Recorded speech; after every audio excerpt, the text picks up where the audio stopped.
புதிய தலைமுறை நேயர்களுக்கு வணக்கம். பட்ஜெட் சிறப்பு நேரலுக்கு உங்களை வரவேற்பதில் மகிழ்ச்சி. நான் திலகவதி. இந்த அமர்வை உங்களுக்காக வழங்க இருக்கிறேன். 2024 ஆண்டினுடைய முதல் பட்ஜெட் இது 2024 ஆண்டினுடைய முதல் இடைக்கால பட்ஜெட் தாக்கல் செய்யப்படுகிறது. இது நாடாளுமன்ற தேர்தலுக்கு முன்பாக தாக்கல் செய்யப்படக்கூடிய கடைசி பட்ஜெட். நாடாளுமன்ற புதிய வளாகத்தில் தாக்கல் செய்யப்படக்கூடிய முதல் பட்ஜெட். நிதியமைச்சராக நிர்மலா சீதாராமன் பொறுப்பேற்றுக் கொண்ட பிறகு அவர் தாக்கல் செய்யும் 6வது பட்ஜெட். இது எலெக்ஷனுக்கு முன்னாடி தாக்கல் செய்யப்படக்கூடிய பட்ஜெட் அப்படின்றதால நிச்சயமாக முக்கியத்துவம் பெறுகிறது. பல்வேறு வகையில கொள்கை மாற்றங்களுக்கு எந்த சாத்தியமும் இல்லை அப்படின்னாலும் கூட நிறைய துறை சார்ந்த முக்கியமான அறிவிப்புகள் வெளியாகலாம் அப்படின்ற வலுவான எதிர்பார்ப்புகள் இருக்கு. அந்த வகையில பட்ஜெட் குறித்த தகவல்களையும் நேரடியான கள விவரங்களையும் டெல்லியில இருந்து வழங்குவதற்காகவும் துறை சார்ந்த எதிர்பார்ப்புகள் என்ன அப்படின்றத ஒவ்வொரு டிஸ்ட்ரிக்ட் வாரியாகவும் பொதுமக்களுடைய கருத்துக்கள் என்ன அப்படிங்கறத வழங்குறதுக்காகவும் நம்மளுடைய செய்தியாளர்கள் இணைந்திருக்கிறாங்க. ஒவ்வொரு முறையும் பட்ஜெட் குறித்த சிறப்பு நேரலைய நம்ம அரங்கத்திலிருந்து எப்போதும் வழங்கி கொண்டிருக்கக்கூடிய புதிய தலைமுறை இந்த முறை மேம்படுத்தப்பட்ட பிரம்மாண்டமான அரங்கத்திலிருந்து உங்களுக்காக வழங்குறதுக்கு தயாராகி இருக்கோம். நீங்க இந்த அமைப்பு வாயிலாகவே அதனை பார்க்கலாம். முதல்ல நமக்கு விவசாயம் மற்றும் உணவுத்துறை சார்பாக 2 பேனலிஸ்ட் இருக்காங்க. பேனல் 1ல அறிமுகம் செய்கிறேன். விவசாய சங்கத்தை சேர்ந்த திரு ஸ்ரீனிவாசன் அவர்கள், உணவுத்துறை தொழிலதிபர் திரு பாலாஜி அவர்கள். அதே போல we have 2வது பேனல்ல டாக்ஸ், வரி மற்றும் பொருளாதாரம் குறித்து பேசுவதற்காக மேலாண்மை துறை பேராசிரியர் திரு DC தாமஸ் அவர்கள். இன்னும் சற்று நேரத்தில் பொருளாதார வல்லுநர் திரு ராமசாமி நம்மோட இணைய இருக்கிறார்.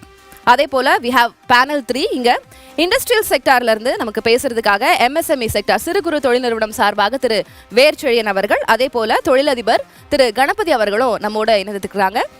விருந்தினர்களோட நம்ம பேசவிருக்கோம். பல்வேறு எதிர்பார்ப்புகள் குறித்து நம்ம கலந்துரையாடவிருக்கோம். நேரலையும் நம்ம பார்க்க இருக்கோம். முன்பாக இந்த நேரத்திற்கான தலைப்புச் செய்திகளை வழங்குறதுக்காக செய்தியாளர் மணிமாறன் செய்தி அரங்கத்திலிருந்து இணைகிறார். மணிமாறன், இனி உங்களிடம். நன்றி திலகவதி. மத்திய அரசின் இடைக்கால பட்ஜெட்டை இன்று தாக்கல் செய்கிறார் நிர்மலா சீதாராமன். விவசாயம், மகளிர் நலன் சார்ந்த அறிவிப்புகள் இடம்பெற வாய்ப்பு.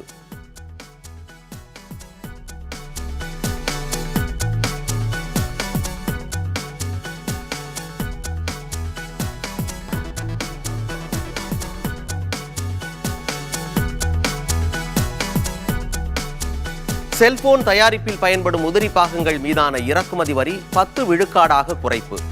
செல்போன்கள் விலை 3 விழுக்காடு முதல் 5 விழுக்காடு வரை குறையக்கூடும் என தகவல்.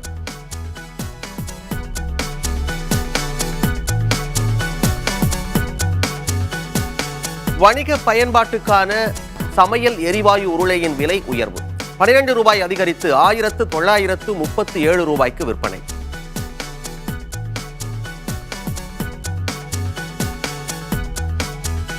நில மோசடி வழக்கில் ஜார்க்கண்ட் முதலமைச்சர் ஹேமந்த் சோரன் கைது செய்யப்பட்டதால் புதிய முதலமைச்சராகிறார் சம்பாய் சோரன். JMM கட்சி சட்டமன்ற உறுப்பினர்களின் ஆதரவுடன் பதவியேற்கிறார்.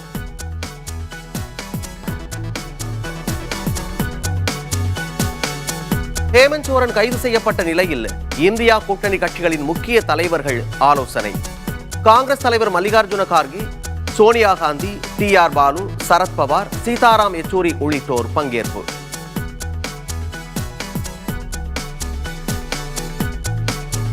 ஞானவாபி மசூதியின் தெற்கு பகுதியில் இந்துக்கள் பூஜை செய்ய வாரணாசி நீதிமன்றம் அனுமதி. மசூதியில் கண்டெடுக்கப்பட்ட தமிழ் கல்வெட்டுகள்.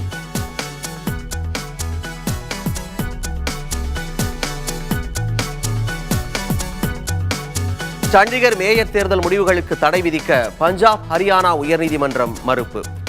உச்சநீதிமன்றத்தை நாட ஆம் ஆத்மி கட்சி முடிவு.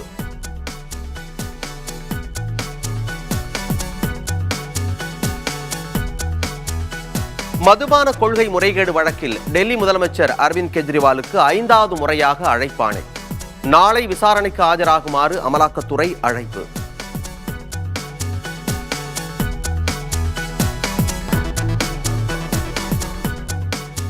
இந்திய கடலோர காவல்படை தொடங்கப்பட்ட 48வது ஆண்டு கொண்டாட்டம். மெரினா கடற்பகுதியில் கடலோர காவல்படை வீரர்கள் சாகசம்.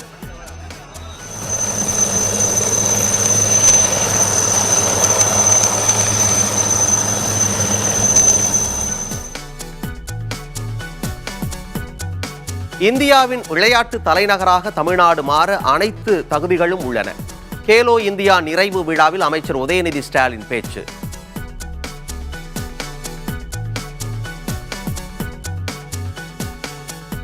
திலகவதி, சிறப்பு கலந்துரையாடலுக்கு இனி நீங்கள் தொடரலாம்.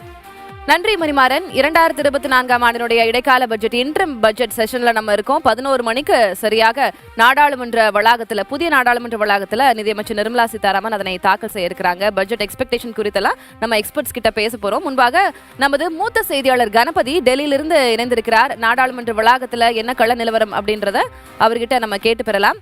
கணபதி, என்ன மரபு கடைபிடிக்கப்படும் ஒரு பட்ஜெட் தாக்கல் செய்யறதுக்கு முன்னாடி? தற்போதைய கள சூழல் என்ன? நிதியமைச்சர் நாடாளுமன்ற வளாகத்திற்கு வந்து விட்டாரா? முன்னாடி என்னென்ன ஈவென்ட்ஸ் எல்லாம் நடக்கும், அதை நீங்க விவரிக்கலாம்.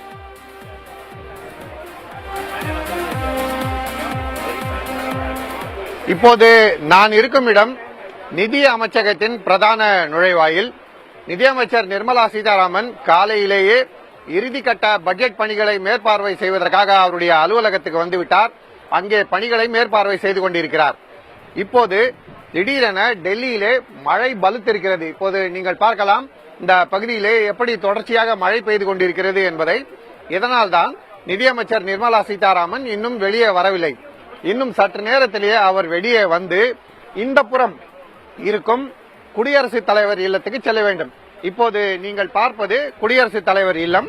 அங்கே குடியரசுத் தலைவர் திரௌபதி முர்மு தயாராக இருக்கிறார். இன்னும் சற்று நேரத்திலே நிதியமைச்சர் அங்கே செல்ல வேண்டும். சென்று அவரிடம் இன்று பட்ஜெட் தாக்கல் செய்யப்படுகிறது என்ற விவரத்தை தெரிவிக்க வேண்டும். அதன் பிறகு இந்த புறமாக இப்போது நீங்கள் பார்த்துக் கொண்டிருக்கும் இந்த பகுதி வழியாக சென்று அவர் நாடாளுமன்ற வளாகத்தை அடைய வேண்டும். அதற்கான அனைத்து ஏற்பாடுகளும் செய்யப்பட்டிருக்கின்றன. இங்கே பார்க்கலாம் எப்படி பாதுகாப்பு படையினர் தயாராக இருக்கிறார்கள். மோப்ப நாய் கூட தயாராக இருக்கிறது. ஏனென்றால் பட்ஜெட் சம்பந்தப்பட்ட விஷயங்கள் எதுவுமே வெளியே தெரிந்துவிடக்கூடாது, ரகசியமாக இருக்க வேண்டும். நாடாளுமன்றத்தில் தாக்கல் செய்யப்படும் வரை அது ரகசியமாக இருக்க வேண்டும் என்பதற்காக எல்லா ஏற்பாடுகளும் செய்யப்பட்டிருக்கின்றன. தற்போது நிதியமைச்சர் நுழைவாயிலுக்கு வருகிறார். நிதியமைச்சர் நிர்மலா சீதாராமன் மற்றும் அவருடன் நிதியமைச்சகத்தின் மூத்த அதிகாரிகள் ஆகியோர் வர இருக்கிறார்கள். அவர்கள் இங்கே வந்த பிறகு பட்ஜெட் ஆவணங்களை எடுத்துக்கொண்டு நிதியமைச்சர் மற்றும் இணை அமைச்சர்கள் ஆகியோர் குடியரசுத் தலைவர் இல்லம் செல்வார்கள். குடியரசுத் தலைவருக்கு தகவலை தெரிவித்த பின்னர் அடுத்த கட்டமாக நாடாளுமன்ற வளாகத்துக்கு செல்வார்கள். அங்கே பிரதமர் நரேந்திர மோடி தலைமையிலே அமைச்சரவை கூட்டம் நடைபெறும். அந்த அமைச்சரவை கூட்டத்திலே பட்ஜெட் தாக்கல் செய்யப்பட இருக்கிறது. அதற்கு ஒப்புதல் அளிக்கப்படுகிறது என்ற விவரம் பதிவு செய்யப்படும். அதன் பிறகு 11 மணிக்கு நாடாளுமன்றத்திலே பட்ஜெட் தாக்கல் செய்யப்படும். தற்போது மழை காரணமாக இந்த நடவடிக்கைகளிலே சிறிது தாமதம் ஏற்பட்டிருக்கிறது. இல்லை என்றால் கிட்டத்தட்ட 9 மணியிலிருந்து 9:15 மணிக்குள்ளாக பொதுவாக நிதியமைச்சர் இந்த பகுதியில் இருந்து புறப்பட்டு குடியரசுத் தலைவர் இல்லத்துக்கு சென்று விடுவார். நேற்று இரவு முதலே மழை பெய்து வருவதால் இந்த பட்ஜெட் தொடர்பான நடவடிக்கைகள் சிறிது தாமதம் ஏற்பட்டிருக்கிறது. திலகவதி, உங்களுடைய தற்போதைய கள விவரங்களுக்கு நன்றி கணபதி. பட்ஜெட் தாக்கல் செய்யும் போது நாம் மீண்டும் இணைந்து பேசலாம். இனி தொடர்ந்து விவசாயத்துறையில் இந்த பட்ஜெட் மீதான எதிர்பார்ப்பு என்ன என்பது குறித்து வரைகலை மூலமாக விளக்குவதற்காக செய்தியாளர் மணிமாறன் செய்தி அரங்கத்திலிருந்து இணைந்திருக்கிறார். மணிமாறன், விவசாயத்துறையில என்னென்ன எதிர்பார்ப்புகள் இருக்கு என்பது குறித்து நீங்க சொல்லலாம். நன்றி திலகவதி. இப்போ நம்ம திரையில பார்க்கலாம். எல்லாருக்குமே தெரியும் விவசாயம் அப்படிங்கிறது எவ்வளவு ஒரு முக்கியமான தொழில். எந்த தொழில் நீங்கள் செய்தாலும் கூட விவசாயம் செய்பவர்கள் இல்லை என்றால் எந்த தொழிலும் நடக்காது அப்படின்னு சொல்லலாம். அடிப்படை ஆதாரமே விவசாயம் அப்படின்றது நம்ம எல்லாருக்குமே தெரியும். அந்த விவசாயத்துறையில் என்னென்ன எதிர்பார்ப்புகள் இருக்குது, கடந்த ஆண்டு என்னென்னலாம் பண்ணியிருக்கிறாங்க, இப்போ இப்படிலாம் இருக்கும் அப்படின்றத பற்றி தான் வரைகலை மூலமாக விளக்கமாக பார்க்கவிருக்கிறோம். இப்போ நம்ம பார்த்துட்டு இருக்கோம் 2013-14 ஆண்டான நிதி ஆண்டில், அதாவது 10 ஆண்டுகளுக்கு முன்னாடி விவசாயத்திற்காக ஒதுக்கீடு செய்யப்பட்ட தொகையை தான் நம்ம திரையில் பார்க்கோம். 27,662 கோடி ரூபாய். நல்லா தெரியும் இந்த நிதி ஆண்டு, அதாவது இப்போ முடிய போது இந்த நிதி ஆண்டு 2023-24 ஆண்டுக்குள்ள 1,25,000 கோடி வரைக்கும் ஒதுக்கீடு செஞ்சிருக்காங்க. நம்ம பார்க்கலாம் கிட்டத்தட்ட 5 மடங்கு அளவுக்கு இதற்கான தொகை உயர்த்திருக்காங்க. அப்படின்னா தெரியும் இந்த விவசாயத்துறை எந்த அளவுக்கு முக்கியமான தொழிலாக இருக்கிறது அப்படின்றது. கடந்த 10 ஆண்டுகளில் விவசாயத்திற்கு மட்டும் ஒதுக்கீடு செஞ்சது 5 மடங்கு உயர்ந்திருக்குன்னு சொல்லியிருந்தோம். விவசாயத்தில் நேரடியாகவும் மறைமுகமாகவும் வேலை வாய்ப்புகள் மட்டுமே பார்த்தீங்கன்னாக்கா 25 கோடி பேருக்கு வாழ்வாதாரமாக இருக்கிறது. அதனால தான் விவசாயம் எப்பொழுதுமே அவர்கள் பக்கம் அரசாங்கத்தின் பார்வை இருக்க வேண்டும் அப்படின்னு எதிர்பார்க்கறதுக்கு முக்கியமான காரணம். விவசாய கடனுக்கான இலக்கு பார்த்தீங்கன்னாக்கா, அதான் இப்போ நடந்துட்டு இருக்க நிதியாண்டுக்கு 23-24 நிதியாண்டு 20 லட்சம் கோடி வச்சிருந்தாங்க. ஆனால் இப்போ தாக்கல் செய்ய போகிறதுல என்ன எதிர்பார்ப்பு இருக்குன்னா, இவ்வளோ பேருக்கான வேலை வாய்ப்புகள் இருக்குது, இத்தனை பேர் இதில் பிழைக்கிறோம், எல்லோருக்கும் சோறு ரொம்ப முக்கியம். அதனால் இந்த இடத்துல 25 லட்சம் கோடி வரைக்கும் அந்த கடன் கொடுக்கணும் அப்படின்றதான் எதிர்பார்ப்பாக இருக்கிறது. அடுத்ததா விவசாயத்தில் ஏஐ உள்ளிட்ட நவீன தொழில்நுட்பங்களை புகுத்த வேண்டும் அப்படின்றது எதிர்பார்ப்பாக இருக்குது. முக்கியமான காரணம் எல்லாருக்குமே தெரியும், மக்கள் தொகை பெருகி போச்சு, ஆனாலும் கூட விவசாய பரப்பு சுருங்கி போச்சு. அப்படி இருக்கும்போதும் இருக்கின்ற இடம் கேட்கிறேன் இந்த முறை ஸ்ரீனிவாசன் சார், விவசாயத்தின் மீதான எதிர்பார்ப்புகள் முக்கியமான அறிவிப்பு இது வெளியாகலாம் அப்படின்னு நீங்க என்ன சொல்லுவீங்க? என்ன எதிர்பார்ப்புகள் இருக்கு? இப்போ நீங்க மணிமாறன் பேசியதையும் நீங்க கேட்டிருப்பீங்க. பிஎம் கிசான் ரொம்ப முக்கியமான ஒரு ஸ்கீமா இருந்தது. லாஸ்ட் டைம் 2019ல அவங்க எலெக்ஷனுக்கு முன்னாடி அதை அறிவிச்சிருந்தாங்க. அதை இப்போ செயல்படுத்திட்டு வராங்க. 6000 இருந்து 9000 ஆக வாய்ப்பு இருக்கு அப்படின்னு சொல்லியிருந்தாங்க. You can take your mic. நீங்க சொல்லலாம். 6000 இருந்து 9000 அறிவிச்சிருக்காங்க. அதை வந்து நாங்கள் 12000 மாதம் 1000 ரூபா வழி 12000 எதிர்பார்க்குறோம். 9000 அது இன்னைக்கு வருதா அப்படின்றத நம்ம பொறுத்து பார்க்கலாம். நீங்க ஓவராலா என்ன எதிர்பார்க்குறீங்க? 3 மாதத்தை இப்போ 4 மாதம் ஆக்குறாங்க. 3 மாதத்தை கொடுக்குறத 4 மாதமாக 4 இதாக கொடுக்குறதுனால நாங்கள் வந்து 4ஆக கேட்குறோம். அதை ஒரு மாதம் வந்து இப்படி கொடுத்தீங்கன்னா, இல்லை மாதம் 1000 ரூபா மணி கொடுத்தாலும் எங்களுக்கு ஓகே. அதுமாரி கொடுத்தா தான் ஏகப்பட்ட செலவாகுது, ஏகப்பட்ட நஷ்டமாகுது. அதே போல் என்ன பண்ணால் எங்களுக்கு வந்து இவங்க 10 வருஷம் இருக்காங்க. அதுக்கு முன்னாடி சிதம்பரம் பேரில் கிட்டத்தட்ட 75 லட்சம் கோடி தள்ளுபடி பண்ணாங்க. அது இவங்க வந்து அதுலேயே ஒன்றும் பெண்டிங்கில் அவ்வளோ லோன் பாக்கி இருக்குது. அவ்வளோது வந்து விவசாயிகளுக்கு பத்திரம் வாங்க முடியல, ஒன்றும் இல்லை, எவ்வளோ கஷ்டமாக இருக்குது. அதனால் வந்து இவங்க லோனை வந்து பழைய லோன் என்பி ஆன லோன்லாம் தள்ளுபடி பண்ணுவாங்கன்னு பெரும் எதிர்பார்ப்பில் இருக்கும். அதுமாதிரி பண்ணால் தான் விவசாயம் வந்து முன்னேறும். அடிமட்டத்தை போய்கிட்டு இருக்குது விவசாயம். நீங்கள் சொன்னது மாரி சுருங்கியிருக்கு விவசாயம். சுருங்கியிருக்கிற காரணம் என்னென்னா, எல்லாம் மரப்பயிருக்கு மாறிட்டோம், லாபம் இல்லை அப்படின்னு செவுக்கு இது மாதிரி மரப்பயிருக்கு மாறிட்டோம். அதனால் லோனை வந்து இன்னும் அதிகப்படுத்தி கொடுக்குறாங்க. அது 10மா 10 தெரியல. ஆனால் பழைய லோன்லாம் உடனே ரைட் ஆஃப் பண்ணுறதுக்கு அரசு முன் வரணும். பட்ஜெட்ல விவசாயத்துறைக்கு நடப்பு நிதியாண்டுல 1.25 லட்சம் கோடி ஒதுக்கீடு பண்ணிருக்கிறாங்க. இப்போ ஓவராலா விவசாயத்துக்கான அந்த ஒதுக்கீடு அப்படின்னு பார்த்தா 3% கம்மி தான். 2.8 விழுக்காடு தான் ஓவரால் பட்ஜெட்ல விவசாயத்துக்கான ஒதுக்கீடு. நம்ம backbone of our economy, நம்ம அக்ரிகல்ச்சர் அப்படின்னு சொல்லும்போது 2.8 விழுக்காடு அது ஓகே தானே? அவங்களுக்கு இல்லை இன்னும் அதுல ஒதுக்கீடு தேவை அப்படின்னு? எல்லா விலைவாசி இப்போ உரமே சப்சிடி கொடுத்தாங்க, இப்போ சப்சிடி நிப்பாட்டிட்டாங்க. எல்லாமே 2 மடங்கான அப்புறம் எங்களுக்கு வந்து இது பத்தாது. இன்னும் இதை போல் இன்னும் 1 பங்கு இருந்தால் தான் எல்லாரும் ஃபுல்ஃபில் பண்ண முடியும். இல்லைன்னா ஒரு பார்ட்டு விவசாயம் பாதி விவசாயி கிடைக்கும், பாதி விவசாயி கிடைக்காது. அதான் உண்மை. சரி, திரு பாலாஜி அவர்கள், நீங்கள் ஃபுட் ப்ராசஸிங் ஃபுட் இண்டஸ்ட்ரியினுடைய ஒரு எக்ஸ்பர்ட்டாக இருக்கிறீங்க. உங்களுடைய எக்ஸ்பெக்டேஷன்ஸ் என்ன சார்? என்ன மேஜரான எக்ஸ்பெக்டேஷன் இந்த முறை பட்ஜெட் மீது என்ன இருக்கும், என்ன அவங்க பண்ணுவாங்க அப்படின்ற எதிர்பார்ப்பு இருக்குது உங்களுக்கு? வணக்கம். இதில் இந்த இதில் வரும்போது கூட பார்த்தோம்னா, இதில் ஒரு சில பாயிண்ட்ஸ் ஆட் பண்ணணும்னு விரும்புகிறேன். இதில் வந்து 1,25,000 கோடின்றதை நம்ம வந்து சொல்கிறோம். அதில் வந்து பார்த்தீங்கன்னா 9,500 கோடி தான் வந்து ரிசர்ச்சுக்கு, ஆராய்ச்சிக்கு வந்து செலவு பண்ணுறாங்க. R&Dக்கு செலவு பண்ணுறாங்க. அது வந்து கண்டிப்பாக வந்து அதிகப்படுத்தணும். ஏன்னா இது வந்து இப்போ ஐஓடின்னு சொல்லி மணிமாறன் அவர்கள் இப்போ சொன்னார். இந்த ஐஓடி ட்ரோன் ஃபர்டிலைசிங்கில் வந்து நம்ம தெளிக்கிறது, பூச்சி மருந்து தெளிக்கிறது, ட்ரோன் டெக்னாலஜி, கிசான் ட்ரோன்ன்ற ஒரு இதில் பண்ணிகிட்டு இருக்கிறாங்க. அதை வந்து நம்ம இன்னும் அதிகப்படுத்தணும்னா நமக்கு ரிசர்ச் அண்ட் டெவலப்மெண்ட், ஏன்னா பதநிலைகள் எப்படி இருக்குது இன்றைக்கி வந்து ஐஓடியில் வந்து கிளைமேட் கண்டிஷனை பொறுத்து அது வந்து வானிலை வந்து ஆராய்ச்சி பண்ணி அந்த ஆட்டோமேஷன்லேயே வந்து நம்ம வந்து கம்ப்ளீட்டாக எப்போ தண்ணி பாய்ச்சறது அந்தளவுக்கு வந்து ஃபாஸ்ட்டாக டெவலப் ஆகிட்டு இருக்குது. ஆனால் இது வந்து இன்னும் ஃபார்மருக்கு போய் இன்னும் சேரவில்லை. அதனால் நிறைய ரிசர்ச் அண்ட் டெவலப்மெண்ட்டுக்கு இன்னும் வந்து அதுக்கு ஃபண்ட்ஸ் வந்து அலோகேட் பண்ணணும். இது வந்து ரொம்ப இம்பார்ட்டண்டான விஷயம். அடுத்து வந்து பார்த்திங்கன்னா லாஸ்ட் இயர் வந்து இயர் ஆஃப் மில்லட்டுன்னு நாங்கள் மில்லட்டோடைய ஆண்டுன்னு சொன்னாங்க. IAMR வந்து global hub for millet based அக்ரிகல்ச்சருக்கு வந்து ஸ்ரீ அண்ணான்னு சொல்லி கூட ஒரு ஸ்கீம் அனௌன்ஸ் பண்ணாங்க. அதில் மில்லட்டுன்றது அவ்வளோ இம்பார்ட்டண்ட்டான ஒரு அத்தியாவசிய பொருள்னு சொல்லி சொன்னாங்க. இந்த வருஷம் நாங்கள் வந்து ரொம்ப எதிர்பார்த்துட்டு இருக்கோம், மில்லட்டுக்காக என்ன பண்ண போகிறாங்க, IAMRலேருந்து இன்னும் பல ரிசர்ச்லாம் என்ன வரப்போகுதுன்றதை வந்து நமக்கு வந்து நாங்கள் ரொம்ப எதிர்பார்த்துட்டு இருக்கோம். இது வந்து இன் டேர்ம்ஸ் ஆஃப் வந்து அக்ரிகல்ச்சர் இதில் வந்து பார்த்தீங்கன்னா இதெல்லாம் வந்து நம்ம சொல்லிட்டு இருக்கோம். ஆல்டர்னேட்டிவ் ஃபர்டிலைசர்ஸ்ன்னு சொல்லக்கூடிய விஷயங்கள்ங்க, இது வந்து மக்களுக்கு இன்னும் வந்து போய் சேரலை. இது வந்து ஆல்டர்னேட்டிவ் ஃபர்டிலைசர்ஸ் வந்து பிஎம் பிரணாம்னு சொல்லிட்டுங்க, சஸ்டைனபிள் இதுக்கு, அதாவது சஸ்டைனபிள் அக்ரிகல்ச்சர், வெறும் கெமிக்கல் மட்டும் ரசாயன பொருட்கள் மட்டும் இல்லாமல் ரசாயனம் இல்லாத ஆர்கானிக் பொருட்கள் வந்து நம்ம யூஸ் பண்ணி அக்ரிகல்ச்சர் ஃபர்டிலைசராக யூஸ் பண்ணுறதுக்கு வந்து இன்னும் வந்து நிறைய வந்து ஃபோக்கஸ் அதுக்கு கொடுத்து அதை எடுத்துகிட்டு வந்தாங்கன்னா இன்னும் நல்லாவே இருக்கும். இது வந்து ரொம்ப முக்கியமான விஷயம். அதுக்கு அடுத்து வந்து பார்த்திங்கன்னா நமக்கு அக்ரிகல்ச்சர் செக்டார்லேயே வந்து பார்த்திங்கன்னா உங்களுக்கு இப்போ வந்து நமக்கு இருக்கிற விஷயம் என்னென்னா, நிறைய ப்ரொடியூஸ் வந்து நமக்கு வேஸ்ட் ஆகுது. ஃபார்ம்லேருந்து பிளேட்டுக்கு வரதுக்குள்ளார, அதாவது ஃபைனலாக கன்சியூமருக்கு வந்து சேரத்துக்குள்ளார நிறைய வந்து பொருட்கள் வந்து வேஸ்ட் ஆகுது. பதப்படுத்துறது வந்து இன்சென்டிவ்ஸ் இருந்தாலுமே இப்போ வந்து 35 விழுக்காடுலேருந்து 50 விழுக்காடு வரைக்கும் இன்சென்டிவ்ஸ் கொடுக்குறாங்க, சப்சிடின்ற இதில் கொடுக்குறாங்க கவர்மெண்ட்.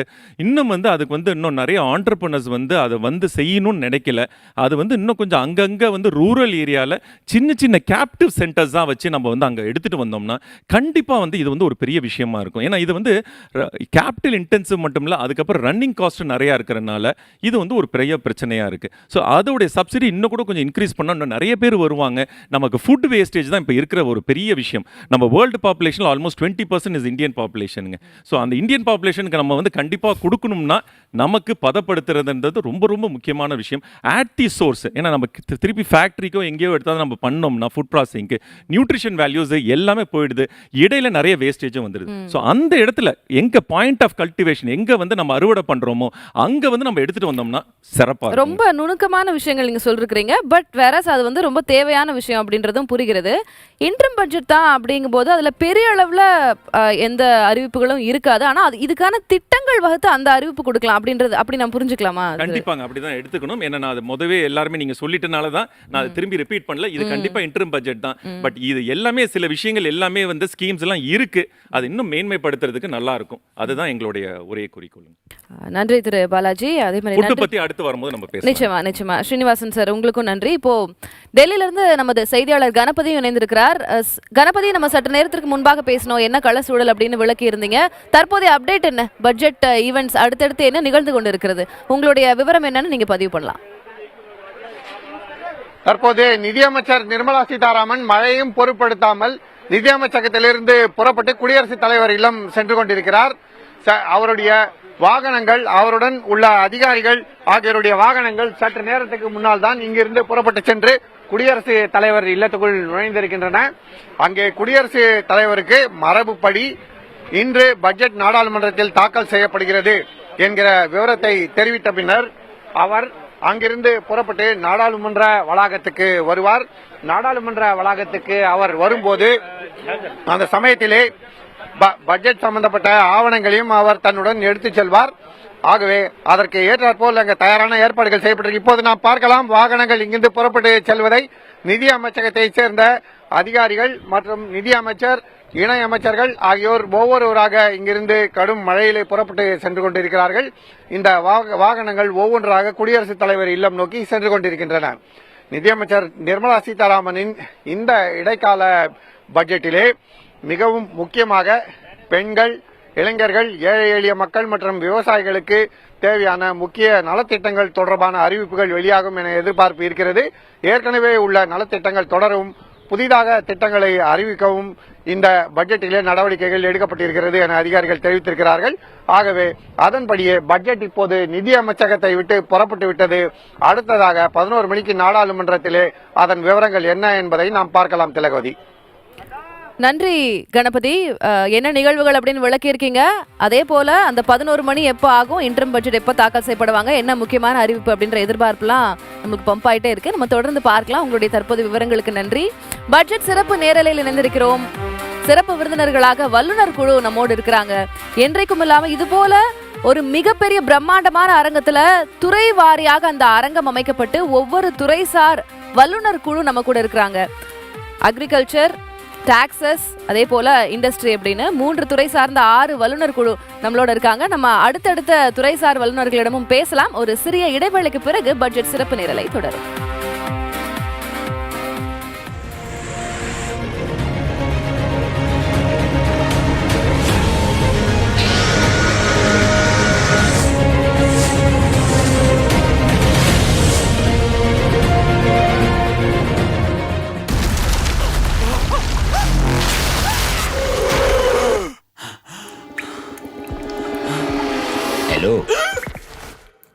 தண்ணியோட பிரஷருக்கா இத்தனை pressure?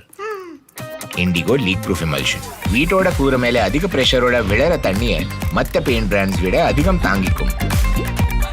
Indigo league proof emulsion உங்க கூரைக்கு கொடுக்கிறது உண்மையான வாட்டர் ப்ரூஃப். கைஸ், ராகுல் வரான். அவன் கூட ஒரு பொண்ணும் இருக்கா. என்ன நினைப்பா? கார்ல ஏதோ பழைய நாத்தம் அடிக்குது. ரிலாக்ஸ் கைஸ், அறிமுகப்படுத்துகிறோம் புதிய கோத்ரேஜ் ஏரோ. புது காரா? கோத்ரெஜ் ஏரோ 30 நாட்கள் நீடிக்கும் புதிய கார் போன்ற வாசனை 99 ரூபாய் மட்டுமே.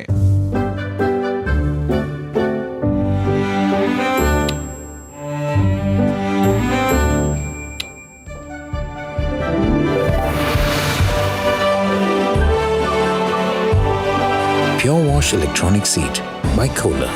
Wish everything was this intelligent.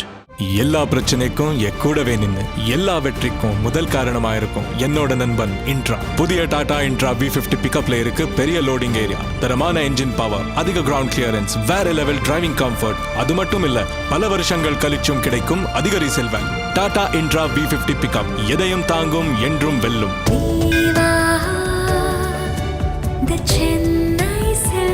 நினைவில் நிற்கும் திருமணப்பட்டு விவாஹா தி சென்னை சில்க்ஸ்.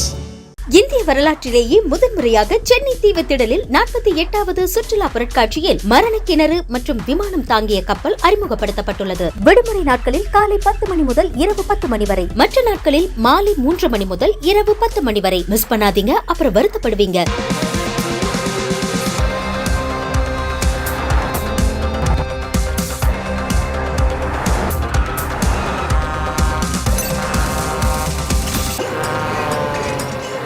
பாரு, வந்துட்டாங்க விருந்தாளிங்க.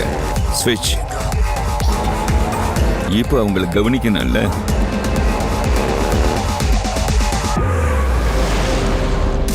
The new Hyundai Creta. Undisputed. Ultimate. Deepu, ரோட்டிக்கு கூட பன்னீர் டிஷ் ஆர்டர் பண்றேன். Kadai paneer, paneer butter masala, paneer makhani, shahi paneer, paneer lababdar, milky mist. Milky mist. அதான் பன்னீர்னா milky mist. Only milky mist. Ariel liquid போக்கும் விடாப்பிடி கரையை இப்போது பவுடரின் விலையில். ட்ரை செய்யுங்கள் புதிய ஏரியல் லிக்விட் இப்போது நம்ப முடியாத விலையில். जब बात हो देश की मिट्टी की, ऐसा कुछ भी नहीं जो हमें अलग कर सके. और इसी जज्बे के साथ कजारिया देश की मिट्टी से बनी टाइल से देश को बनाते हैं.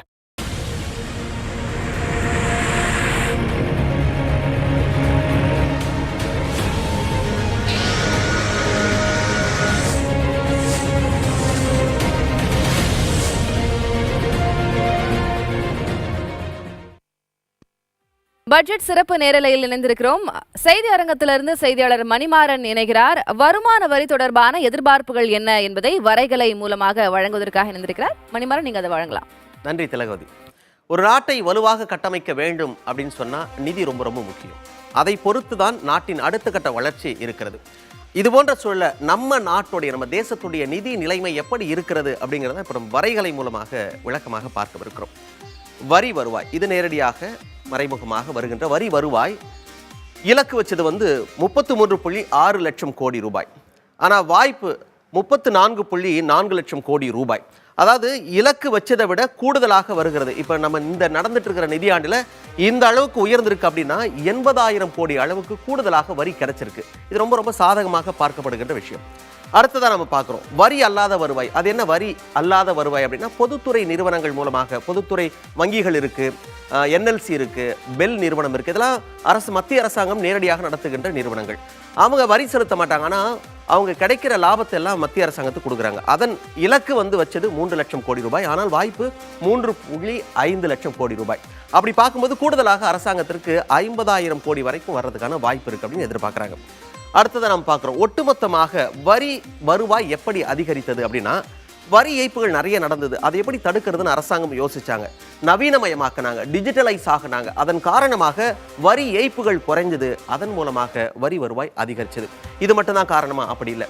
3 கோடி பேர் வரைக்கும் வருமான வரி செலுத்தி என்னதாங்க. ஆனால் இப்போ 8 கோடி வரி வரைக்கும் வருமான வரி செலுத்துறாங்க. அப்போ வரி செலுத்துவோரின் எண்ணிக்கை அதிகரித்ததன் காரணமாக அரசாங்கத்திற்கு வருவாய் அதிகமாக கிடைத்தது. சரி, இவ்வளோ பணம் கிடைச்சதுன்னு சொல்றீங்களே, அப்போ வரவுக்கும் செலவுக்குமான வித்தியாசம் என்ன அப்படின்றத இப்போ நம்ம பார்த்துட்டு இருக்கோம். வருவாய் ஒட்டுமொத்தமாக 15.91 லட்சம் கோடி. ஆனால் செலவு 23.94 லட்சம் கோடி. இதை வச்சு பார்க்கும்போது தெரியுது 8 லட்சம் கோடி அளவுக்கு நமக்கு பற்றாக்குறை இருக்கு. சரி, இந்த அளவுக்கு பற்றாக்குறை இருக்கு, அரசாங்கம் ஒரு இலக்கு வச்சிருக்கணும்ல, எந்த அளவுக்கு பற்றாக்குறை இருக்கலாம் அப்படின்னு ஒரு இலக்கு வச்சு தான் செயல்படுவாங்க. அதன் அடிப்படையில் அரசாங்கத்தின் பற்றாக்குறை என்ன அப்படின்னா 17.87 லட்சம் கோடி அப்படின்னு இலக்கு வச்சிருந்தாங்க. ஆனால் அப்படி இலக்கு வச்சு கூட இப்போ நிதி ஆண்டு முடியவே போது, நம்ம எல்லாருக்குமே தெரியும். ஆனால் இப்போ வரைக்கும் 8 லட்சம் கோடி அளவுக்கு தான் வந்து பற்றாக்குறை இருக்குன்னா அவங்க தீர்மானித்த அந்த இலக்குக்குள்ளாக அந்த பற்றாக்குறையை கட்டுப்படுத்திடுவாங்க. அந்த 17.87 லட்சம் கோடி சொல்லியிருக்கேன் இல்லையா, இலக்கு வச்சிருந்தது, அது ஒட்டுமொத்த உள்நாட்டு உற்பத்தி அப்படின்னு பார்க்குறோன்னா அந்த ஜிடிபியோட மதிப்பில் 5.9 விழுக்காடு.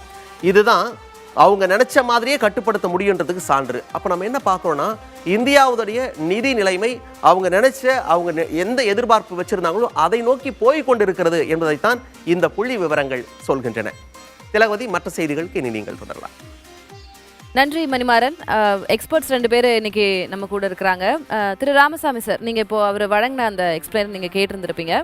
ஒன்று, வருமான வரி மீதான எதிர்பார்ப்புகள், இது இன்ட்ரிம் பட்ஜெட் தான் அப்படின்னாலும் மேபி எலெக்ஷன் வரதுனால வருமான வரியில் என்ன எக்ஸ்பெக்டேஷன் மிடில் கிளாஸ் பீப்புளுக்கு அப்படின்றது நமக்கு தெரியும். அது வருவதற்கான வாய்ப்பு இருக்கா? அதை தாண்டின எதிர்பார்ப்புகள் நீங்கள் என்னன்னு சொல்லுவீங்க? தேங்க்யூ, வணக்கம். ரெவன்யூங்கிறது அவர் ரொம்ப அருமையாக சொன்னார்.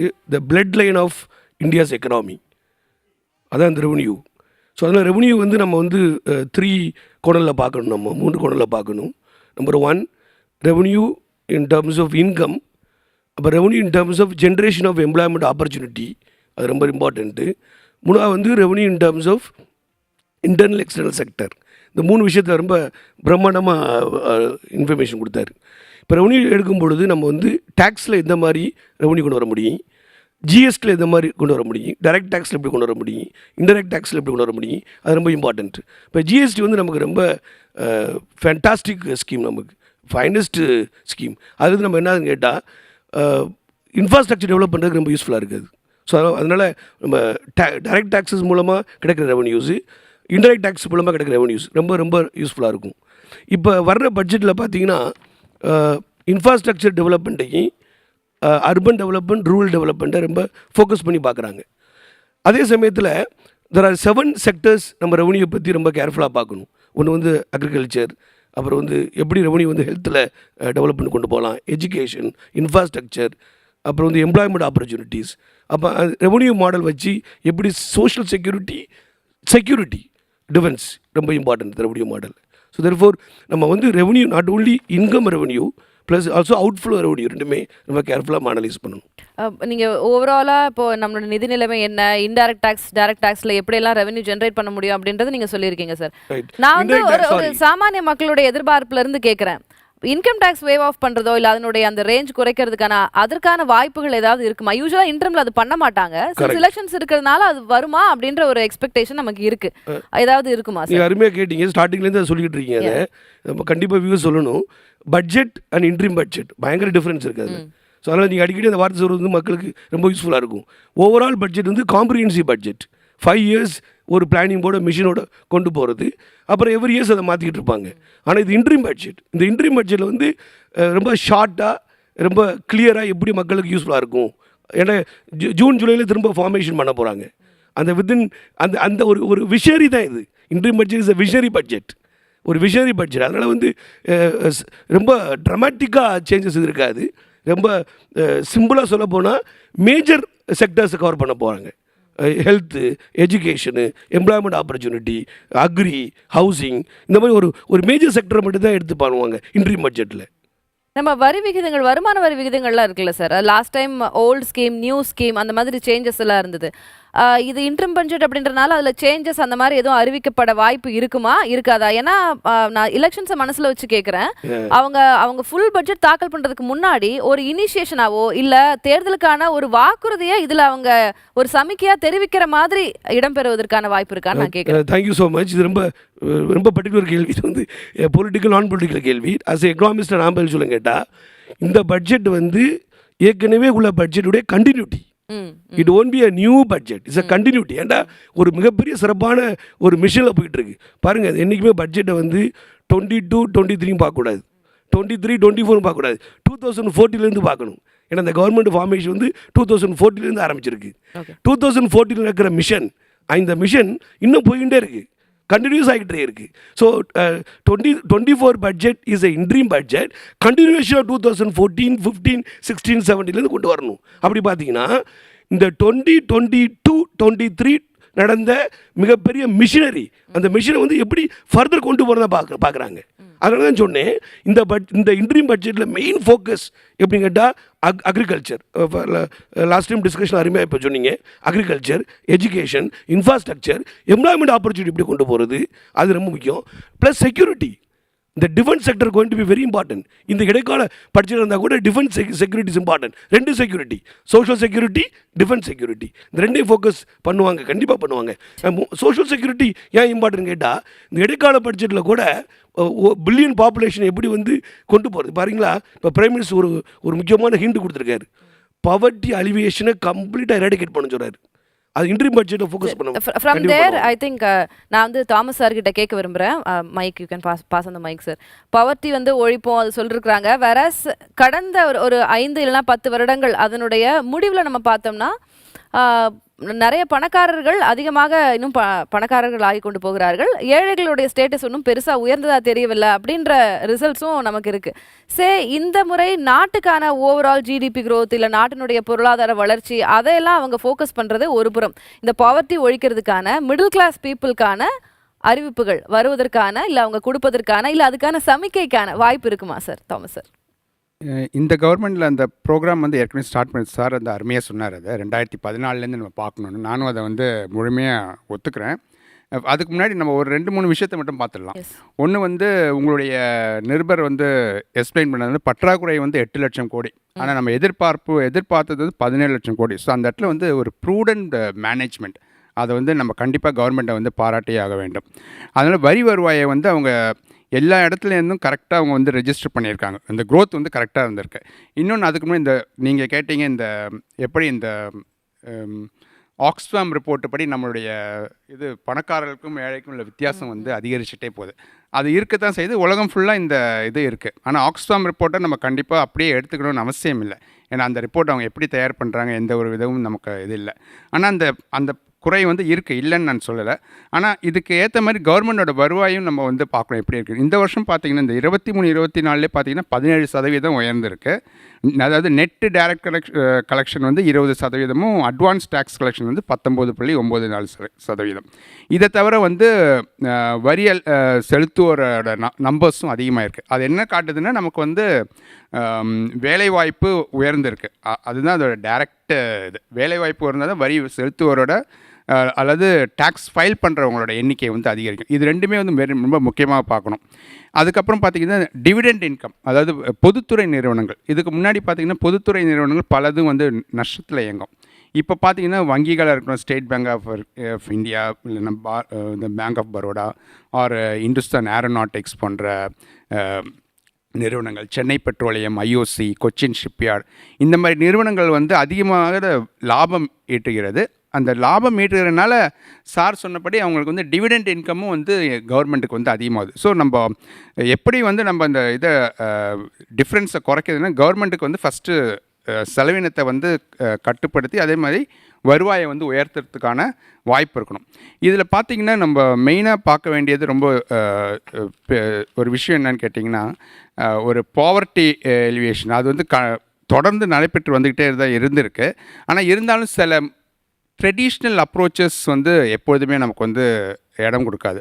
அதில் வந்து ஒரு 6-7 ப்ராப்ளம்ஸ் அதில் இருக்குது. என்னென்ன கண்டென்ட் மேட்டர்ஸ்ன்னு சொல்கிறாங்க. எந்த கான்டெஸ்ட்டில் இந்த பாவர்ட்டி நடந்திருக்கு அதுக்கேற்ற மாதிரி தான் நம்ம வந்து இந்தியா ஃபுல்லாக ஒரே இது. இப்போ தமிழ்நாட்டுக்குள்ளே பார்த்திங்கன்னா தஞ்சாவூர் மாவட்டத்தில் எப்படி பாவர்ட்டி குறைக்கிறதுக்கும் இல்லை திருச்சி மாவட்டத்தில் எப்படி கொண்டு பார்த்தீங்கன்னா ரெண்டுமே வித்தியாசம். ஏன்னா அந்த இருக்க நிலைமை வந்து வேறு, மக்களோட வாழ்க்கை தரம் எல்லாமே வேறு இருக்குது.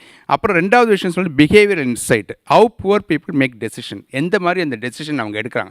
அதுக்கேற்ற மாதிரி தான் இந்த கவர்மெண்ட் வந்து இது வரைக்கும் வந்து அதை ட்ரை பண்ணி. இந்த இடத்துல இருந்து ஒரு சில கேள்விகள் நான் கேட்குறேன் சார். நம்ம அதை அடுத்தடுத்த செக்மெண்ட்ஸில் கண்டினியூ பண்ணலாம். மக்கள் எடுக்கக்கூடிய டெசிஷன்ஸ் ஆகட்டும், அதை தாண்டி கவர்மெண்ட் எடுக்கக்கூடிய டெசிஷன்ஸ் இருக்குது. டாக்ஸ் நிறையா இருக்குது, வேவ் ஆஃப் பண்ணணும் அப்படின்னு கேட்டிருக்காங்க. நிறைய பொருட்களுக்கான ஜிஎஸ்டி வந்து குறைக்கணும் அப்படின்னு இருக்காங்க. ஏன்னா நம்ம ஒரு சம்பளம் வாங்குறோம், அதுக்கு டாக்ஸ் பே பண்ணுறோம், டிடிஎஸ் பே பண்ணுறோம். அதுக்கப்புறம் அதே சம்பளத்தை மிச்சம் மீதி சம்பளத்தை வச்சு ஒரு பொருள் வாங்குறோம், அதுக்கும் நம்ம ஜிஎஸ்டி பே பண்றோம். ஸோ தட் கவர்மெண்ட்டினுடைய அவங்களுடைய நிதி ஆதாரம் நிறைய வருகிறது. ஜிஎஸ்டி ஆகட்டும் நம்ம நிறைய நமக்கு சேர்கிறது, நம்ம அதில் பெஸ்ட்டாக பெர்ஃபார்ம் பண்றோம் அப்படின்றத தாண்டி மக்கள் கையில் எவ்வளோ சேமிப்பு இருக்கு, வருவாய் புழங்குதா அப்படின்றதெல்லாம் கேள்வி இருக்கு. நம்ம ஒவ்வொன்றா வரலாம். அடுத்து நான் இண்டஸ்ட்ரியல் செக்டர் கிட்ட நான் பேசிட்டு வரேன். ஒரு சிறிய இடைவேளைக்கு பிறகு சிறப்பு நேரலையை நாம் தொடரலாம்.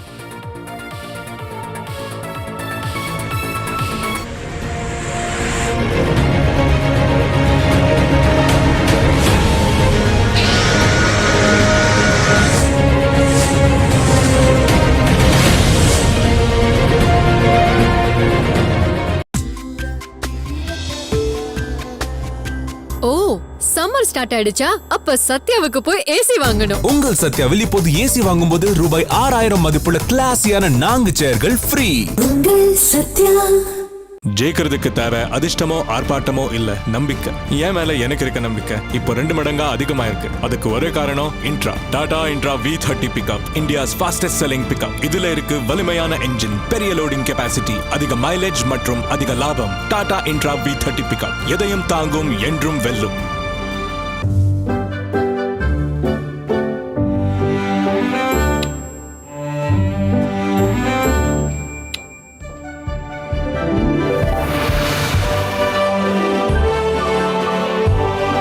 Pure Wash electronic seat by Kohler. Wish everything was this intelligent. மறுபடியும் கரையாக்கிட்டு வந்துட்டியா? SRK இருக்குல்ல, இங்க பாரு. SRK? டைடு தான் அசல் SRK. Stain removal king. Mom சொல்லுவாங்க இந்த டஃப் கரை போகாது. போகும். ஆச்சரியமா இருக்கா? புதிய டைடு தான் ஸ்டெயின் ரிமூவல் கிங். டைடு தான் அசல் SRK. வாவ், நம்ம படிச்ச SRM கேம்பஸ் அது. What a phenomenal change. Foreign university மாதிரி இருக்கு.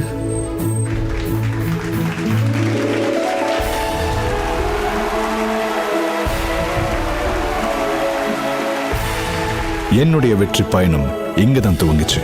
உங்கள மாதிரியே நானும் என் பேஷனை பர்சியூ பண்ண SRM ISTயோட ஃபேக்கல்டி ஆஃப் சயின்ஸ் அண்ட் ஹியூமனிட்டிஸ்ல ஜாயின் பண்ண.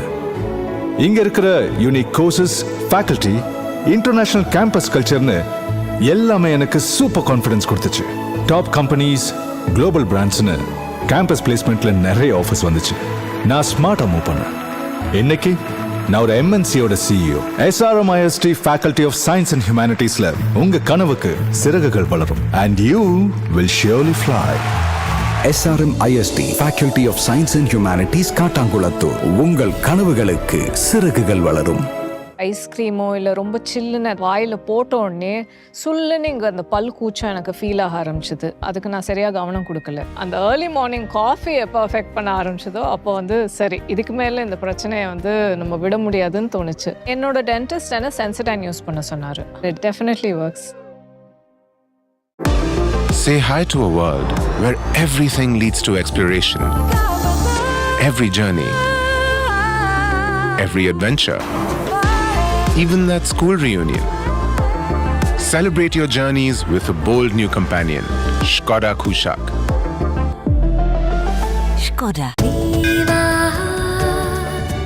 the Chennai Silks. நினைவில் நிற்கும் திருமணப்பட்டு விவாஹா தி சென்னை சில்க்ஸ். சாய்ஸே இல்ல, சான்ஸே இல்ல. பனீர்னா மில்கி மிஸ்ட், இதுதான். இது மட்டும்தான். பன்னீர்னா only மில்கி மிஸ்ட். புதிய ஏரியல் வர்சஸ் 100 விடாப்பிடியான கரை சேலஞ்ச் ஆன். ஊறுகாய், மஞ்சள், நித்திய சாம்பார் முடியவே முடியாது. இப்போது முடியும். ஏரியல் ஸ்டெயின் ஹண்டர்ஸ் போக்கும் 100 விடாப்பிடியான கரைகளை ஒரு வாஷில். வாவ்! ஏரியல் 100 கரை ஒரு wash.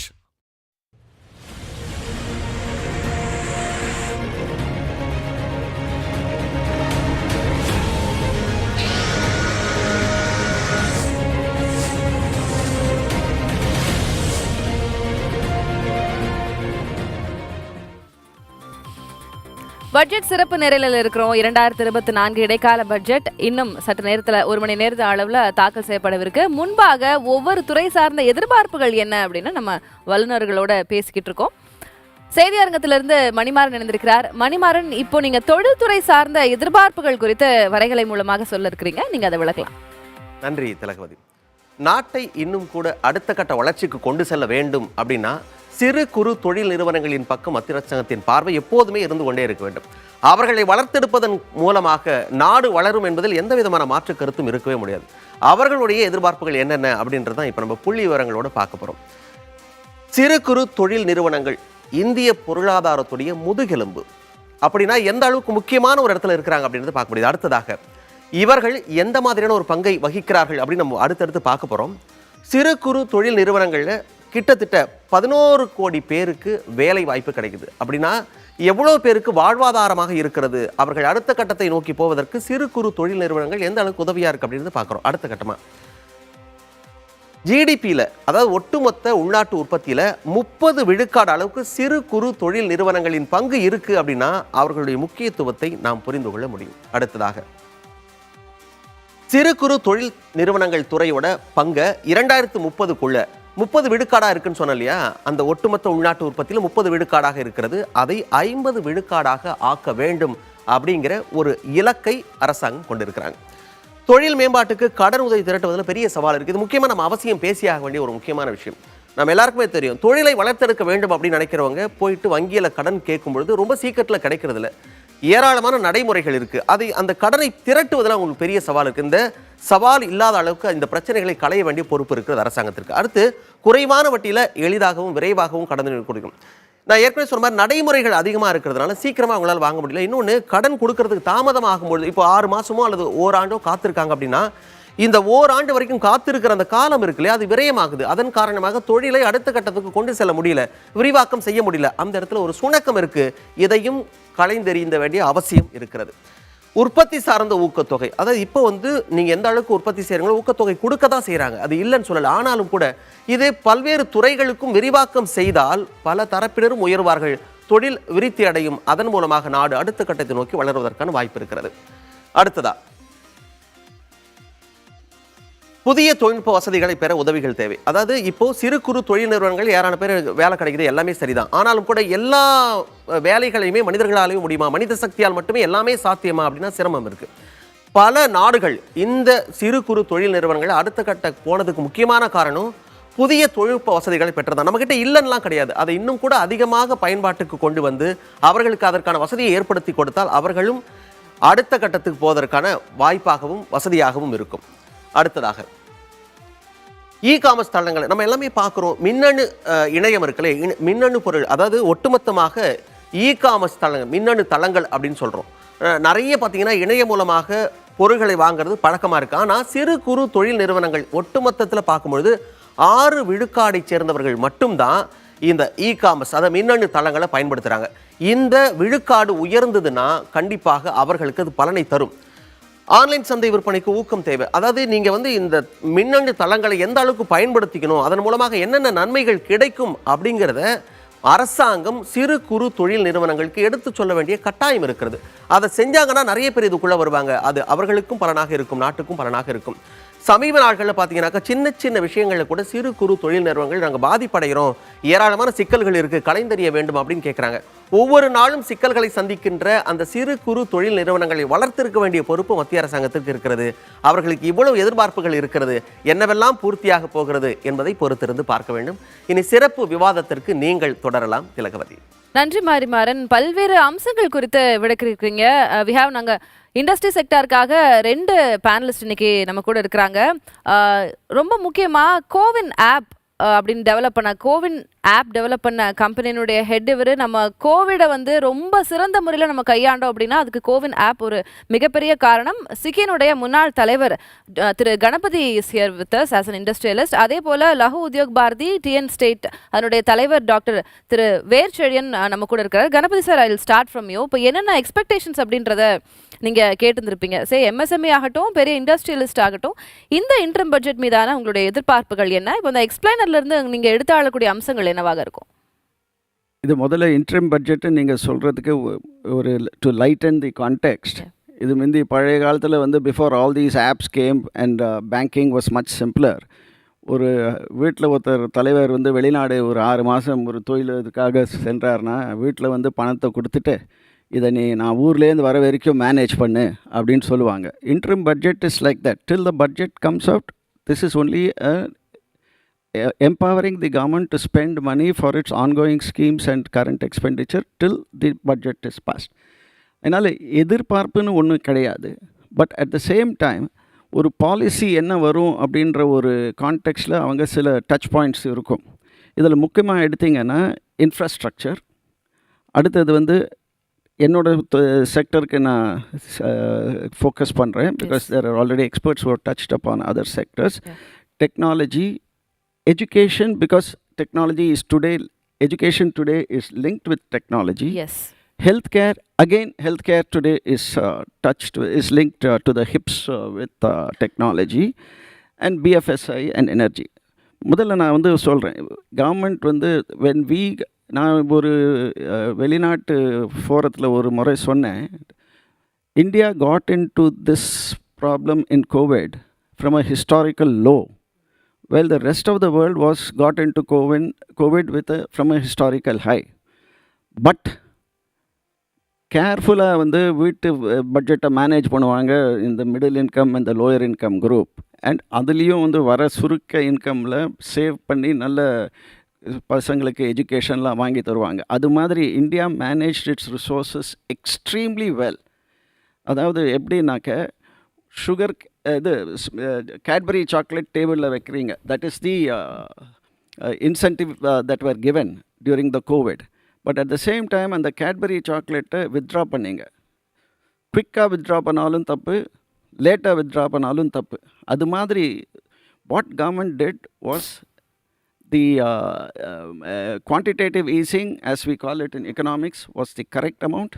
The withdrawal in stages was perfect. And also government followed what I think is a Keynesian approach, spend your way out of trouble மாங்க.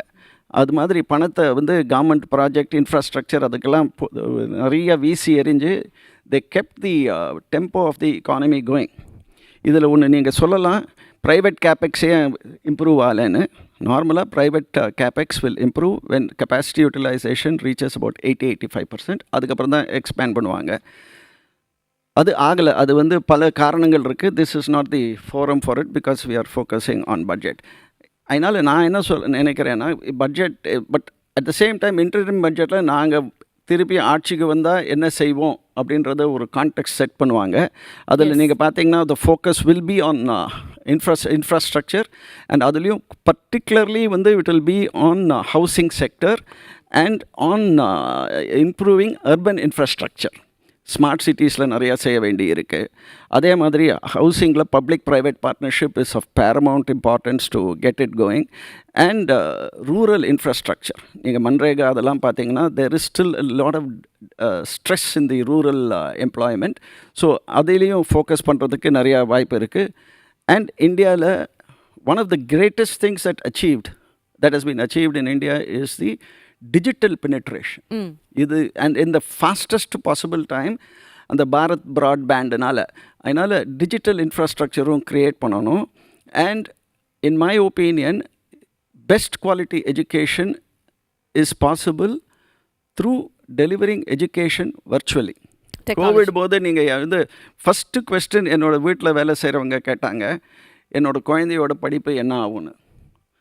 But within 4-5 days, schools bounced back with virtual education. Virtual education is a great tool to impart quality education in minimum cost from the best teachers from a central studio. இது மாதிரி ஒரு ஸ்டூடியோவில் நீங்கள் வச்சு பசங்களுக்கெல்லாம் handled device கொடுத்து நீங்கள் பண்ணிங்கன்னா you can get the best teachers. இங்கே வந்து I've heard some brilliant voices on various sectors. அது மாதிரி எக்ஸ்பர்ட்ஸ் வந்து ரிலேட்டட் சப்ஜெக்ட் குழந்தைங்களுக்கு through this you can teach. ஒரு கிளாஸ்ன்னு எடுத்திங்கன்னா 30 பேர் தான் இருப்பாங்க, 40 பேர் தான் இருப்பாங்க. இன்னொரு கிளாஸ் செக்ஷன் ஸ்கூலில் அதே செக்ஷனில் அந்த teacher may not be so good.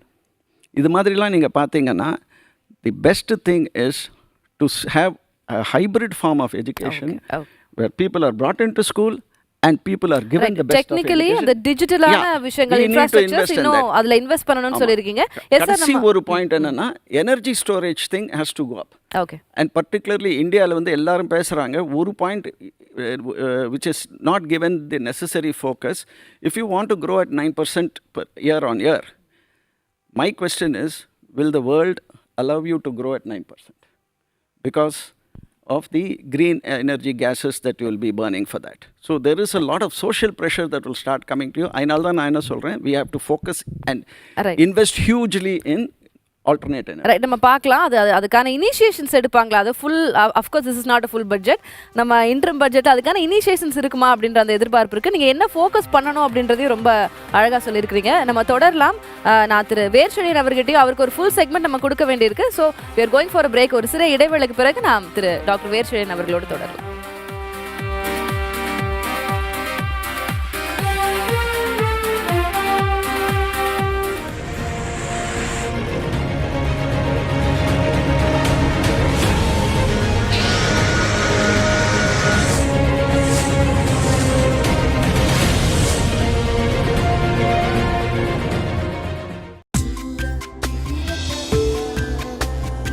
O summer start ஆயிடுச்சா? அப்ப சத்யாவுக்கு போய் ஏசி வாங்கணும். உங்கள் சத்யாவில் இப்போது ஏசி வாங்கும்போது ரூபாய் 6000 மதிப்புள்ள கிளாஸியான 4 சேர்கள் ஃப்ரீ. உங்கள் சத்யா.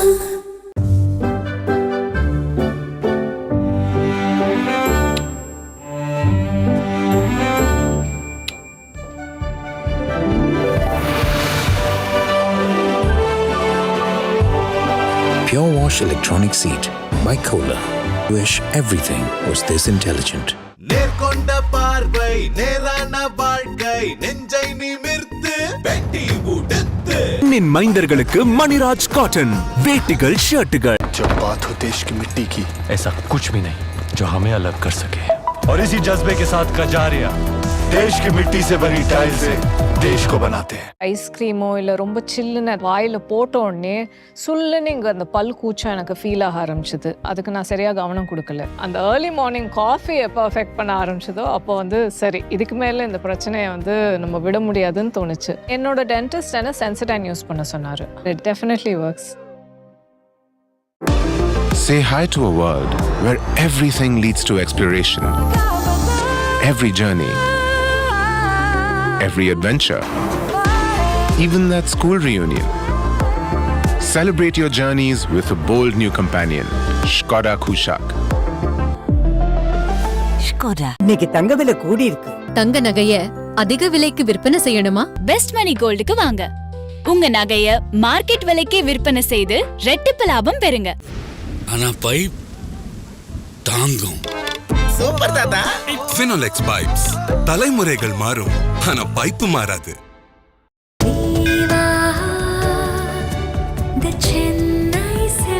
நினைவில் நிற்கும் திருமணப்பட்டு Vivaha the Chennai Silks. Babe, I love this apartment. Perfect. Island kitchen. Lock பண்ணிடலாமா? இங்க அந்த புது ஃப்ளவரும் வந்துட்டா It's so அப்புறம் mom and dad will be just 20 minutes away. They can come anytime. அதனாலதான் housing.com with maximum properties. housing.com doubt இல்ல பெர்ஃபெக்ட். ஜெயிக்கிறதுக்கு தேவை அதிர்ஷ்டமோ ஆர்ப்பாட்டமோ இல்ல நம்பிக்கை. என் மேல எனக்கு இருக்க நம்பிக்கை இப்போ 2 மடங்கா அதிகமா இருக்கு. அதுக்கு ஒரே காரணம் Intra. Tata Intra V30 pickup, India's fastest selling pickup. இதுல இருக்கு வலிமையான என்ஜின், பெரிய லோடிங் கெபாசிட்டி, அதிக மைலேஜ் மற்றும் அதிக லாபம். டாடா இன்ட்ரா V30 பிக்கப் எதையும் தாங்கும், என்றும் வெல்லும்.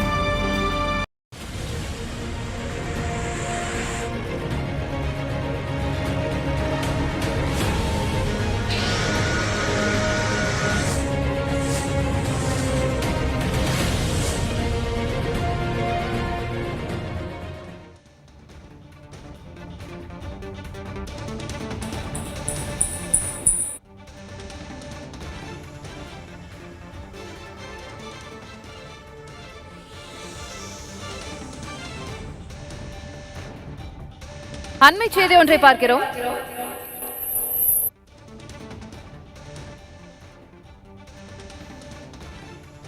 நிதியமைச்சர் நிர்மலா சீதாராமனும் பட்ஜெட் உரையோடு தயாராக இருக்கிறார். பிரதமர் நரேந்திர மோடி நாடாளுமன்றத்திற்கு வந்துவிட்டார் என்ற அண்மை செய்தியை பார்க்கிறோம். சரியாக 11 மணி அளவில் இந்த இடைக்கால பட்ஜெட் தாக்கல் செய்யப்படவிருக்கிறது. இந்நிலையில் நிதியமைச்சர் நிர்மலா சீதாராமன், பிரதமர் நரேந்திர மோடி ஆகியோர் நாடாளுமன்ற வளாகத்திற்கு வந்திருக்கிறார்கள்.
Colors by Kohler makes you wish everything was as vibrant.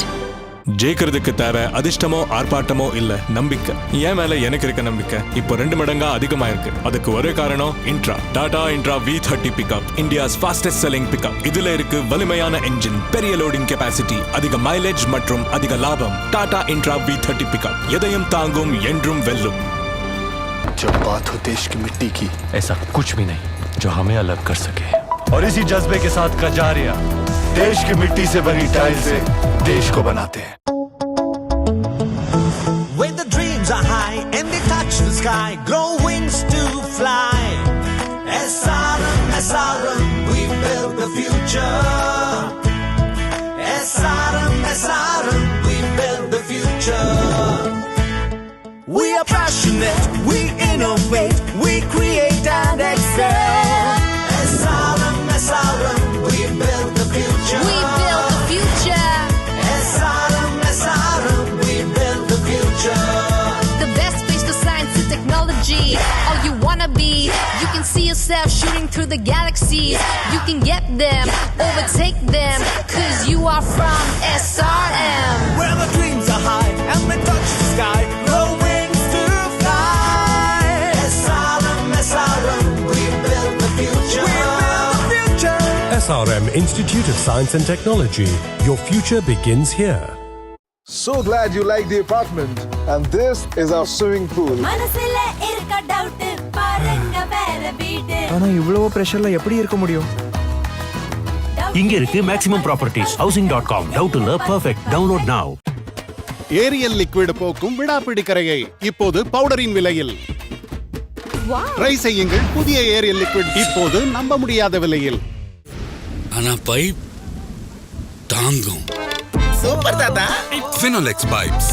தலைமுறைகள் மாறும், ஆனா பைப்பு மாறாது. இந்திய வரலாற்றிலேயே முதன்முறையாக சென்னை தீவுத்திடலில் 48வது சுற்றுலா பொருட்காட்சியில் மரணக்கிணறு மற்றும் விமானம் தாங்கிய கப்பல் அறிமுகப்படுத்தப்பட்டுள்ளது. விடுமுறை நாட்களில் காலை 10 மணி முதல் இரவு 10 மணி வரை, மற்ற நாட்களில் மாலை 3 மணி முதல் இரவு 10 மணி வரை. மிஸ் பண்ணாதீங்க, அப்புறம் வருத்தப்படுவீங்க.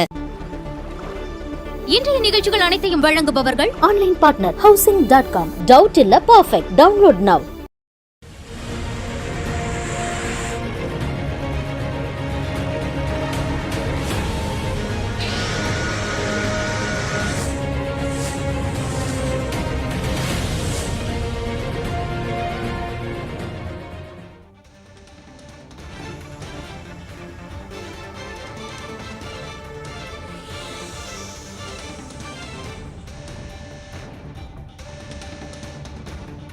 அண்மை செய்தியை பார்க்கிறோம். பிரதமர் மோடி, மத்திய அமைச்சர் நிர்மலா சீதாராமன் நாடாளுமன்றத்திற்கு வந்துவிட்டார்கள். இன்னும் சற்று நேரத்தில் இடைக்கால பட்ஜெட் தாக்கல் செய்யப்படுகிறது. இந்நிலையில் பிரதமர் மோடியும் மத்திய நிதியமைச்சர் நிர்மலா சீதாராமனும் நாடாளுமன்றத்திற்கு வருகை தந்துவிட்டார்கள் என்ற அண்மை செய்தியை பார்க்கிறோம். திரையில் அந்த காட்சிகளையும் பார்க்கிறோம்.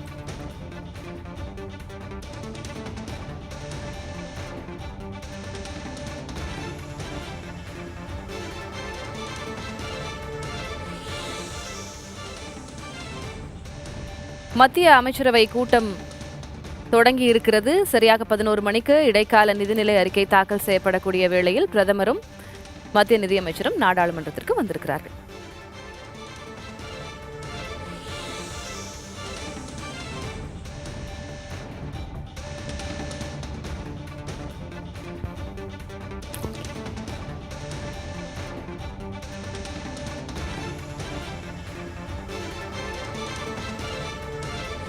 இன்னும் சற்று நேரத்தில் இடைக்கால பட்ஜெட் தாக்கல் செய்யப்படவிருக்கக்கூடிய நிலையில் பிரதமரும் நிதியமைச்சரும் நாடாளுமன்றத்திற்கு வந்திருக்கிறார்கள். கூடுதல் விவரங்களை வழங்குவதற்காக டெல்லியிலிருந்து செய்தியாளர் நிரஞ்சன் இணைந்திருக்கிறார்.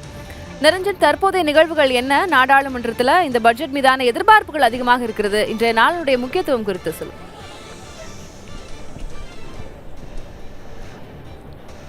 நிச்சயமா, அதாவது இடைக்கால பட்ஜெட்டாக இருந்தாலும் கூட தேர்தலுக்கு முன்பாக என்ன மாதிரியான அறிவிப்புகள் வரும் அப்படின்றத ரொம்ப முக்கியமா இருக்கு. குறிப்பா எதிர்கால திட்டங்கள் எவ்வாறு வகுக்கப்பட போகுது. ஏன்னா நேற்றைய தினம் பிரதமர் கரெக்டா பார்லிமெண்ட் செஷன் தொடங்கறதுக்கு முன்னாடி பேசும் பொழுது விரைவிலேயே மீண்டும் என்னுடைய தலைமையிலான அரசு, இன்னும் சொல்ல போனா நான் புதிய பட்ஜெட்டை முழுமையான பட்ஜெட்டை தாக்கல் செய்வேன் அப்படின்ற ஒரு பெரிய நம்பிக்கையை தெரிவிச்சிருந்தார். அதாவது 3வது முறையும் நாங்க தான் தொடர்ச்சியா ஆட்சி அமைக்க போறோம் அப்படின்ற ஒரு விஷயத்தை அவர் ரொம்ப ஒரு கான்பிடென்ட்டா சொல்லியிருந்தாரு.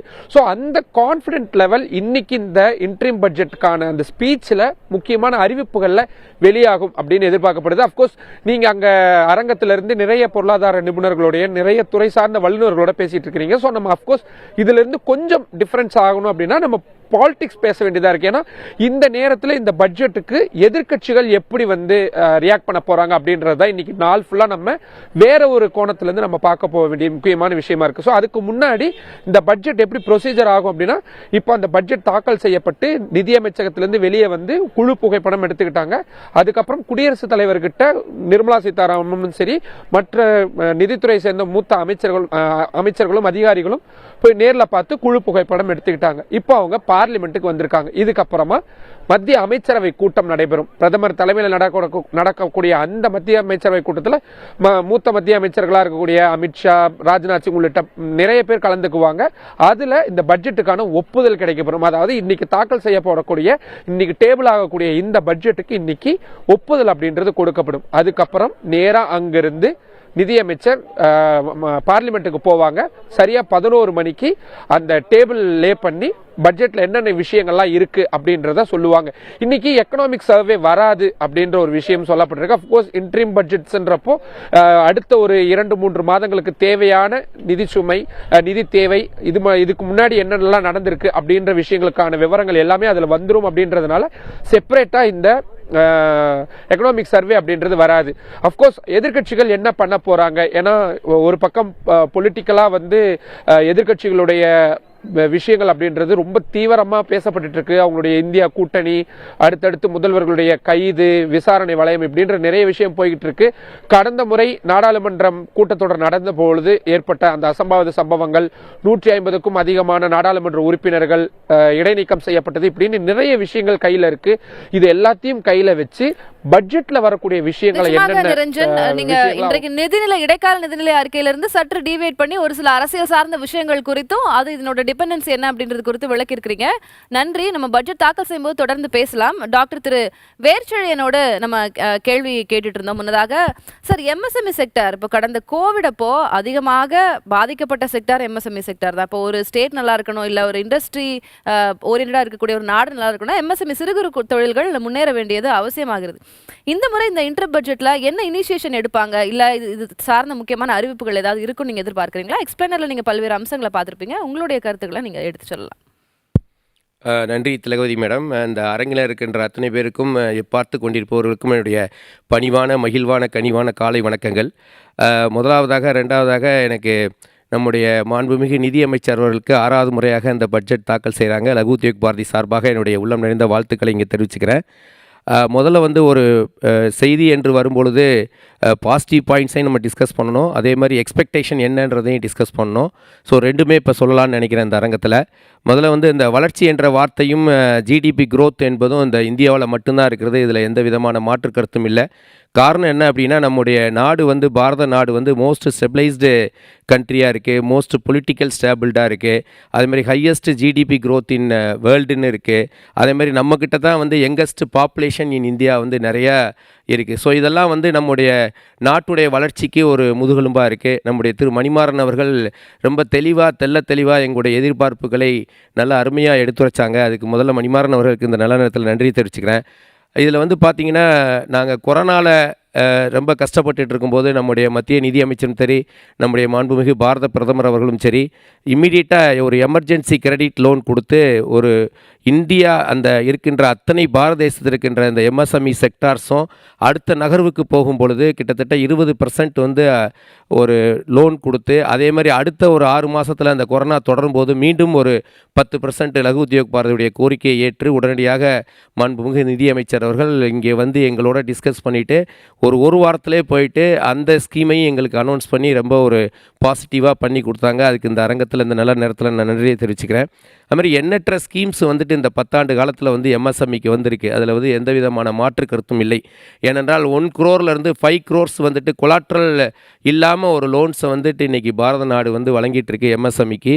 அதே மாதிரி வந்து டெக்னிக்கல் அப்கிரேடேஷன் ஃபண்டு TUFS என்ற ஸ்கீமும் அதே மாதிரி ரொம்ப தெளிவாக இயங்கிட்டு இருக்கு. அதே மாதிரி வந்து ஆத்ம நிர்பர் பாரத்தில் வந்து கிட்டத்தட்ட நம்முடைய சுயசார்பு இந்தியாவை நம்முடைய பாரத பிரதமர் 2020 தொடங்கி இதில் வந்து MSMEக்கு வந்து ஒரு 25% வந்து இது வந்து எல்லா பப்ளிக் செக்டார் யூனிட்லையும் வந்துட்டு இது வழங்கணும் அப்படின்றது ஒரு மிகப்பெரிய விஷயம்.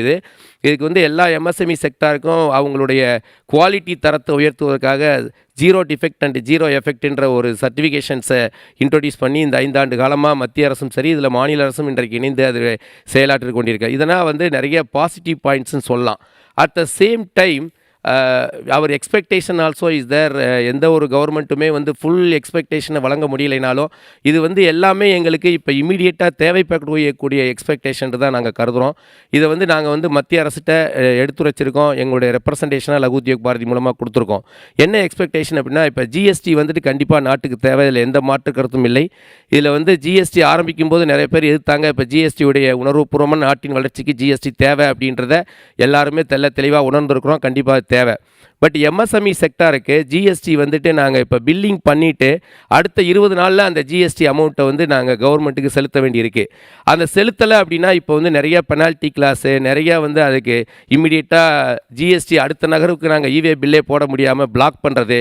ஸோ இந்த மாதிரி ஒரு செயல்பாடுகள் எல்லாம் வந்து ஒட்டுமொத்த MSME செக்டாரையும் வந்து ஒரு பயமுறுத்தக்கூடிய சூழல் வந்து இன்றைக்கி ஏற்பட்டிருக்கு. இதுக்கு வந்து கண்டிப்பாக நம்முடைய வருங்கால எந்த அரசு வந்தாலும் சரி, மத்திய நிதியமைச்சரும் சரி, நம்முடைய மாண்புமிகு பாரத பிரதமர் அவர்களும் இந்த MSME செக்டாருக்கு இது ஒரு மிகப்பெரிய ஒரு சவாலாக இருக்குது. ஒன்று 90 டேஸ் எங்களுக்கு ஜிஎஸ்டி அமௌண்ட்டு கட்டுறதுக்கு ஒரு கிரெடிட் பீரியட் தரலாம்.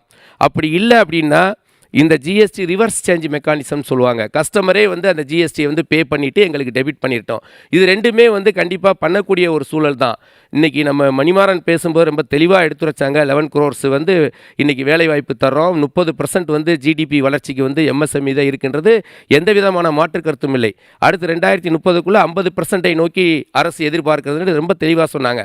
ஸோ இந்த மாதிரி ஒரு 50% 50% ஆஃப் த ஜிடிபி growthக்கு இருக்கின்ற MSME செக்டாருக்கு கண்டிப்பாக அரசு வந்துட்டு இதை வந்து ரொம்ப ரொம்ப ரொம்ப ரொம்ப ஒரு இம்மீடியட் ஆக்ஷன்ஸாக இதை பண்ணினா தான் இது வந்து அடுத்த நகர்வுக்கு MSME-னுடைய ஜிஎஸ்டி அது ஃபைல் பண்ணுறதுல உங்களுக்கு இருக்கக்கூடிய கஷ்டங்கள் நீங்கள் சொன்னீங்க. அதுக்கு வந்து பெனால்ட்டிஸ் ஜாஸ்தியாக இருக்குது, ஹார்ட் அண்ட் ஃபாஸ்ட் ரூல்ஸாக இருக்குது. அந்த மாதிரி விதிகள் இருக்கிறதுனால தானே அது சிறப்பாக செயல்பட முடியுது. அது மூலமாக நம்ம கவர்மெண்ட்டுக்கு வருமானம் அதிகமாக கிடைக்க முடியுது. அப்போ அது தேவை தானே? அது தேவை தான், அதில் எந்த மாற்று கருத்தும் இல்லை. பட் எங்களால் கட்ட முடியலையே. ஏன்னா எங்களுடைய கஸ்டமர் வந்துட்டு 60 days 90 days பொறுத்து பேமெண்ட் கொடுக்கும் பொழுது நாங்கள் இப்போ ஃபார் எக்ஸாம்பிளுக்கு 1 crore பிஸ்னஸ் பண்ணுறவர் 28% வந்து ஜிஎஸ்டி அப்படின்னா 28 லட்ச ரூபா அவர் அடுத்த 15 நாளைக்குள்ள we have to pay to government. Practical difficulties இருக்கு அப்படி நீங்க சொல்லியிருக்கீங்க. ரைட், நம்ம ஒரு சிறிய நேரலை இதுல வந்து இன்னொரு முக்கியமான விஷயம் என்னன்னா லேபர் சார்ஜ் பண்ணக்கூடிய மைக்ரோ இண்டஸ்ட்ரீஸ், அவன் வந்து அடுத்த நகர்வே செல்ல முடியாத மைக்ரோ இண்டஸ்ட்ரீஸ் 1 லட்சம் ரூபாய்க்கு வந்துட்டு அவன் டர்ன் ஓவர் பண்ணுவான் லேபர் சார்ஜுக்கு. அதுக்கு 12% வந்து ஜிஎஸ்டி கட்ட சொல்லி இப்போதைக்கு இருக்கிற சூழல். அந்த 12% கிடையாது 24,000 ரூபா. அடுத்த 15 நாளையில் 1 லட்சம் ரூபா பண்ணக்கூடிய ஒரு மைக்ரோ இண்டஸ்ட்ரீஸ் 24,000 ரூபா ஜிஎஸ்டி வந்து அடுத்த 20ஆம் தேதிக்குள்ளே கட்டணும் அப்படின்னா கண்டிப்பாக அது பாசிபிலிட்டியே இல்லை. ஏன்னா கஸ்டமர் அவனுக்கு பணம் கொடுக்க வேண்டிய சூழல் 60 நாள் பொறுத்து. ஸோ அப்போ அந்த 60 நாள் பொறுத்து இது பண்ணும்பொழுது கண்டிப்பாக அது வந்து சூழல் ஏற்படாது. இது வந்து ஒரு மிகப்பெரிய சவாலான சூழல் தான். சின்ன சின்ன திருத்தங்கள் தேவை அப்படின்னு நீங்கள் சொல்லியிருக்கீங்க. நான் அதை புரிஞ்சுக்கிறேன். நான் ஒரு நேரலை நம்ம தொடர்ந்துட்டு நான் உங்ககிட்ட மறுபடியும் வரேன். நம்மளுடைய செய்தியாளர் ஹுசைன் தஞ்சாவூர்ல இருந்து இணைந்திருக்கிறார். காதர் ஹுசைன், நீங்க தஞ்சையில் இருக்கக்கூடிய விவசாயிகளுடைய கோரிக்கை என்னவாக இருக்கிறது? அக்ரிகல்ச்சர் செக்டாருடைய பேனலிஸ்டும் நம்ம கூட இருக்கிறாங்க, நிபுணர்கள் இருக்கிறாங்க. நம்ம அவங்க கிட்டேயும் அது குறித்து எடுத்தாளலாம். என்ன எக்ஸ்பெக்டேஷன், எதிர்பார்ப்புகள் என்ன இருக்குன்னு நீங்க விளக்கலாம். இப்போ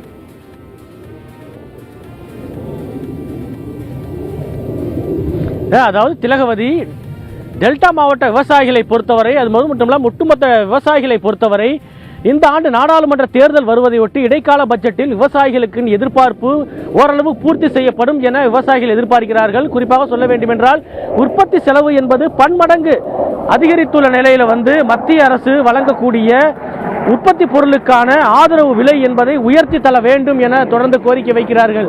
அதான் நெல், கோதுமை, எண்ணெய் வித்துக்கள் உள்ளிட்ட பொருட்களுடைய ஆதரவு விலை என்பது உற்பத்தி செலவை ஒப்பிடும் பொழுது போதுமானதாக இல்லை. அதை உயர்த்தி தர வேண்டும் என தொடர்ந்து விவசாயிகள் கோரிக்கை வைக்கிறார்கள். அது மட்டுமில்லாமல் பயிர் காப்பீடு என்பது விவசாயிகளுக்கு ஒரு மிகப்பெரிய ஒரு பயனுள்ளதாக இருந்தாலும் அதன் பயன் என்பது முழுமையாக விவசாயிகளுக்கு கிடைப்பது கிடையாது. முக்கியமான காரணம், பயிர் காப்பீடில் பல்வேறு குளப்படிகள் இருக்கிறது. அந்த குளப்படிகளை சரி செய்ய வேண்டும். அது மட்டுமல்லாமல் மத்திய அரசு தனது பங்கு 5% பயிர் காப்பீட்டு பிரீமியம் தொகையை உயர்த்தி வழங்க வேண்டும் என விவசாயிகள் தொடர்ந்து கோரிக்கை வைக்கிறார்கள். தற்பொழுது பார்த்தீங்கன்னா உணவு உற்பத்தியில் முக்கியமாக பங்கு வகிக்கிறது உரம். இந்த உரங்களுடைய விலை என்பது கடுமையாக உயர்ந்திருக்கிறது. இந்த உரங்களின் விலையை கட்டுப்படுத்த வேண்டும் என்றால் உரத்திற்கான மானியத்தை அதிகப்படுத்தி தர வேண்டும் என விவசாயிகள் தொடர்ந்து கோரிக்கை வைத்துள்ளார்கள். குறிப்பாக சொல்ல வேண்டும் என்றால் டிஏபி, பொட்டாஸ் உள்ளிட்ட உரங்களின் விலை பன்மடங்கு உயர்ந்துள்ளது. இதன் தேவையும் அதிக அளவு உள்ளதால் உற்பத்தியை அதிகரிக்க வேண்டும். அது மட்டும் இல்லாமல் அதன் விலையை கட்டுப்படுத்த வேண்டும் எனவும் தொடர்ந்து விவசாயிகள் கோரிக்கை வைக்கிறார்கள். அரசு கொள்முதலில் பார்த்தீங்கன்னா அதிக அளவு கோதுமை, நெல் மட்டும்தான் கொள்முதல் பண்ணுறாங்க. இதன் காரணமாக மாற்று பயிராக பருப்பு, எண்ணெய் வித்துக்கள் செய்யக்கூடிய விவசாயிகளுக்கு போதிய அளவுக்கு அவங்க மானியம் வழங்குவது கிடையாது, கொள்முதல் கிடையாது அப்படிங்கிற ஒரு குற்றச்சாட்டு வைக்கிறாங்க. நெல், கோதுமை மட்டுமல்லாமல் மற்ற பயிர்களான பருப்பு வகைகள், எண்ணெய் வித்துக்களுக்கு கூடுதலாக மானியம் வழங்க வேண்டும். மானியம் வழங்குவதோடு மட்டுமல்லாமல் இதனை அதிக அளவு இறக்குமதியை தடை செய்துவிட்டு உள்ளூரில் உற்பத்தி செய்யக்கூடிய உற்பத்தியை கொள்முதல் செய்ய வேண்டும் எனவும் தொடர்ந்து கோரிக்கை வைக்கிறார்கள். மத்திய அரசு மாநில அரசோட நீர்ப்பாசன திட்டத்திற்கு கூடுதலாக நிதி ஒதுக்க வேண்டும் அப்படிங்கிறாங்க. ஏனென்றால் உலக வங்கியில் கடன் வாங்கி தான் ஒவ்வொரு திட்டத்தையும் செயல்படுத்த வேண்டி இருக்கிறது. இதன் காரணமாக பல திட்டங்கள் தூர்வாரக்கூடிய பணியாக இருந்தாலும் பல திட்டங்கள் செயல்படுத்த முடியாமலேயே போகிறது. உடனடியாக இந்த மாநில அரசோட நீர்ப்பாசன திட்டத்திற்கு கூடுதலாக நிதி ஒதுக்க வேண்டும் அப்படிங்கிற ஒரு கோரிக்கை வைக்கிறாங்க. டெல்டா மாவட்டங்கள் குறிப்பாக சொல்ல வேண்டும் என்றால் தொழில்துறை வளர்ச்சி என்பது ஒரு முக்கியமாக இருந்தாலும் டெல்டா மாவட்டங்கள் ஒரு பாதுகாக்கப்பட்ட வேளாண் மாவட்டமாக இருக்கிறது. இந்த வேளாண் மாவட்டங்கள் வேளாண் சார்ந்த தொழிலுக்கு முக்கியத்துவம் அளிக்க வேண்டும். அதாவது உற்பத்தி செய்யக்கூடிய பொருட்கள் விற்பனை செய்யப்படாத நிலையில் அது மதிப்பு கூட்டு விற்பனை செய்யக்கூடிய வகையில் தொழிற்சாலைகளை மத்திய அரசு ஏற்படுத்துவதற்காக நடவடிக்கை எடுக்க வேண்டும். அது மட்டும் இல்லாமல் பல ஆண்டுகளாக விவசாயிகள் வாங்கிய கடனை கட்டுவதற்கு முடியாமல் விவசாயிகள் தவித்து வருகிறார்கள். ஏனென்றால் உற்பத்தி செலவு அதிகரிப்பு, போதுமான லாபம் இல்லாததால் கட்ட முடியாத நிலைக்கு விவசாயிகள் தள்ளப்பட்டிருக்கிறார்கள். விவசாய கடன்களை தள்ளுபடி செய்ய வேண்டும் அப்படிங்கிற கோரிக்கை வைக்கிறாங்க. பயிர் காப்பீடு, உரம், அதற்கான மானியம், அதன் விலையை குறைக்க வேண்டும், உள்ளூர் உற்பத்தி, கொள்முதல் போன்ற பல்வேறு அம்சங்கள்ல எதிர்பார்ப்புகள் சொல்லியிருக்கிறீங்க விவசாயத்துறையில. நன்றி காதர் ஹுசைன் உங்களுடைய விவரங்களுக்கு. நாம் இது குறித்து நம்மளுடைய பேனலிஸ்ட் கிட்டையும் பேசலாம். விவசாயத்துறை சார்பாகவும் ஃபுட் ப்ராசஸிங் இண்டஸ்ட்ரி சார்பாகவும் நம்மோடு விருந்தினர்கள் இருக்கிறார்கள். அவர்களோடு தொடரலாம் ஒரு சிறிய இடைவேளைக்கு பிறகு.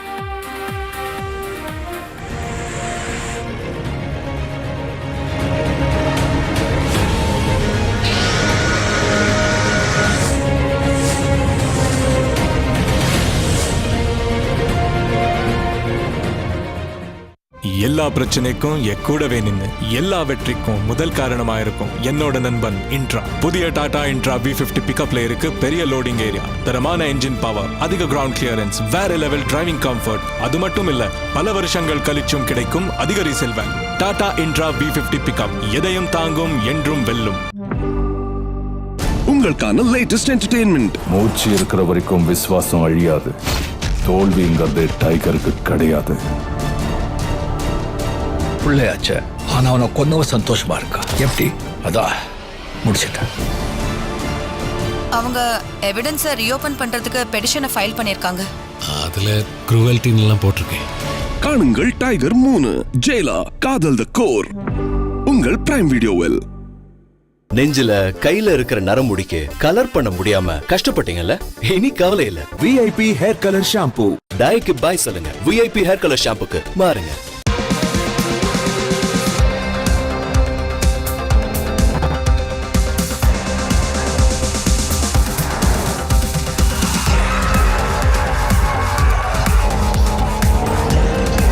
The new Hyundai Creta.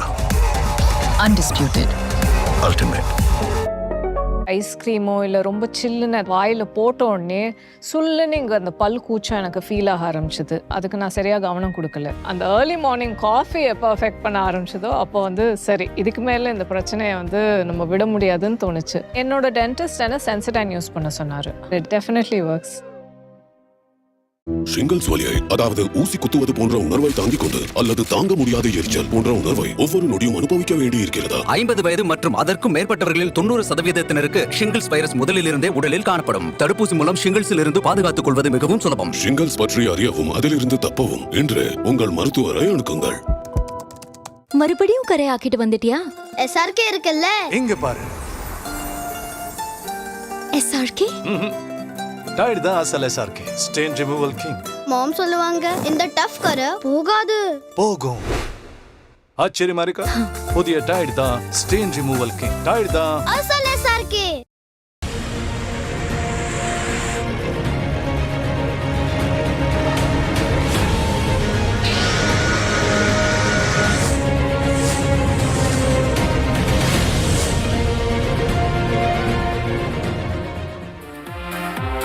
விவசாயத்துறை சார்ந்த எதிர்பார்ப்புகள் என்ன அப்படின்னு தஞ்சையில இருந்து நமது செய்தியாளர் காதர் ஹுசேன் வழங்க நம்ம கேட்டோம். விவசாய சங்கத்தின் சார்பாக ஸ்ரீனிவாசன் சார் இருக்கிறாரு. சார், பயிர் காப்பீடு குறித்து அவர் பதிவு பண்ணிருந்தாரு. 5% பிரீமியம், உரம் மானியம், உரத்துக்கான மானியம் இன்க்ரீஸ் ஆகணும், உரம் விலையை குறைக்கணும், உள்ளூர்ல உற்பத்திக்கு முக்கியத்துவம் கொடுக்கணும், கொள்முதல்ல இங்கே நேரடியாக பண்ணணும் போன்ற பல்வேறு இந்த எதிர்பார்ப்புகள் ரொம்ப வருஷமா இருக்கு. சின்ஸ் நம்ம பட்ஜெட் நிறைய நாள் ஹேண்டில் பண்றதுனால நீங்க உடன்படுறீங்களா? செய்தியாளர் சொன்ன அனைத்துமே உண்மை. ப்ராக்டிக்கலாக அவர் போய் பார்த்து எல்லாத்தையும் சொல்லியிருக்காரு.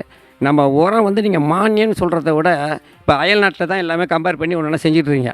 நீங்கள் உரத்தை இலவசமாக கொடுக்கணும். மானியம் கொடுத்தே வாங்குறதுக்கு படியலை, எல்லாம் 2 பங்கு விலை ஆயிடுச்சு. அது மாதிரி போது கட்டுப்படியான விலை எங்களுக்கு கிடைக்கல.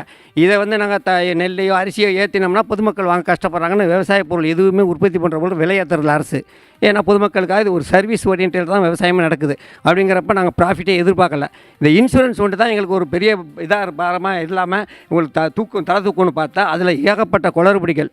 ஒரு சர்வே நம்பர், ஒரு பார்ட்டி பேரை போட்டு இன்சூரன்ஸ் பண்ணால் அந்த ஏரியாவே வந்தால் தான் கொடுக்குறேன். இது ஒரு முரண்பாடாகவே இருக்குது. நீங்கள் இன்சூரன்ஸ் என்ன பண்ணணும், ஒரு கம்பெனியில் கொடுக்குறீங்க, மொத்தமாக கொடுக்குறீங்க. அவங்க மொத்தமாக எங்களுக்கு இன்சூரன்ஸ் சரியாக கொடுக்கறதில்ல. ஒரு பக்கம் 3 வில்லேஜ் கொடுக்குறாங்க, ஒரு பக்கம் ஒன்றுமே கொடுக்க மாட்டேங்கிறாங்க, ஒரு பக்கம் 10 வில்லேஜ் கொடுக்குறாங்க. அது ரேண்டமாக எடுக்கிறாங்களே வச்சு அது கணக்கெடுப்பு சரியாக இல்லை. நீங்கள் பக்கத்து இன்சூரன்ஸை டைப் பண்ணிடணும். ஏன்னா நாங்கள் போய் டெல்லியிலையோ மெட்ராஸ்லேயோ ஒரு இடத்துல விவசாயத்துலேருந்து போய் கேட்க முடியாது. 10 இன்சூரன்ஸ் கம்பெனிங்க இருக்குது. ஒவ்வொரு கம்பெனிக்கும் பேங்க்கில் டார்கெட் பண்ணுறீங்களா, அதுமாதிரி ஒரு டார்கெட் விட்டு இவ்வளோ தாங்க நீங்கள் அக்ரிகல்ச்சர் பண்ணி ஆகணும் அப்படின்னு அவங்கள்ட்ட பண்ணுங்கள். நாங்கள் ஈஸியாக லோக்கல்லேயே நாங்கள் இன்சூரன்ஸ் பண்ணிக்குவோம். நான் கிளைமுக்கு பார்க்குறதுக்கு நீங்கள் கிளைம் வாங்குறதுக்கே ரொம்ப கஷ்டமாக இருக்குது. அரசு பண்ணணும், கலெக்டர் சொல்லணும், இது ப்ராசஸ் நிறையா இருக்குது. அந்த இன்சூரன்ஸ் பாலிசியே மாற்றி விவசாயிகளுக்கு ஒரு பயனுள்ளதாக திட்டமாக்கணும். அதில் இன்சூரன்ஸில் பயன் இல்லை. அதேமாரி உரத்தை பற்றி சொன்னாப்புல உங்கள் செய்தியாளர், உரம் நீங்கள் மானியம்னு கொடுத்துட்டு மறுபடியும் எடுத்துட்டாங்க. இப்போல்லாம் 2 பங்கு விலை, 1000 ரூபா விற்றது 2000 ரூபா நெருக்கி விற்குதுங்கிறப்ப எங்களால் வாங்கி போட முடியல. அந்த உரம் போட்டால் தான் விளையுதுங்கிறப்ப நீங்கள் அயல் நாட்டெலாம் உரம் கொடுக்குறாங்க, உழவு கொடுக்குறாங்க, சீடு கொடுக்குறாங்க, எல்லாமே இலவசமாக கொடுத்து நிலம் ஒண்டி தான் விவசாயிகள். பாக்கி எல்லாமே இலவசமாக அயல் நாட்டில் கொடுக்கும்போது பாக்கி எல்லாம் அயல் நாட்டை பேஸ் பண்ணி இதையும் செஞ்சா என்ன? சார் ஃபுட் ப்ராசஸை பற்றி நல்லா சொன்னார். ஏன்னா நாங்கள் 1 வருஷம் கஷ்டப்பட்டு அதை உற்பத்தி பண்ணி கொண்டு வந்தோம்னா நெல் முளைச்சி போகுது, அதை காய வைக்க முடியல. அதுக்கு போதுமான ட்ரையர் வசதி அரசு செஞ்சு கொடுக்கல. ஒரு விவசாயியால் ஒரு 20 லட்சம் போட்டு ஒரு ட்ரையர் வாங்க முடியாது. அதனால் அதை செஞ்சு கொடுக்கணும். ஒரு பூவாக இருக்கட்டும், தக்காளியாக இருக்கும், தக்காளி திடீர்னு 200 ரூபா இருந்தால் போராட்டம் வருது, மக்களால் வாங்க முடியல. 2 ரூபா 1 ரூபா விற்கிது. அப்போ விவசாயிகள் கஷ்டமாக இருக்குது. நீங்கள் தக்காளி ஸ்டாண்டர்டாக விலை விற்கும்போது அதை ஸ்டோர் பண்ணி, இல்லை அதை ஜூஸ் பண்ணி, சாப்பிட்டு பண்ணி, இதான பண்ணி விவசாயிகளை காப்பாற்றுறதுக்கு என்ன திட்டம் அது மாதிரி பண்ணணும். அதே மாதிரி இன்னொரு ட்ராபேக் எங்களுக்கு என்னென்னா, இந்த 100 நாள் திட்டம் ஏழைகளுக்கு கொடுக்குறீங்க, ரைட்டு. இந்த 100 நாள் திட்டத்தினால நாங்கள் இயந்திரமாக்கலும் போகிறோம். எப்படி இருந்தாலும் ஆள் ரொம்ப பட்டாக்குறை, ஆளே 0ங்கிற லெவலில் தான் விவசாயம் நடந்துக்கிட்டு இருக்குது. ட்ரோனுக்கு போயிட்டோம். ட்ரோனு போட்டு பண்ணால் அப்புறம் கிளவி எப்படியான கொஞ்சமான மேன்யூவலாக ஆள் தேவைப்படுது. அப்படி இருக்கும்போது இந்த 100 நாள் திட்டத்துக்கு நீங்கள் என்ன பண்ணுங்கள், விவசாயத்துக்கு அந்த 100 நாள் வேலையை எங்கேஜ் பண்ணி விடுங்க. எங்களுக்கு பயனுள்ளதாக இருக்கும். இல்லையா, உங்களால் பண்ண முடியாது, அவங்களுக்கு நீங்கள் மாதம் உள்ள பணத்தை நான் ஒரு 100 நாள் வேலைக்காரங்களை கேட்டேன். ஒரு 100 நாளுங்கிறது கிடையாது, 50 நாள்லேருந்து 60 நாளுக்கு கூட தான் உங்களுக்கு வேலை கிடைக்குது பெர் ஆனம். நீங்கள் அந்த 10,000 ரூபாய் மாதம் 1000 ரூபாய் உங்களுக்கு கொடுத்துருங்க, ஃப்ரீயாக விட்டுருங்க. இந்த இடத்துல எனக்கு ஒரு சின்ன கேள்வி வருது. PM கிசானுடைய 2019 அனௌன்ஸ் பண்ணி 6000 ரூபாய் தவணை முறையில் வழங்கிட்டு இருக்காங்க இல்லையா விவசாயிகளுக்கு? அது எந்த அளவு அது பயனா இருந்திருக்கு நீங்க நினைக்கிறீங்க? ஒரு மூட்டை உரம் வாங்க முடியுமா? அதை வச்சு நான் எத்தனை விவசாயிகளுக்கு கொடுக்குறாங்க அதை சொல்லுங்கள். விவசாயிகளுக்கு பாதி விவசாயிகளுக்கு ரிஜெக்ட் பண்ணுறாங்க, நிலம் உரிமையாக இருக்கணுங்கிறாங்க. சாகுபடி பண்ணுற விவசாயிகள் கிடைக்கல, அதுலேயும் குளறுபடிகள் இருக்குது. அதே மாதம் 1000 ரூபாய் கொடுக்கணுங்க, அது பத்தாது. இது எங்களுக்கு போயிட்டு வயலுக்கு போயிட்டு வர ஒரு லேபர் இன்றைக்கி 600 ரூபாய். அப்படிங்கிறப்ப நாங்கள் விவசாயம் பண்ணுறதுக்கு அவ்வளோ கஷ்டம். அவங்களுடைய மிகப்பெரிய திட்டம் இல்லையா அது?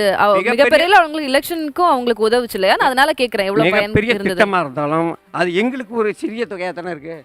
அப்படி இருக்கும்போது இந்த 100 நாள் திட்ட வேலை எங்களுக்கு எங்கேஜ் பண்ணுங்க. ஒரு நோடி சார், நம்ம தொடரலாம். ஒரு அண்மை செய்தியை நம்ம திரையில் பார்க்குறோம். மத்திய அமைச்சரவை கூட்டம் பிரதமர் தலைமையில் தொடங்கி இருக்கிறது. இடைக்கால பட்ஜெட்டுக்கு மத்திய அமைச்சரவை ஒப்புதல் வழங்கி இருக்கிறது. நம்ம ஏற்கனவே இதெல்லாம் எதிர்பார்த்த ஒன்று தான். நம்ம மரபுப்படி ஒவ்வொரு ஈவெண்ட்டாக நம்ம பார்த்துக்கிட்டு இருக்கோம். இடைக்கால பட்ஜெட்டுக்கு மத்திய அமைச்சரவை ஒப்புதல் வழங்கி இருக்கிறது.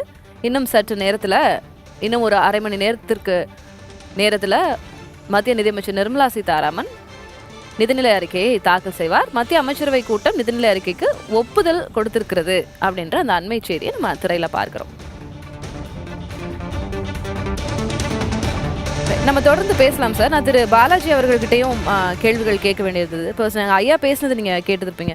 அஃப்கோர்ஸ் யுவர் எம்டி ஆஃப் பிரேக்கோ ஃபுட் ப்ராசஸிங் அண்ட் சர்வீசஸ். அந்த வகையில் அவர் இப்போ இந்த வேல்யூ ஆடட் இந்த விஷயங்கள் ஒரு தக்காளினா அதை பதப்படுத்துறது, அதை எப்படி மக்களுக்கு கொண்டு போய் சேர்க்கிறது, இதிலெல்லாம் அவங்க கான்சன்ட்ரேட் பண்ணணும் அப்படின்னு சொல்லியிருந்தாங்க. ப்ராசஸிங்கில் என்ன சார், என்ன இப்போது லேக் அப்படின்னு நீங்கள் நினைக்கிறீங்க சார்? என்ன இன்னும் கொண்டு வரணும், இல்லை இனிஷியேஷன் என்ன கொடுக்கணும் அவங்க? இப்போ இந்த ப்ராசஸிங் செக்டர்னு பார்த்தோம்னா நம்ம 2-3 தான் பார்க்கலாம். ஒன்று வந்து ஃபுட் ப்ராசஸிங், ஃபுட் ஃபேக்ட்ரி மாதிரி ஒன்று எடுத்துக்கலாம். இன்னொன்று வந்து ஃபஸ்ட்டு எடுத்துக்கிட்டோம்னா இம்பார்ட்டண்ட்டாக போயிட்டுருக்கிற ரெஸ்டாரண்ட் செக்டர். இப்போ ஒரு பிரமிடில் நம்மளோட ஃபுட்டு செயினில் வந்து பிரமிடில் எடுத்துக்கிட்டோம்னா டாப் ஒரு 5 to 10% மட்டும்தான் நமக்கு வந்து பெரிய பெரிய ஹோட்டல்ஸு. அதில் வந்து அடுத்து வந்து பார்த்தோம்னா நமக்கு ஆர்கனைஸ்டாக செக்டார் இருக்கிறது ஒரு 85% ஆஃப் ரெஸ்டாரண்ட் வந்து இது வந்து இன்றைக்கி வளர்ந்துக்கிட்டு இருக்குது. அது போஸ்ட் கோவிடுக்கு அப்புறம் வந்து ரொம்ப அதிகமாக வளரக்கூடிய ஒரு செக்டர் வந்து இது ரெஸ்டாரண்ட் செக்டர் தான். இதில் ஆனால் வந்து நிறைய சேலஞ்சஸ் வந்து இது கண்டிப்பாக வந்து இது வந்து அவங்க பார்வைக்கு வந்து வந்திருக்கும். இருந்தாலும் இதில் வந்து பதிவு பண்ண விரும்புகிறது என்னென்னா, இந்த ஃபுட் டெலிவரி எல்லாருமே இந்த கோவிடுக்கு அப்புறம் வந்து இந்த ஃபுட் டெலிவரி பிளாட்ஃபார்ம்ஸ் நிறைய வந்து நமக்கு யூஸ் பண்ணிகிட்டு இருக்காங்க. அந்த யூஸ் பண்ணுற இடத்துல வந்து என்ன ஆகுது, ஒரு ரெகுலேஷன்ஸ், கவர்மெண்ட்டோட இன்டர்ஃபரன்ஸ் வந்து ஒரு ரெகுலேஷன்ஸ் அந்த இடத்துல வந்துச்சுன்னா இவ்வளோதான்ப்பா கேப் உங்களுக்கு, இல்லைனா 30%, 40, 30%, 40 விழுக்காடுன்னு போட்டாங்கன்னா ரெஸ்டாரண்ட்டுக்கு அதுக்கு மேலே அவங்களால வந்து ரன் பண்ணவே முடியலைங்க. இது ரொம்ப ரொம்ப இம்பார்ட்டண்டான விஷயம். அடுத்து வந்து ரெஸ்டாரண்ட் இதில் வந்து பார்த்தீங்கன்னா உங்களுக்கு வந்து ஜிஎஸ்டி வந்து இப்போ வந்து என்னென்னா 5% இதில் தான் நிறையா அது வந்து கேபிட்டல் இது மாதிரி போட்டிருக்காங்க ஜிஎஸ்டி. அதில் கேபிட்டல் எக்ஸ்பெண்டிச்சர்ன்றதை அவங்க எடுக்க முடியாமல் போயிடுது. இது வந்து ஒரு ஆப்ஷனலாக இருந்ததுன்னா ரெஸ்டாரண்ட் வந்து அவங்க வந்து செலக்ட் பண்ணிக்கலாம். எனக்கு வந்து கேபிட்டல் எக்ஸ்பெண்டிச்சர்ஸ்லாம் நிறையா இருக்குன்னா அவங்க வந்து கேபிட்டல் எக்ஸ்பெண்டிச்சர்ஸை வந்து ஒரு 5 வருஷமோ இல்லை ஒரு 7 வருஷமோ ஒரு டைம் பீரியட் மாதிரி கொடுத்து இதில் நீங்கள் கொஞ்சம் கொஞ்சமாக செட் ஆஃப் பண்ணிக்கலாம். அப்படின்றது தான் அவங்களுக்கு உண்டான பலு வந்து கண்டிப்பாக வந்து குறையும். ஏன்னா இல்லைன்னா நிறைய ரெஸ்டாரண்ட்ஸ் ஆரம்பிக்கிறாங்க, இந்த பலுனால அவங்களால வந்து தொடர்ந்து வந்து அது செய்ய முடியாமல் போயிடுது. அடுத்து வந்து ஒரு ரெஸ்டாரண்ட் ஆரம்பிக்கணும்னா 10லேருந்து 15 லைசன்ஸ் கிட்ட மேலேயே தேவைப்படுது. இது ஒரு சிங்கிள் விண்டோ சிஸ்டமாக எடுத்துகிட்டு வந்தோம்னா, ஏன்னா ஃபாஸ்ட் க்ரோயிங் ஒரு விஷயமா இருக்குது, அது ஒரு சிங்கிள் விண்டோ சிஸ்டமாக எடுத்துகிட்டு வந்தோம்னா ரொம்ப ரொம்ப அருமையாக இருக்கும். அடுத்து வந்து பார்த்தீங்கன்னா 2 இம்பார்ட்டண்டான விஷயம் நமக்கு வந்து பார்க்க வேண்டியது இருக்குங்க.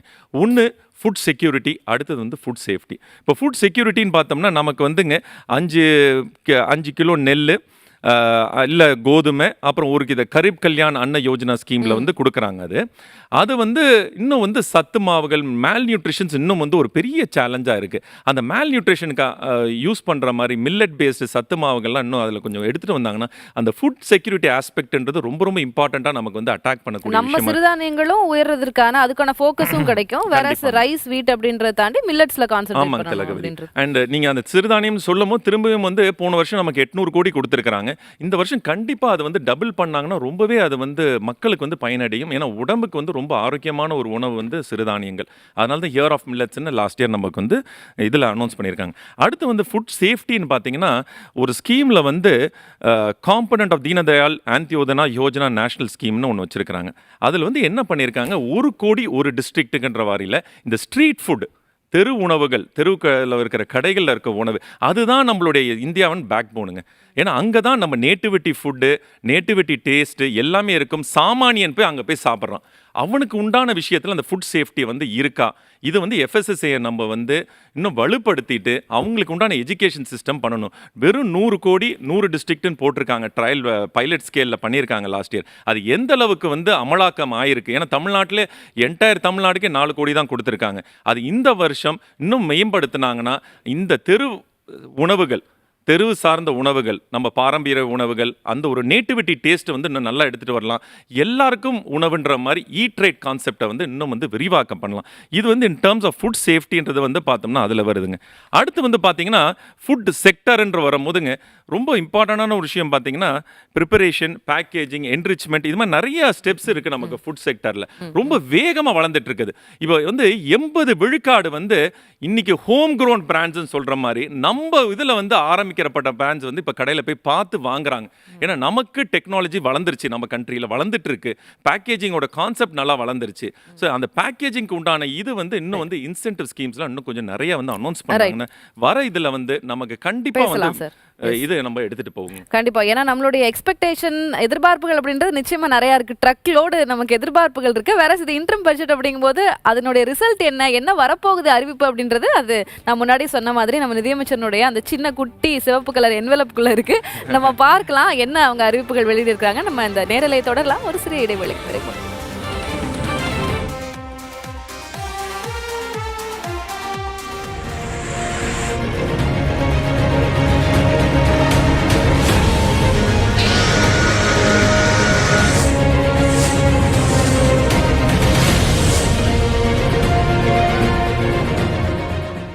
ஜெயிக்கிறதுக்கு தேவை அதிர்ஷ்டமோ ஆர்ப்பாட்டமோ இல்ல, நம்பிக்கை. என் மேல எனக்கு இருக்க நம்பிக்கை இப்போ 2 மடங்கா அதிகமா இருக்கு. அதுக்கு ஒரே காரணம் Intra. Tata Intra V30 pickup, India's fastest selling pickup. இதுல இருக்கு வலிமையான என்ஜின், பெரிய லோடிங் கெபாசிட்டி, அதிக மைலேஜ் மற்றும் அதிக லாபம். டாடா இன்ட்ரா V30 பிக்கப் எதையும் தாங்கும், என்றும் வெல்லும்.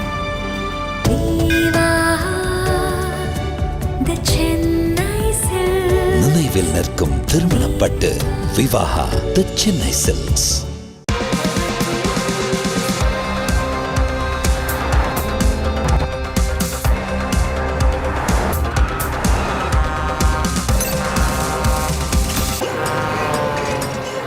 பாரு வந்துட்டாங்க விருந்தாளிங்க. ஸ்விட்ச் இப்போ அவங்களை கவனிக்கணும்ல.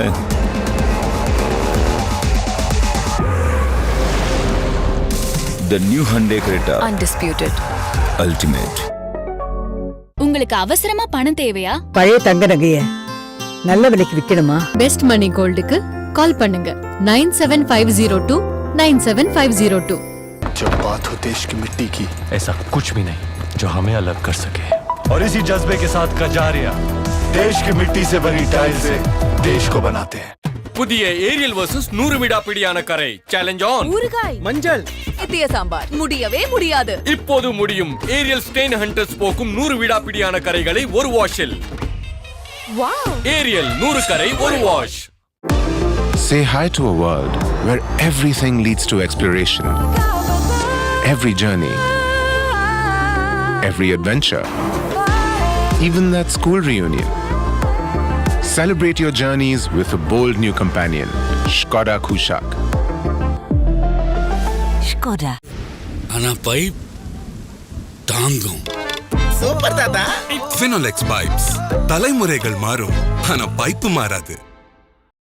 எல்லா பிரச்சனைக்கும் கூடவே நின்று எல்லா வெற்றிக்கும் முதல் காரணமா இருக்கும் என்னோட நண்பன் இன்ட்ரா. புதிய டாடா இன்ட்ரா V50 பிக்கப்ல இருக்கு பெரிய லோடிங் ஏரியா, தரமான என்ஜின் பவர், அதிக கிரவுண்ட் கிளியரன்ஸ், வேற லெவல் டிரைவிங் கம்ஃபர்ட். அது மட்டும் இல்ல, பல வருஷங்கள் கழிச்சும் கிடைக்கும் அதிக resale value. Tata Intra V50 pickup எதையும் தாங்கும், என்றும் வெல்லும்.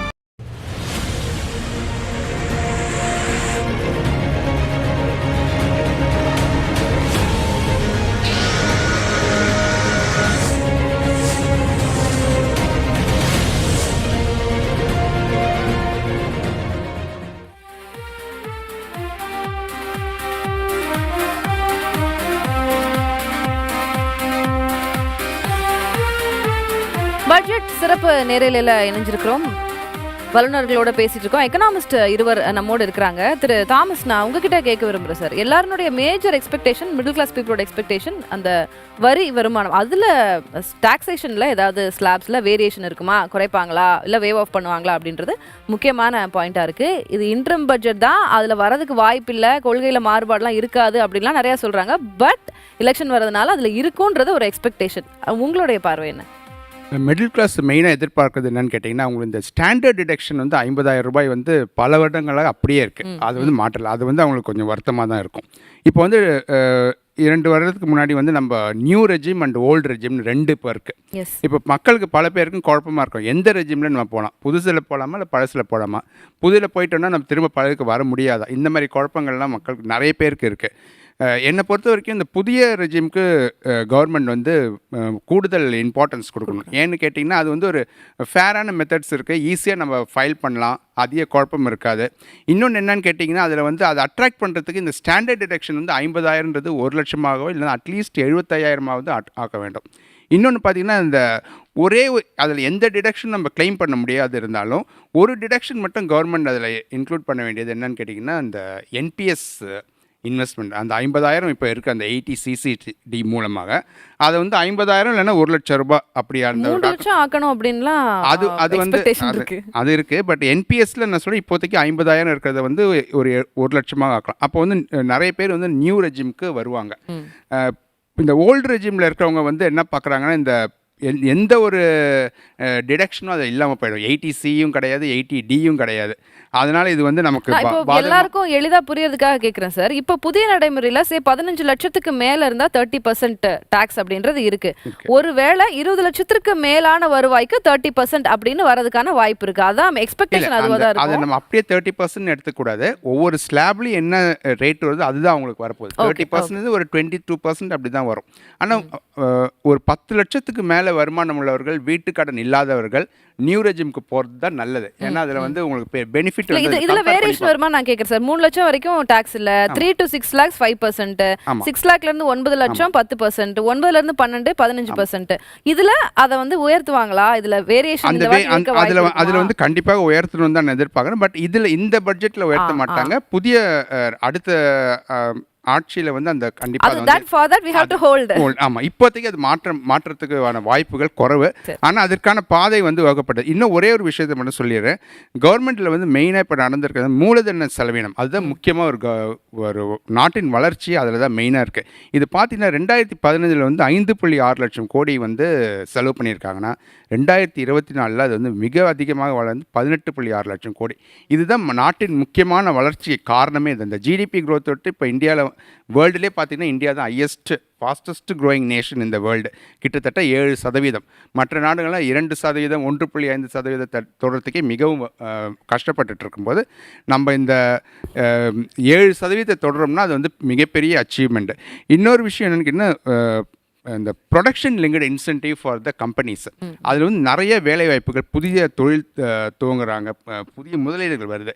இது தமிழ்நாட்டை பொறுத்த வரைக்கும் எலக்ட்ரானிக்ஸ் இண்டஸ்ட்ரியில் வந்து மிக அதிகமான, நாட்டிலேயே அதிகமாக எலக்ட்ரானிக்ஸ் பொருட்கள் ஏற்றுமதி செய்த மாநிலம் வந்து தமிழ்நாடு தான். அது அந்த நிலை அதனால வந்து ஒரு 14 துறைக்கு வந்து இதை கொடுத்துருக்காங்க, இந்த ப்ரொடக்ஷன் லிங்க்டு இன்சென்டிவ். அதை வந்து அடுத்து அதை வந்து எக்ஸ்டெண்ட் பண்ணணும். அது நான் வரேன் சார்.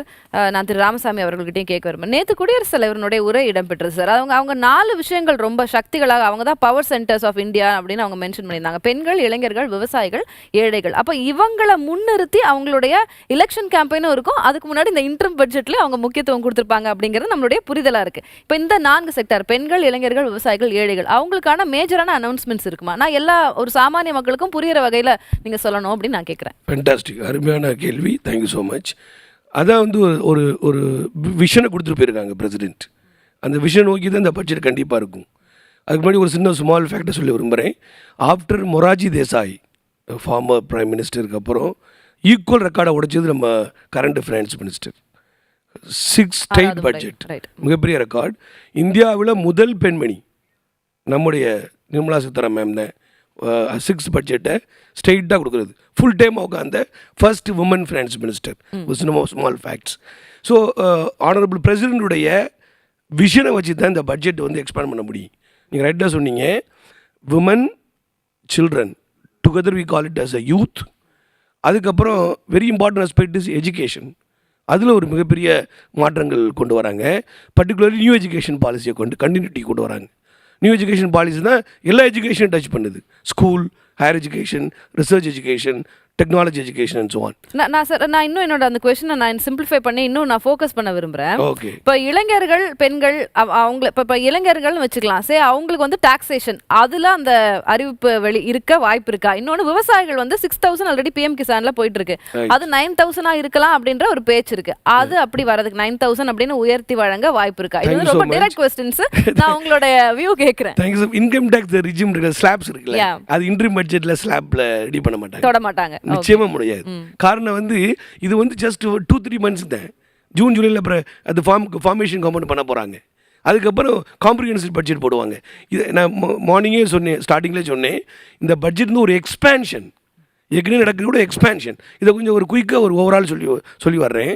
இந்த ஹோல் பட்ஜெட்டை பற்றி ஒரு சின்ன ஒரு குயிக் ரிவ்யூ கொடுக்குறேன். நான் இந்த இன்ட்ரீம் பட்ஜெட்டில் மெயின் ஃபோக்கஸ் எப்படியா இருக்கும்? எக்ஸ்பெண்டிச்சரை பார்ப்பாங்க, ரிசிப்டை பார்ப்பாங்க, நம்ம டிஃபிசிட்டை பார்ப்பாங்க. அதுக்கப்புறம் என்ன பண்ணுவாங்க, 13 மேஜர் மினிஸ்ட்ரியில் ஒரு 5 மினிஸ்ட்ரியை ஃபோக்கஸ் பண்ணுவாங்க. Like women children, ministry of women, அப்புறம் மினிஸ்ட்ரி ஆஃப் எஜுகேஷன், அப்புறம் ministry of road transport, highways, agriculture.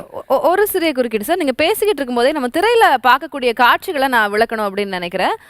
நாடாளுமன்ற புதிய வளாகத்திற்கு உள்ளே வந்துட்டாங்க, நிதியமைச்சர் நிர்மலா சீதாராமன் உள்ளே வந்துட்டாங்க. இன்னும் சற்று நேரத்தில் பட்ஜெட் தாக்கல் செய்ய போகிறாங்க. நம்ம அந்த வியூ காட்சிகளையும் நம்ம பார்க்குறோம், பார்த்துட்டே நம்ம தொடரலாம் sir. You can continue. So therefore so அந்த விஷயத்தை நம்ம கேர்ஃபுல்லாக பார்க்கணும். நீங்கள் டேக்ஸ் ஸ்லாப் சொன்ன மாதிரி டேக்ஸ் ஸ்லாப் வந்து அவ்வளோ இம்பார்ட்டன்ஸ் கொடுக்க மாட்டாங்க. அப்புறம் இந்த இந்த இன்ட்ரீம் பட்ஜெட்டில் கோஆப்ரேட்டிவ் சொசைட்டியை பற்றி கொஞ்சம் எக்ஸ்பேண்ட் பண்ணுவாங்க. கோஆப்ரேட்டிவ் சொசைட்டி, ஏன்டா cooperative society is very very important. அப்புறம் எம்எஸ்எம்இ எஸ்எம்இயை பற்றி ரொம்ப ரொம்ப கேர்ஃபுல்லாக அனலைஸ் பண்ணுவாங்க. காரணம் அது வந்து that boost our economy, main economy. அப்புறம் ஆல்சோ இன்க்ரீசஸ் இது எம்ப்ளாய்மெண்ட் ஆப்பர்ச்சுனிட்டி இன்க்ரீஸ் பண்ணுது. அதனால் டெஃபரெண்ட்டாக அதில் இம்பார்ட்டன்ட் கொடுப்பாங்க. அப்புறம் வெரி இம்பார்ட்டன்ட் ஆஸ்பெக்ட் இந்த இன்ட்ரீம் பட்ஜெட்டில் இன்ஃப்ராஸ்ட்ரக்சரை எக்ஸ்பேண்ட் பண்ணுவாங்க. இன்ஃப்ராஸ்ட்ரக்சர் தான் ரொம்ப இம்பார்ட்டன்ட். பர்டிகுலர்லி ஒரு 100 கிரிட்டிக்கல் டிரான்ஸ்போர்ட் ப்ராஜெக்ட் ஏற்கனவே விஷயம் பண்ணி வச்சுருக்காங்க, அதை எக்ஸ்பேண்ட் பண்ண பார்ப்பாங்க. அப்புறம் சிவில் ஏவியேஷனை அதை எக்ஸ்பேண்ட் பண்ணுறாங்க, அதில் இது இம்பார்ட்டன்ட் ஃபோக்கஸ் கொடுப்பாங்க. அப்புறம் எனர்ஜி என்வாயன்மெண்ட்டை டெஃபரெண்ட்டாக ஃபோக்கஸ் பண்ணுவாங்க. சார் நான் மறுபடியும் கமிங் பேக் டு பாயிண்ட் 1. அந்த விவசாயிகளுக்கான அந்த அறிவிப்பு இருக்குமா இருக்காதா? நீங்கள் அந்த டெஃபினட்டாக இருக்கும், பட் ஸ்லாப் இருக்காது. சரி, டெஃபினட்டாக இருக்கும். அக்ரிகல்ச்சர் ஃபோக்கஸ், விவசாயி ஃபோக்கஸ் கண்டிப்பாக பண்ண போகிறாங்க. சரி, fine, we can see about that. நம்ம அது குறித்து தொடர்ந்து பேசலாம். அதே போல் இப்போ நாடாளுமன்ற வளாகத்தில் என்ன காட்சிகள் அப்படின்றது நம்ம பார்த்துட்டு இருக்கோம். ஒரு சிறிய இடைவெளிக்கு பிறகு நாம் நேரலை தொடரலாம்.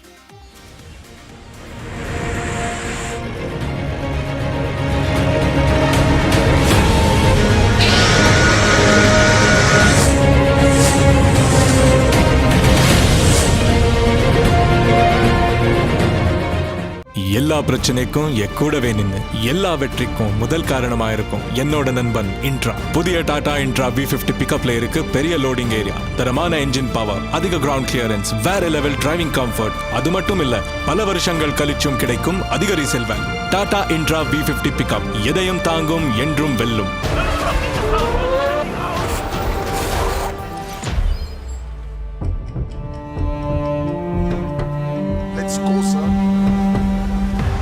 Technology that keeps you ahead. Trust that keeps you going. South Indian Bank. Experience next gen banking. உழுதுண்டு வாழ்வாரே வாழ்வார், மற்றெல்லாம் தொழுதுண்டு பின் செல்பவர். ஐயன் வள்ளுவன் வாக்கை வேதமாக கொண்டு கடந்த 5 வருடங்களாக SRM Institute of Science and Technologies இன் கீழ் இயங்கி வரும் SRM College of Agricultural Sciences கல்லூரி அனைத்து வசதிகளையும் கொண்ட சுமார் 250 ஏக்கருக்கும் மேற்பட்ட பரப்பில் Indian Council of Agricultural Research வழிகாட்டுதல் படி கட்டப்பட்ட ஒரு முன்மாதிரி கல்லூரி. இங்கு பிஎஸ்சி அக்ரிகல்ச்சர் மற்றும் பிஎஸ்சி ஹார்டிகல்ச்சர் போன்ற 4 வருட இளங்கலை தொழிற்கல்வி படிப்பு மற்றும் 2 வருட முதுகலை படிப்பும் கற்பிக்கப்படுகிறது. உயர் தொழில்நுட்பம் சார்ந்த வேளாண்மை மற்றும் தோட்டக்கலை படிப்பு, ஒவ்வொரு துறைக்கும் பிரத்யேகமான அதிநவீன லேபரேட்டரிஸ், உலக தரத்தில் கல்வி கற்க ஆராய்ச்சி செய்ய SRM College of Agricultural Science. வேளாண் கல்வி விஞ்ஞான வழியில். மறுபடியும் கரையாக்கிட்டு வந்துட்டியா? SRK இருக்குல்ல, இங்க பாரு. SRK டைட் தான் அசல் SRK, stain removal king. Mom சொல்லுவாங்க இந்த டஃப் கரை போகாது. போகும். ஆச்சரியமா இருக்கா? புதிய டைட் தான் ஸ்டெயின் ரிமூவல் கிங். டைட் தான் அசல் SRK. ஜெயிக்கிறதுக்கு தேவை அதிர்ஷ்டமோ ஆர்ப்பாட்டமோ இல்ல, நம்பிக்கை. என் மேல எனக்கு இருக்க நம்பிக்கை இப்போ 2 மடங்கா அதிகமா இருக்கு. அதுக்கு ஒரே காரணம் Intra. Tata Intra V30 pickup, India's fastest selling pickup. இதுல இருக்கு வலிமையான என்ஜின், பெரிய லோடிங் கெபாசிட்டி, அதிக மைலேஜ் மற்றும் அதிக லாபம். டாடா இன்ட்ரா V30 பிக்கப் எதையும் தாங்கும், என்றும் வெல்லும்.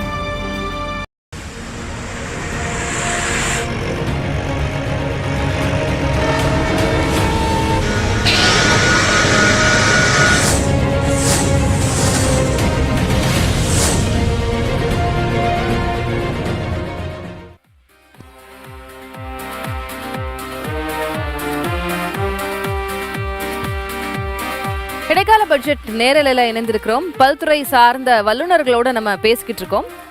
நுகர்வோர் பாதுகாப்பு சங்கத்தை சேர்ந்த திரு புஷ்பவனம் நம்மோடு நேரலையில் இணைகிறார். சார், உங்களுடைய துறை சார்ந்த எதிர்பார்ப்புகள் என்ன? இந்த இடைக்கால பட்ஜெட்ல என்னென்ன அனௌன்ஸ்மெண்ட்ஸ் இருக்க வாய்ப்பு இருக்கிறதா நீங்க கருதுறீங்க? இது ஓட் ஆன் அக்கௌண்ட்டுன்னு சொன்னால் கூட இப்போ கடந்த வருடங்களில் சில சலுகைகள்லாம் கொடுத்துருக்காங்க, சில திட்டங்கள்லாம் அறிவிச்சிருக்காங்க. அதுபடி எங்களுடைய நெடுநாளைய கோரிக்கை ஒரு 5-6 வருஷமாக தீவிரமாக போராடிட்டு வருது என்னன்னா, திருச்சிராப்பள்ளியிலேருந்து பெங்களூருக்கு ஒரு கூடுதல் ரயில் வேணும். 1960 முதல் ட்ரெயின் விட்டாங்க, அதுக்கப்புறம் ட்ரெயினே இல்லை. 120 பஸ் ஓடுது, வெயிட் லிஸ்ட்டு 100-200 போகிறது. இது ரொம்ப நாளாக கோரிட்டுருக்கோம். நடுப்புற ஒரு ட்ரையல் ரன் விட்டாங்க, அது கண்டினியூ பண்ணல. பெங்களூர் பிஸியாக இருந்ததுன்னா திருச்சிராப்பள்ளியிலேருந்து யஷ்வந்த்பூருக்காவது ஒரு ட்ரெயின் விடணும். ரெண்டாவது, நாமக்கல், திருச்சியிலேருந்து நாமக்கலுக்கு ஒரு ரயில் பாதை அமைக்கணும். அமைச்சாக்க திருச்சியிலேருந்து பெங்களூர் வந்து 2.5 மணி நேரம் இது ஜேர்னி டைம் குறைஞ்சிரும். இதான் இந்த ஏற்கனவே பிச்சாண்டா கோயிலேருந்து இது இருக்குது, லைன் இருக்குது. பிச்சாண்டா கோயிலேருந்து நாமக்கல் 79 கிலோமீட்டர். அது போட்டாக்க ரொம்ப சௌரியமாக இருக்கும். அது தவிர முசிறி, தொட்டியம் போன்ற நகரங்களில் வியாபாரம், வெத்தலை, வாழைப்பழம்லாம் நிறையா இருக்குது. அங்கெல்லாம் ரயிலே பார்த்ததில்லை, ரயில் கனெக்டிவிட்டியே கிடையாது. தே கால்டு ஆஸ்பிரேஷனல் டிஸ்ட்ரிக்ட்ஸ். அதனால் அதுக்கும் ரொம்ப யூஸ்ஃபுல்லாக இருக்கும். இது வந்து ஒரு ட்ரையாங்கிள் மாதிரி. இதைத்தான் நாங்கள் ரொம்ப நாளாக கேட்டுட்டு வரோம். இதை இந்த பட்ஜெட்டில் தருவாங்க நாங்கள் எதிர்பார்க்குறோம். நன்றி சார், இணைப்பில் வந்து பேசுறதுக்கு, உங்களுடைய எதிர்பார்ப்புகள் குறித்து நீங்க பதிவு பண்ணதற்கு. we will move on to industrialist இருக்கிறாங்க, நம்ம அவங்களோட பேசிக்கிட்டு இருந்தோம். எம்எஸ்எம்இ செக்டார்லையும் அதே போல பிக் இண்டஸ்ட்ரீஸ்லையும் என்ன மாதிரியான எதிர்பார்ப்புகள் இருக்கு அப்படின்றது குறித்து அவங்க பதிவு பண்ணிட்டு இருந்தாங்க. திரு வேர்ச்செழியன் சார், நான் அதுக்கு முன்னாடி கேள்வி கேட்டிருந்தேன். எம்எஸ்எம்இ செக்டார்ல அந்த மாதிரி ஜிஎஸ்டி வரி விதிப்புகள்லாம் அவ்வளோ ஹார்ட் அண்ட் ஃபாஸ்ட் ரூல்ஸ் இருந்தால் தானே நாட்டினுடைய பொருளாதாரம் இன்க்ரீஸ் ஆகணும். அதுக்கு நீங்க பதில் சொல்லிட்டு இருந்தீங்க, நீங்க தொடரலாம். மேடம், எங்கள் எல்லாருடைய ஒப்பீனியனுமே வந்துட்டு ஜிஎஸ்டி ரூல்ஸ் இருக்க வேண்டியது தான், இல்லைன்னு வேண்டான்னு யாருமே சொல்லலை. ஜிஎஸ்டி அமௌண்ட் வந்தால் தான் நம்ம நாட்டை வந்து வழி நடத்த முடியுன்றதுல என்ற மாற்று கருத்தும் இல்லை. அதில் எங்களுடைய கோரிக்கை என்ன அப்படின்னா, எம்எஸ்எம்இ செக்டார்ஸ் வந்துட்டு அந்த பேமெண்ட் 20 நாளையில் நாங்கள் ஜிஎஸ்டி கட்டுறது எங்களால் கண்டிப்பாக கட்ட முடியறதில்ல. காரணம் என்னென்னா, எங்களுடைய வாடிக்கையாளர்கள் வந்து 45 நாள், 60 நாள், இன்னும் பப்ளிக் செக்டார் யூனிட்ஸ் எல்லாம் 120 நாள், 90 நாளெல்லாம் எடுத்துக்கிறாங்க. இப்போ நாங்கள் ஜிஎஸ்டிஆர் 1 ஃபைல் பண்ணிவிட்டு ஜிஎஸ்டிஆர் 3 20 நாளில் நாங்கள் பண்ணும்பொழுது இந்த அமௌண்ட்டு, ஒட்டுமொத்த அமௌண்ட்டையுமே நாங்கள் அரசுக்கு செலுத்த வேண்டியிருக்கிறது. சப்போஸ் நாங்கள் அந்த 20ஆம் தேதி செலுத்தவில்லை என்றால், இதில் அந்த மாதத்துக்குள்ளே இல்லை அடுத்த 5-10 நாட்களுக்குள்ளாகவே எங்களுடைய ஜிஎஸ்டி போர்ட்டலே பிளாக் ஆகிடுது. ஸோ பிளாக் ஆச்சுன்னா நாங்கள் இவே பில் போட முடியாது, நாங்கள் அடுத்த இன்வாய்ஸே போட முடியாத சூழ்நிலைக்கு நாங்கள் தள்ளப்பட்டுறோம். இதில் ஒரே ஒரு அரசுக்கு நாங்கள் வைக்க வேண்டிய கோரிக்கை என்னென்னா, ஒன்று ரிவர்ஸ் மெக்கானிசத்தில் அந்த வாடிக்கையாளரே அந்த ஜிஎஸ்டியை கட்டிடட்டும். அப்போ எங்களுக்கு எந்த விதமான பிரச்சனை இல்லை, நாங்கள் ஜிஎஸ்டி பில்லு போடுவோம், வாடிக்கையாளர் வந்து கட்டிக்கிடுவாங்க. So industry have become banker to government. அந்த மாதிரி ஒரு சூழ்நிலை வந்துட்டு இது பண்ணக்கூடாதுன்றது தான் எங்களுடைய கருத்து. அப்படி இல்லை அப்படின்னா எம்எஸ்எம்இக்கு மட்டும் 90 days ஜிஎஸ்டி கிரெடிட் கொடுங்க. 90ஆவது நாளில் நாங்கள் கட்டலை அப்படின்னா again you can take all the rules, block பண்ணிக்கங்க. I totally get it. Sir, இது வந்து உங்களுடைய கோரிக்கை, இது உங்களுடைய எதிர்பார்ப்பு, நீங்க கவர்மெண்ட் கிட்ட வைக்கிற கோரிக்கைன்றது எனக்கு புரியுது. நான் என்ன கேக்குறேன்னா, அது இப்ப இருக்கக்கூடிய இந்த பட்ஜெட்ல அவங்க அதை தொடுவாங்களா, அறிவிப்பாங்களா இல்லையான்ற ஒரு கான்ஃபிடன்ஸ் உங்களுக்கு இருக்கும்ல, அது இருக்குமா நான் கேக்குறேன். நம்ம சார் எவ்வளவு % இருக்கு? இல்ல நம்ம சார் சொன்ன மாதிரி this is vote on account budget only. இது வந்து வளர்ச்சி திட்டங்களை ஒரு கோடிட்டு காட்டுவாங்களே ஒழிய இந்த 3 மாசத்துக்கு வந்துட்டு இது பண்ணுவாங்களான்றது தெரியாது. கணபதி சார் மைக் அவர்கிட்ட கொடுங்க. இருக்குமா சார், அந்த அதுக்கான சமிக்கை கொடுப்பாங்களா, அதுக்கான சிக்னல்ஸ் கொடுப்பாங்களா இந்த பட்ஜெட்லன்னு கேக்குறேன் நான். ஆனால் ஒரு இன்ட்ரிம் பட்ஜெட் நீங்கள் எடுத்தீங்கன்னா, the desire of every government is to show higher expenditure, higher promise, because it's an election year. But இவர் சொல்கிறது வந்து it has a dramatic impact on GST. அவர் சொல்கிறாரு very interestingly, first time I've heard it, he has said that industry have become bankers to the government and not the other way about. But GST ஒரு upside என்னன்னா, it has increased government revenues at a point of time when it was most needed. Coming out of COVID, it was one of the things. எல்லாரையும் அந்த tax நெட்டில் கொண்டு வந்து நாட்டோட இன்கத்தை உயர்த்திது. அதில் எந்த but specific queries and particularly I want next 1 minute talk only about Tamil Nadu. Yes. If you agree with me. There are two things. One is Tamil Nadu வந்து anyhow அது GST council decide பண்ணுவாங்க. அது பட்ஜெட்ல அதுக்கான initiation எதுவும் இருக்காது. Whether the numbers will be there for GST council for passing something dramatic like this is difficult to expect. But Tamil Nadu பொறுத்த வரைக்கும் it is a stress which every day you feel. ஏன்னா 18% of India's MSME are from Tamil Nadu. Tamil Nadu is the MSME engine of India. Second largest employer after agriculture in Tamil Nadu is MSME. அதனால் it is a very valid concern. Government, if it does not adopt reverse charge mechanism, they have to offer special soft credit. அதை தவிர இன்னும் 2 point நான் உங்களுக்கு சொல்ல விரும்புகிறேன். in a matter of 1 minute I'll complete. தமிழ்நாடை பொறுத்த வரைக்கும், after all of us are in Tamil Nadu. Tamil Nadu grows, we are happy, and 1 trillion economy is the achievement. 1 trillion by 2030. 2030, yeah. But time I think we can achieve it by 2026. Really? I honestly believe that the way our government here has gone about, we can achieve it by 2026. But there are 2 sectors they have to focus on. Green energy, solar, wind. And solar wind which dedicated power substation port, Madurai, Ramnad, Tirunelveli and the area which are non-seismic. Tirunelveli, of course, I cannot now talk about flooding, etc. So Madurai seems to be the safest. Madurai, we must set up using exclusive substation, dedicated substation, vechittu green energy link panni and the Tirunelveli Tuticorinla irukra power plant, wind power plant. Now when I talk of power, it is wind and solar. Okay, green connect energy, panni. You must set up a data center park. Okay. And Tamil Nadu must become the data center capital of the world. Second point, this is out of a research that I have done at a personal level and I've discussed with industry experts. There is Tamil Nadu IITs nariya irukku. IIT irukku. அதே மாதிரி regional engineering college which is now NIT, I'm told. அந்த மாதிரி நிறைய knowledge base இருக்குது. Nearly about 300 engineering colleges. அதில் at least top கிளாஸ்னு எடுத்திங்கன்னா at least 25-50 இருக்காங்க. இந்த நாலேஜ் பேஸை வச்சு Tamil Nadu should become the deep tech capital of the world. Silicon Valley, Route 127, Boston are the 2 major producers of technology, breakout technology in the world. அது மாதிரி தமிழ்நாடு ஆகிறது இந்தியாவுக்கு ஆகணும்னு உங்களுடைய Tamil Nadu can become replace Silicon Valley, can replace route 127 Boston. அதுக்கு ஒரு தமிழ்நாடு கவர்மெண்ட்டோ, after all when a budget is presented, it takes care of the entire country. We'll see. Risk capital form பண்ணணும். கண்டிப்பா. ரிஸ்க் கேபிட்டல்னாக்க பணத்தை போட்டா அது போய்டும். எஸ், அது உங்களுடைய விஷன். அது நீ அப்படி இருக்கணும்ன்றது உங்களுடைய எதிர்பார்ப்பு. அது எனக்கு புரியுது. should be, see, after all reserve பேங்கோட balance sheet is 1 lakh crore இல்லையா? 50,000 crore 5,000 crores on a hit எடுத்தா என்ன ஒன்றும் ஆகாது. It's not going to have an impact. அது மாதிரி ஒரு risk capital fund exclusively for IITs and some select engineering colleges form பண்ணி only have a mechanism by which you can fund deep tech and become the next creator of technology for the world. Right, நம்ம அதை பற்றி பேசலாம். நிறைய தொழில்நுட்பங்கள் சார்ந்த அறிவிப்புகள் கூட இருக்குமா அப்படின்ற எதிர்பார்ப்பு இருக்குது. நம்ம தொடரலாம் ஒரு சிறிய இடைவேளைக்கு பிறகு.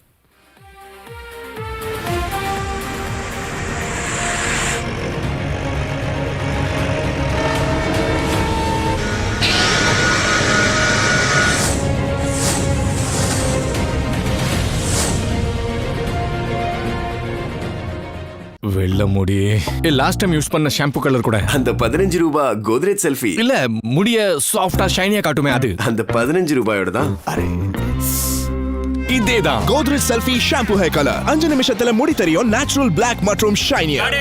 Great hair sir. Godrej selfie வெறும் 15 ரூபாயில. எல்லா பிரச்சனைக்கும் கூடவே நின்னு எல்லா வெற்றிக்கும் முதல் காரணமா இருக்கும் என்னோட நண்பன் இன்ட்ரா. புதிய டாடா இன்ட்ரா V50 பிக்கப்ல இருக்கு பெரிய லோடிங் ஏரியா, தரமான என்ஜின் பவர், அதிக கிரவுண்ட் கிளியரன்ஸ், வேற லெவல் டிரைவிங் கம்ஃபர்ட். அது மட்டும் இல்ல, பல வருஷங்கள் கழிச்சும் கிடைக்கும் அதிக resale value. Tata Intra V50 pickup எதையும் தாங்கும், என்றும் வெல்லும்.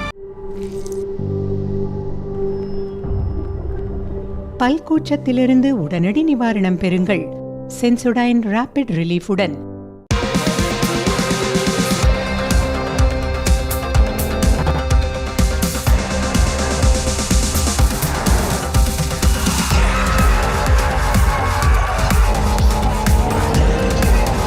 Hyundai Creta.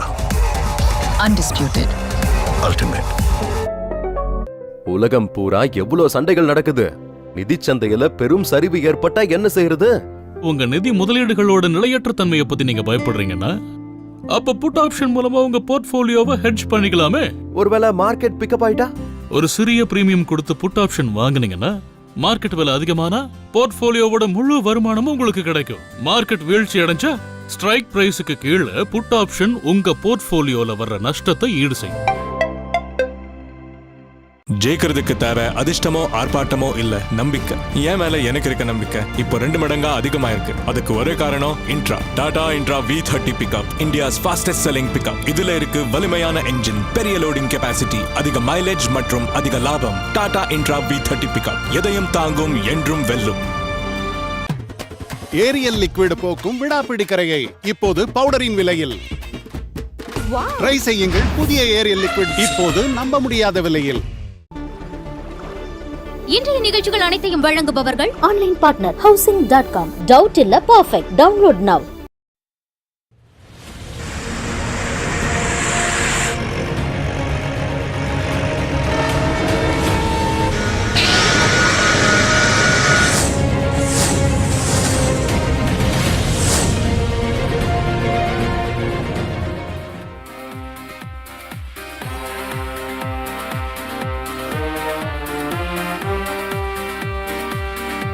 பட்ஜெட் சிறப்பு நேரலில் இணைஞ்சிருக்கிறோம். முக்கியமான அறிவிப்புகள் இந்த இன்டர்ம் பட்ஜெட்ல இருக்க வாய்ப்பு இருக்கா என்பது குறித்தெல்லாம் நம்ம பேசிக்கிட்டு இருக்கோம். திரு ஸ்ரீனிவாசன், நீங்க இறுதி கருத்தாக உங்களுடைய ஒரு சில பாயிண்ட்ஸ் நீங்க முன்வைக்க விரும்புனீங்க. இது கோரிக்கைகள், ஆனா இது இந்த பட்ஜெட்ல இருக்குமா இருக்காதா அப்படின்ற எதிர்பார்ப்பை நீங்க வச்சிருந்தீங்க. மெயின் பட்ஜெட்ல கூட சேர்த்துக்கிட்டோம். இப்போ விவசாயத்துக்கு தண்ணி இன்றியமையாதுன்னு எல்லாருக்கும் தெரியும். அந்த நதிநீர் இணைப்பை நிறையா அதுக்கு பணத்தை ஒதுக்கி நதிநீர் இணைப்பை முக்கியமாக அதை செஞ்சே ஆகணும். இல்லைன்னா விவசாயம் பாதிக்கும். எங்கே பார்த்தாலும் தடுப்பணை கட்டுறதுக்கு அதுக்கு இது பண்ணணும். தடுப்பணை கட்டுறதுக்கு அதிக அளவு நிதி ஒதுக்கணும். அதே போல் வட்டி இல்லாத கடனை விவசாயிகளுக்கு கொடுக்கணும். அதே போல் ஏழை மக்களுக்கு IRDPன்னு ஒன்று இருந்தது. ஆடு மாடு கோழி இந்த வளர்ப்புகளுக்கெல்லாம் பணம் ஒதுக்கி அவங்களுக்கு செஞ்சால் தான் இதெல்லாம் டெவலப் ஆகும். விவசாயிகளுக்கு நதிநீருக்கு முக்கியத்துவம் கொடுத்து நதிநீர் இணைப்பு அடித்து எல்லாத்தையும் செய்யணும்னு இறுதி. விவசாய கடன் தள்ளுபடி உங்களுடைய நெடுநாள் கோரிக்கை, அதுக்கு வாய்ப்பு இருக்குன்னு நீங்க நினைக்கிறீங்களா? முன்னாடி இப்போ 20 வருஷம் முன்னாடி செஞ்சிருக்காங்களா? இப்போ 20 வருஷமா நான் பாதிச்சுட்டு இருக்கோம்ல. 20 வருஷம் முன்னாடி செஞ்சது. நீங்க அந்த கோரிக்கை முன்னாடியே ஃபர்ஸ்ட் ரவுண்ட்லயே நீங்க சொல்லிருந்தீங்க. அது இருக்குமா இருக்காதான்னு உங்களுக்கு ஒரு கணிப்பு இருக்கும் இல்லையா? அடுத்த நிரந்தர பட்ஜெட் போடும்போது அதில் சேர்த்துக்கிட்டோம், அவ்வளோதானே. அதுக்காக முன்னெச்சரிக்கையா இருந்தாலும் இப்போ சொல்றோம். இல்லை அவங்க மறந்துருந்தா கூட இது ஒன்று வாய்ப்பு. நான் இன்னொரு கேள்வி கேட்டிருந்தேன். 6000 ரூபாய் எந்த வகையிலமா அது பயன்படும்? ஏன்னா எங்களுக்கு ஒரு உரம் வாங்குற கூட பயன்படலன்னு சொல்லிருந்தீங்க. 9000 ரூபாய்க்கு லைட்டா சிக்னல் வந்துருச்சு. அதை 12000 கேட்குறோம். 9000 ரூபாய்க்கு சிக்னல் வந்தாச்சு. இப்போ நதிநீர் இணைப்பு எங்களுக்கு முக்கியம். ஏன்னா உங்களுக்கு தெரியும், மழை அங்கே போட்டது தென் மாவட்டங்களில் சேதமாச்சு, மெட்ராஸில் சேதமாச்சு. இடையில தஞ்சாவூர் டெல்டாலாம் மழை இல்லை. அந்த மாதிரிக்கு நதிநீர் இணைப்பு முக்கியம். அதே மாதிரி தண்ணியை வேஸ்ட் பண்ணாமல் இருக்கிறதுக்கு பெட். அது லாங் டேர்ம் சார். இந்த 9000 ரூபாய் ஒருவேளை இல்ல 9000 ரூபாய் கொடுத்தாங்கன்னா அது உங்களுக்கு ஓரளவுக்கு பலன் அளிக்குமா? ஓரளவுக்கு என்ன, அதெல்லாம் சும்மா இதை கண்தொடைப்பு தான். விவசாயிகளுக்கு எல்லாருக்கும் கிடைக்கல, ஒரு பார்ட்டு கிடைக்கல. ஆல் ஓவர் இந்தியா பூரா இருக்கிற விவசாயிகள் பார்த்தோன்னா நிறைய பேருக்கு அது பயனுள்ளதா இருக்கலாம். ஏதோ உப்புக்கு சப்பானியா தான் வச்சுக்கலாமே தவிர அது ஒரு பெரிய பணம் இல்ல சார். இங்க பெண்களுக்கு 1000 ரூபாய் கொடுக்குறாங்க. அது எல்லாருக்கும் பயனளிக்காது. ஆனா அது தேவை. அதே 100 நாள் வேலை இருக்கு, எல்லாருக்குமே 100 நாள் வேலை கொடுக்குறாங்க. 100 நாளே கொடுத்துட்றாங்களா? 50 நாள் தான் வேலை கொடுக்குறாங்க. ஒரு சில பேர் கொடுக்குறாங்க. அதே போலதான் இது. அவங்களால முடிஞ்சதை அவங்க கொடுக்குறாங்க. அது தப்பு சொல்லல. நிரந்தரமா நதிநீர் இணைப்பையும் பெட்டாமையும் கட்டணும். வட்டி இல்லாத கடனா. பாலாஜி அவர்களோட இறுதி பார்வை. few points நீங்க இன்சிஸ்ட் பண்ணலாம் சார். நான் சொன்ன மாதிரி இந்த ரெஸ்டாரண்ட் செக்டார் கிட்டத்தட்ட இப்போ 1.5 கோடி பேர் அந்த ரெஸ்டாரண்ட் செக்டாரில் ஃபுட் செக்டாரில் எல்லாத்தையும் சேர்த்து ஒர்க் பண்ணுறாங்க. ஃபுட் ப்ராசஸிங் எல்லாத்துலேயுமே சேர்ந்து அதில் பார்த்தீங்கன்னா இன்றைக்கி போஸ்ட் கோவிடில் நிறைய கார்பேஜஸ் நமக்கு டெவலப் ஆகிட்டு இருக்கு. பேப்பர் கப்பு, பேப்பர் பிளேட், இது எல்லாமே. இது டிஷ் வாஷிங்கிற ஒரு எக்யூப்மெண்ட் தண்ணி நமக்கு மிச்சப்படுத்துது, மேன் பவர் மிச்சப்படுத்துது, இதெல்லாம் பண்ணுது. ஆனால் அது லக்ஸரி டாக்ஸேஷனில் 28%, 28% போட்டிருக்காங்க. அதெல்லாம் முடிஞ்ச அளவுக்கு எவ்வளோ கம்மியான டாக்ஸேஷனில் இருக்கோ அந்த டாக்ஸேஷனில் ஒன்று பண்ணணும். அடுத்து டெக்னாலஜி அப்கிரேடேஷன் ஃபார் ரெஸ்டாரண்ட்டுக்கெல்லாம் கொடுக்கவே இல்லை. அது இன்சென்ட்ஸும் சப்சிடியும் கொடுக்கணுன்றது ரொம்ப ரொம்ப இம்பார்ட்டன்ட். ஏன்னா அந்த செக்டர் ரொம்ப ஃபாஸ்ட் க்ரோயிங் செக்டராக இருக்கனால அது கண்டிப்பாக பண்ணாங்கன்னா, அண்ட் அதில் எலக்ட்ரிக்கல் எக்யூப்மெண்ட் சார்ந்த ஒரு டெக்னாலஜி எக்யூப்மெண்ட்ஸுக்கெல்லாம் அப்கிரேடேஷன் கொடுத்தாங்கன்னா ரொம்ப நல்லாயிருக்கும். இந்த செக்டர் வளர்றது கண்டிப்பாக நமக்கு ஓவரால் எக்கனாமி, ஓவரால் உடைய கடைசி மக்கள் வரைக்கும் போய் சேருங்க. ரொம்ப தேங்க்யூ பாலாஜி சார். திரு தாமஸ், உங்களுடைய இறுதி பார்வையாக நீங்கள் என்னென்ன பாயிண்ட் ஸ்பெசிஃபை பண்ணணும்னு விரும்புனீங்க சார்? பட்ஜெட்டை ஒட்டி ஒன்று தான். இப்போது பார்த்தா 15வது நிதிக்குழு இருக்குது. அது முடிய போகுது. இப்போ 16வது நிதிக்குழு வந்து அமைச்சிருக்காங்க. இந்த நிதிக்குழுவோட இந்த ஃபினான்ஸ் கமிஷன் வந்து மிக முக்கியமான ஒரு பார்ட் நம்ம நாட்டில். ஏன்னா அங்கே தான் இந்த டெவல்யூஷன் பகிர்மானம் அங்கே தான் நடக்குது. இப்போ அனைத்து மாநிலங்களும் அவங்கக்கிட்ட அந்த என்ன தேவைகள்ன்றதை கொடுக்கணும். அதை கரெக்டாக கொடுத்தா தான் அந்த நிதிக்குழு வந்து அதை அறிவிப்பாங்க. ஸோ அது வந்து ஒரு மிக முக்கியமானது. இன்னொன்று இந்த கவர்மெண்ட்டில் மிக முக்கியமாக நம்ம பார்க்க வேண்டியது இந்த FRBM ஆக்ட் 2003 என்ன சொல்லுதுன்னா, நம்ம ரெவென்யூ எக்ஸ்பெண்டிச்சர் வந்து ரெவென்யூ இன்கம்லேருந்து தான் வரணும். அது வந்து இவங்க அச்சீவ் பண்ணியிருக்காங்க. அது வந்து பெரிய ஒரு அச்சீவ்மெண்ட்டு.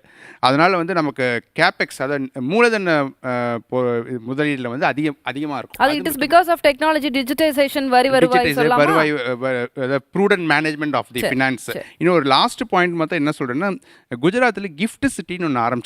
மிக மிக ஒரு பெரிய ஒரு திட்டம் அது. அதுபடி வந்து ஒரு நாட்டில் ஒரு கிஃப்ட் சிட்டி தான் இருக்கணும்னு அவசியம் இல்லை. அந்த மாதிரி ஒரு இது அது தமிழ்நாட்டிலையும் ஒன்று அமைக்கலாம். என்ன பண்ணுறாங்க அதில் வந்து பார்த்திங்கன்னா SEZ அதாவது ஸ்பெஷல் எக்கனாமிக் ஜோனாக இருக்குது. அது வந்து ஒரு தனியான ஒரு தொழில் துவங்குவதற்கான தொழில் மட்டும் இல்லை, எஜுகேஷன் அனைத்து பார்ட்டும் அதில் வரும்.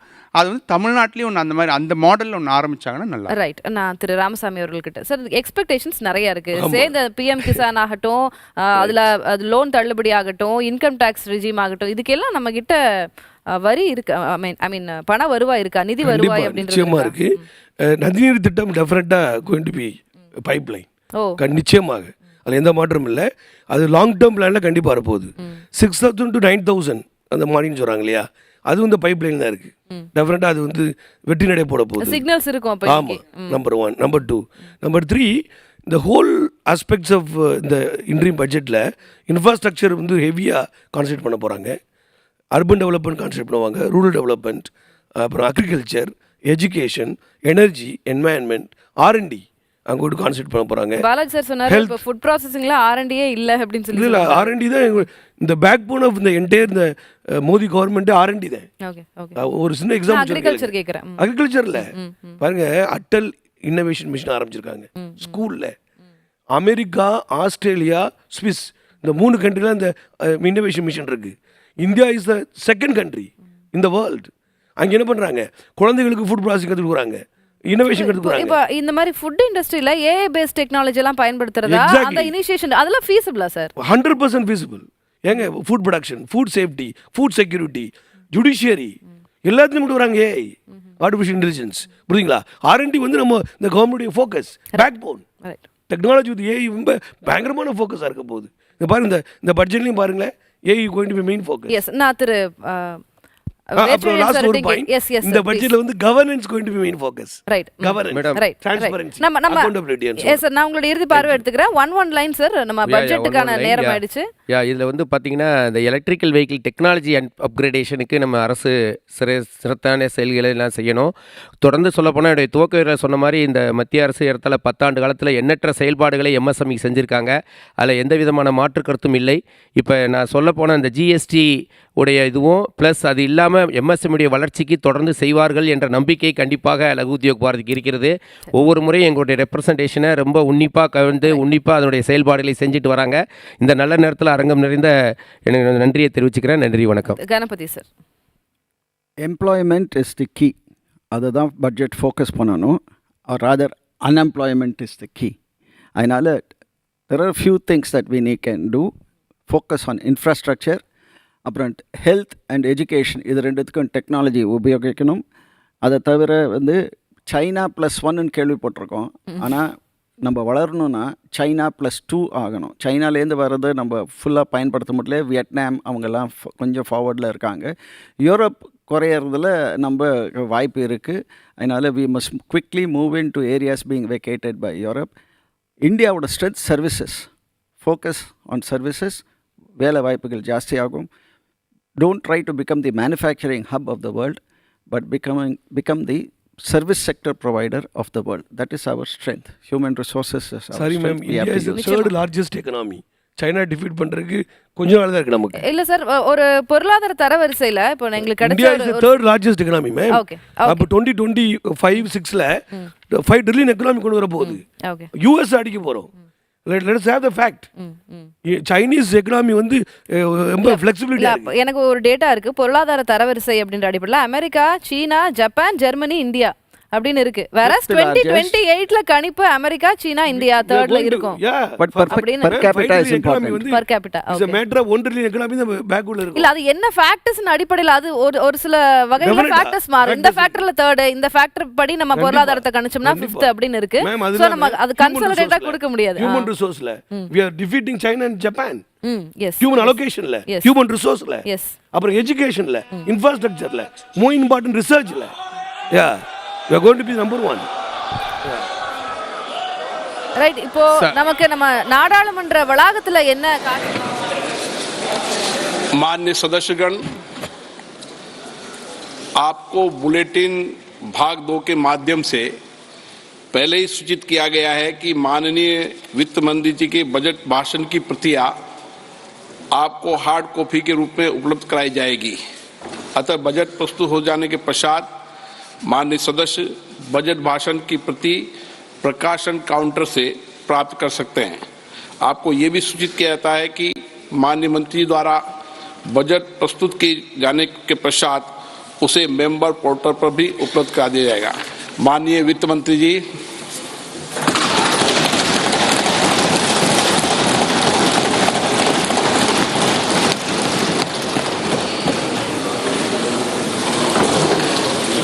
Honorable Speaker, I present the interim budget for 24-25.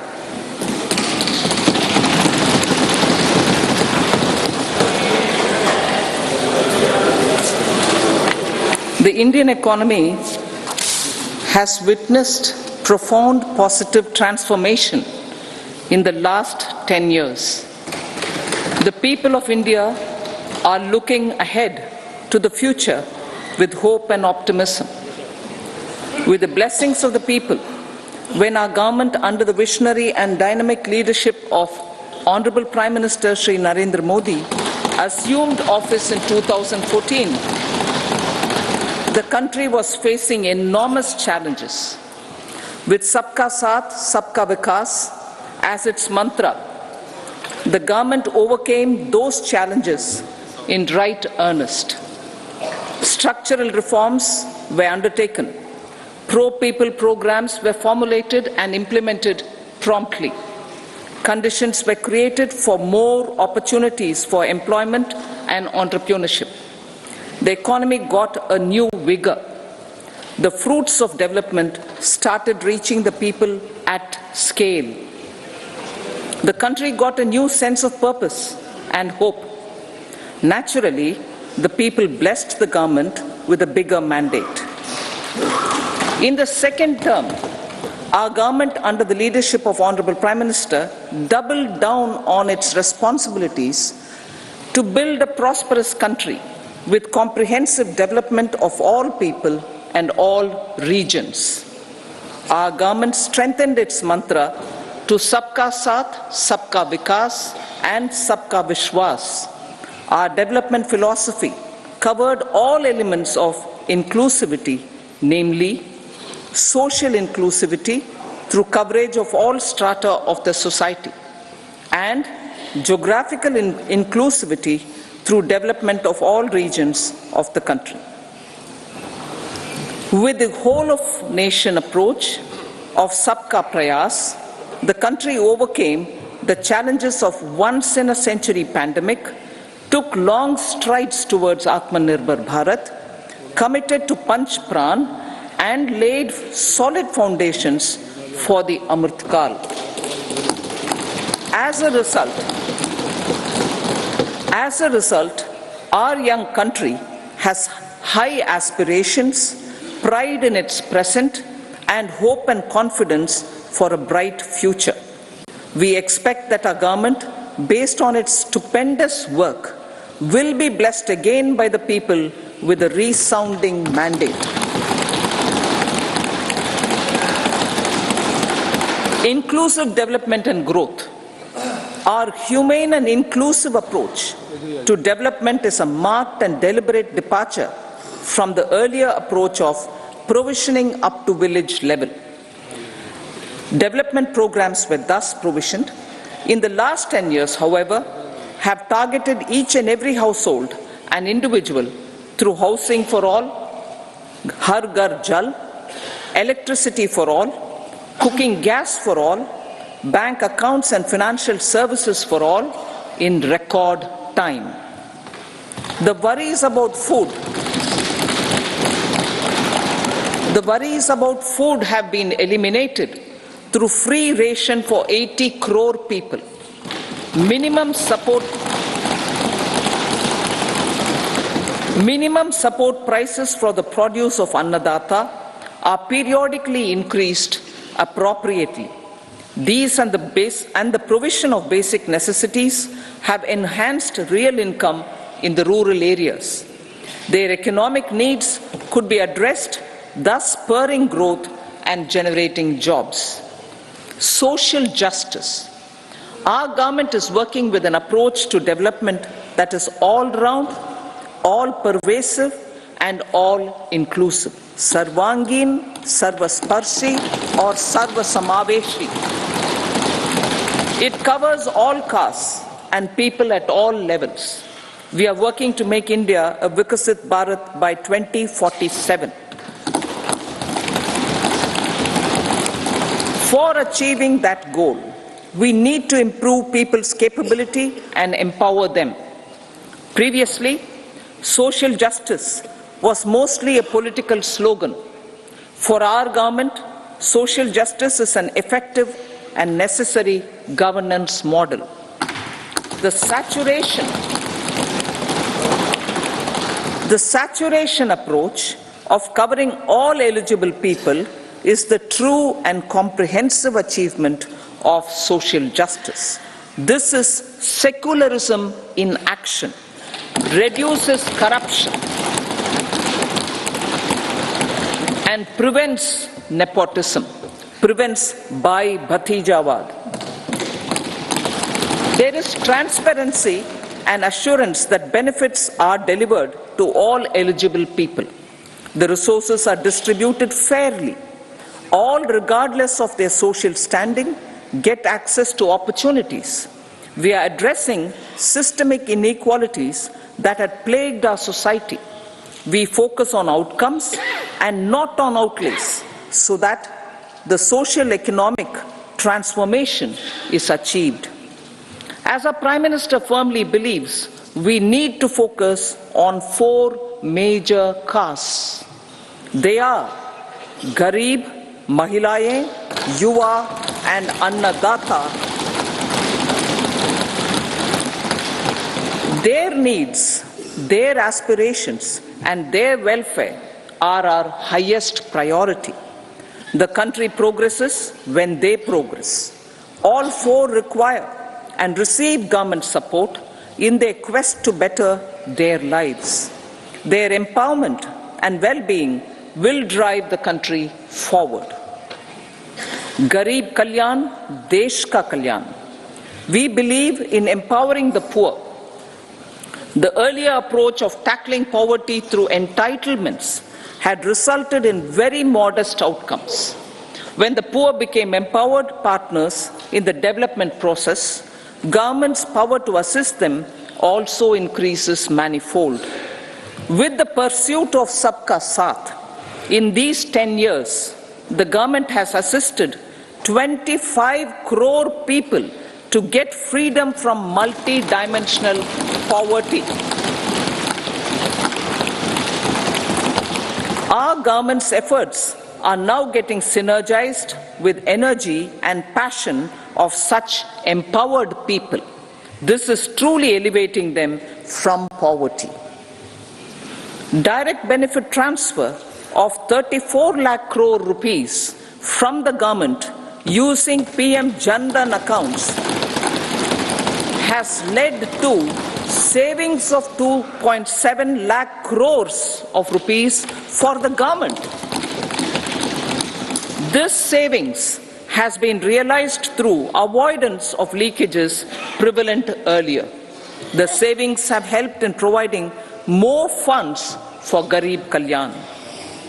PM Swanidhi has provided credit assistance to 78 lakh street vendors.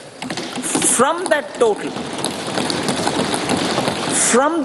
of 78 lakh street vendors, 2.3 lakh have received credit for the third time. PM Janman Yojana reaches out to the particularly vulnerable tribal groups who have remained outside the realm of development so far. PM Vishwakarma Yojana provides end-to-end support to artisans and craftspeople engaged in 18 trades. The schemes for empowerment of Divyangs and transgender persons reflect firm resolve of our government to leave no one behind. Welfare of Annadata. Farmers are our Annadata. Every year under PM Kisan Samman Yojana, direct financial assistance is provided to 11.8 crore farmers, including marginal and small farmers. Crop insurance is given to 4 crore farmers under PM Fasal Bima Yojana. These, besides several other programs, are assisting Annadata in producing food for the country and for the world.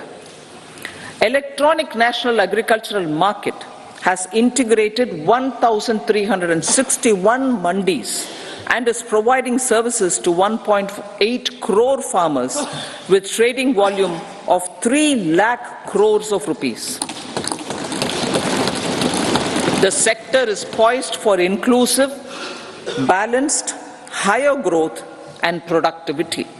These are facilitated from farmer-centric policies, income support, coverage of risks through price and insurance support, promotion of technologies and innovations through startups. Empowering the Amrit PD, the Yuva. Our prosperity depends on adequately equipping and empowering the youth. The National Education Policy 2020 is ushering the transformational reforms.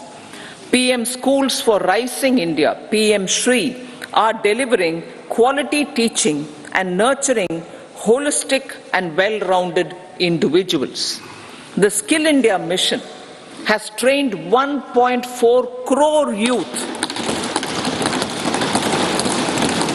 upskilled and reskilled 54 lakh youth, and established 3,000 new ITIs.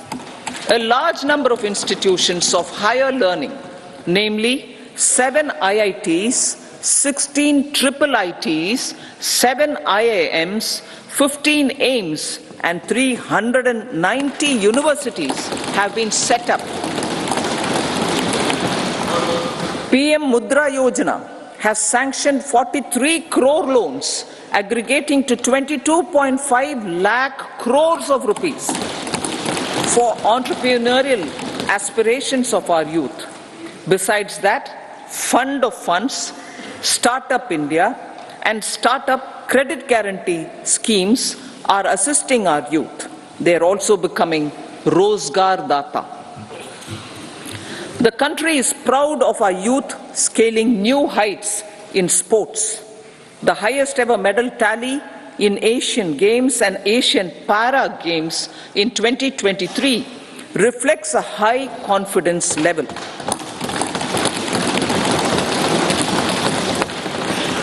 Chess prodigy and our #1 ranked player Pragnananda put up a stiff fight against the reigning world champion Magnus Carlsen in 2023. Today, India has over 80 chess grandmasters compared to little over 20 in 2010. Momentum for Nari Shakti. The empowerment of women through entrepreneurship, ease of living, and dignity for them has gained momentum in these 10 years. 30 crore Mudra Yojana loans have been given to women entrepreneurs. Female enrollment in higher education has gone up by 28% in 10 years. In STEM courses, girls and women constitute 43% of enrollment, one of the highest in the world. All All these measures are getting reflected in the increasing participation of women in workforce. Making triple talaq illegal, reservation of 1/3 seats for women in the Lok Sabha and state assemblies, and giving over 70% houses under PM Awas Yojana in rural areas to women, and giving over 70% houses under PM Awas Yojana in rural areas to women as sole or joint owners have enhanced their dignity. Exemplary track record of governance, development and performance. Besides delivering on high growth in terms of gross domestic product, the government is equally focused on a more comprehensive GDP, that is, governance, development and performance. Our government has provided transparent, accountable, people-centric and prompt, trust-based administration with citizen-first and minimum government, maximum governance approach. The impact of all-round development is discernible in all sectors. There is macroeconomic stability, including in the external sector. Investments are robust. The economy is doing well. People are living better and earning better, with even greater aspirations for future. Average real income of the people has increased by 50%. Inflation is moderate. People are getting empowered, equipped and enabled to pursue their aspirations. There is effective and timely delivery of programs and of large projects. Economic management. The multi-pronged economic management over the past 10 years has complemented people-centric, inclusive development. Following are some of the major elements. 1. All forms of infrastructure, physical, digital or social, are being built in record time.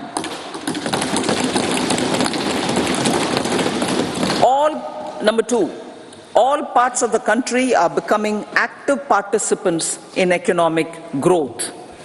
Number 3, digital public infrastructure, a new factor of production in the 21st century, is instrumental in formalization of the economy. Number 4, goods and services tax has enabled one nation, one market, one tax. Tax reforms have led to deepening and widening of tax base. Number 5, strengthening of the financial sector has helped in making savings, credit and investments more efficient.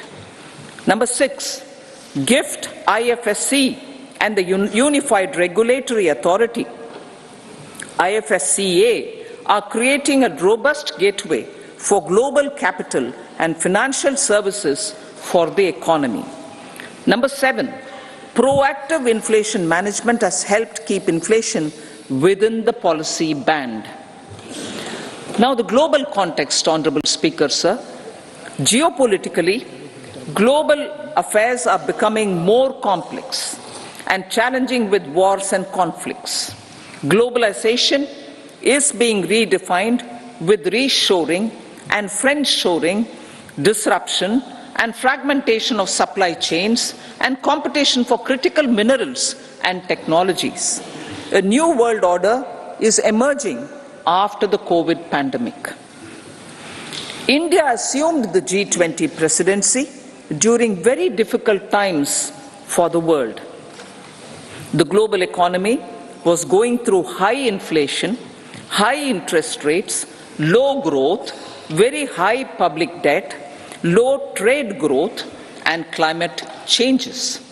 The pandemic has led to a crisis of food, fertilizer, fuel and finances for the world, while India successfully navigated its way. The country showed the way forward and built consensus on solutions for those global problems. The recently announced India-Middle East-Europe economic corridor is a strategic and economic game changer for India and others. In the words of Honorable Prime Minister, the corridor, and I quote, will become the basis of world trade for hundreds of years to come, and history will remember that this corridor was initiated on Indian soil. Unquote. Vision for Vikasit Bharat. Our vision for Vikasit Bharat is that of prosperous Bharat in harmony with nature, with modern infrastructure, and providing opportunities for all citizens and all regions to reach their potential. With confidence arising from strong and exemplary track record of performance and progress, earning Sabka Vishwas, the next 5 years will be years of unprecedented development and golden moments to realize the dream of developed India by 2047. The trinity of demography, democracy, and diversity backed by Sabka Prayas has the potential to fulfill aspirations of every Indian. As Honorable Prime Minister in his Independence Day address to the nation mentioned, I quote, there is no dearth of opportunities, as many opportunities as we want. The country is capable of creating more opportunities. Sky is the limit. Unquote. Strategy for Amrit Kal. Our government will adopt economic policies that foster and sustain growth, facilitate inclusive and sustainable development, improve productivity, create opportunities for all, help them enhance their capabilities, and contribute to generation of resources to power investments and fulfill aspirations. Guided by the principle, reform, perform, and transform, the government will take up next generation reforms and build consensus with the states and stakeholders for effective implementation. It is an important policy priority for our government to ensure timely and adequate finances, relevant technologies, and appropriate training for the micro, small, and medium enterprises, MSMEs, to grow and also compete globally. Orienting the regulatory environment to facilitate their growth will be an important element of this policy mix. Aligning with the Panchamrit goals, our government will facilitate sustaining high and more resource-efficient economic growth. This will work towards energy security in terms of availability, accessibility, and affordability. For meeting the investment needs, our government will prepare the financial sector in terms of size, capacity, skills, and regulatory framework. Aspirational Districts Program. Our government stands ready to assist the states in faster development of aspirational districts and blocks, including generation of ample economic opportunities. Development of the East. Our government will pay utmost attention to make the eastern region and its people a powerful driver of India's growth.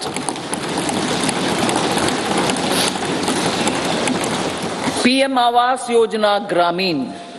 Despite the challenges due to COVID, implementation of PM Awas Yojana Gramin continued, and we are close to achieving the target of 3 crore houses.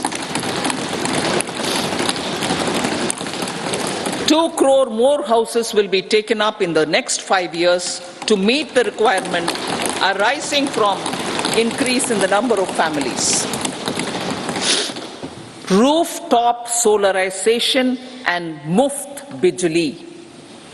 Through rooftop solarization, 1 crore households will be enabled to obtain up to 300 units free electricity every month.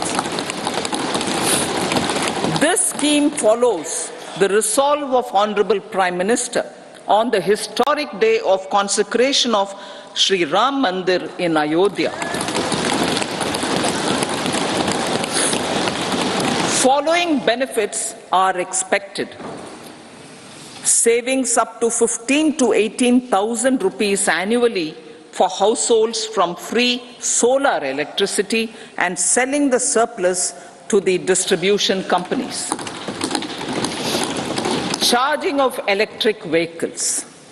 Entrepreneurship opportunities for a large number of vendors for supply and installation. Employment opportunities for the youth with technical skills in manufacturing, installation and maintenance. Housing for middle class. Our government will launch a scheme to help deserving sections of the middle class, and I quote from Honorable Prime Minister's words, living in rented houses or slums or chawls and unauthorized colonies, unquote, to buy or build their own houses. Medical colleges. Several youth are ambitious to get qualified as doctors. They aim to serve our people through improved healthcare services. Our government plans to set up more medical colleges by utilizing the existing hospital infrastructure under various departments. A committee for this purpose will be set up to examine the issues and make relevant recommendations. Cancer vaccination. Vaccination for girls in the age group of 9 to 14 years for prevention of cervical cancer. Maternal and child health care. Various schemes for maternal and child care will be brought under one comprehensive program for synergy in implementation. Upgradation of Anganwadi centers under Saksham Anganwadi and Poshan 2.0 will be expedited for improved nutrition delivery, early childhood care and development. The newly designed U-Win platform for managing immunization and intensified efforts of Mission Indradhanush will be rolled out expeditiously throughout the country. Ayushman Bharat. Healthcare cover under Ayushman Bharat scheme will be extended to all ASHA workers, to all Anganwadi workers and helpers. Agriculture and food processing. The efforts of value addition in agriculture sector and boosting farmers' incomes will be stepped up. Pradhan Mantri Kisan Sampada Yojana has benefited 38 lakh farmers and generated 10 lakh employment. Pradhan Mantri formalization of micro food processing enterprises Yojana has assisted 2.4 lakh SHGs and 60,000 individuals with credit linkages. Other schemes are complementing the efforts for reducing post-harvest losses and improving productivity and incomes. For ensuring faster growth of the sector, our government will further promote private and public investment in post-harvest activities, including aggregation, modern storage, efficient supply chains, primary and secondary processing and marketing and branding. Nano DAP. After the successful adoption of nano urea, application of nano DAP on various crops will be expanded in all agroclimatic zones. Atmanirbhar Oilseeds Abhiyan. Building on the initiative announced in 2022, A strategy will be formulated to achieve Atmanirbharta for oil seeds such as mustard, groundnut, sesame, soya bean and sunflower. This will cover research for high-yielding varieties, widespread adoption of modern farming techniques, market linkages, procurement, value addition and crop insurance. Dairy development. A comprehensive program for supporting dairy farmers will be formulated. Efforts are already on to control foot and mouth disease. India is the world's largest milk producer with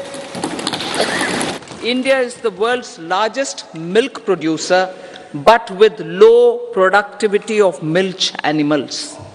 The program will be built on the success of existing schemes such as Rashtriya Gokul Mission, National Livestock Mission, and infrastructure development funds for dairy processing and animal husbandry.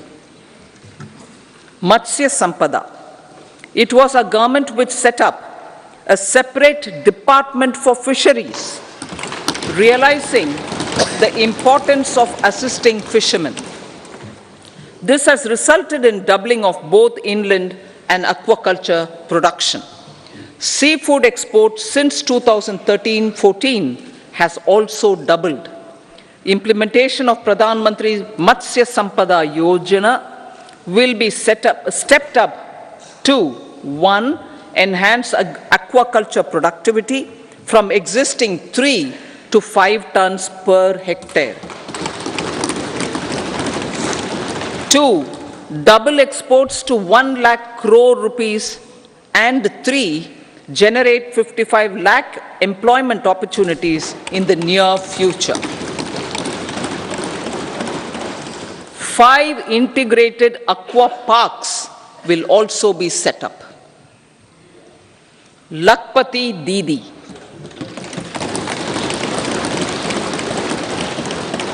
83 lakh SHGs. 83 lakh SHGs with 9 crore women are transforming rural socio-economic landscape with empowerment and self-reliance.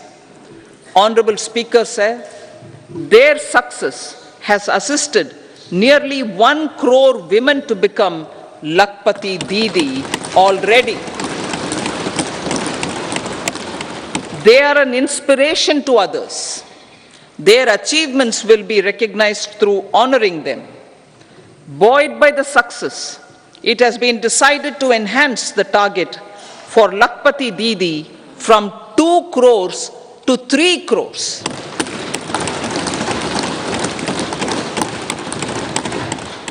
Technological changes, new age technologies and data are changing the lives of people and businesses. They are also enabling new economic opportunities and facilitating provision of high quality services at affordable prices for all, including those at the bottom of the pyramid.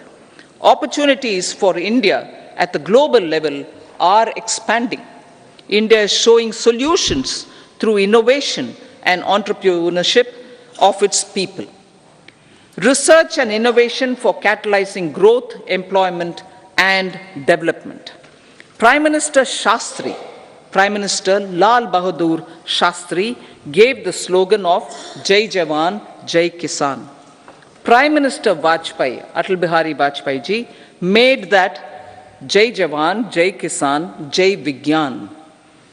Prime Minister Modi has furthered that to Jai Jawan, Jai Kisan, Jai Vigyan and Jai Anusandhan,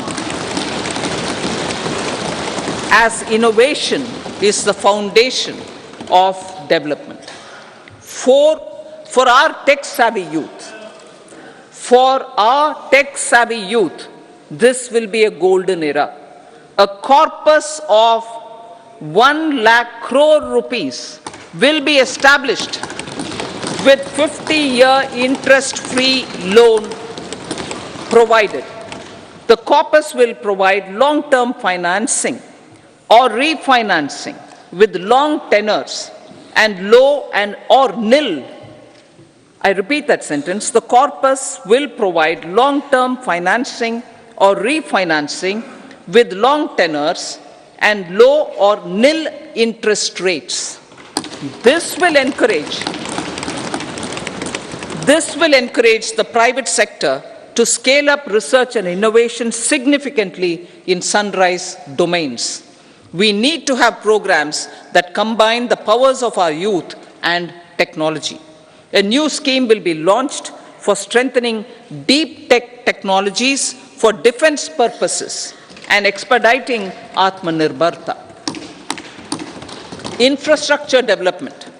Building on the massive tripling of the capital expenditure outlay in the past 4 years, resulting in huge multiplier impact on economic growth and employment creation, the outlay for the next year is being increased by 11.1% to 11,111 crore rupees. This would be 3.4% of our GDP. Railways. 3 major railway corridor programs will be implemented. These are energy, mineral and cement corridor. Number 2, port connectivity corridors. And number 3, high traffic density corridors. The projects have been identified under the PM Gati Shakti for enabling multimodal connectivity. They will improve logistics efficiency and reduce cost. The resultant decongestion of the high traffic corridors will also help in improving operations of passenger trains, resulting in safety and higher travel speed for passengers. Together with dedicated freight corridors, these 3 economic corridor programs will accelerate our GDP growth and reduce logistic costs.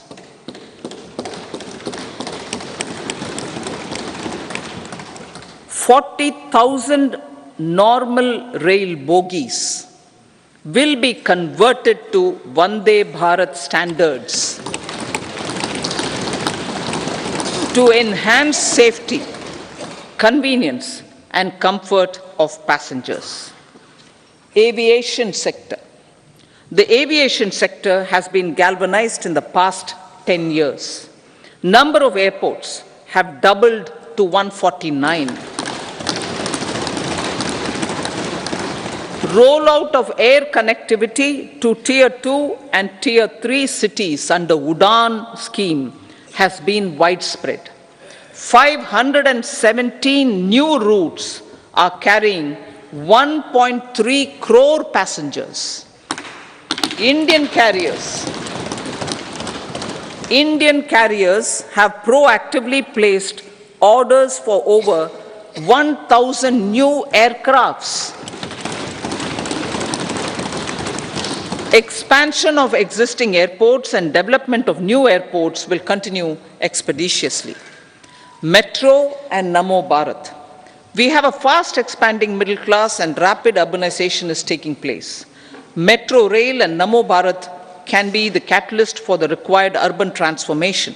Expansion of these systems will be supported in large cities focusing on transit-oriented development.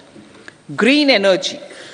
Towards meeting our commitment for net zero by 2070, the following measures will be taken. Viability gap funding will be provided for harnessing offshore wind energy, potential for initial capacity of 1 gigawatt. Coal gasification and liquefaction capacity of 100 metric tons will be set up by 2030. This will also help in reducing imports of natural gas, methanol, and ammonia. Phased mandatory blending of compressed biogas in compressed natural gas for transport and piped natural gas for domestic purposes will be mandated. Financial assistance will be provided for procurement of biomass aggregation machinery to support collection. Electric vehicle ecosystem. Our government will expand this and strengthen the e-vehicle ecosystem by supporting manufacturing and charging infrastructure.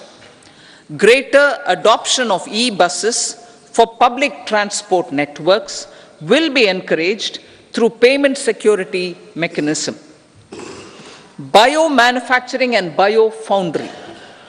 For promoting green growth, a new scheme of biomanufacturing and biofoundry will be launched. This will provide environment-friendly alternatives such as biodegradable polymers, bioplastics, biopharmaceuticals, and bioagri inputs. This scheme will also help in transforming today's consumptive manufacturing paradigm to the one based on regenerative principles.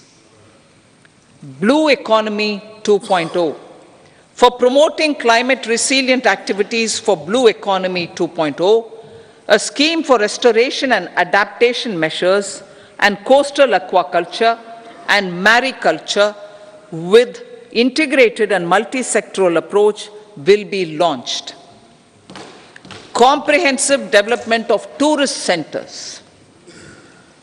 The success of organizing G20 meetings in 60 places presented diversity of India to global audience. Our economic strength has made the country an attractive destination for business and conference tourism. Our middle class also now aspires to travel and explore. Tourism, including spiritual tourism, has tremendous opportunities for local entrepreneurship. States will be encouraged to take up comprehensive development of iconic tourist centers, branding and marketing them at global scale. A framework for rating of the centers based on quality of facilities and services will be established. Long-term interest-free loans will be provided to states for financing such development on matching basis. To address the emerging fervor for domestic tourism, Honorable Speaker, sir, projects for port connectivity, tourism infrastructure, and amenities will be taken up on our islands, including Lakshadweep. This will help in generating employment also. Promoting investments. The FDI inflow during 2014 to 23 was $596 billion, marking a golden era. That is twice the inflow during 2005 to 14. For encouraging sustained foreign investment, we are negotiating bilateral investment treaties with our foreign partners in the spirit of First Develop India. FDI is First Develop India. Reforms in the states for Vikasit Bharat. Many growth and development enabling reforms are needed in the states for realizing the vision of Vikasit Bharat. A provision of 75,000 crore rupees as 50-year interest-free loan is proposed this year to support those milestone-linked reforms by the state governments. Societal changes. The government will form a high-powered committee for an extensive consideration of the challenges arising from fast population growth and demographic changes. The committee will be mandated to make recommendations for addressing these challenges comprehensively in relation to the goal of Vikasit Bharat. Amrit Kal as Kartavya Kal. Our government stands committed to strengthening and expanding the economy with high growth and to create conditions for people to realize their aspirations. Honorable Prime Minister in his Independence Day address to the nation in the 75th year of our Republic said, and I quote, "We commit ourselves to national development with new inspirations, new consciousness, new resolutions as the country opens up immense possibilities and opportunities. It is our Kartavya Kal." Unquote. Every challenge of the pre-2014 era was overcome through our economic management and our governance. These have placed the country on a resolute path of sustained high growth. This has been possible through right policies, true intentions, and appropriate decisions. In the full budget in July, Honorable Speaker, our government will present a detailed roadmap for our pursuit of Vikasit Bharat.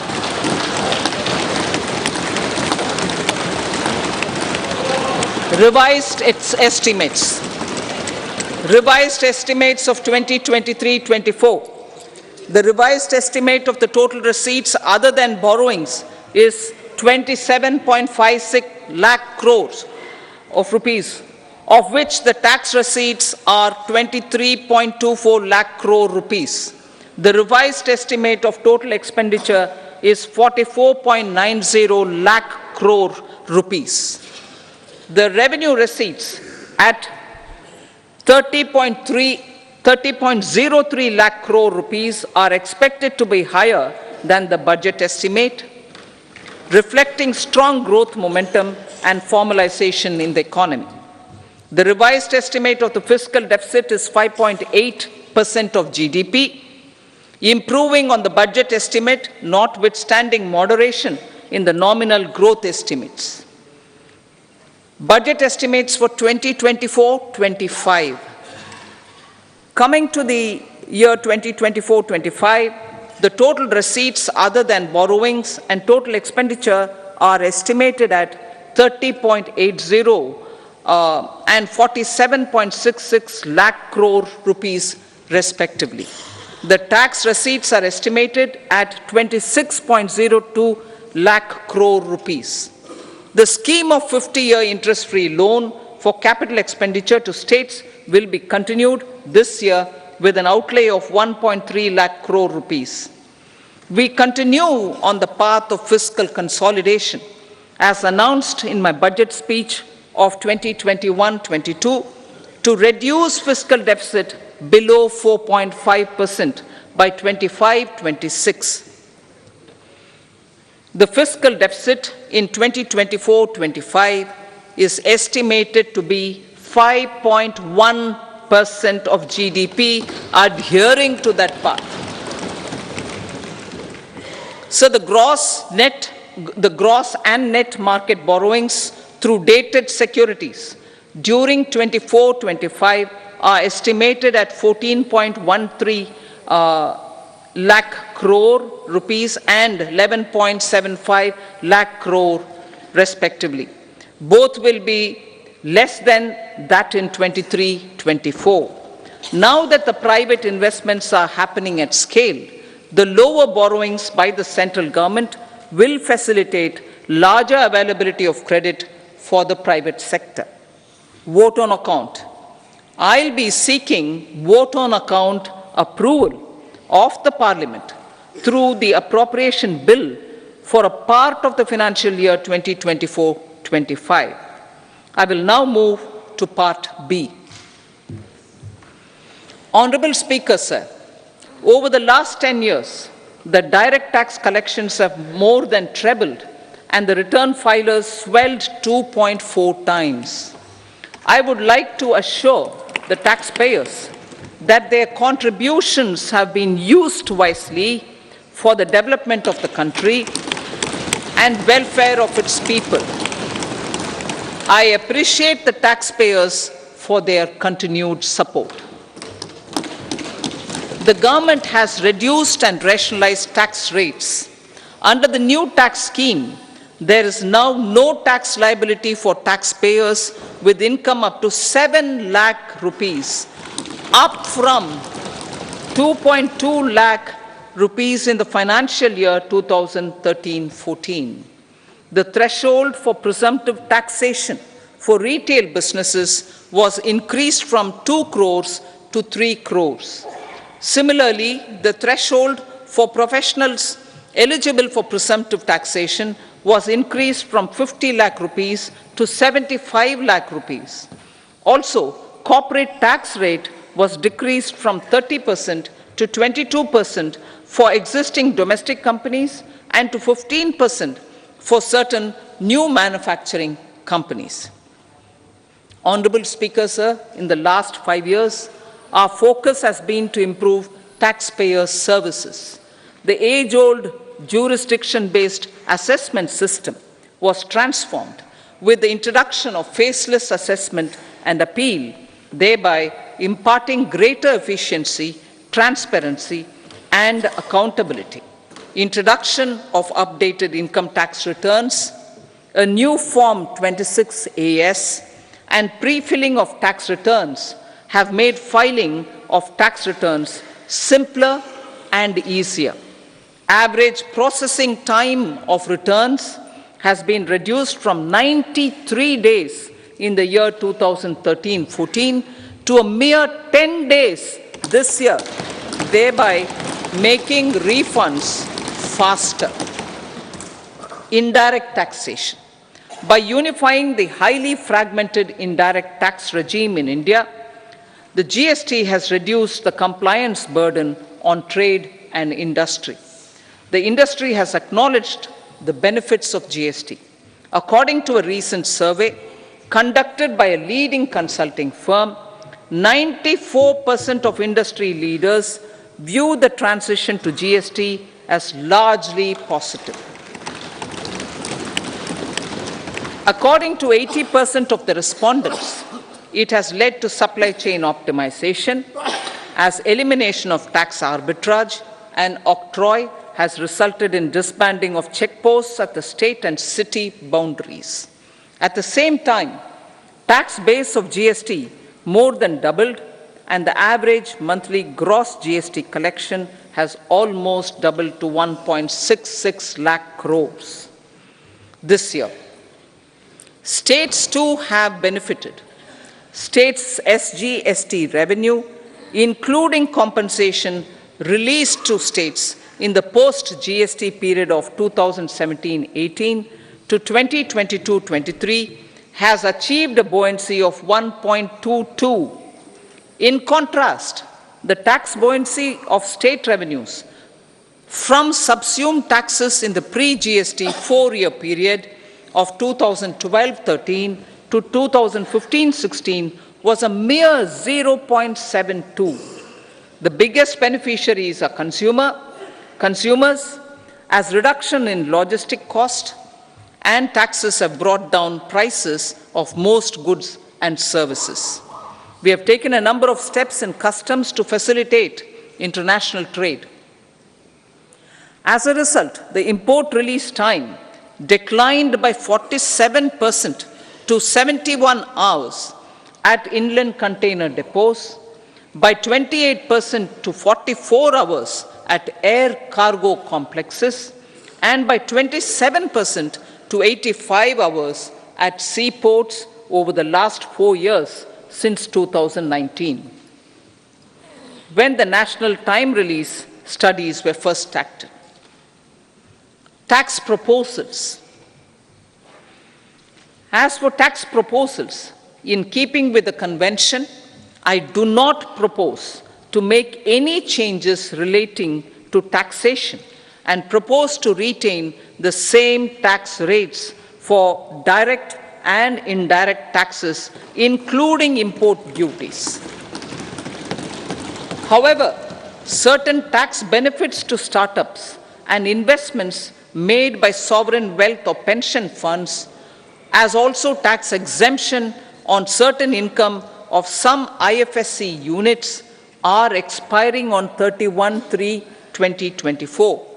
To provide continuity in taxation, I propose to extend the date to 31/3/2025. Moreover, in line with our government's vision to improve ease of living and ease of doing business, I wish to make an announcement to improve taxpayers' services. There are a large number of petty, non-verified, non-reconciled or disputed direct tax demands, many of them dating as far back as 1962, which continue to remain on the books, causing anxiety to honest taxpayers and hindering refunds of subsequent years. Honorable Speaker, sir, I propose to withdraw such outstanding direct tax demands up to 25,000 rupees pertaining to the period up to financial year 2009-10 and up to 10,000 rupees for financial years 2010-11 to 2014-15. This is expected to benefit about 1 crore taxpayers. 1 crore taxpayers would benefit out of this. Economy then and now. In 2014, when our government assumed the reins, the responsibility to mend the economy step by step and to put the governance systems in order was enormous. The need of the hour was to give hope to the people, to attract investments, and to build support for the much needed reforms. The government did that successfully, following a strong belief of nation first. The crisis of those years has been overcome, and the economy has been put firmly on a high, sustainable growth path with all-round development. It is now appropriate to look at where we were then. I repeat, it is now appropriate to look at where we were then till 2014 and where we are now, only for the purpose of drawing lessons from the mismanagement of those years. The government will lay a white paper on table of the House.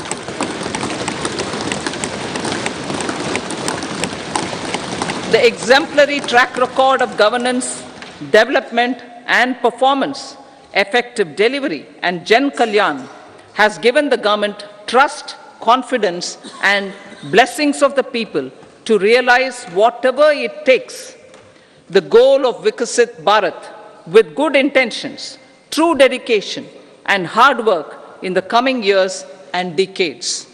With this, Honorable Speaker, I commend the interim budget to this august House. Jai Hind.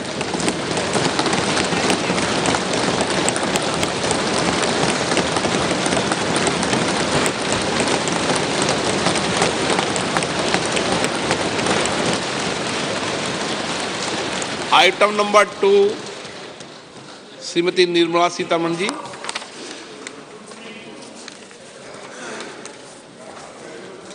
So, with your permission, I rise to lay on the table the following statements under Section 3(1) of the Fiscal Responsibility and Budget Management Act 2003, Medium-Term Fiscal Policy cum Fiscal Policy Strategy Statement and Macroeconomic Framework Statement. Item number 3, Srimati Nirmala Sitharaman ji. Sir, with your permission, I rise to move for leave to introduce the Finance Bill 2024. प्रश्न ये है कि विधेयक को पुनर्स्थापित करने की अनुमति प्रदान की जाए। जो सदस्य इसके पक्ष में हाँ कहें, जो सदस्य विरोध में ना कहें, मेरे विचार में निर्णय हाँ वालों के पक्ष हुआ, हाँ वालों के पक्ष हुआ। माननीय मंत्री जी विधेयक को पुनर्स्थापित करें। So I introduce the bill. सभा की कार्रवाई शुक्रवार दिनांक 2 फरवरी 2024 को प्राप्त 11 बजे तक के लिए स्थगित की जाती है।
2024ஆம் நிதியாண்டுக்கான இடைக்கால பட்ஜெட்டை தாக்கல் செய்திருக்கிறார் மத்திய நிதியமைச்சர் திருமதி நிர்மலா சீதாராமன். அனைவருக்கும் சமையல் எரிவாயு, மின்சாரம், கல்வி, கழிப்பறை, உணவு போன்ற அடிப்படை வசதிகள் அனைத்தையும் நிறைவேற்றி தந்திருக்கிறது மத்திய அரசு என்று அவர் குறிப்பிட்டிருக்கிறார். விலைவாசி கட்டுக்குள் கொண்டு வரப்பட்டிருப்பதாக அவர் கூறியிருக்கிறார். 1 கோடி இந்தியர்களுக்கு தேவையான திறன் மேம்பாட்டு பயிற்சி கொடுக்கப்பட்டிருக்கிறது என்றும் குறிப்பிட்டிருக்கிறார். 2027ஆம் ஆண்டுக்குள்ள இந்தியா ஒரு வளர்ச்சியடைந்த நாடாக உருவாகும், அந்த கனவு நிறைவேறும் என்றும் அவர் குறிப்பிட்டிருக்கிறார். அடுத்த 5 ஆண்டுகளுக்கு தேவையான அனைத்து வளர்ச்சிக்கான திட்டங்களையும் விரைந்து செயலாற்றுவதற்கான முன்னெடுப்புகளை அரசு தொடர்ந்து செய்யும் என்று சொல்லியிருக்கிறார். சீர்திருத்தம், செயலாக்கம், மாற்றம், இதுதான் அரசுடைய தாரக மந்திரம் அப்படின்னு அவர் பட்ஜெட்டில் குறிப்பிட்டிருக்கிறார். உலகம் ரொம்ப மோசமான ஒரு சூழ்நிலையில் இருந்தபோது கூட இந்தியா கை கொடுத்திருக்கிறது அப்படின்றும் அவர் குறிப்பிட்டிருக்கிறார். மக்களுக்கான திட்டங்களை தொடர்ந்து செயலாற்றணும், ப்ரோ பீப்புள் திட்டங்கள் அப்படிங்கிறதான் அரசுடைய நோக்கம் என்றும் அவர் தெரிவித்திருக்கிறார்.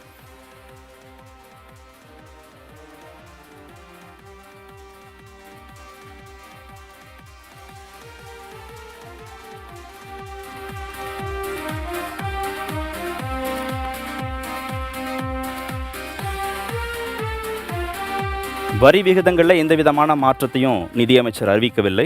வேளாண் திட்டங்களுக்கான முக்கியத்துவம் இந்த முறை கூட்டப்பட்டிருக்கு. கிட்டத்தட்ட 38 லட்சம் விவசாயிகளுக்கான திட்டங்கள் மூலமாக 10 லட்சம் புதிய வேலை வாய்ப்புகள் விவசாயத்துறையில் ஏற்படுத்தப்பட்டிருப்பதாக அவர் கூறியிருக்கிறார். முக்கியமாக அரசு நிதி சார்ந்த முதலீடுகளை கடந்து தனியார் முதலீட்டையும் வேளாண் துறையில் ஊக்குவிக்க அரசு முனைந்திருக்கிறது. அதற்கான முன்னெடுப்புகளையும் அரசு தொடங்கியிருப்பதாக அவர் சொல்லியிருக்கிறார். பால் உற்பத்தியில் கூடுதல் கவனம் செலுத்தப்படும் அப்படின்னு அவர் சொல்லியிருக்கிறார். மீன்வளத்துறையை ஒரு தனித்துறையாக மத்திய அரசு அங்கீகரித்து அதற்கு தேவையான நடவடிக்கைகளை தீவிரப்படுத்தி இருக்கிறோம் அப்படின்னு சொல்லியிருக்கிறார். அக்வா பார்க்ஸ், மீன்வளத்துறை கீழே 5 அக்வா பார்க்ஸை நாடு முழுவதும் உருவாக்குவதற்கான திட்டம் செயல்பாட்டில் இருக்கு அப்படின்னு குறிப்பிட்டிருக்கிறார்.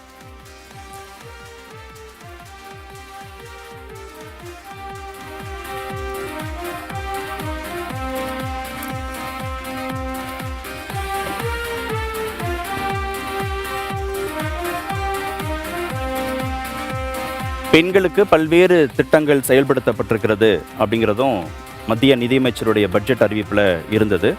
பிரதான் மந்திரி வீடு கட்டும் திட்டத்தின் மூலமாக 70% பெண்களுக்கு வீடுகள் கட்டி கொடுக்கப்பட்டிருப்பதாக நிதியமைச்சர் குறிப்பிட்டிருக்கிறார். 3இல் 1 பெண்ணுக்கு MP அல்லது MLA ஆவதற்கான வாய்ப்பை மத்திய அரசு உருவாக்கி கொடுத்திருக்கிறது அப்படின்னு அவர் சொல்லியிருக்கிறார். உயர்கல்வி படிக்கக்கூடிய பெண்களின் சதவீதம் 28% உயர்ந்திருக்கிறது அப்படின்னு பட்ஜெட்டில் நிதியமைச்சர் தெரிவித்திருக்கிறார். தொடர்ந்து நாம் விருந்தினர்களோடு பேச இருக்கிறோம் ஒரு சிறிய இடைவேளைக்கு பிறகு.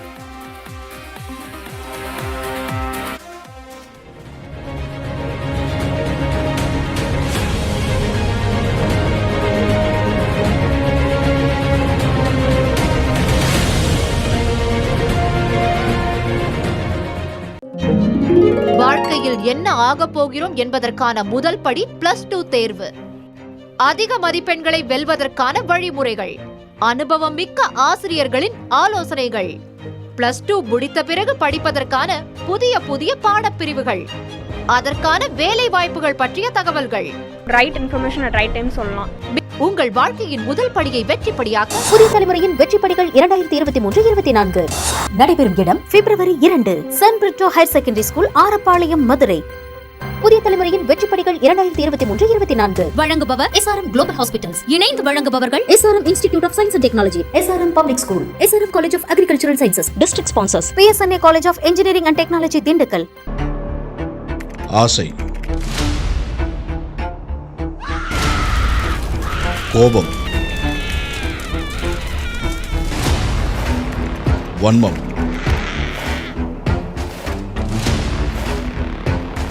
இதெல்லாம் தலை தூக்கும் போது ஒரு குற்றம் நிகழுது. ஏன்?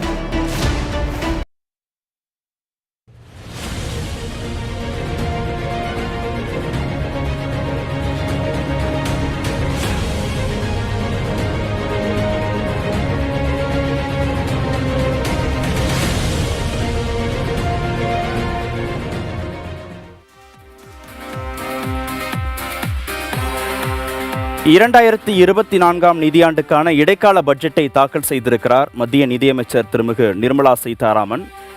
மக்களுக்கான திட்டங்கள் தான் மத்திய அரசுடைய நோக்கம் அப்படிங்கிறதா இந்த பட்ஜெட்டுடைய முக்கிய அறிவிப்பான சாராம்சமாக இருக்கு. எல்லோருக்கும் எல்லாமும், அது உணவு தொடங்கி, கழிப்பறை தொடங்கி, வீடு தொடங்கி, மின்சாரம் தொடங்கி, கல்வி என அனைத்து அடிப்படை தேவைகளையும் நாட்டின் அனைத்து மக்களுக்கும் கொண்டு போய் சேர்க்கிறது தான் மத்திய அரசுடைய நோக்கம். அதை கடந்த 10 ஆண்டுகளில் எப்படிலாம் செயல்படுத்தி இருக்கிறோம் அப்படிங்கிறது தான் மத்திய நிதியமைச்சருடைய பட்ஜெட் உரையில் முக்கியமாக குறிப்பிடப்பட்டிருக்கிறது. இளைஞர்களுக்கான திறன் மேம்பாட்டு பயிற்சி கொடுக்கணும், அதன் மூலமாக வேலைவாய்ப்பை உருவாக்கணும் அப்படிங்கிறதும் மத்திய அரசுடைய பார்வையாக இருக்குது. பெண்களுக்கான திட்டங்கள் இதையெல்லாம் செயல்படுத்தி இருக்கிறோம் அப்படிங்கிறதையும் பட்ஜெட்டில் குறிப்பிட்டிருக்கிறார்கள். பட்ஜெட்டில் இடம்பெற்றிருக்கக்கூடிய முக்கியமான அம்சங்கள் குறித்து பேசுவதற்காக 6 விருந்தினர்களும் வந்திருக்கிறாங்க. அவங்கள நான் அறிமுகப்படுத்துகிறேன். திரு இளங்கீரன் விவசாயிகள் சங்கத்திலிருந்து வந்திருக்கிறார், காவிரி டெல்டா பாசன விவசாயிகள் சங்க கூட்டமைப்பின் தலைவர். வணக்கம் திரு இளங்கீரன். அதே போன்று திரு கலையரசன் பொருளாதார நிபுணர் இருக்கிறார், அவரும் வரவேற்கிற நிகழ்ச்சியை. அடுத்ததாக திரு சோமவள்ளியப்பன் பொருளாதார நிபுணர் இணைந்திருக்கிறார். அதே போன்று ஆர்பிஐயுடைய முன்னாள் பொது மேலாளர் திரு ஹரிகிருஷ்ணன் இணைந்திருக்கிறார். சார் வணக்கம் இருவருக்கும். அடுத்ததாக சுதா மெய்யப்பன் பொருளாதார நிபுணர் இணைந்திருக்கிறார். அடுத்ததாக திரு வாசுதேவன் சிறு குறு தொழில் நிறுவனத்தைச் சேர்ந்தவங்க, அவங்களும் இணைஞ்சிருக்கிறாங்க. 6 விருந்தினர்களோடும் நாம் விவாதத்தை தொடங்கலாம். முதல்ல விருந்தினர்கள்ட்ட இந்த பட்ஜெட் குறித்த முதல் கட்ட கருத்தை நம்ம வாங்கிட்டு போயிடலாம். உங்களுடைய எல்லா டேபிள்லையுமே 3 விதமான ஸ்மைலிஸ் இருக்குது. அது பட்ஜெட்டில் நீங்கள் என்ன அம்சங்கள் உங்களுக்கு உகந்ததாக இருக்குது, ஒட்டுமொத்தமாக அந்த பட்ஜெட்டை எப்படி பார்க்குறீங்க அப்படிங்கிற உங்களுடைய பெர்செப்ஷனை சொல்லிட்டு நம்ம தொடங்கலாம். இளங்கீரன், பட்ஜெட்டில் உங்களுக்கான பிரத்யேகமான அம்சங்கள் குறித்தும் ஒட்டுமொத்த பட்ஜெட்டை நீங்கள் எப்படி பார்க்குறீங்க அப்படிங்கிறது குறித்தும் உங்களுடைய கருத்து. இந்த பட்ஜெட்டை பொறுத்தளவு விவசாயிகளுக்கு பெரிய அளவில் நாங்கள் எதிர்பார்த்தது வந்து விவசாயம் செய்வதற்கு மிக முக்கியமானது நீர். நீருங்கிறப்போ வந்து இவங்க ஆட்சிக்கு வந்தப்போ என்ன சொன்னாங்கன்னா, நாங்கள் கண்டிப்பாக வந்து இந்தியாவில் இருக்கிற அனைத்து நதிகளையும் நாங்கள் இணைப்போம், விவசாயிகளுடைய வருமானத்தை நாங்கள் ரெட்டிப்பாக்குவோம்லாம் சொன்னாங்க. ஆனால் அந்த மாதிரி எந்த விஷயமும் இல்லை. இவங்க எல்லாம் சொல்லியிருக்காங்க 300 யூனிட் மின்சாரம் இலவசமாக கொடுப்போம், அதுவும் வந்து அந்த சூரிய தகடு இது பொருத்தணும்னு சொல்லியிருக்காங்க. இது ஒட்டுமொத்தமாக விவசாயிகளுக்கு மிகப்பெரிய ஏமாற்றத்தை ஏற்படுத்தியிருக்கு. நாங்கள் பெரிதும் எதிர்பார்த்த நதிகளுடைய இணைப்பு எதிர்பார்த்தோம். ஏன்னா இந்த கிட்டத்தட்ட 12 ஆண்டுகள் 10 ஆண்டுகள் அவங்களுடைய ஆட்சி முடிய போகிற இந்த காலகட்டத்தில் கூட அவங்களுடைய முதல்ல சொன்ன எந்த சின்ன விஷயத்தை கூட விவசாயிகளுக்காக அவங்க பண்ணலை. முதல்ல வந்து நாங்கள் எதிர்பார்த்தது அடுத்து வந்து கடன் தள்ளுபடி. ஏன்னா பல ஆயிரம் கோடியை வந்து பல்வேறு பன்னாட்டு நிறுவனங்களுக்கும் கார்ப்பரேட் நிறுவனங்களுக்கும் தள்ளுபடி பண்ணுறப்போ விவசாயிகளுக்கு மிக மிக குறைவான தள்ளுபடியை நாங்கள் இந்த இதில் பண்ணுவாங்கன்னு எதிர்பார்த்தோம். ஓவராலாக பட்ஜெட்டை எப்படி மதிப்பீடு பண்ணுறீங்க நீங்கள்? டேபிளில் இருக்கிற அந்த ஸ்மைலி அப்படின்றதுல உங்களுடைய தேர்வாக எது இருக்கும்னு நீங்கள் நினைக்கிறீங்க? ஒட்டுமொத்தமாக சொல்வதற்கு எதுவும் இல்லை. எதுவும் இல்லை.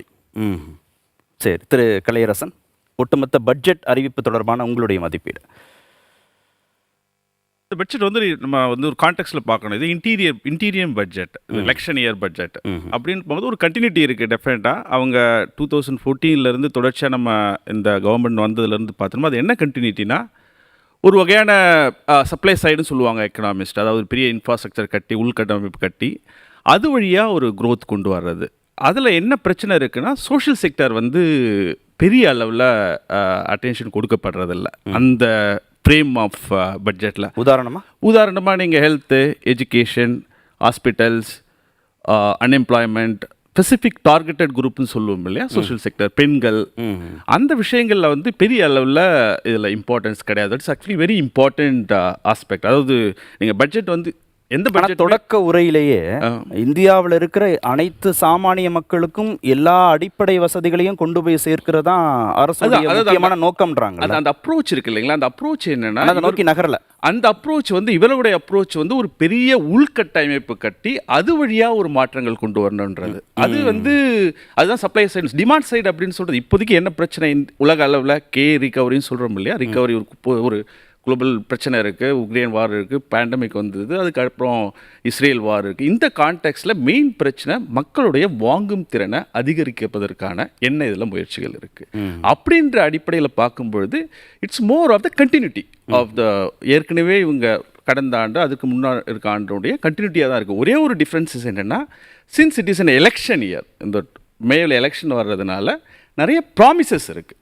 இப்போ நீங்கள் அந்த அக்ரிகல்ச்சரோட ப்ரொடக்டிவிட்டி இன்க்ரீஸ் பண்ணணும், நிறைய பார்க்ஸ் சொல்கிறாங்களே, உங்களுக்கே தெரியும் இந்த மாதிரி ஒரு பார்க்ஸ் அமைக்கணும்னா எப்படி எத்தனை வருஷம் காலங்கள் ஆகும். ஒரு 1 இயர் இவங்க இன்டீரியர் பட்ஜெட்டில் இந்த மாதிரி ஒரு பெரிய அளவில் ப்ராமிசஸ் பண்ணுறது வந்து how much those promises are realisable, அந்த ப்ராமிசஸ் எல்லாம் இந்த ஒரு இன்டீரியர் பட்ஜெட்டில் ரியலைசபிளா. ஓகே, எப்படி மதிப்பிடுவீங்க ஒட்டு மொத்தமான மதிப்பீடு, பட்ஜெட் குறித்த மதிப்பீடு? டெஃபினெட்லி ஒரு மிக்ஸ்டு. ஸ்மைலியை காமிக்கணும்னா எதாவது தேர்வு செய்வீங்க நீங்கள்? உங்கள் விருப்பம் தான், உங்கள் விருப்பம். It's mix, right? ஓகே, இது வந்து ஒன்றுமே இல்லைன்றது. ஆமாம், அது நோ கமெண்ட்ஸ், அது ரொம்ப நல்லா இருந்தது அப்படின்னு. Yeah, well, let's say this. Yeah. Okay. பெரிய அளவில் சொல்றதுக்கு ஒண்ணும் இல்ல. டெஃபினட்டா ஒரு கண்டினியூட்டி இருக்கு, கிளியரா. அந்த கண்டினியூட்டின்றது வந்து ஒரு பிக் ப்ராஜெக்ட், இன்ஃப்ராஸ்ட்ரக்சர் ட்ரிவன்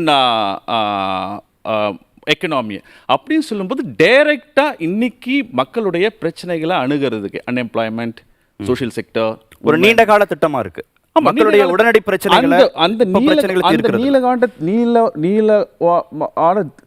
திட்டத்துல கூட எந்த வகையான எக்கனாமி உருவாக்கணும். இப்போ நீங்கள் மனித வளத்தை வச்சு அந்த ஒரு மாற்றங்கள் கொண்டு வரணுமா, அல்லது ஒரு ஃபிசிக்கல் கேபிட்டல், பிக் கேபிட்டல், அதை வச்சு ஒரு மாற்றங்கள் கொண்டு வரணும். நான் இப்படி புரிஞ்சுக்கலாமா? எனக்கு இன்னைக்கு சாப்பாடு வேணும், இன்னைக்கு நான் தங்குறதுக்கு வேணும், இன்னைக்கு எனக்கு உடை வேணும், அதை தீர்க்கதா தீர்க்கலையா? ஆமாம், அடிப்படை அப்படின்னு சொல்லும்போது அது வந்து இம்மிடியட்டா அதில் வந்து ஒரு விஷயம். நம்ம தொடர்ந்து பேசுவோம். திரு சோமவழிப்பன், பட்ஜெட் குறித்த உங்களுடைய மதிப்பீடு.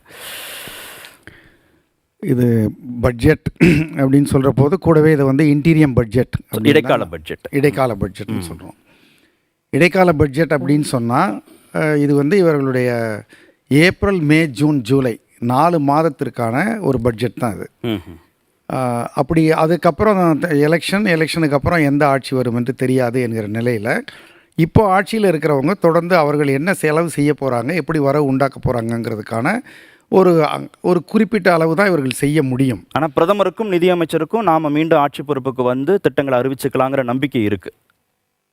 அப்படி இருந்தால் கூட இப்போ எலெக்ஷனுக்கு முன்னாடி எப்படி நடக்கும் என்பதை அவர்களுடைய அனுமானத்தை வச்சு அவர்கள் நடைமுறைப்படுத்த முடியாது என்கிற காரணத்தினால இந்த பட்ஜெட் என்பதை நான் இதை வந்து பாராட்டுறேன். இந்த ஒரு பட்ஜெட்டை சந்தர்ப்பத்தை பயன்படுத்தி கொண்டு மிக சுலபமாக அவர்கள் வந்து இன்கம் டேக்ஸ் ஸ்லாப்ஸை உயர்த்தி இருக்கலாம். அவர்கள் வந்து கிசானுக்கு கொடுக்குற, விவசாயிகளுக்கு கொடுக்குற தொகையை வந்து சுலபமாக 6000லேருந்து இன்ஃப்ளேஷன்லாம் கணக்கு போட்டு பல்வேறு ஊடகங்களில் பேசின மாதிரி ஒரு 10,000 ஆக்கியிருக்கலாம். பின்னாடி பார்த்து கொள்ளலாம் என்று செய்திருக்கலாம். அது அவர்களுடைய தேர்தலுக்கு நிச்சயமாக பயன்பட்டு இருக்கும். ஆனாலும் கூட நான் வந்து கன்வென்ஷனை ஃபாலோ பண்ணி இந்த முறை நீங்களே இப்போ சொன்னது போல் அவர்கள் வருவார்கள் என்று அவர்களுக்கு நம்பிக்கை இருக்கிறதா நீங்கள் சொன்னீங்க. நிச்சயமாக பிரதமருக்கும் அந்த நம்பிக்கை இருக்கு. நேற்று அவர் பேசும்போது அதை வெளிப்படுத்துகிறார். ஆமாம், அவ்வளவு நம்பிக்கை இருக்கிற பொழுது கூட அவர்கள் வந்து இதை நம்ம தானே வரப்போகிறோம் பார்த்துக்கலாம் என்று செய்யாதது ஒரு நடைமுறையை சரியாக செய்திருப்பதற்காக அந்த அளவில் நான் பாராட்டுகிறேன். இதை ஒரு தவறான சந்தர்ப்பமாக பயன்படுத்தி கொள்ளாதது ஒரு நல்ல ஒரு வழிகாட்டுதல். இனி வர்ற அரசாங்கங்களுக்கும் அது நல்லா இருக்கும். இந்த முறை இந்த பட்ஜெட்டில் ஒன்றுமே இல்லை என்று சொல்லிவிட முடியாது. இந்த பட்ஜெட்டை நான் எப்படி டேர்ம் பண்ணுவேன்னா, இது ஒரு இன்க்ளூசிவ் க்ரோத்துக்கான பட்ஜெட் என்று சொல்லுவேன். இந்த பட்ஜெட்டில் அவர்கள் சொல்லியிருக்கிற செக்டார்ஸ் வந்து ஹவுசிங்க்கு, மிடில் கிளாஸ்க்கு பண்ணுறதா சொல்லியிருக்காங்க. அப்புறம் பரவலாக ஒரு மின்சாரம் 300 யூனிட்டுங்கிறது உடனடியாக இப்போ வந்துடாது. பட் ஆனால் அது ஒரு நம்ம க்ரீன் எனர்ஜிக்கும் உதவ போகுது, மக்கள்கிட்ட பணத்தை கொடுக்கறதுக்கும் உதவ போகுது, எலக்ட்ரிசிட்டி ஜென்ரேஷனுக்கு உதவ போகுது. அதே மாதிரி உரத்தில் வந்து எப்படி அந்த நானோ டிஏபியை கொண்டு வர போகிறேன்னு சொல்கிறாங்க, யூரியாவுக்கு ஏற்கனவே செய்தது போல் கொண்டு வர போகிறாங்கிறாங்க. மிகப்பெரிய உலகத்தின் பால் உற்பத்தியாளராக இருக்கிற இடத்துல நம்ம அவர்களுடைய வாய்ப்புண், கால் புண்களுக்கான சில விஷயங்கள் பற்றி குறிப்பிட்டிருக்கிறாங்க. 5 அக்வா பார்க்ஸ் செய்ய போறோம்னு சொல்லியிருக்காங்க. ஒட்டுமொத்த மதிப்பீடுனா ஒட்டுமொத்த மதிப்பீடு என்றால் இந்த ஸ்மைலியில் இது வந்து சொல்வதற்கு ஒன்றுமில்லை என்ற அளவில் நான் இதை காண்பிக்க விரும்பலை.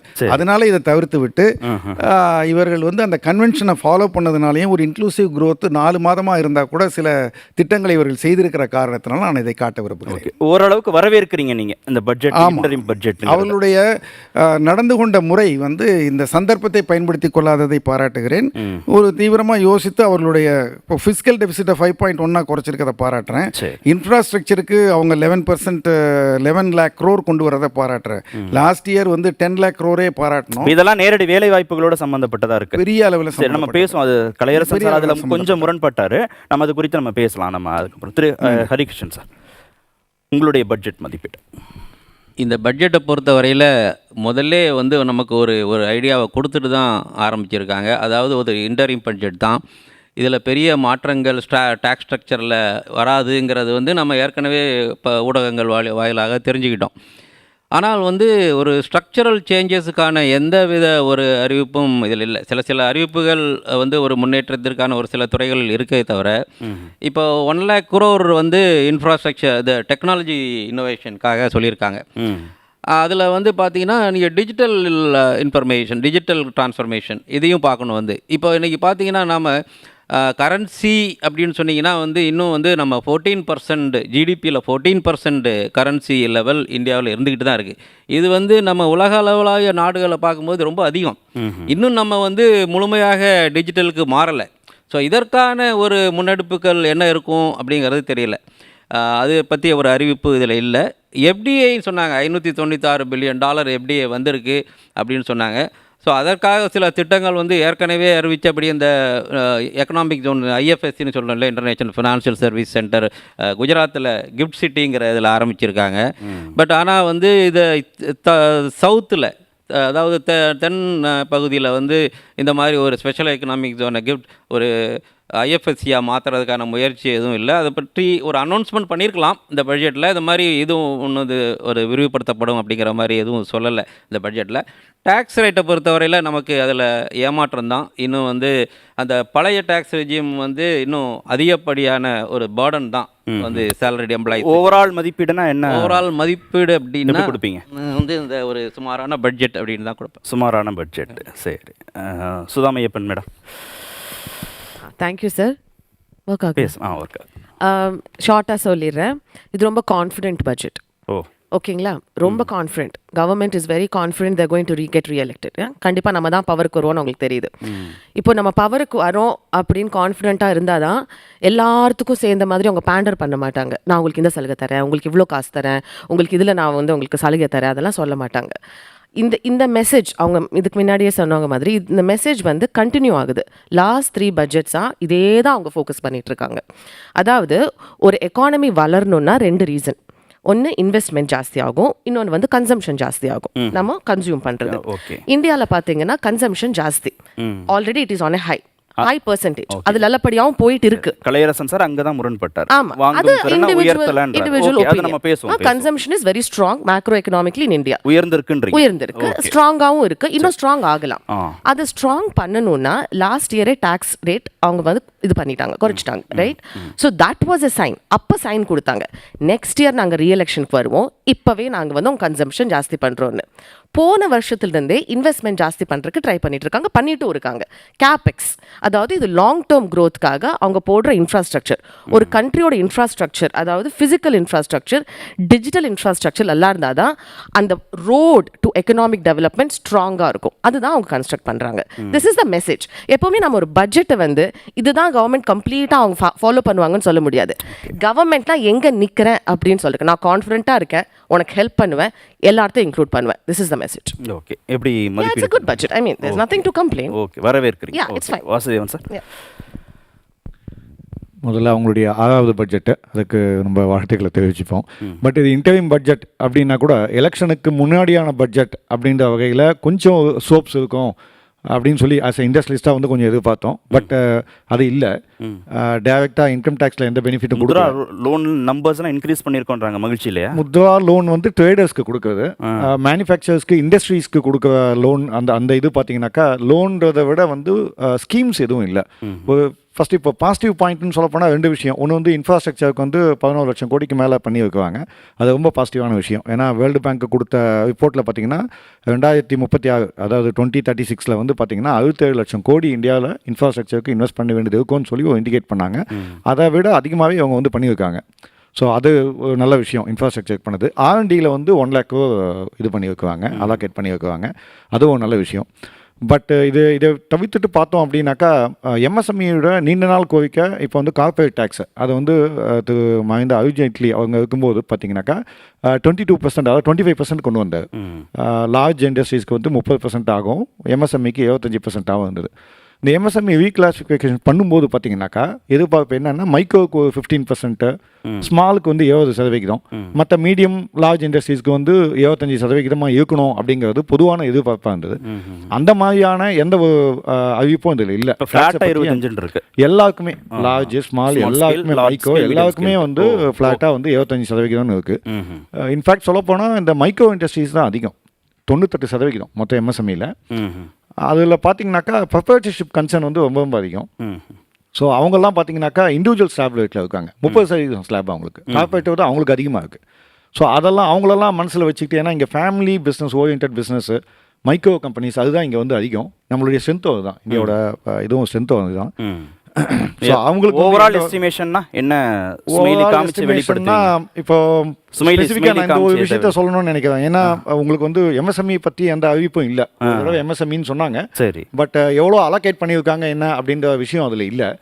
போன வருஷம் வந்து 72,000 கோடி அலோகேட் பண்ணாங்க. எவ்வளோ செலவு பண்ணியிருக்காங்கன்றது சொல்லலை. பட் அதுக்கு முந்தின வருஷம் 22-23 வந்து 71,000 கோடி அலோகேட் பண்ணதில் செலவு பண்ணது 6,500 கோடி தான். ஆனால் நாட்டின் வளர்ச்சியில் எம்எஸ்எம்இ பெருமளவு பங்களிப்பு கொடுக்குங்கிற புரிதல் நிதியமைச்சருக்கு இருக்கிறதா தானே பேச்சில் இந்த கண்டிப்பாக அவங்களுக்கு இருக்குது, அதில் எந்த சந்தேகமும் இல்லை. பட் ஆனால் இந்த அனௌன்ஸ் பண்ண 71,000 கோடியில் 22-23 வருஷத்துக்கு அனௌன்ஸ் பண்ண 71,000 கோடியில் செலவு பண்ணது 6,700 கோடி தான். இது எதை இண்டிகேட் பண்ணுதுன்னா சரியான ஸ்கீம்ஸ் இல்லை அப்படிங்கிறத இண்டிகேட் பண்ணுது. இருக்கிற ஸ்கீம்ஸும் வந்து பார்த்தீங்கன்னாக்கா காலாவதி ஆயிடுச்சு. இந்த கிரெடிட் லிங்க்டு கேபிட்டல் சப்சிடின்னு சொல்லுவாங்க, டெக்னாலஜி அப்கிரேடேஷனுக்கு. ஒரு எக்ஸாம்பிளுக்காக சொல்லுவேன் நான் இதை.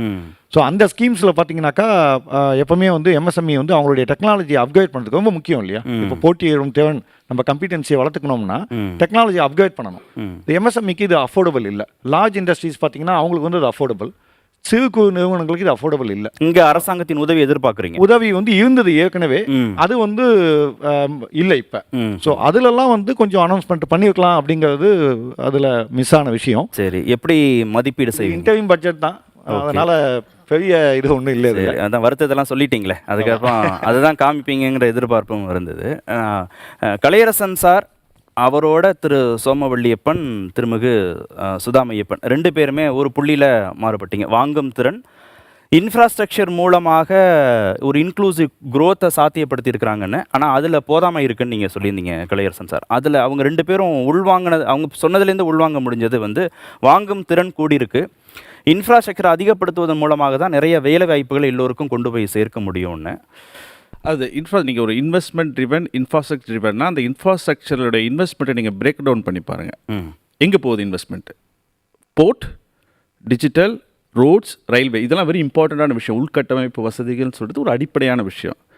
ஆனால் இதோட சேர்ந்த அடிப்படையான விஷயம்னு சொல்கிறது ஹியூமன் கேபிட்டல் வளர்க்குறது, அதாவது சோஷியல் இன்ஃப்ராஸ்ட்ரக்சர். இவங்க கான்சன்ட்ரேட் பண்ணியிருக்கிறது வந்து ஃபிசிக்கல் இன்ஃப்ராஸ்ட்ரக்சர், அது ரொம்ப முக்கியமான விஷயம், no doubt.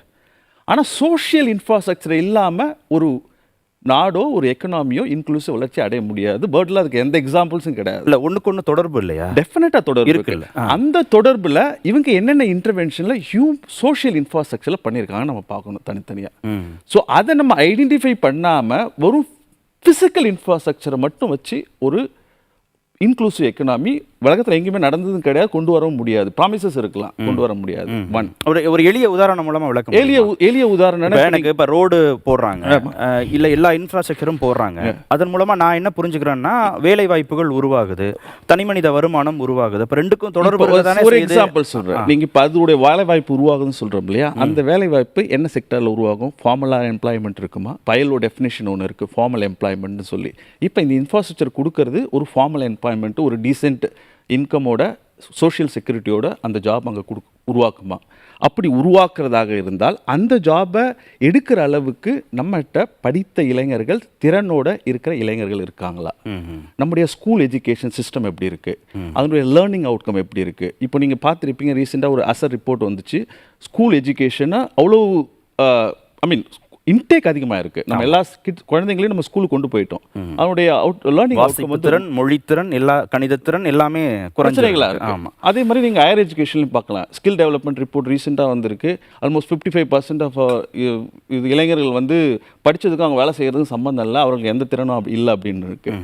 So recent report படி, சிஎம்ஐ டேட்டா படி 4.8 million people are stock unemployed stock. சரி, அப்போ நீங்கள் சொல்கிறது இப்படி புரிஞ்சுக்கலாமா? இன்ஃப்ராஸ்ட்ரக்சர் டெவலப்மெண்ட்டுக்கு செலவு பண்ணுற அளவுக்கு கல்வி, வேலைவாய்ப்பு, திறன் மேம்பாட்டுக்கும் செலவு பண்ணும். அது பண்ணல ஃபர்ஸ்ட் பாயிண்ட். அதுக்கு மட்டும் நான் பாயிண்ட் வாங்கிட்டு வந்துடுறேன். சோமவழியப்பன் சார், உள்கட்டமைப்பு மேம்பாட்டுக்கு கொடுக்கக்கூடிய முக்கியத்துவம் அளவுக்கு கல்வி, வேலைவாய்ப்பு, திறன் வளர்ச்சி, மொழி திறன் வளர்ச்சி, வாசிப்பு திறனை கூட்டுறது, அந்த மாதிரியான அந்த வாய்ப்புகளை உருவாக்குறதுக்கு ஏற்படுத்தாத போது இங்கே எப்படி அதை வந்து அவங்க கல்டிவேட் பண்ண முடியும்னு கேட்குறாரு. ஒரு தேசத்தில் 140 கோடி மக்கள், அதை வந்து நீங்கள் பிரிச்சிங்கன்னா விவசாயிகள், சிறு குறு தொழில், வேலைக்கு போகிறவர்கள், வயதானவர்கள், குழந்தைகள், பெண்கள், படித்தவர்கள், படிக்காதவர்கள், பல விதங்களாக பிரிக்கலாம். நீங்கள் ஒரு 12 மாத பட்ஜெட்டு அதில் ஒரு 4 மாதத்துக்கு தான் இப்போ போடுறாங்க. அப்போ போடுகிற பொழுது ஒவ்வொரு ஆண்டில் முதலையெல்லாம் 5 ஆண்டு திட்டங்களில் எப்படி ஒரு agricultural 5 years focus, agriculture 5 year industry ஃபோக்கஸோ அந்த மாதிரி ஒரு குறிப்பிட்ட ஆண்டுகளுக்கு ஒரு குறிப்பிட்ட விஷயத்தை எடுத்துக்கிட்டு அதை மேம்படுத்திடுறது. இப்போ இந்த பட்ஜெட்டில் இப்போ நாம் கேட்ட அறிவிப்பில் வராததுனாலேயே அதற்கெல்லாம் ஏற்கனவே செய்த அலோகேஷன்ஸ் எல்லாம் ஸ்டாப் என்று அர்த்தம் இல்லை. ஒவ்வொரு பட்ஜெட்லேயும் ஒவ்வொரு முறையும் அனௌன்ஸ் பண்ணுறது மட்டுமே செய்வதல்ல, ஏற்கனவே நடப்பில் இருக்கிறதுல செய்கிறத மாறுதல்களை மட்டும்தான் இங்கே அறிவிக்கிறாங்க. ஆனால் அதில் ஒரு கிளாரிஃபிகேஷன் மட்டும் நான் கலையரசன் சாட்டுவேன் சார். இதை வந்து தொடர்ச்சியாக இந்த அரசாங்கம் கவனிக்க தவறுதுங்கிறது தான் அவங்க பாயிண்டா? மைக்கில் என்னுடைய பாயிண்டே என்னன்னா, இதில் வந்து ஒரு கண்டினியூட்டி இருக்கு. இந்த என்ன கண்டினியூட்டினா, growth driven by big infrastructure. ஒரு உள்கட்டமைப்பு வசதியை மட்டுமே வச்சு ஒரு வளர்ச்சியை கொண்டு வந்துட முடியுமா, அல்லது சமூக இன்ஃப்ராஸ்ட்ரக்சர் இல்ல அதுல சோமவழிப்பன் சார் இந்த பட்ஜெட்ல அறிவிக்கலங்கிறதுனாலயே இதுக்கு முன்னாடியும் கிடையாது. உங்க டேட்டா பாயிண்ட் நீங்க ரேஷியோ எடுத்து பாருங்க. ஹெல்த் எக்ஸ்பெண்டிச்சருக்கும் டோட்டல் எக்ஸ்பெண்டிச்சர் ரேஷியோ எடுத்து பாருங்க. எஜுகேஷன் எக்ஸ்பெண்டிச்சருக்கும் டோட்டல் எக்ஸ்பெண்டிச்சருக்கும் ரேஷியோ எடுத்து பாருங்க. அதோட அலோகேஷன், ஈவன் ஃபேமிலி வெல்ஃபேருடைய அலோகேஷன் எடுத்து பாருங்க, என்ஆர்ஜியோடைய அலோகேஷன் எடுத்து பாருங்க. ஸோ வென் யூ அந்த எந்த அலோகேஷன்லையும் சேஞ்சஸ் வராதப்போ எப்படி உங்களுக்கு ப்ராமிசஸ்ல எப்படி உங்களுக்கு மாற்றங்கள் கொண்டு வர முடியும்? ஜஸ்ட் நீங்க ஒரு நல்ல வார்த்தைகள் சொல்றதுனால அது மாற்றங்கள் இந்த அதாவது வந்து தியரி வேற, ப்ராக்டிக்கல் வேற. இப்போ தியரி படி இதெல்லாம் கரெக்டு. இப்போ இந்த அரசாங்கம் வந்து வெறுமனே இந்த செலவெல்லாம் மட்டுமே செய்து இந்த மேம்பாடுகள் எல்லாம் செய்ய வேண்டும் என்று வைத்துக்கொள்வோம். உள்கட்டமைப்பை செய்ய வேண்டாம். மொத்தம் அவங்கள்ட்ட வந்து ஒரு குறிப்பிட்ட அளவு பணம் இருக்குது, 40 லட்சம் கோடி இருக்குது ஒரு வருஷத்தில் செலவு செய்கிறதுக்கு. அதில் வந்து ஒரு 13-15 லட்சம் கோடி கடன் வாங்கினா வட்டி. ஸோ வட்டிக்கு கடன் வாங்கி ஒரு அரசாங்கம் செய்கிற பொழுது அந்த அரசாங்கம் அதற்கு வருமானம் வருகிற விதமாகவும் சிலவற்றை செய்யணும். வருமானம் வந்தால் தான் அவர்கள் இந்த சமூக நலத்திட்டங்களை பண்ண முடியும். வருமானம் வர்றது எதுலேயுமே அரசாங்கம் செலவு செய்யாமல், இன்ஃப்ராஸ்ட்ரக்சரே டெவலப் பண்ணாமல் தொடர்ந்து வந்து சமூகத்தை செலவு செய்ய அரசாங்கத்தால் முடியாது. அப்போ மொத்த பட்ஜெட்டே 40 லட்சம் கோடியிலேருந்து 20 லட்சம் கோடியாக சுருங்கி 10 லட்சம் கோடியாக சுருங்கி போயிடும். அதுக்கப்புறம் அந்த பட்ஜெட்டில் 90% அலோகேட் பண்ணால் கூட பத்தாது. ஆனால் சமூக நலத்திட்டங்களுக்கு செலவு குறைச்சாலும் பயனில்லை தானே? இல்லை, அது குறைக்கல, அதெல்லாம் நடந்துக்கிட்டு இருக்கு. ஒருத்தருடைய பார்வையில் அது இன்னும் கூடுதலாக இருக்கலாம்னு இருக்கு. இப்போ இல்லை, இன்னும் கொஞ்சம் தள்ளின்னு இருக்கு. இப்போ இந்தியாவில் இருக்கிற அளவிற்கு சமூக நலத்திட்டங்கள் இவ்வளவு பெரிய ஒப்பிடக்கூடிய நாடுகளில் இருக்கா என்பது சந்தேகம். நான் அதுக்கு வரேன், நீங்க பதில் சொல்லியிருக்காங்க. கர்ப்பப்பையில இருக்கிற பிரச்சனையை பெண்களுக்கு தீர்ப்பதற்கு தடுப்பூசி போடுகிற மிகப்பெரிய திட்டத்தில் அறிவிக்கப்பட்டிருக்கு. அக்வா பார்க்குங்கிறது யாரு? சமூக நலத்திட்டம் இல்லாமல் யாருடைய நலத்திட்டம்? மீனவர்களுக்கான திட்டம். செல்ஃப் ஹெல்ப் குரூப் யாருக்கு? பெண்களுக்கான திட்டம். இதில் நிறைய இருக்குது. டைரி யாருக்கு? யார் மாடு வச்சுருக்காங்க? பெரிய பண்ணைகள் எத்தனை, சாதாரண பண்ணைகள் எத்தனை? அஃபோர்டபுள் ஹவுசிங் யாருக்கு? சாதாரண மனிதர்களுக்கு. இதில் நிறைய சாதாரண மனிதர்களுக்கு கொடுக்கப்பட்டிருக்கிறது. இது வந்து நமக்கு அது ஹைலைட் ஆகலை, அவ்வளோதானே தவிர தொடர்ந்து எஜுகேஷனுக்கும் இன்ஃப்ராஸ்ட்ரக்சருக்கும் மெடிக்கலுக்கும் பண்ணிக்கிட்டு இல்லை. கலையரசன் சார் சொல்கிறத நான் எப்படி புரிஞ்சுக்கிறேன்னா, ஒரு டெய்லி வேஜஸாக ஓகே, அவங்களுடைய அடிப்படை தேவைகளை பூர்த்தி செய்து கொள்வதற்கு ஓகே, ஆனால் அதை கடந்த ஒரு வளர்ச்சியை சாத்தியப்படுத்தியிருக்கா? ரோடான முன்னேற்றம் தான். இப்போ நீங்கள் வந்து இந்தியாவுடைய ஜிடிபி 7% வளருது, நம்மளால் இப்போ 40 லட்சம் கோடி செலவு செய்ய முடிகிறது என்றால் நம்ம விவசாயிகளுக்கு வந்து 6000 ரூபாய் வருஷத்துக்கு கொடுக்க முடியுது. கிட்டத்தட்ட 80 கோடி மக்களுக்கு இலவச உணவு கொடுக்கறது எங்க? இந்த பட்ஜெட் தானே கொடுக்குது. அது வெளியே ரொம்ப சத்தமா தெரியும். 80 கோடி மக்களுக்கு இலவச ரேஷன் கொடுத்து கொண்டு இருக்கிற ஒரு நாட்டில் நம்ம சமூகம் வந்து இன்னும் செய்யலாம்ங்கிறது கரெக்ட். பட் செய்யறதுக்கு பணத்தை உருவாக்க வேண்டியது அவசியமா இருக்கு. நீங்களும் சொல்லிட்டீங்கன்னா நான் சார்ட்ட வாங்கிடுவேன். Okay, I agree. Kalaiyarasan sir சொல்கிறது நான் ரொம்ப அக்ரி பண்ணுறேன். இப்போ நீங்கள் இந்தியாவோட ஸ்டாட்டிஸ்டிக்ஸ் எடுத்து பார்த்தீங்கன்னா ஹியூமன் டெவலப்மெண்ட் இண்டெக்ஸ்னு ஒரு இண்டெக்ஸ் இருக்குது சார். எல்லா கண்ட்ரியிலும் மெஷர் பண்ணுவாங்க எஜுகேஷன் எந்த அளவுக்கு இருக்குது, ஹெல்த் எந்த அளவுக்கு இருக்குது அப்படின்னு.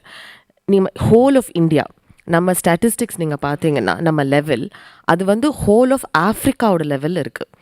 ஸோ இந்தியாவோட எக்கனாமிக் க்ரோத் வந்து 2047 டெவலப்டு கண்ட்ரியாக ஆகணும் அப்படின்னா நம்ம ஹியூமன் டெவலப்மெண்ட் இண்டெக்ஸ் வந்து ஆஃப்ரிக்காக்கு ஈக்குவலாக இருக்க முடியாது. ஸோ எப்போவுமே ஏதோ 2 ட்வின்ஸ் மாதிரி சொல்லுவாங்க எல்லாரும், இந்தியா சைனா அப்படின்னு. சைனா மாதிரி எப்போ இந்தியா ஆகும்னு. அவங்களோட ஹியூமன் டெவலப்மெண்ட் இண்டெக்ஸ் நீங்கள் எடுத்து பாருங்கள், அது வந்து இன்னொரு டெவலப்ட் கண்ட்ரிக்கு ஈக்குவலாக இருக்கும். நம்மளோட ஹியூமன் டெவலப்மெண்ட் இண்டெக்ஸ் இன்னொரு காண்டினென்ட், ஹோலோட காண்டினென்ட்டோட லோவஸ்ட் அதுதான் இண்டெக்ஸ், அதுக்கு ஈக்குவலாக இருக்கும் நம்ம. ஸோ நான் என்ன சொல்ல வரேன்னா, I'm not blaming the government, ஓகேங்களா. So it's a perception. அதாவது இந்த கவர்மெண்ட்னா எங்களோட டார்கெட் இது, நாங்கள் இதை ஃபோக்கஸ் பண்ணுறோன்னு சொல்கிறாங்க. அவர் சொன்ன மாதிரி இந்த ஃபோக்கஸ் குட், நல்ல ஃபோக்கஸ் தான். பட் இது மட்டும் பத்தாது. போக போக you have to start developing human development. பெரிய கட்டுமானங்களில் கவனம் செலுத்தக்கூடிய ஒரு அரசு, பெருசாக துறைமுகங்கள் வேணும், பெரிய விமான நிலையங்கள் வேணும், பெரிதா வந்து சாலை கட்டமைப்பு வேணும்னு எதிர்பார்க்கக்கூடிய அரசு இதுவும் சமூக நல திட்டங்கள்ல போதுமான அளவு கவனம் செலுத்துறாங்க. சோஷியல் அப்படின்னு இட்ஸ் நாட் டவுன் ட்ராடன், அந்த அளவுக்கு கூட மார்ஜினலா சொல்லல. பேசிக் வாட்டர், கிளீன் வாட்டர் ஃபெசிலிட்டி அது இல்லை. ஹெல்த் கேர் நல்லா இல்லை. எஜுகேஷன் ஸ்கில் வைஸ் ரொம்ப லோவாக இருக்கும். ஐ மீன் இந்தியா ஒரு கான்ட்ராஸ்ட் கண்ட்ரியா, நம்ம தான் we are CEOs of lot of MNCs. அது ஒரு பக்கம். இங்கே இருக்கிறவங்களுக்கு ஸ்கில்ஸே படிக்கவே தெரியாது அந்த லெவல். ஸோ அந்த இன்இக்வாலிட்டியை பிரிட்ஜ் பண்ணணும் இல்லைங்களா? Okay, Kalaiyarasan sir. அதாவது இன்னொரு விஷயம் இவங்க புரிஞ்சுக்கணும். அதாவது இது இன்க்ளூசிவ் வரணும்னாலே மக்களுடைய வாங்கும் திறன் ஒரு பக்கம், அவர்களுடைய திறன் அதை வளர்க்கணும். இப்போ நீங்கள் இவங்க சொல்கிறத வந்து சொன்னார் இல்லையா, சார் சொன்னாலே 80 crores கொடுத்துருக்கணுமே, அதுவே பிரச்சனை தானே. நம்மளுடைய வேலை வாய்ப்புகளை நம்ம உருவாக்கியிருந்தோம்னா அந்த சூழலை வந்திருக்க போகிறது இல்லையா. நீங்கள் ஜிடிபி, நீங்கள் நம்முடைய மேனுஃபேக்சரிங் ரேஷியோ எடுத்து பாருங்கள், ஒரு லாஸ்ட் 10 வருஷமாக எடுத்து பாருங்கள், அவரோட ரேஷியோ குறைஞ்சிட்டு இருக்கு. மேனுஃபேக்சரிங் எம்ப்ளாய்மெண்ட், ஃபார்மல் எம்ப்ளாய்மெண்ட் குறைஞ்சிக்கிட்டு இருக்கு, ஷிங்கிங். ஸோ நீங்கள் பெரிய இன்ஃப்ராஸ்ட்ரக்சர் கொண்டு வரது என்ன நடக்கும்னா, அப்வியஸ்லி இவ்வளோ நல்ல ஃப்ளைஓவர் இருக்கும், பிரிட்ஜஸ் இருக்கும், போர்ட் இருக்கும், அதெல்லாம் ரொம்ப முக்கியமான விஷயம். அந்த போர்ட்டிலேருந்து சாதாரண மனுஷனுக்கும் அதுக்கும் எப்படி நீங்கள் தொடர்பு உருவாக்குவீங்க? அந்த செயின் இல்லை, அந்த செயினை எப்படி நம்ம உருவாக்குறது? அந்த செயின் எப்படி உருவாகும்னா, மக்களையும் அதுக்கு ஏற்ற அளவுக்கு இவர்கள் ஈக்குவலாக உயர்த்தணும், கொடுக்கணும். அது வந்து ஒரு என்ன சொல்றது, சமமாக நடக்கும், சைமல்டேனியஸ் ப்ராசஸ். இப்போ நீங்கள் ஏன் இதனால் நீங்கள் எப்படி இதை நம்ம ப்ரூவ் பண்ண முடியும், இது நடந்ததா அப்படின்னு சொல்லிட்டு உங்களுக்கு ஒரு எக்ஸாம்பிள் சொல்கிறேன். இப்போ நம்ம வந்து ரீகவரி ஆயிடுச்சுன்னு சொல்கிறோம் இல்லையா, நம்முடைய இப்போ இந்த ரிப்போர்ட்டில் நேற்று உங்களுக்கு இந்த பட்ஜெட்டுக்கு முன்னாடி, ஒவ்வொரு பட்ஜெட்டுக்கு முன்னாடி எக்கனாமிக் சர்வேன்னு ஒன்று கொண்டு வருவாங்க. இந்த வருஷம் இன்டீரியம் சர்வே பட்ஜெட்னால இல்லை, ஒரு ரிவ்யூ மட்டும் நீங்கள் நாகேஸ்வரனுடைய ப்ரொஃபஸர் நாகேஸ்வரனுடைய ரிப்போர்ட் பேட்டியை படிச்சிருப்பீங்க. அதில் கிளியராக வருது, இன்வெஸ்ட்மெண்ட் ஆக்சுவலி வாஸ் ஸ்டாக்னேட்டிங், வளர்ந்துருக்கு. அந்த வளர்ந்தது காரணம் வந்து அவர் சொல்கிறது வந்து இந்த கேபெக்ஸ் இன்ஃப்ராஸ்ட்ரக்சர்னு சொல்கிறாரு. அதை நீங்கள் பிரேக் பண்ணி பார்த்தீங்கன்னா தெரியும், அந்த கேபெக்ஸ் இன்ஃப்ராஸ்ட்ரக்சர் கூட இண்டஸ்ட்ரி வழியாக வரல. அவர் சார் சொன்னார் இல்லையா, எம்எஸ்எம்இயில் பூஸ்ட் நடந்ததா அந்த இன்வெஸ்ட்மெண்ட் வளரல, அல்லது மேனுஃபேக்சரிங் வளர்ச்சினால அந்த இன்வெஸ்ட்மெண்ட் வளரல. இட் இஸ் பிக் ப்ராஜெக்ட், ஒரு கன்ஸ்ட்ரக்ஷன் ப்ராஜெக்ட் வழியாக அந்த இன்வெஸ்ட்மெண்ட் வளர்ந்துருக்கு. அது எப்படி வேலைவாய்ப்பு உருவாக்க முடியும் எல்லாருக்கும்? அது எப்படி உங்களுக்கு ஒரு இன்க்ளூசிவ் வளர்ச்சியாக இருக்க முடியும்? இதுக்கு இன்னொரு எவிடன்ஸ் நான் உங்களுக்கு கொடுக்கணும்னா, அவங்க சொன்னாங்களே, மேடம் சொன்னாங்க ப்ரைவேட் கன்சம்ஷன் பெட்டராக இருக்குன்னு. அதில் வந்து will have to be careful. அந்த ப்ரைவேட் கன்சம்ஷன் கொஞ்சம் டிஸ்அக்ரிகேட் பண்ணி பார்ப்போம். It's a personal consumption or the corporate consumption. நீங்கள் பர்சனல் கன்சம்ஷனில் இன்னும் டிஸ்அக்ரிகேட் பண்ணுங்கள்.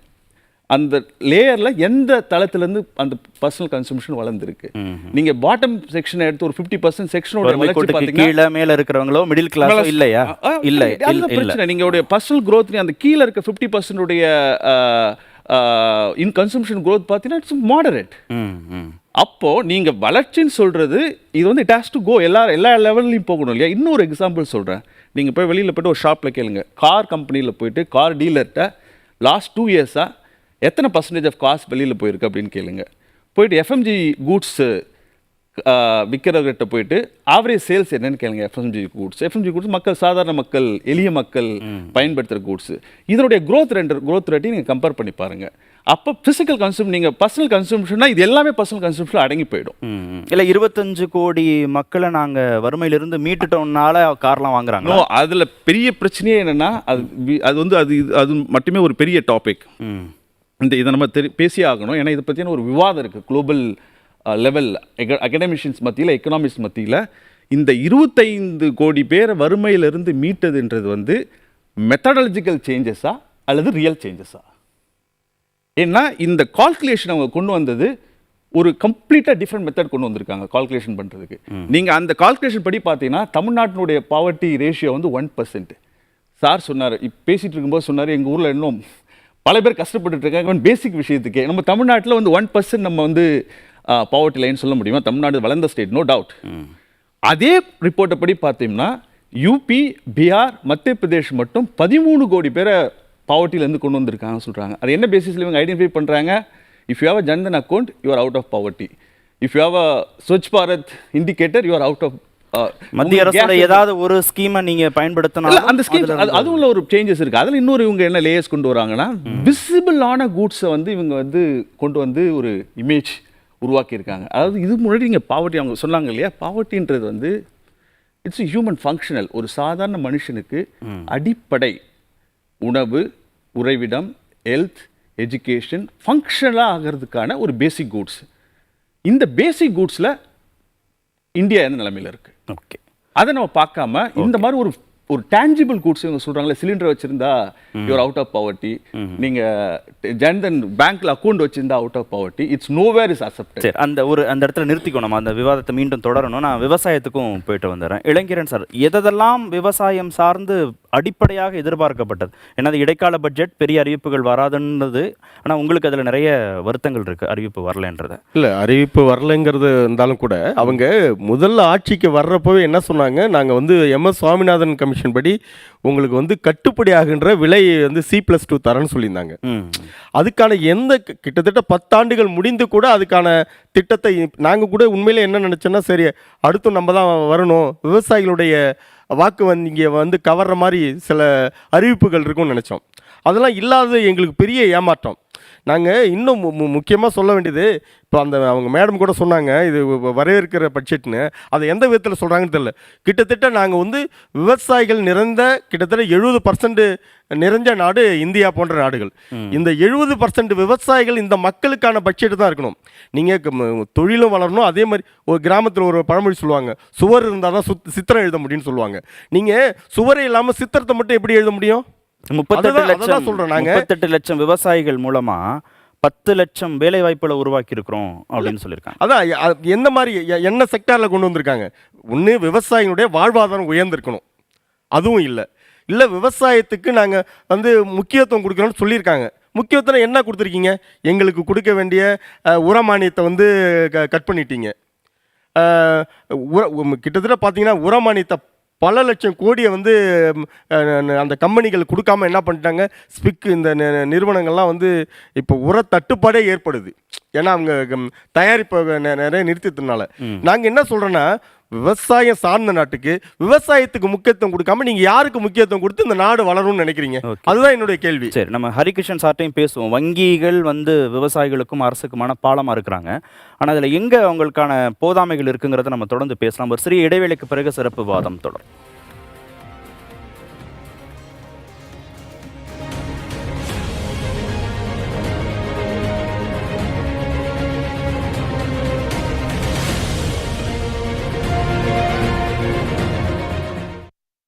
எல்லா பிரச்சனைக்கும் கூடவே நின்று எல்லா வெற்றிக்கும் முதல் காரணமா இருக்கும் என்னோட நண்பன் இன்ட்ரா. புதிய டாடா இன்ட்ரா V50 பிக்கப்ல இருக்கு பெரிய லோடிங் ஏரியா, தரமான என்ஜின் பவர், அதிக கிரவுண்ட் கிளியரன்ஸ், வேற லெவல் டிரைவிங் கம்ஃபர்ட். அது மட்டும் இல்ல, பல வருஷங்கள் கழிச்சும் கிடைக்கும் அதிக resale value. Tata Intra V50 pickup எதையும் தாங்கும், என்றும் வெல்லும். जब बात हो देश की मिट्टी की, ऐसा कुछ भी नहीं जो हमें अलग कर सके. और इसी जज्बे के साथ कजारिया देश की मिट्टी से बनी टाइल से देश को बनाते हैं. When the dreams are high and they touch the sky, grow wings to fly. SRM, we build the future. SRM, we build the future. We are passionate, we innovate, we create and excel. SRM, we build the future. We build the future. SRM, we build the future. The best space for science and technology.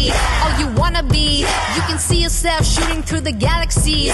You can get them, overtake them, 'cause you are from SRM. Where the dreams are high and they touch the sky, grow wings to fly. SRM. SRM Institute of Science and Technology. Your future begins here. ஜெயிக்கிறதுக்கு தேவை அதிர்ஷ்டமோ ஆர்ப்பாட்டமோ இல்ல, நம்பிக்கை. என் மேல எனக்கு இருக்க நம்பிக்கை இப்போ 2 மடங்கா அதிகமா இருக்கு. அதுக்கு ஒரே காரணம் Intra. Tata Intra V30 pickup, India's fastest selling pickup. இதுல இருக்கு வலிமையான என்ஜின், பெரிய லோடிங் கெபாசிட்டி, அதிக மைலேஜ் மற்றும் அதிக லாபம். டாடா இன்ட்ரா V30 பிக்கப் எதையும் தாங்கும், என்றும் வெல்லும்.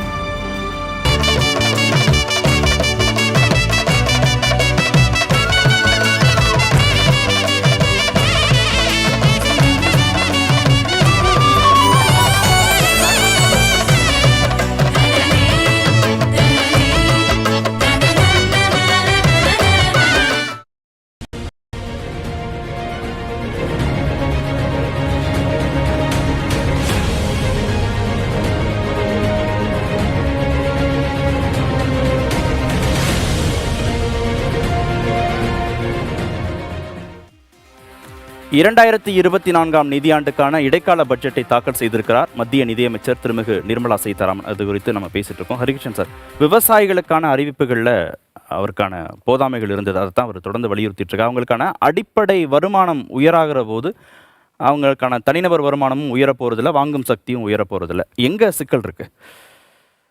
இது விவசாயிகளை பொறுத்தவரையில் நம்ம எல்லா கடன் திட்டங்கள்லையும் நம்ம வங்கி மூலம் செயல்படுத்தும் போது விவசாயத்துக்கான கடன்களும் இருக்க தான் செய்கிறது. விவசாயிகள் பயிர் கடன்கள் இருக்குது, விவசாயிகளுக்கான இப்போ கருவிகள் வாங்கக்கூடிய டேர்ம் லோன் சொல்கிறோமே அந்த கடன்கள் இருக்க தான் செய்யுது. இந்த மாதிரி கடன்கள் ஒரு விவசாயிகளோ அல்லது சிறு குறு தொழில் செய்பவர்களுக்கோ போய் சேர்வதற்காக எல்லா வங்கிகளுக்கும் நிர்ணயிக்கப்பட்ட ஒரு கடன் இவ்வளவு கொடுக்கணும் ஒரு வருஷத்துக்கு அப்படிங்கிறது. அதே நம்ம ஒரு முன்னுரிமை கடன்னு சொல்லுவோம், ப்ரையாரிட்டி செக்டார் லோன்னு சொல்லுவோம். ஸோ அந்த கடன்கள் இது கட்டாயம் ஒரு வருடத்துக்குள் எல்லா வங்கிகளும் இதை செயல்படுத்த வேண்டும். ஏன்னா ரிசர்வ் வங்கி இதை கண்காணித்து கொண்டிருக்கிறது. ஸோ அந்த கடன்கள் எல்லாம் விவசாயிகளுக்கும் சிறு குறு தொழில்கள் செய்பவருக்கும் போய்கொண்டு தான் இருக்கிறது. இங்கு கடன் தடைப்படுகிறது என்று தான் எனக்கு தெரியவில்லை. ஸோ இது போய்கொண்டு தான் இருக்குது. இந்த 18%ங்கிறது எல்லாருமே எல்லா பேங்க்குமே நாங்கள் இதை கொடுத்துருக்கோம் அப்படிங்கிறதான் ஆண்டு முடிவில் சொல்கிறாங்க. ஸோ அப்படி இருக்கும்போது விவசாயிகளுக்கு கடனே கிடைக்கல, இல்லை சிறு குறு தொழில் செய்பவர்களுக்கு கடன் கிடைக்கல அப்படிங்கிற வாதங்களை நம்ம ஏற்றுக்கொள்ள முடியாது. எல்லா வங்கிகளுமே அதை கொடுத்து, இத்தனை வங்கிகள் இருக்கின்றன, எல்லா வங்கிகளுமே அதை கொடுத்து கொண்டிருக்கிறார்கள். சிறு குறு தொழில் செய்வோருக்காக இந்த முத்ரா லோன் அதை தான் இப்போ இன்க்ரீஸ் பண்ணுங்கன்னு சொல்கிறாங்க. ஆனால் அந்த முத்ரா லோன் வழங்குவதில் சில சிக்கல்கள் இருக்குது அப்படிங்கிறது தான் ஏன்னா அந்த வங்கிகள் பயப்படுறதே இந்த வராக்கடன்களை பற்றி தான். அந்த வராக்கடன்களை மனதில் வைத்துக்கொண்டு இந்த முத்ரா லோன் சரியான அளவில் கொடுக்கப்படவில்லை அப்படிங்கிற வாராக்கடன் அளவை 4% அளவுக்கு குறைச்சிருக்கோம்னு சொல்கிறாங்க. ஆனால் இது கணக்கு எடுத்து பார்த்தீங்கன்னா இது கோடிக்கணக்கில் வரும். வராக்கடன்கள் எத்தனையோ லட்சம் கோடிகள் வரும். ஸோ அப்போ அந்த கோடிக்கணக்கில் இருக்கிற வராக்கடன்களை வசூலித்தாலே அது இந்த மாதிரி விவசாயிகளுக்கு கடன் கொடுக்குது. இன்னும் அந்த 18% 28% ஆக்கலாமே. இந்த வராக்கடன்கள் எல்லாம் விவசாயிகள்கிட்ட வராக்கடனாக இல்லை, இதெல்லாம் பெரிய பெரிய நிறுவனங்கள்லேருந்து வராக்கடன்கள். ஸோ அந்த நிறுவனங்களுக்கு கொடுக்கக்கூடிய கடனை வாராக்கடனாக ஏன் நாம் ஒவ்வொரு வருடமும் இதை காட்ட வேண்டும்? அதை நாம் கொடுத்து அதை குறைத்து கொண்டு அதில் 18% இருக்கக்கூடிய ஒரு ப்ரையாரிட்டி செக்டார் லோன், அதாவது முன்னுரிமை கடன்களை ஒரு 28%ஆவோ 30%ஆவோ ஆக்கலாமா? இது வரைக்கும் ஆற்றலை. இது பல வருடங்களாக இந்த 18% தான் இருக்குது. அவர் சொல்கிற மாதிரி ஒருவேளை இந்த இது போதவில்லையோ அந்த ஒரு குறைபாடு எனக்கு இருக்குது. இந்த 18% நம்ம எவ்வளோ நாள் தான் 18% சொல்லிட்டு இருப்போம். இதை தேவைக்கேற்ற மாதிரி விவசாயம் கூடிக்கொண்டே இருக்கிறது, சிறு குறு தொழில் நிறுவனங்களும் அதிகமாகிக் கொண்டே இருக்கின்றன. அப்போ அவங்களுக்கு கடன் தேவைகளும் அதிகமாகிக் கொண்டு தான் வருகிறது. ஓகே, அதில் தன்னிறைவு இல்லையா திரு இளங்கிரண்? விவசாயத்தில் தொடர்ந்து வங்கிகளுடைய உதவி, அரசாங்கத்துடைய உதவி தேவையா அப்படின்னு அவர் கேட்குறாரு. இப்போ நாங்கள் ஒரு விவசாயி போய் ஒரு பேங்க்கில் கடன் கேட்டால் 1008 ஃபார்மாலிட்டிஸ் இருக்குது. அதே ஒரு மைக்ரோ ஃபைனான்ஸு எங்கள் வீட்டுக்கு ஆனால் கரெக்டாக கட்டிடுறோம். மைக்ரோ ஃபைனான்ஸ் கரெக்டாக மாதம் எங்கள் அக்கௌண்ட்லேருந்து பணத்தை எடுத்துக்கிறாங்க. மைக்ரோ ஃபைனான்ஸ் கொடுத்து வாங்குகிற சக்தி இருக்கிறப்போ ஒரு கவர்மெண்ட் நடத்துகிற பேங்கால் பண்ண முடியாதா? ஆனால் வட்டி விகிதம் அதிகம் இல்லை. நாங்கள் உள்ளே போனாலே, நீங்கள் விவசாயி உள்ள பேங்க் போனாலே அந்த மேனேஜர் அங்கே இருக்கிறவங்க பார்க்குற பார்வை ஏதோ வரக்கூடாதவங்க அந்த மாதிரி பார்க்குறாங்க. முன்னாடி விவசாயிகளை கூட்டு உட்கார வச்சு உங்களுக்கு என்ன வேணும், லோனா நாங்கள் ஒரு 10 லட்சம் கேட்குறோம், 5 லட்சம் கேட்குறோம் கூட, இந்தாங்க 2 லட்சம் இப்போ வாங்கிக்கிங்க, இந்த பயிரை பண்ணுங்க, இந்த 2 லட்சத்தை நீங்கள் திரும்ப நல்லா கட்டிட்டீங்கன்னா கண்டிப்பாக வந்து அடுத்த 5 லட்சம் தரோம் 10 லட்சம் தரோம்னு எங்களை என்கரேஜ் பண்ணும். இல்லை வாராக்கடனில் விவசாய கடன் இல்லைன்னு தானே அவர் சொல்கிறாரு. இல்லை விவசாயிகள் ஒழுங்காக கடனை கட்டிடுறதா தான் அவர் சொல்கிறார். அப்போ கொடுக்குறதுல என்ன சிக்கல் இருக்கு? எங்களுக்கு அதான் இப்போ அவங்க சார் சொன்ன மாதிரி அதை வந்து ஒரு 25% 30% உயர்த்துங்க. பயிர்க்கடன் வந்து இங்கே நாங்கள் 3 லட்சம் தான், 3 லட்சத்துக்கு மேலே பயிர்க்கடன் வாங்க முடியாது. நீங்கள் அதை ஒரு 8 லட்சம் ஆக்குங்க, 10 லட்சம் ஆக்குங்க. நாங்கள் இன்னும் இதே வந்து வெறும் 4% கொடுத்துருந்தாங்க விவசாயிகளுக்கு இந்த பயிர்க்கடன். இப்போ 9% ஆக்கிட்டாங்க. முன்னாடி இருந்தது வெறும் 4%க்கு எங்களுக்கு கொடுத்துருந்த வட்டி விகிதத்தை சொல்கிறீங்க. இப்போ வந்து 9% மாற்றிட்டாங்க. இப்போ இதெல்லாம் வந்து இப்போ விவசாயத்தை ஊக்கப்படுத்துறதா, இப்போ வட்டி விகிதத்தை அதிகப்படுத்தினா ஊக்கப்படுத்துறதா அர்த்தமா? இது உண்மையிலேயே விவசாயிகளை எங்களை வந்து ஒரு கார்பரேட் அடிமைகளாக கொண்டு வரதுக்கு தான் இந்த அரசு முயற்சிங்க தான் நாங்கள் சொல்லுவோம். ஏன்னா இவங்க இப்போ பார்த்தீங்கன்னா இந்த 3 வேளாண் சட்டம் கொண்டு வந்தாங்களே, அதுலேயே இவங்களுடைய இதை வந்து நாங்கள் தெரிஞ்சுக்கிட்டோம். விவசாயிகளை வந்து விவசாயத்துடைய நிலம் வந்து எங்கள் பேரில் இருக்கும், ஆனால் நிலத்தில் பயிரிடுற பயிராக இருக்கட்டும் இல்லை அதை என்ன செய்யணுங்கிறத பூரா வந்து அங்கே இருக்கிற கார்பரேட் நிறுவனங்களோட கைக்கு கொண்டு போகிறதுக்கான முயற்சி தான் இந்த அரசு எடுக்குதுங்கிற மாதிரி நாங்கள் பயப்படுறோம். இன்னும் சொல்ல வேண்டுமானால் இந்த அரசு விவசாயிகளை வஞ்சிக்கும் விதமாக நடந்து கொண்டால் கண்டிப்பாக அவர்கள் மிகப்பெரிய விலையை வரும் தேர்தலில் கண்டிப்பாக அவங்க வாங்குவாங்க. ஒரு இடைக்கால பட்ஜெட்டுங்கிறதுனால அந்த அறிவிப்புகள் இல்லாமல் இருக்கலாம். முழுமையான பட்ஜெட் தாக்கல் செய்கிற போது வரக்கூடிய அறிவிப்புகள் வச்சு தான் முழுமையான அளவீடை நம்ம செய்ய முடியும். வாசுதேவன் சார், இதில் உங்களுக்கான அறிவிப்புகள்லையுமே சிக்கல் இருக்கா? அவங்க சிறு குறு தொழில் நிறுவனங்களுக்குமான வங்கி கடனும் போதுமான அளவு கொடுக்கப்படுதுன்னு சொல்கிறாரு.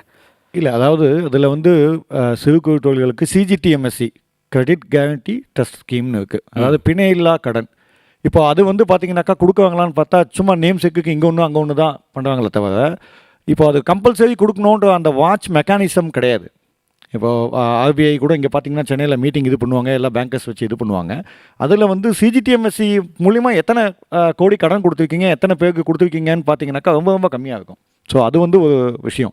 ரெண்டாவது இன்னொன்று சார் வந்து முத்ரா லோன் பற்றி சொன்னார். நான் ஒரு விஷயம் கிளாரிஃபை பண்ணிவிடுவேன். இந்த முத்ரா லோன் வந்து பார்த்தீங்கன்னாக்கா அது வந்து ட்ரேடர்ஸ்க்கு, அதாவது கடை இது வணிகர்களுக்கு தான் பெரும்பகுதி கொடுக்கப்படுது. அதுவும் அதில் அமௌண்ட்டு பார்த்தீங்கன்னாக்கா 10,000 20,000 அந்த மாதிரியான அமௌண்ட்டு.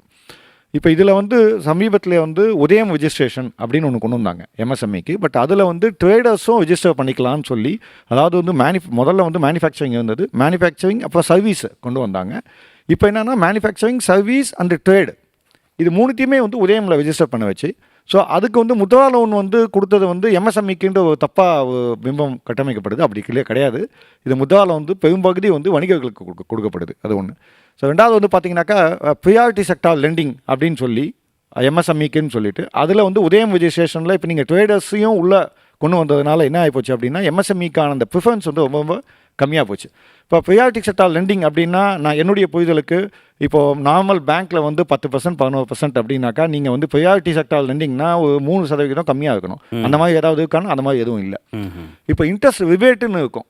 சில சமயத்தில் வந்து இப்போ பெண் தொழில் முனைவோர் இருக்காங்க, இல்லை வந்து முதல் தலைமுறை தொழில் முனைவோர் இருக்காங்க. இப்போ அவங்களுக்கெல்லாம் வந்து பண்ணணும். இப்போ அவங்க வந்து விவசாயத்தில் இருக்கவங்க பின்னணி கொண்டவங்கன்னா அவங்க அந்த குடும்பத்துலேருந்து ஒரு படித்து முடிச்சுட்டு வராங்க அப்படின்னா அவங்களுக்கு வந்து பார்த்தீங்கன்னா கடன் வசதி இருக்காது.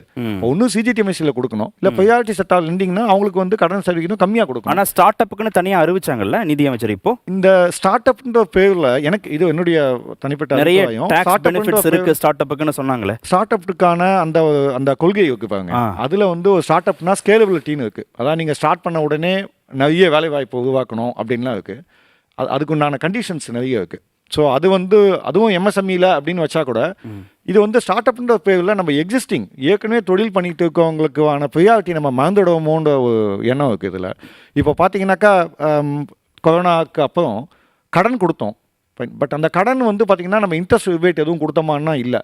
அந்த சமயத்தில் கூட சர்ஃபாசி ஆக்ட்னு இருக்குது. இப்போ வந்து எம்எஸ்எம்இக்கு வர வேண்டிய பணம் வந்து 90 நாள் 100 நாள் 150 நாள் வந்து கார்பரேட்லேருந்து பெண்டிங் இருந்தால் கூட 90 டேஸ்க்கு ஒரு பேங்க்குக்கு வந்து பேமெண்ட் பண்ணலை அப்படின்னா அது வந்து என்பிஏன்னு சொல்லி அனௌன்ஸ் பண்ணிடுவாங்க. முன்னாடி வந்து 180 டேஸ் இருந்தது, அதுக்கப்புறம் அதை 90 டேஸ் ஆக்குனாங்க. அதாவது 90 நாள் ஒரு எம்எஸ்எம்இ நிறுவனம் வந்து பணம் கட்ட முடியல அப்படின்னா அவங்க என்பிஏன்னு சொல்லி அதில் சர்ஃபாசி ஆக்ட் மூலியமாக நடவடிக்கை எடுக்கிறது இப்போவும் இருக்குது.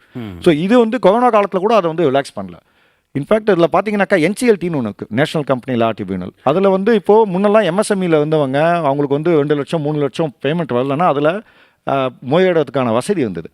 இந்த கோவிட் காலகட்டத்தில் அதை அந்த ட்ரஸ்ட் ஹோல்டு லிமிட்டை 2 லட்சத்துலேருந்து 1 கோடியே மாற்றினாங்க. ஸோ அதில் பார்த்தீங்கன்னா நார்மல் எம்எஸ்எம்இயில் சிறு குறு தொழில் பண்ணுறவங்களுக்கு வந்து 1 கோடி இன்வாய்ஸ் பெண்டிங் இருக்காது. அவங்களுக்கு 7 லட்சம் வைக்கலாம், 10 லட்சம் வைக்கலாம், 5 லட்சம் வைக்கலாம். அப்போ 1 கோடி இருந்தால் தான் வந்து நீங்கள் அதில் முறையிட முடியும் அப்படிங்கிறது அது எம்எஸ்எம்இக்கு ஃபேவராக பண்ண விஷயம் இல்லை. எல்லாராலையும் இதை சாத்தியப்படுத்த முடியாது. ஆமாம், இது எம்எஸ்எம்இக்கு ஃபேவரான விஷயம். அது மாதிரி எக்ஸ்போர்ட்டில் பார்த்தீங்கன்னா எம்எஸ்எம்இ தான் 49% எக்ஸ்போர்ட் வந்து எம்எஸ்எம்இயால் தான் இருக்குது. ஸோ அப்படி இருக்கும்போது அந்த ஓவரால் எக்ஸ்போர்ட்டில் எம்எஸ்எம்இ பங்களிப்பு மட்டும் எம்எஸ்எம்இ பங்களிப்பு 49%. அப்போ அந்த 49% பங்களிப்பு கொடுக்க எம்எஸ்எம்இக்கு நம்ம எக்ஸ்போர்ட் இம்போர்ட் கொடுக்கோமா அப்படின்னா, இப்போ மற்ற கண்ட்ரிஸ் இப்போ நம்ம வந்து கம்பேர் பண்ணும்போது சைனா சொல்லுவோம், இல்லை மற்ற கண்ட்ரி சொல்லுவோம். ஸோ அப்போ அந்த டெவலப்டு கண்ட்ரியோ இல்லை டெவலப்பிங் கண்ட்ரியோ அவங்க வந்து எக்ஸ்போர்ட்டுக்கு என்ன ரிபேட் கொடுக்குவாங்கன்னு பார்த்தீங்கன்னா பல மடங்கு அதிகம். நம்ம இங்கே 1%, 1.5% தான் இருக்குது, பல இடத்துல அதுவும் கிடையாது. ஸோ அதே மாதிரி பார்த்தீங்கன்னாக்கா இம்போர்ட் பண்ணுறதுக்கு வந்து எம்எஸ்எம்இக்குன்ட்டு ஒரு 300 ஐட்டம் வந்து இருக்குது. அதை வந்து மற்ற லார்ஜ் இண்டஸ்ட்ரீஸ் பண்ணக்கூடாது, இம்போர்ட் பண்ணக்கூடாதுன்னு இருக்குது. பட் அதுலேயுமே பார்த்தீங்கன்னா வேறு வழிகளில் அது வந்து இம்போர்ட் வந்துக்கிட்டு தான் இருக்குது. உள்ள கார்பரேட்டும் பண்ணிட முடியும், கார்பரேட்டும் பண்ணி வேறு நேமில் வேறு இதில் வந்து பார்த்தீங்கன்னாக்கா அதுலேயும் வந்து உள்ளே வந்துக்கிட்டு தான் இருக்குது. அதனால என்ன பாதிப்பு, உங்களுக்கு என்ன பாதிப்பு எம்எஸ்எம்இ? இப்போ எம்எஸ்எம்இக்கான போட்டியிடம் தேவை. இப்போ நம்ம ஒரு விதத்தில் வந்து பார்த்தீங்கன்னாக்கா நம்ம வந்து அவங்களுக்கான எந்த உதவியும் பண்ணுறதில்ல. ரேட் ஆஃப் இன்ட்ரெஸ்ட் அதுவும் வந்து அதே ஈக்குவல். ஓகே. இப்போ ஸ்மால் கம்பெனிஸ்க்குன்னு தனியாக வந்து இருக்கான்னு பார்த்தீங்கன்னா அந்த மாதிரி ஸ்மால் கம்பெனிஸ் ஆக்ட்னு தனியாக அதுவும் கிடையாது. நடுவில் வந்து பார்த்தீங்கன்னா ஸ்மால் ஃபேக்ட்ரிஸ் ஆக்ட் அப்படின்னு சொல்லி கொண்டு வந்தாங்க. சின்ன சின்ன ஃபேக்ட்ரிஸ்க்கு 40 தொழிலாளர்களுக்கு கம்மியாக இருக்க ஃபேக்ட்ரிஸ்க்கு வந்து நம்ம தனி சட்டம் இருக்கணும்னு சொல்லி கொண்டு வந்தாங்க. பட் அது அப்படியே வந்து கிடப்பில் உற்பத்தின்னு வருகிற போது நீங்கள் கார்பரேட்டோட போட்டி போட வேண்டியதும் வந்துடுது. ஆனால் அந்த போட்டியிடம் தேனுக்காக சலுகைகள் உங்களுக்கான சலுகைகள் கிடையாது. டெக்னாலஜி அப்கிரேடேஷனுக்கான சலுகைகள் இல்லை. எக்ஸ்போர்ட் பண்ணுறதுக்கான அந்த சலுகை வந்து ரொம்ப ரொம்ப கம்மியாக இருக்குது. இப்போ ஜிஎஸ்டின்னு எடுத்துக்கிட்டோம் அப்படின்னாக்கா நம்ம முன்னாடி வந்து ஜிஎஸ்டி கொண்டு வரும்போது நாங்கள் எம்எஸ்எம்இ சைட்லேருந்து நாங்கள் என்ன சொன்னோம் அப்படின்னாக்கா எங்களுக்கு வந்து நாங்கள் மந்த்லி ஃபைல் பண்ணிவிடுவோம், ஆனால் குவார்ட்டர்லி பேமெண்ட் கொடுங்க அப்படின்னு சொல்லி கேட்டோம். ஏன்னா எங்களுக்கு வர வேண்டிய பணம் வந்து பார்த்தீங்கன்னாக்கா 100 நாள் 120 நாள் 90 நாள் கழிச்சு வருது. அப்போ அந்த ஜிஎஸ்டி வந்து மாதம் மாதம் கட்டணும் போது ஒரு சிறு குறு தொழில் நிறுவனம் நடத்துறதுனால பண்ண முடியாது. ஸோ அதுவும் 18% இருக்குது. ஸோ முன்னெல்லாம் ஸ்டேட்டுக்குள்ளேயே நம்ம வாங்கும்போது 5% வேட்டு தான் இருந்தது. அப்போ எக்ஸைஸில் வந்து அவங்க இருக்க மாட்டாங்க நிறைய பேர், ஏன்னா அந்த ஸ்லாப்ல இருக்க மாட்டாங்க. பட் இப்போ எல்லாருக்குமே 18% தொழில் செய்யக்கூடிய 94% பேர் ஜிஎஸ்டி நடைமுறை ஏற்றுக்கிட்டாங்கன்னு நிதியமைச்சர் சொன்னாங்க. ஜிஎஸ்டி நடைமுறையை ஏற்றுக்கிட்டாங்க அப்படிங்கிறது ஒன்று. இப்போ அதனால வந்து அவங்களுக்கு வந்து பேர்டன் இருக்கா அப்படின்னு பார்த்தீங்கன்னா பேர்டன் வந்து அந்த 94% பேர்டன் இருக்கும், எம்எஸ்எம்இல இருக்கவங்களுக்கு பேர்டன் இருக்கும். சரி, ஓகே. கலையரசன் சார், சமூக நல திட்டங்களுக்கான ஒதுக்கீடு வந்து போதுமான அளவு இல்லைன்னா நீங்கள் கல்விக்கான ஒதுக்கீடை கடந்த 10 ஆண்டுகளில் 68,000 கோடியிலிருந்து படிப்படியாக 1 ட்ரில்லியன் அளவுக்கு உயர்த்தியிருக்கிறாங்க இல்லையா? அப்போது அந்த பணம் சமூக திட்டங்களுக்கான பணம் தானே, அது முக்கியத்துவத்தை உணர்ந்து தானே ஒவ்வொரு ஆண்டும் உயர்த்துறாங்க. இல்லை, அதாவது நம்ம ஒரு விஷயம் பார்த்துக்கலாம். அதாவது மொத்த வருமானத்தில் அல்லது மொத்த எக்ஸ்பெண்டிச்சரில் கல்விக்கு எவ்வளவு? இப்போ நீங்கள் ஒவ்வொரு வருஷமும் நீங்கள் இன்ஃப்ளேஷன் நீங்கள் கண்ட்ரோல் பண்ணிங்கன்னா அந்த ஃபிகர் வந்து எவ்வளோ இருக்குன்னு தெரியாது. இப்போ நீங்கள் இது கோடிகள் அப்படின்னு சொன்னோம்னா எப்பொழுதுமே இவங்க நம்பர் சொல்லும் பொழுது மொத்த வருமானத்தில் கல்விக்கு எவ்வளவு, அல்லது மொத்த எக்ஸ்பெண்டிச்சரில் கல்விக்கு எவ்வளவு, மொத்த எக்ஸ்பெண்டிச்சரில் மருத்துவத்துக்கு எவ்வளவு, மொத்த எக்ஸ்பெண்டிச்சரில் எம்எஸ்எம்இ. இன்னொருத்தர் கேட்டார், அவர் சார் சொன்னார்களே எம்எஸ்எம்இ. நீங்கள் கேள்வி ஒரு ஒயிட் பேப்பரே கேட்கலாம். டோட்டல் கிரெடிட் அலோகேஷனில் எம்எஸ்எம்இக்கு அலோகேஷன் எவ்வளோ வந்துச்சு லாஸ்ட் 5 இயர்ஸாக, அது லாஸ்ட் 10 இயர்ஸாக? அதுதான் முக்கியம் இல்லை. எண்ட் ஆஃப் த டே நீங்கள் வந்து எம்எஸ்எம்இ சப்போர்ட் பண்ணுறோன்னு சொன்னோம்னா சப்போர்ட் வந்து it has to be tangible இல்லையா? டேஞ்சிபிளாக அது எதில் ரெஃப்ளெக்ட் ஆகணும்? ஸோ எம்எஸ்எம்இயோடைய கிரெடிட் அலோகேஷன் எவ்வளோ லாஸ்ட் 5 இயர்ஸாக அப்படின்னு பார்க்கும்போது இந்த மாதிரி விஷயங்கள்லாம் பார்க்கும்போது அந்த அப்சல்யூட் நம்பர்ஸ் வச்சு நம்ம வந்து ஒரு விஷயத்தை நம்ம பார்க்க முடியாது. ஸோ அக்ரிக்கும் போதுமானதாக இல்லை, சமூக நலத்திட்டங்களுக்கும் போதுமானதா இல்லை, எம்எஸ்எம்இக்கு அதுதான் இந்த பட்ஜெட்டையும் இந்த பட்ஜெட் வந்து ஐ சி அஸ் அ கண்டினியூட்டி. இது வந்து ஒரு எக்ஸப்ஷனல் பட்ஜெட். அது எக்ஸப்ஷன் என்னென்னா ஒரே ஒரு எக்ஸப்ஷன் ஃபார் இந்த இன்டீரியர் பட்ஜெட்டுக்கு ஒரே ஒரு எக்ஸப்ஷன் என்னென்னா நிறைய ப்ராமிசஸ் இருக்குது. Because election they're confident actually அப்படி தான் தெரியுது அந்த பட்ஜெட்டை பார்க்கும்பொழுது. ஆனால் நீங்கள் கண்டினியூட்டின்னு சொல்லும்பொழுது இந்த கேப்பெக்ஸ் சொல்கிறாங்க இல்லையா, அதுதான் மெயினாக நீங்கள் திருப்பி பார்ப்பீங்க. அந்த கேப்பெக்ஸ்ன்றது தான் வந்து ஒரு முக்கியமான ஒரு 5 இயர்ஸான ஒரு முக்கியமான விஷயம். டாபிக் என்னென்னா இன்னும் சொல்ல போனால் க்ரோத் 7.5% க்ரோத் வந்து ரீகவர் ஆனதே. India definitely recovered from the pandemic. உலகத்தில் இருக்க பேண்டமிக்கில் பாதிக்கப்பட்ட நாடுகள்லேருந்து கண்டிப்பாக இந்தியா ரீகவர்ட். அந்த ரீகவரி கேம் நாட் த்ரோ இது ஃபார்மர்ஸ் இது விவசாயிகளுடைய வளர்ச்சியாலேயோ அல்லது எம்எஸ்எம்இயோட வளர்ச்சியாலேயோ அது உருவாகலை. அந்த வளர்ச்சி வந்து கார்பரேட் ப்ளஸ் இந்த இன்ஃப்ராஸ்ட்ரக்சர் ட்ரிவன்.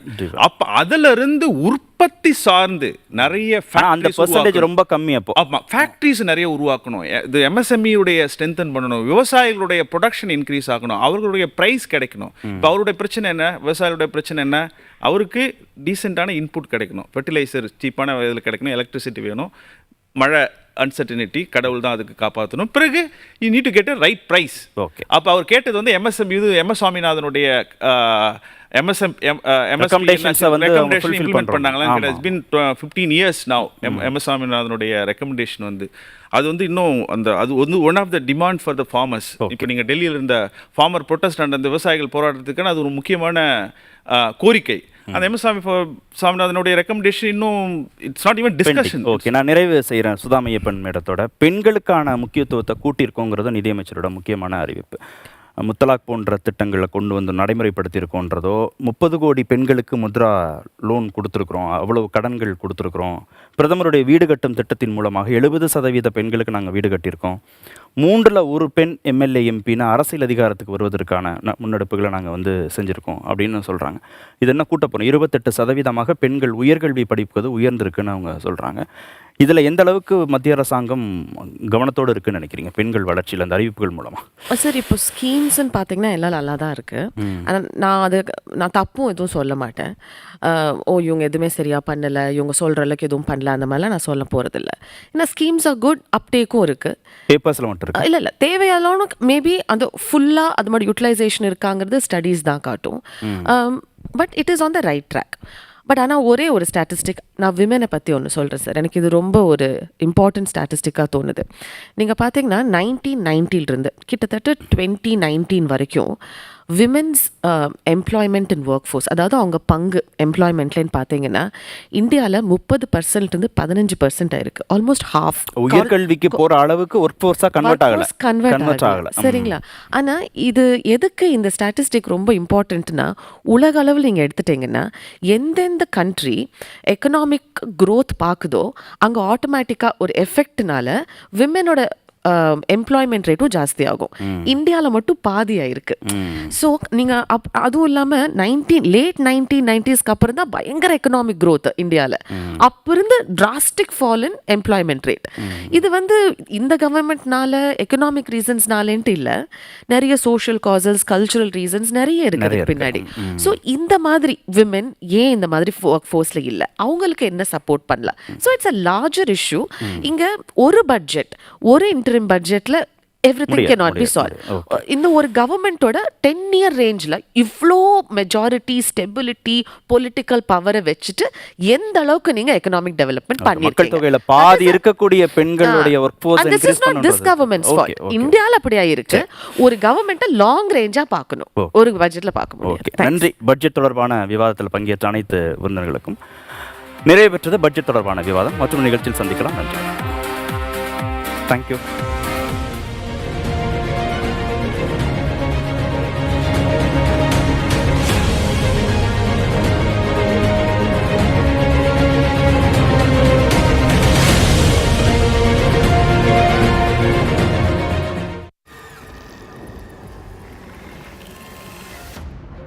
ராத்திரி முழுக்க நின்னுகிட்டே இருக்க போறீங்களா? மத்ததை எதிர்பார்த்துக்கிட்டு ஹிட் ஆன்டி ரோச் ஜெல் கரப்பான்களை வெளியே இழுக்கும். அது வரும், உண்ணும், காலியாகும். கூடவே மற்ற கரப்பான்களையும் காலியாக்கும். விடியறதுக்குள்ள எல்லாம் காலியாயிடும். ஹிட் ஆன்டி ரோச் ஜெல் அவை வரும், உண்ணும், முழுவதும் காலியாகும். ஜெயிக்கிறதுக்கு தேவை அதிர்ஷ்டமோ ஆர்ப்பாட்டமோ இல்ல, நம்பிக்கை. என் மேல எனக்கு இருக்க நம்பிக்கை இப்போ 2 மடங்கா அதிகமா இருக்கு. அதுக்கு ஒரே காரணம் Intra. Tata Intra V30 pickup, India's fastest selling pickup. இதுல இருக்கு வலிமையான என்ஜின், பெரிய லோடிங் கெபாசிட்டி, அதிக மைலேஜ் மற்றும் அதிக லாபம். டாடா இன்ட்ரா V30 பிக்கப் எதையும் தாங்கும், என்றும் வெல்லும். So glad you like the apartment, and this is our swimming pool. மனசுல இருக்க டவுட் பாருங்க வேற வீடு. ஆனா இவ்வளவு பிரஷர்ல எப்படி இருக்க முடியும்? இங்க இருக்கு மேக்ஸிமம் ப்ராப்பர்ட்டிஸ் housing.com. டவுட் இல்ல, பெர்ஃபெக்ட். Download now. ஆனா பைப் தாங்கும். சூப்பர் தாத்தா. Finolex pipes. தலைமுறைகள் மாறும், ஆனா பைப் மாறாது. எல்லா பிரச்சனைக்கும் கூடவே நின்னு எல்லா வெற்றிக்கும் முதல் காரணமா இருக்கும் என்னோட நண்பன் இன்ட்ரா. புதிய டாடா இன்ட்ரா V50 பிக்கப்ல இருக்கு பெரிய லோடிங் ஏரியா, தரமான என்ஜின் பவர், அதிக கிரவுண்ட் கிளியரன்ஸ், வேற லெவல் டிரைவிங் கம்ஃபர்ட். அது மட்டும் இல்ல, பல வருஷங்கள் கழிச்சும் கிடைக்கும் அதிக resale value. Tata Intra V50 pickup எதையும் தாங்கும், என்றும் வெல்லும். जब बात हो देश की मिट्टी की, ऐसा कुछ भी नहीं जो हमें अलग कर सके। और इसी जज्बे के साथ कजारिया देश की मिट्टी से बनी टाइल से देश को बनाते हैं. இன்றைய நிகழ்ச்சிகள் அனைத்தையும் வழங்குபவர்கள் ஆன்லைன் பார்ட்னர் housing.com. டவுட் இல்ல, பர்ஃபெக்ட். Download now.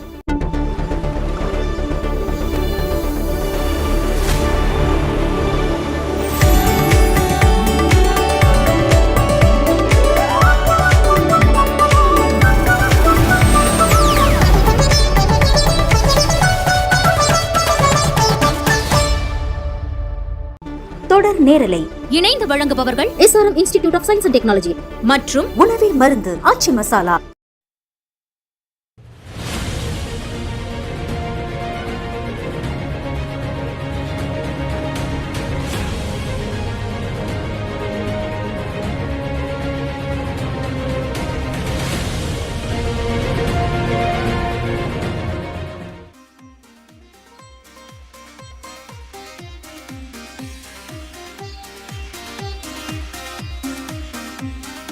வணக்கம். ஒரு மணி வரையிலான செய்திகளை வழங்குவதற்காக இணைந்திருக்கும் நான் மணிமாறன். முதலில் தலைப்புச் செய்திகளை பார்க்கலாம்.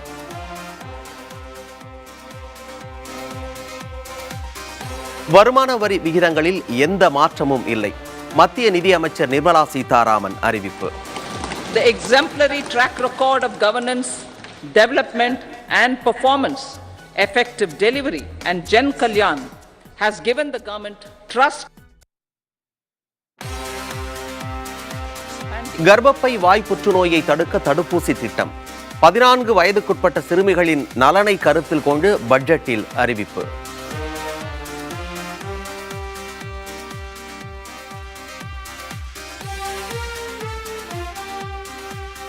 $78 லட்சம் சாலையோர வியாபாரிகளுக்கு 2.3 லட்சம் கோடி ரூபாய் கடன் வழங்கப்பட்டுள்ளதாக நிதி அமைச்சர் தகவல். திறன் மேம்பாட்டு திட்டத்தின் கீழ் 1.4 கோடி இளைஞர்களுக்கு வேலை வாய்ப்பு பயிற்சி. 40,000 normal rail bogies. Moreover, in line with மாநிலங்களுக்கு அடுத்த 50 ஆண்டுகளுக்கு 75,000 கோடி ரூபாய் வட்டியில்லா கடன் வழங்கப்படும்.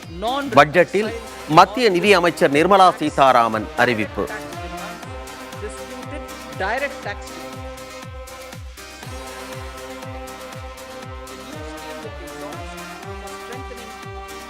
முதன்மை சுற்றுலா தலமாக லட்சத்தீவுகள் மேம்படுத்தப்படும் என நிதி அமைச்சர் அறிவிப்பு.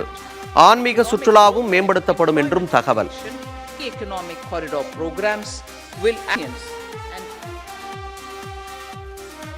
சீர்திருத்தம், செயலாக்கம், மாற்றம் ஆகியவையே பிரதமர் மோடி அரசின் தாரக மந்திரம். ஆராய்ச்சி மற்றும் புத்தாக்க திட்டங்களை உருவாக்க 1 லட்சம் கோடி ரூபாய் நிதி வழங்கப்படும் எனவும் அறிவிப்பு.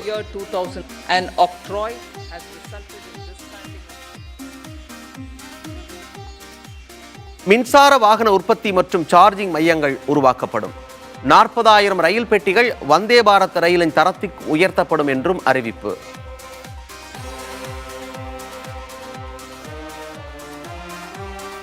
தொடர்ச்சியாக 6வது முறையாக பட்ஜெட்டை தாக்கல் செய்தார் நிதி அமைச்சர் நிர்மலா சீதாராமன். சுமார் 1 மணி நேரம் நிதிநிலை அறிக்கையை வாசித்தார்.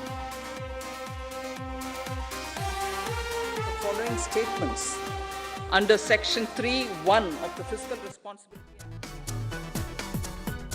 நாடாளுமன்ற தேர்தலில் கூட்டணி அமைத்து போட்டியிட பாமக முடிவு. சென்னையில் நடைபெற்ற பொதுக்குழு கூட்டத்தில் தீர்மானம் நிறைவேற்றம்.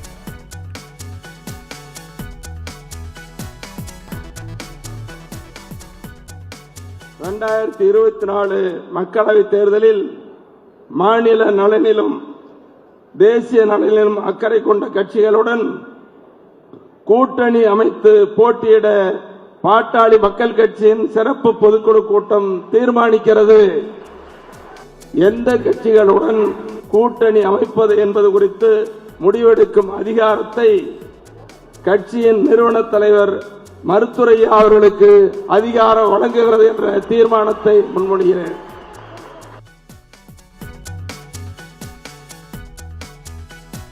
அமலாக்கத்துறையின் கைதை எதிர்த்து ஹேமந்த் சோரன் வழக்கு ஜார்க்கண்ட் உயர்நீதிமன்றத்தில் இன்று விசாரணைக்கு வருகிறது.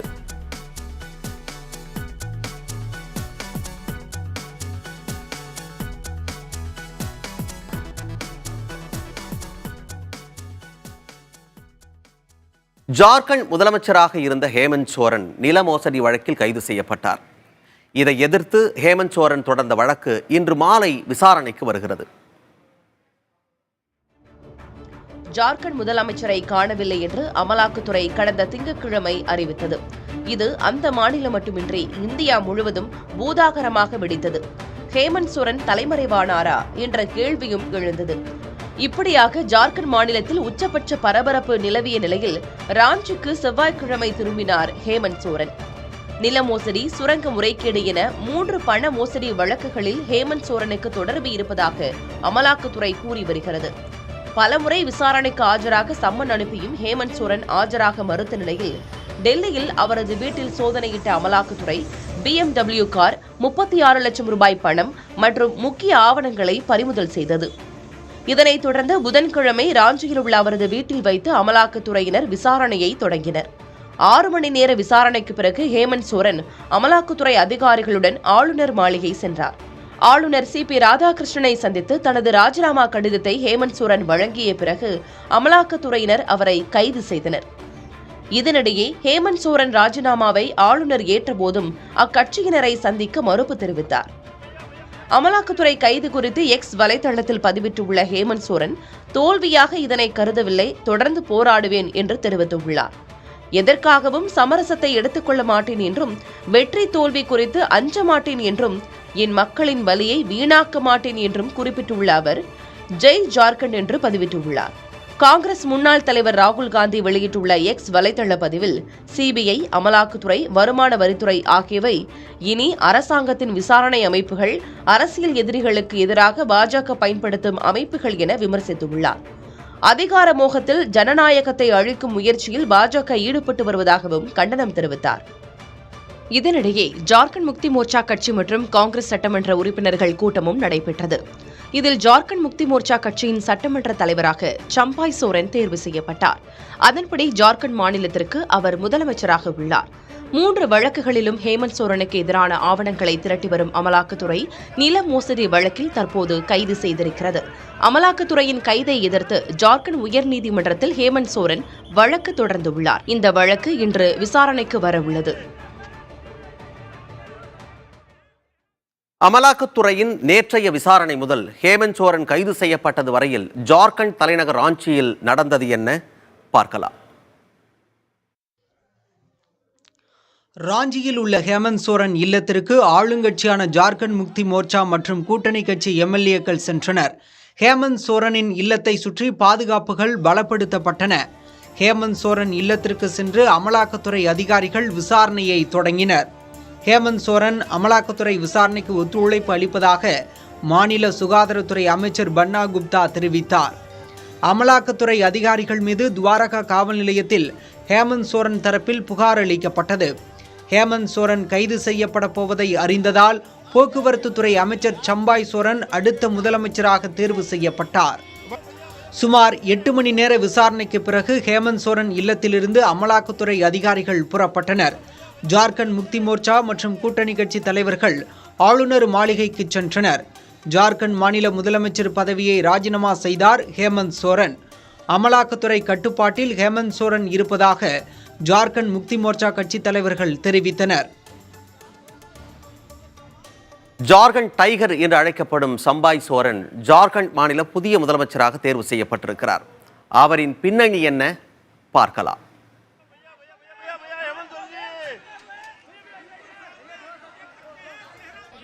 நில மோசடி வழக்கில் ஜார்க்கண்ட் மாநில முதலமைச்சர் ஹேமந்த் சோரன் அமலாக்கத்துறையால் கைது செய்யப்பட்டதை அடுத்து ஜார்க்கண்ட் முக்தி மோர்ச்சா சட்டமன்ற உறுப்பினர்கள் மற்றும் கூட்டணி சட்டமன்ற உறுப்பினர்கள் ஆதரவுடன் புதிய முதலமைச்சராக பழங்குடியின சமுதாயத்தின் முன்னணி தலைவர் சம்பாய் சோரன் தேர்வு செய்யப்பட்டுள்ளார். ஹேமந்த் சோரனின் மனைவி புதிய முதலமைச்சராக தேர்வு செய்யப்படுவார் என்று கூறப்பட்ட நிலையில் புதிய திருப்பமாக 67 வயதான சம்பாய் சோரன் தேர்வாகி இருக்கிறார். விவசாய குடும்பத்தில் பிறந்தவரான சம்பாய் சோரன் 10ஆம் வகுப்பு வரை மட்டுமே கல்வி பயின்றவர். ஜார்க்கண்டின் தனி மாநில கோரிக்கைக்காக போராடியதால் ஜார்க்கண்ட் டைகர் என்று அழைக்கப்பட்டார். சம்பாய் சோரன் செரைகேலா தொகுதியில் சுயேட்சை சட்டமன்ற உறுப்பினராக தேர்வாகி தனது அரசியல் வாழ்வை தொடங்கியவர். அதன்பின் ஜார்க்கண்ட் முக்தி மோர்ச்சா கட்சியில் இணைந்து அரசியல் பணியாற்றியவர். ஜார்க்கண்ட் சட்டப்பேரவைக்கு 7 முறை தேர்வு செய்யப்பட்டவர் சம்பாய் சோரன். அர்ஜுன் முண்டா தலைமையிலான பாஜக அரசின் அமைச்சரவையிலும் அமைச்சராக பணியாற்றியிருக்கிறார். ஹேமந்த் சோரன் அமைச்சரவையில் போக்குவரத்து துறை, பழங்குடியின மற்றும் பட்டியலின அமைச்சராகவும் பதவி வகித்து வந்தவர் சம்பாய் சோரன்.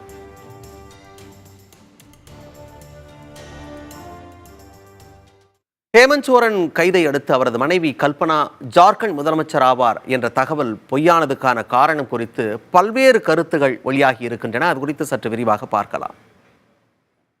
நில மோசடி வழக்கில் ஜார்க்கண்ட் முதலமைச்சராக இருந்த ஹேமந்த் சோரன் அமலாக்கத்துறையால் கைது செய்யப்பட்டார். கைது செய்யப்படலாம் என்பதால் முன்கூட்டியே தனது கட்சியினருடன் ஆலோசனைக் கூட்டத்தை நடத்தியிருந்தார் ஹேமந்த் சோரன். தான் கைது செய்யப்பட்டால் தனது மனைவி கல்பனா சோரனை முதலமைச்சராக்க கூட்டத்தில் அவர் கூறியதாக தகவல்கள் கசிந்தன. இதற்காக கட்சியினரிடையே கையெழுத்து பெற்றதாகவும் கூறப்படுகிறது. ஆனால் ஜார்க்கண்டின் புதிய முதலமைச்சராக மூத்த தலைவர் சம்பாய் சோரன் தேர்வு செய்யப்பட்டார். ஹேமந்த் சோரனின் மனைவி ஏன் முதலமைச்சராக தேர்வு செய்யப்படவில்லை என்ற கேள்விகள் எழுந்தன. ஏற்கனவே ஹேமந்த் சோரனின் அண்ணியான சீதா சோரன் கல்பனாவுக்கு எதிர்ப்பு தெரிவித்திருந்தார். அரசியல் அனுபவம் துளியும் இல்லாத கல்பனா எம்எல்ஏ பதவியில் கூட இல்லை என சீதா சோரன் சாடியிருந்தார். முன்னதாக ஹேமந்த் சோரனின் தம்பியும் கல்பனாவை முதலமைச்சராக்க கூடாது என தெரிவித்திருந்தார். இது மட்டுமின்றி ஜேஎம்எம் கட்சி கூட்டத்திலேயே 18 சட்டமன்ற உறுப்பினர்கள் கல்பனா சோரனுக்கு ஆதரவு தெரிவிக்கவில்லை என பாஜக எம்பி நிசிகாந்த் துபே தெரிவித்துள்ளார். இதன் காரணமாக கல்பனா முதலமைச்சராக தேர்வு செய்யப்படவில்லை என்றும் சம்பாய் சோரன் தேர்வு செய்யப்பட்டதாகவும் அவர் சுட்டிக்காட்டியுள்ளார். ஜார்க்கண்ட் முதலமைச்சராக இருந்த ஹேமந்த் சோரன் கைது செய்யப்பட்டிருக்கும் நிலையில் இந்தியா கூட்டணியின் தலைவர்கள் அவசர கூட்டம் நடத்தினர். நாடாளுமன்ற தேர்தல் நெருங்கியிருக்கும் நிலையில் பாஜகவை எதிர்கொள்ள எதிர்க்கட்சிகள் ஒருங்கு சேர்ந்து அமைத்துள்ள இந்தியா கூட்டணி பல்வேறு சறுக்கல்களை சந்தித்து வருகின்றன. அதன் ஒரு பகுதியாக ஜார்க்கண்ட் மாநில முதலமைச்சராக இருந்த ஹேமந்த் சோரன் கைது செய்ய பார்க்கப்படுகிறது. இந்த நடவடிக்கையை அடுத்து இந்தியா கூட்டணியின் தலைவர்கள் டெல்லியில் அவசர ஆலோசனை மேற்கொண்டனர்.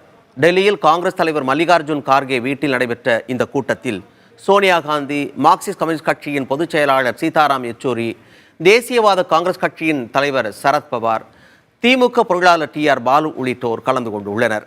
இந்த ஆலோசனை கூட்டத்தில் எதிர்வரும் தேர்தலை எவ்வாறு சந்திப்பது, ஜார்க்கண்ட் நிலை என்ன என்பன குறித்தெல்லாம் விவாதிக்கப்பட்டதாக கூறப்படுகிறது. ஏற்கனவே பீகார் முதலமைச்சர் நிதிஷ்குமார் இந்தியா கூட்டணியில் இருந்து விலகி இருக்கிறார். மேற்கு வங்கம், பஞ்சாப் உள்ளிட்ட மாநிலங்களில் ஆளும் கட்சிகள் தனித்து போட்டியிடும் என்று அறிவித்திருக்கும் நிலையில் ஹேமந்த் சோரன் கைது நடவடிக்கையும் இந்தியா கூட்டணிக்கு ஒரு சரிவாக பார்க்கப்படுகிறது.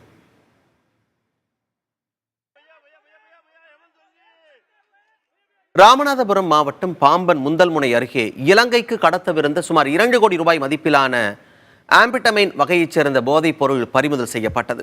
ராமநாதபுரம் மாவட்ட கடலோர பகுதிகளில் இலங்கையில் இருந்து கடத்தல் தங்கம் வர இருப்பதாகவும் போதைப் பொருளும் கடத்தப்பட இருப்பதாகவும் திருச்சி சுங்கத்துறை நுண்ணறிவு பிரிவுக்கு ரகசிய தகவல் கிடைத்தது. இதனையடுத்து 11 நபர்கள் கொண்ட குழு 3 பிரிவுகளாக தனுஷ்கோடி, அரிச்சல்முனை, மண்டபம், தேவாளை, முந்தல் முனை உள்ளிட்ட கடலோர பகுதிகளில் தீவிர தேடுதல் வேட்டையில் ஈடுபட்டு வந்தனர். அதன்படி முந்தல்முனை கடலோர பகுதியில் போதைப்பொருள் பதுக்கி வைக்கப்பட்டிருப்பதை உறுதி செய்த அதிகாரிகள் கடற்கரையில் புதைத்து வைக்கப்பட்டிருந்த சுமார் 1 கிலோ அளவிலான போதைப் பொருள்களை கைப்பற்றினர். இதனை சோதனைக்குட்படுத்தப்பட்ட போது மிகவும் அரிதான ஆம்பெட்டமைன் என்ற போதைப் பொருள் என்பது கண்டறியப்பட்டது. இவற்றின் சர்வதேச மதிப்பு சுமார் 2 கோடி ரூபாய் என்று தகவல் வெளியாகியுள்ளது.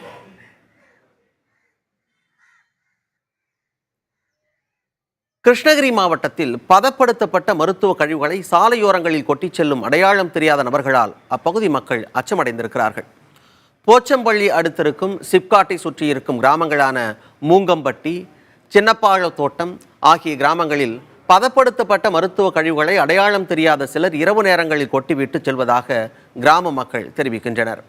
மருத்துவ கழிவுகளில் இருந்து துர்நாற்றம் வீசுவதோடு விவசாய நிலத்திற்கு கேடு விளைவிக்கக்கூடியதாக உள்ளதாக வேதனை தெரிவிக்கின்றனர். சிப்காட் வளாகத்தில் அமைந்திருக்கும் குப்பை கழிவுகளை பதப்படுத்தும் நிறுவனத்தினர் இதனை செய்ய வாய்ப்புள்ளதாக மக்கள் சந்தேகப்படுகின்றனர். எனவே சிப்காட் நிர்வாகம் இதில் தலையிட்டு நடவடிக்கை எடுக்க வேண்டுமென கிராம மக்கள் வலியுறுத்துகின்றனர்.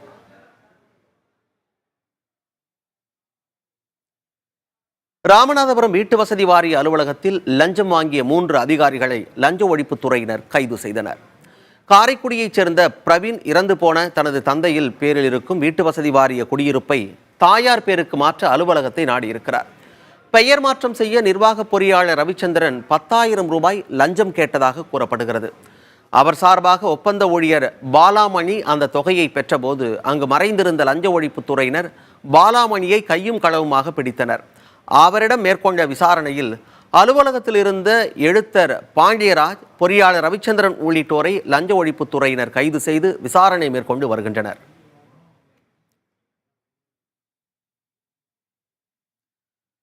பிரதமர் மோடி பேசி வருகிறார். நேரலையில் பார்க்கலாம். इससे भारत में 21वीं सदी के आधुनिक इंफ्रास्ट्रक्चर के निर्माण के साथ ही युवाओं के लिए अनगिनत रोजगार के नए अवसर तैयार होंगे। बजट में वंदे भारत स्टैंडर्ड की 40,000 आधुनिक बोगियां बनाकर उन्हें सामान्य यात्री ट्रेनों में लगाने का ऐलान किया गया है। इससे देश के अलग अलग रेल रूट पर करोड़ों यात्रियों में आरामदायक यात्रा का अनुभव बढ़ेगा। साथियों, हम एक बड़ा लक्ष्य तय करते हैं, उसे प्राप्त करते हैं और फिर उससे भी बड़ा लक्ष्य अपने लिए तय करते हैं। गरीबों के लिए हमने गांवों और शहरों में 4 करोड़ से अधिक घर बनाए। अब हमने 2 करोड़ और नए घर बनाने का लक्ष्य रखा है। हमने 2 करोड़ महिलाओं को लखपति दीदी बनाने का लक्ष्य रखा था। अब इस लक्ष्य को बढ़ाकर 3 करोड़ लखपति दीदी बनाने का कर दिया गया है। आयुष्मान भारत योजना ने गरीबों की बहुत मदद की है। अब आंगनवाड़ी और आशा वर्कर उन सबको इस योजना का लाभ मिलेगा। साथियों, इस बजट में गरीब और मध्यम वर्ग को एम्पावर करने, उनके लिए आय के नए अवसर बनाने पर भी बहुत जोर दिया गया है। रूफटॉप सोलर अभियान में 1 करोड़ परिवारों को सोलर रूफटॉप के माध्यम से मुफ्त बिजली प्राप्त होगी। इतना ही नहीं, सरकार को अतिरिक्त बिजली बेचकर लोगों को 15 से 20 हजार प्रति वर्ष की आय भी होगी और ये हर परिवार को होगी। साथियों, आज जिस इनकम टैक्स रेमिशन स्कीम की घोषणा की गई है, उससे मध्यम वर्ग के करीब 1 करोड़ लोगों को बड़ी राहत मिलेगी। पिछली सरकारों ने सामान्य मानवी के सिर पर दशकों से ये बहुत बड़ी तलवार लटका कर रखी थी। आज इस बजट में किसानों के लिए भी बहुत महत्वपूर्ण और बड़े निर्णय लिए गए हैं। नैनो डीएपी का उपयोग हो, पशुओं के लिए नई योजना हो, पीएम मत्स्य संपदा योजना का विस्तार हो और आत्मनिर्भर ऑयल सीड अभियान हो।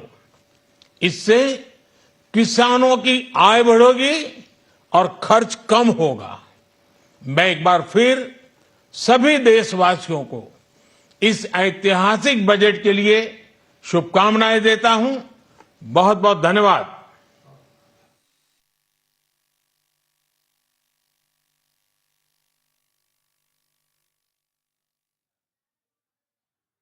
நாடாளுமன்றத்தில் சிறப்பான பட்ஜெட் தாக்கல் செய்யப்பட்டிருப்பதாக பிரதமர் மோடி குறிப்பிட்டிருக்கிறார்.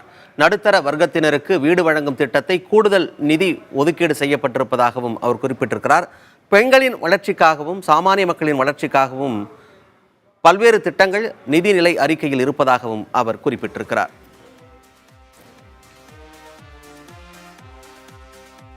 தொடர்ந்து வரும் பல்வேறு செய்திகளை இடைவெளிக்கு பிறகு பார்க்கலாம்.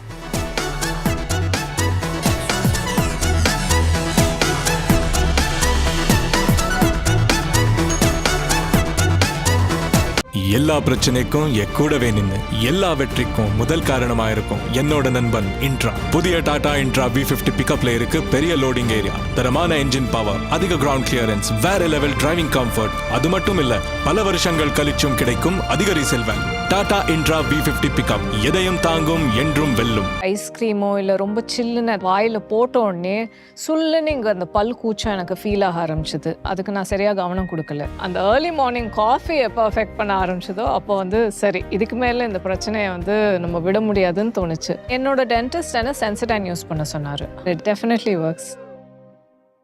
இந்திய வரலாற்றிலேயே முதன்முறையாக சென்னை தீவுத்திடலில் 48வது சுற்றுலா பொருட்காட்சியில் மரண கிணறு மற்றும் விமானம் தாங்கிய கப்பல் அறிமுகப்படுத்தப்பட்டுள்ளது. விடுமுறை நாட்களில் காலை 10 மணி முதல் இரவு 10 மணி வரை, மற்ற நாட்களில் மாலை 3 மணி முதல் இரவு 10 மணி வரை. மிஸ் பண்ணாதீங்க, அப்புறம் வருத்தப்படுவீங்க. Babe, I love this apartment. Perfect. Island kitchen. Lock பண்ணிடலாமா? இங்க அந்த புது ஃப்ளவரும் வந்துட்டா It's so அப்புறம் mom and dad will be just 20 minutes away. They can come anytime. அப்ப perfect இல்ல. அதனால தான் housing.com with maximum properties. housing.com. doubt இல்ல, perfect. When the dreams are high and they touch the sky, grow wings to fly. SRM, we build the future. SRM, we build the future. We are passionate, we innovate, we create and excel. SRM, we build the future. We build the future. SRM, we build the future. The best place to science and technology. All you wanna be, you can see yourself shooting through the galaxies.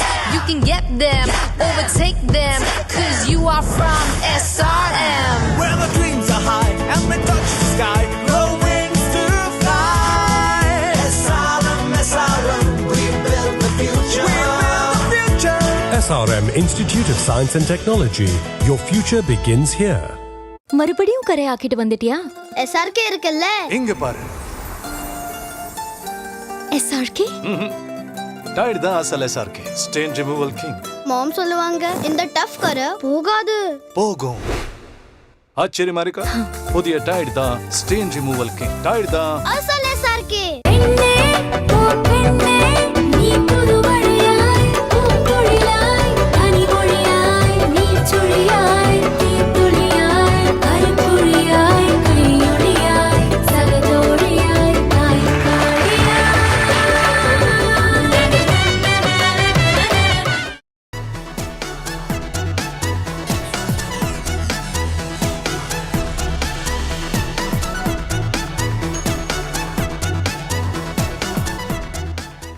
தொடர்வது உங்கள் ஊர் உங்கள் குரல்.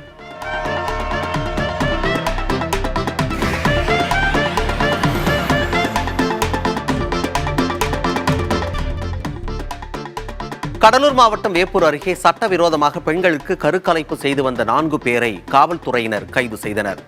நடமாடும் வாகனத்தில் கருக்கலைப்பு செய்து வந்த இவர்கள் கருவில் இருக்கும் குழந்தை ஆணா பெண்ணா என்பதை சட்டவிரோதமாக ஸ்கேன் செய்து அந்த கருவை கலைத்து வந்தது விசாரணையில் தெரிய வந்திருக்கிறது. இதனை அடுத்து கருக்கலைப்புக்கு பயன்படுத்தப்பட்ட கார் மற்றும் ஸ்கேனிங் மெஷின் உள்ளிட்டவற்றை காவல்துறையினர் பறிமுதல் செய்தனர்.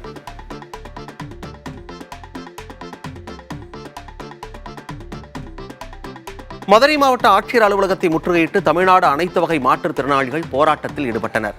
பட்டா வழங்க வேண்டும், உதவித்தொகை வழங்க வேண்டும் என வலியுறுத்தி 100க்கும் மேற்பட்ட மாற்றுத்திறன் கொண்டவர்கள் போராட்டத்தில் ஈடுபட்டதால் ஆட்சியர் அலுவலகம் முன்பு போக்குவரத்து பாதிக்கப்பட்டது.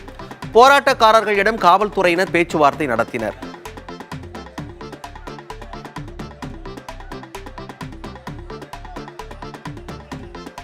நெல்லை மாவட்டத்தில் உள்ள தொடக்கப்பள்ளி ஒன்றில் மாணவிகளை பாலியல் ரீதியாக பேச வைத்து வீடியோ வெளியிட்ட 2 கைது செய்யப்பட்டிருக்கின்றனர். மாணவர்களை தவறாக பேச வைத்த ஆசிரியர் மங்களம் என்பவரும், வீடியோவை கைபேசியில் மற்றவர்களுக்கு பரப்பியதாக ஒருவர் என்றும் 2 பேர் கைது செய்யப்பட்டிருப்பதாக காவல்துறையினர் தெரிவித்திருக்கிறார்கள். குழந்தைகளுக்கு எதிரான குற்றம் செயலில் ஈடுபடுதல், குழந்தைகளை தவறாக பயன்படுத்துதல் உள்ளிட்ட 3 பிரிவுகளின் கீழ் வழக்கு பதிவு செய்யப்பட்டுள்ளது.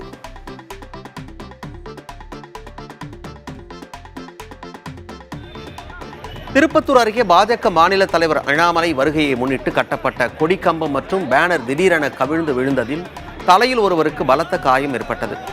என் மண் என் மக்கள் நிகழ்ச்சியை முன்னிட்டு அண்ணாமலை நடைபயணம் மேற்கொண்ட போது இந்த சம்பவம் நடந்தது. இதில் தலையில் காயமடைந்த கலில் என்பவர் திருப்பத்தூர் அரசு மருத்துவமனையில் அனுமதிக்கப்பட்டார்.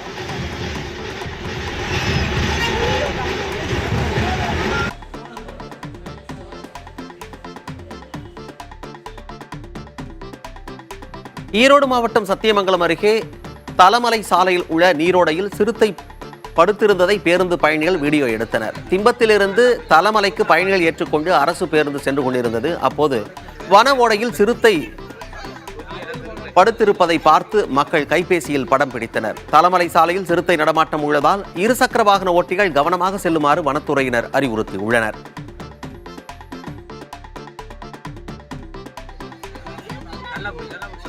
காஞ்சிபுரம் மாவட்டம் ஸ்ரீபெரும்புதூர் அருகே பண்டலத்தில் கிருஷ்ணா கால்வாய் கரையோர பகுதி சேதமடைந்திருக்கிறது. செம்பரம்பாக்கம் ஏரிக்கு இந்த கால்வாய் வழியாகவே தண்ணீர் செல்லும் சூழலில் பல இடங்களில் கரையோர பகுதிகள் உடைந்து காணப்படுகின்றன. இதனை உடனடியாக சரி செய்ய வேண்டும் என்று பொதுமக்கள் கோரிக்கை விடுத்திருக்கிறார்கள்.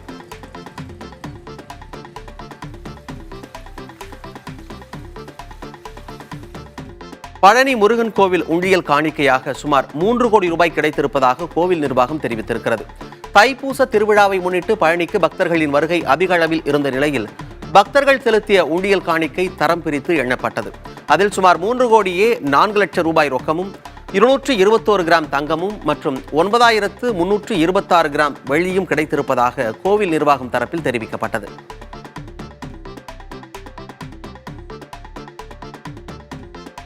நாகை மாவட்டம் வேதாரண்யம் அருகே ஆதனூர் கிராமத்தில் உள்ள ஊராட்சி மன்ற அலுவலகம் மற்றும் கிராம நிர்வாக அலுவலக கட்டடங்கள் பழுதடைந்திருக்கின்றன. எப்போது வேண்டுமானாலும் இடிந்து விழும் நிலையில் இருப்பதால் பெரும் விபத்து ஏற்படுவதற்கு முன்பாக கட்டடங்களை முழுமையாக இடித்துவிட்டு புதிய கட்டடங்களை கட்டித்தர வேண்டும் என்று ஆதனூர் கிராம மக்கள் அரசை வலியுறுத்தியிருக்கின்றனர். அரசு அலுவலகங்கள் கட்டப்பட்டு 30 ஆண்டுகள் கடந்துவிட்டதாக கூறப்படுகிறது.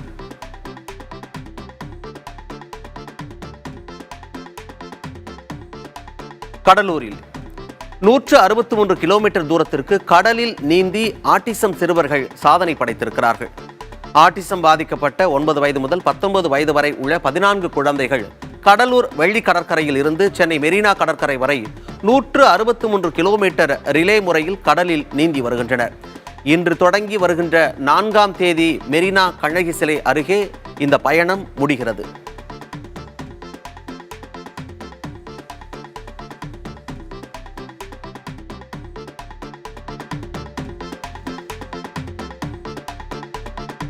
திண்டுக்கல் மாவட்டம் பழைய வத்தலகுண்டு அருகே தனி மண்டகப்படி உரிமை கேட்டு 5 நாள்களாக காத்திருப்பு போராட்டத்தில் ஈடுபட்டு வந்த பட்டியலின பொதுமக்கள் தற்போது சாலை மறியல் போராட்டத்தில் ஈடுபட்டுள்ளனர். பழைய வத்தலகுண்டு பகுதியில் உள்ள மகா பரமேஸ்வரி மாரியம்மன் கோவிலில் நடைபெறும் வைகாசி திருவிழாவிற்கு தனி மண்டகப்படி வேண்டும் என்று வலியுறுத்தி மறியலில் ஈடுபட்டனர். போராட்டத்தில் ஈடுபட்டவர்களுடன் காவல்துறையினர் பேச்சுவார்த்தை நடத்தினர்.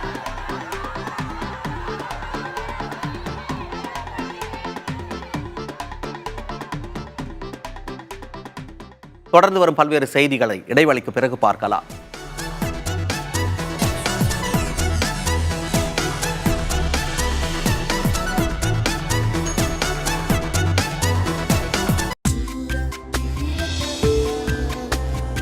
ஓ, சம்மர் ஸ்டார்ட் ஆயிடுச்சா? அப்ப சத்யாவுக்கு போய் ஏசி வாங்கணும். உங்கள் சத்யாவில் இப்போது ஏசி வாங்கும்போது ரூபாய் 6000 மதிப்புள்ள கிளாஸியான 4 சேர்கள் ஃப்ரீ. ஜெயிக்கிறதுக்கு தேவை அதிர்ஷ்டமோ ஆர்ப்பாட்டமோ இல்ல, நம்பிக்கை.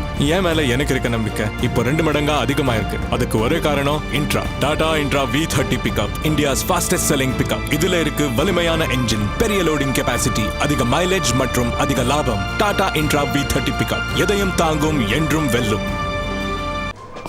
ஹாய் சார், ஸ்டார்டர்ஸ் என்ன இருக்கு? பனீர் டிக்கா, பனீர் கபாப், சில்லி பனீர், பனீர் 65, பனீர்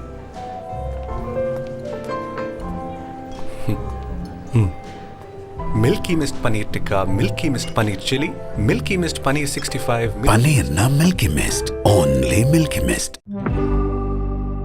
உங்களுக்கான லேட்டஸ்ட் என்டர்டெயின்மெண்ட். மூச்சு இருக்கிற வரைக்கும் விசுவாசம் அழியாது.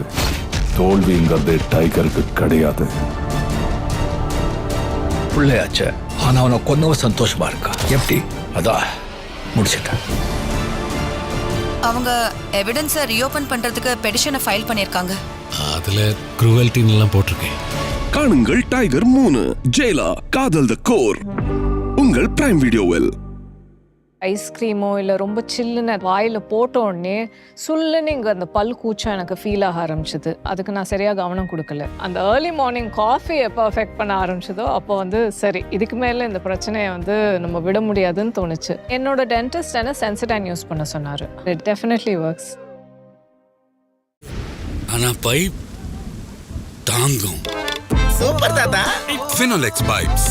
தலைமுறைகள் மாறும் ஆனா பைப்பு மாறாது.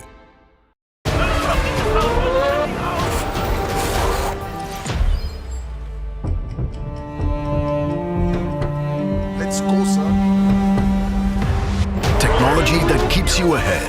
Trust that keeps you going. South Indian Bank. Experience next gen banking. எல்லா பிரச்சனைக்கும் கூடவே நின்னு எல்லா வெற்றிக்கும் முதல் காரணமா இருக்கும் என்னோட நண்பன் இன்ட்ரா. புதிய டாடா இன்ட்ரா V50 பிக்கப்ல இருக்கு பெரிய லோடிங் ஏரியா, தரமான என்ஜின் பவர், அதிக கிரவுண்ட் கிளியரன்ஸ், வேற லெவல் டிரைவிங் கம்ஃபர்ட். அது மட்டும் இல்ல பல வருஷங்கள் கழிச்சும் கிடைக்கும் அதிக resale value. Tata Intra V50 pickup எதையும் தாங்கும், என்றும் வெல்லும். வாழ்க்கையில் என்ன ஆக போகிறோம் என்பதற்கான முதல் படி +2 தேர்வு. அதிக மதிப்பெண்களை வெல்வதற்கான வழிமுறைகள், அனுபவம் மிக்க ஆசிரியர்களின் ஆலோசனைகள், +2 முடித்த பிறகு படிப்பதற்கான புதிய பாடப்பிரிவுகள், அதற்கான வேலை வாய்ப்புகள் பற்றிய தகவல்கள். Right information at right time சொல்லலாம். உங்கள் வாழ்க்கையின் முதல் படியை வெற்றிப்படியாக்க புதிய தலைமுறையின் வெற்றிப்படிகள் 2023-24 நடைபெறும் இடம் February 2 saint Britto higher secondary school, Arappalayam, Madurai. புதிய தலைமுறையின் வெற்றிப்படிகள் 2023-24 வழங்குபவர் SRM குளோபல் ஹாஸ்பிட்டல்ஸ். இணைந்து வழங்குபவர்கள் SRM institute of science and Technology, SRM Public School, SRM College of Agricultural Sciences. District sponsors PSNA College of Engineering and Technology, Dindigul.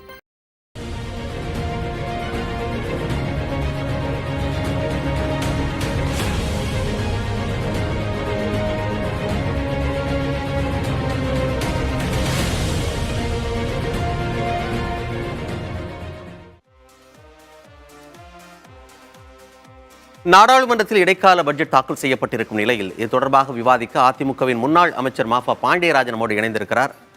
வணக்கம் sir. ஒரு இந்திய குடிமகனாக இந்த பட்ஜெட்டை நீங்க எப்படி பாக்குறீங்க? இது இடைக்கால பட்ஜெட்ன்றதால வரி விகிதங்கள் எதுவுமே மாற்றப்படல.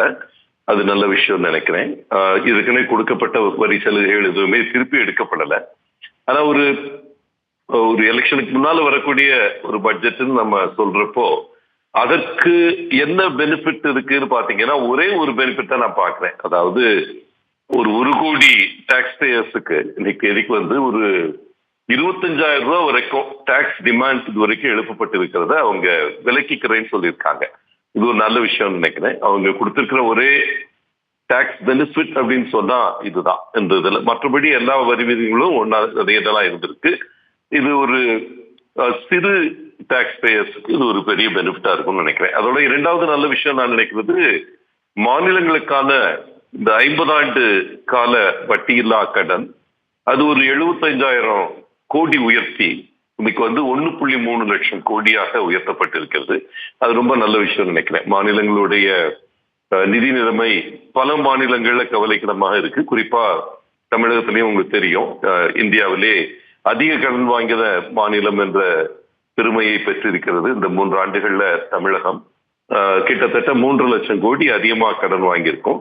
அதனால இது ஒரு பெரிய வரப்பிரசாதமா இருக்கும்னு நினைக்கிறேன். ஏன்னா இந்த வட்டியில்லா கடன் ஒரு 1.3 லட்சம் கோடி மாநிலங்களுக்கு தரப்படும் என்பது அது இந்த ஆண்டு மட்டுமே 75,000 கோடி அதிகமா கிடைக்கும்ன்றது மிக நல்ல விஷயம் நினைக்கிறேன். ஓவராலா மத்திய அரசாங்கம் எடுக்கக்கூடிய கடன் இந்த ஆண்டு சென்ற ஆண்டு 23-24 இப்ப நடந்து முடிஞ்சிட்டு இருக்கிற வருடத்துல ஒரு 14.13 லட்சம் கோடி கடன் வாங்கி இருக்கிறாங்க. அது இந்த வாங்க போறாங்க. 24-25 வர்ற வருஷம் 14.13 லட்சம் கோடி கடன் வாங்க போறாங்க. சென்ற ஆண்டு வந்து வாங்கினது 17.34 லட்சம் கோடி. அதாவது போன வருஷத்தை விட வர்ற வருஷம் ஒரு 3 லட்சம் கோடி குறைவா கடன் வாங்க போறதா சொல்லியிருக்காங்க. அது நல்லா இருக்கு கேட்கறதுக்கு.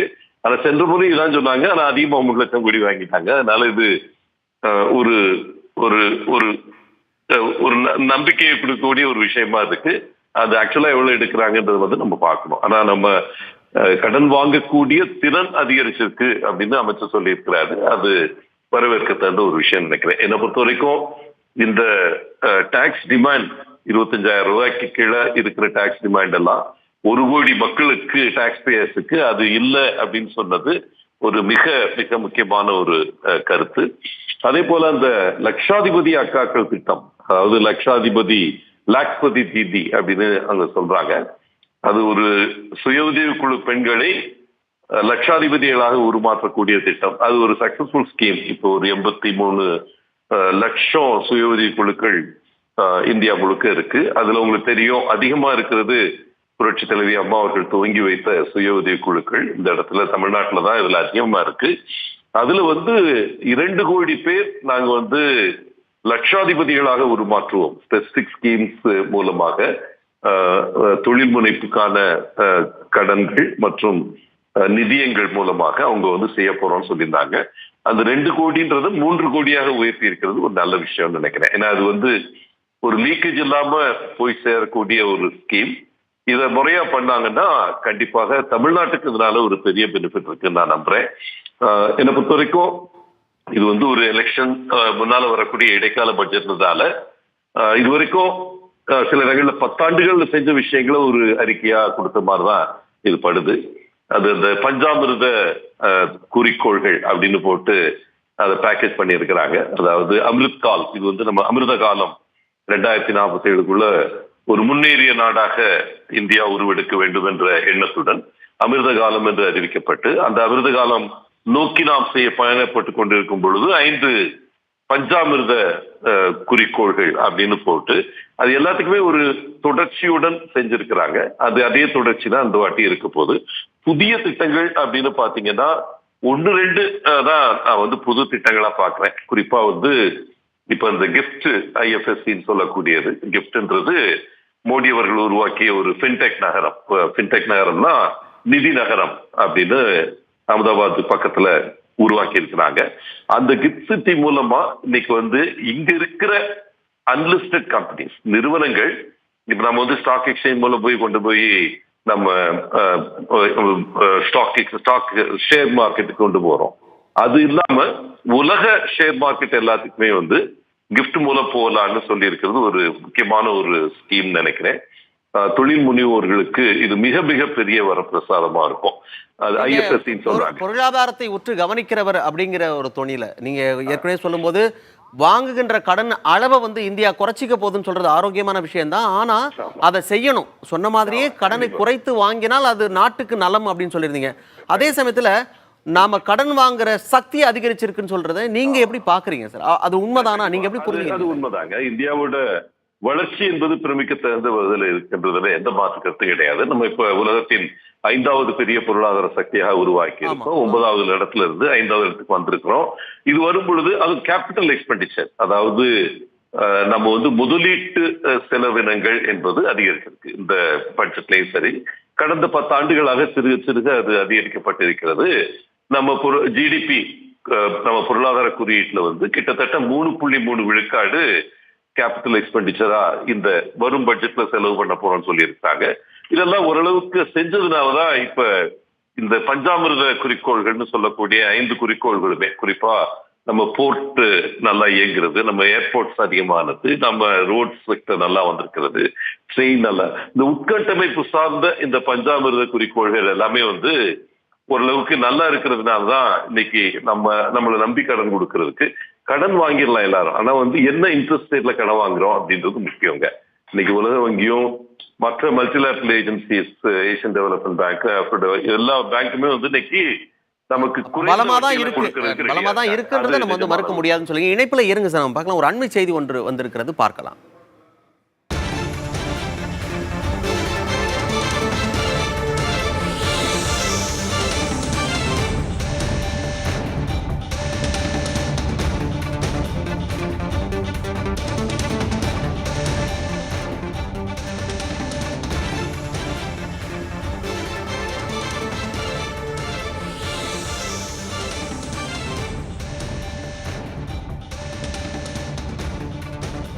அண்மை செய்தியை பார்த்துக் கொண்டிருக்கிறோம். ஜார்க்கண்ட் மாநிலத்தின் முதலமைச்சராக இருந்த ஹேமந்த் சோரன் நேற்று கைது செய்யப்பட்டார். அந்த நடவடிக்கைக்கு இன்று முதலமைச்சர் மு க ஸ்டாலின் கடும் கண்டனத்தை பதிவு செய்திருக்கிறார். அண்மை செய்தியை பார்த்துக் கொண்டிருக்கிறோம். நீண்ட நேர விசாரணைக்கு பிறகு ஜார்க்கண்ட் முதலமைச்சர் ஹேமந்த் சோரன் நேற்று கைது செய்யப்பட்டார். அந்த கைது நடவடிக்கைக்கு தன்னுடைய கண்டனத்தை முதலமைச்சர் மு க ஸ்டாலின் பதிவு செய்திருக்கிறார். அண்மை செய்தியை பார்த்துக் கொண்டிருக்கிறோம். கூடுதல் விவரங்களோடு செய்தியாளர் ரமேஷ் இணைந்திருக்கிறார். ரமேஷ், நேற்று நடந்த சம்பவம் இது. இன்னைக்கு முதலமைச்சர் கண்டனம் தெரிவிச்சிருக்கிறார். எப்படி எடுத்துக்கிறது? நிச்சயமாக முதலமைச்சர் ஸ்பெயின் நாட்டில் இருக்கிறார். தற்போது முன்னாள் ஜார்க்கண்ட் முதலமைச்சர் ஹேமந்த் சோரனுடைய கைதிற்கு தற்போது கண்டனம் தெரிவித்திருக்கார். மத்திய பாஜக அரசின் ஒரு பழிவாங்கும் நடவடிக்கை, அரசியல் பழிவாங்கும் நடவடிக்கையாக இது இருப்பதாக சொல்லியிருக்கிறார். அதே போல மத்திய புலனாய்வு அமைப்புகளை ஒரு ஏவி விட்டு ஒரு பழங்குடியினர் தலைவர் மீது இது போன்று நடவடிக்கை எடுக்கப்பட்டிருப்பதாக சொல்லப்பட்டிருக்கிறது. BJP dirty tactics won't silence opposition voices என்று ஒரு வார்த்தையை பயன்படுத்துகிறார். பாஜகவுடைய இந்த எதிர்க்கட்சிகளை அடக்கும் முறை நிச்சயமாக எதிர்க்கட்சிகளுடைய குரல் வலையை நெரிக்க முடியாது என்றும் சொல்லியிருக்கிறார். அது மட்டும் இல்லாமல் வெண்டெக்யூ பாலிடிக்ஸ் என்றும் அவர் சொல்லியிருக்கிறார். அது மட்டும் இல்லாமல் ஹேமந்த் சோரன் இந்த நடவடிக்கைக்கு பயப்படாமல் ஸ்ட்ராங்காக அவர் அடிபணியாமல் இருந்ததாகவும் தொடர்ச்சி எதிர்த்து போரிட்டதாகவும் தன்னுடைய அறிக்கையில் சொல்லியிருக்கார். Is determination to fight back against BJP bullying tactics is an inspiration என்று எதிர்த்து போராட்டி இருக்கக்கூடிய அவர் அந்த போர் குணத்தை நாங்கள் பாராட்டுவதாகவும் முதலமைச்சர் அந்த ட்விட்டர் பக்கத்துல போட்டிருக்காங்க. நிச்சயமாக நேற்றைக்கு இரவு கைது செய்யப்பட்டக்கூடிய நிலையில் ஹேமந்த் சோரன் பாத்தீங்கன்னா ஏற்கனவே திமுக நடத்திய பல்வேறு கூட்டங்களில் சென்னையில் பங்கேற்றிருக்கிறார். இந்தியா கூட்டணியில் அவர் இருந்த போதும் ஸ்டாலினோடு நெருக்கமாக இருந்திருக்கிறார். அந்த அடிப்படையில் தன்னுடைய தோழமைக்காக இந்த ஸ்டேட்மெண்ட் கொடுத்திருப்பதாக பார்க்கப்படுகிறது. விவரங்களை கொடுத்தமைக்கு நன்றி ரமேஷ்.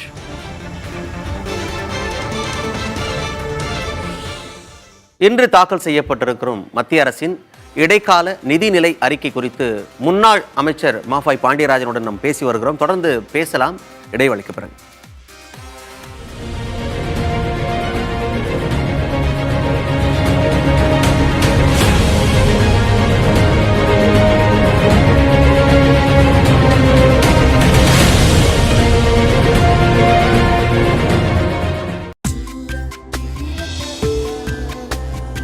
ஓ, சம்மர் ஸ்டார்ட் ஆயிடுச்சா? அப்ப சத்யாவுக்கு போய் ஏசி வாங்கணும். உங்கள் சத்யாவில் இப்போது ஏசி வாங்கும்போது ரூபாய் 6000 மதிப்புள்ள கிளாஸியான 4 சேர்கள் ஃப்ரீ.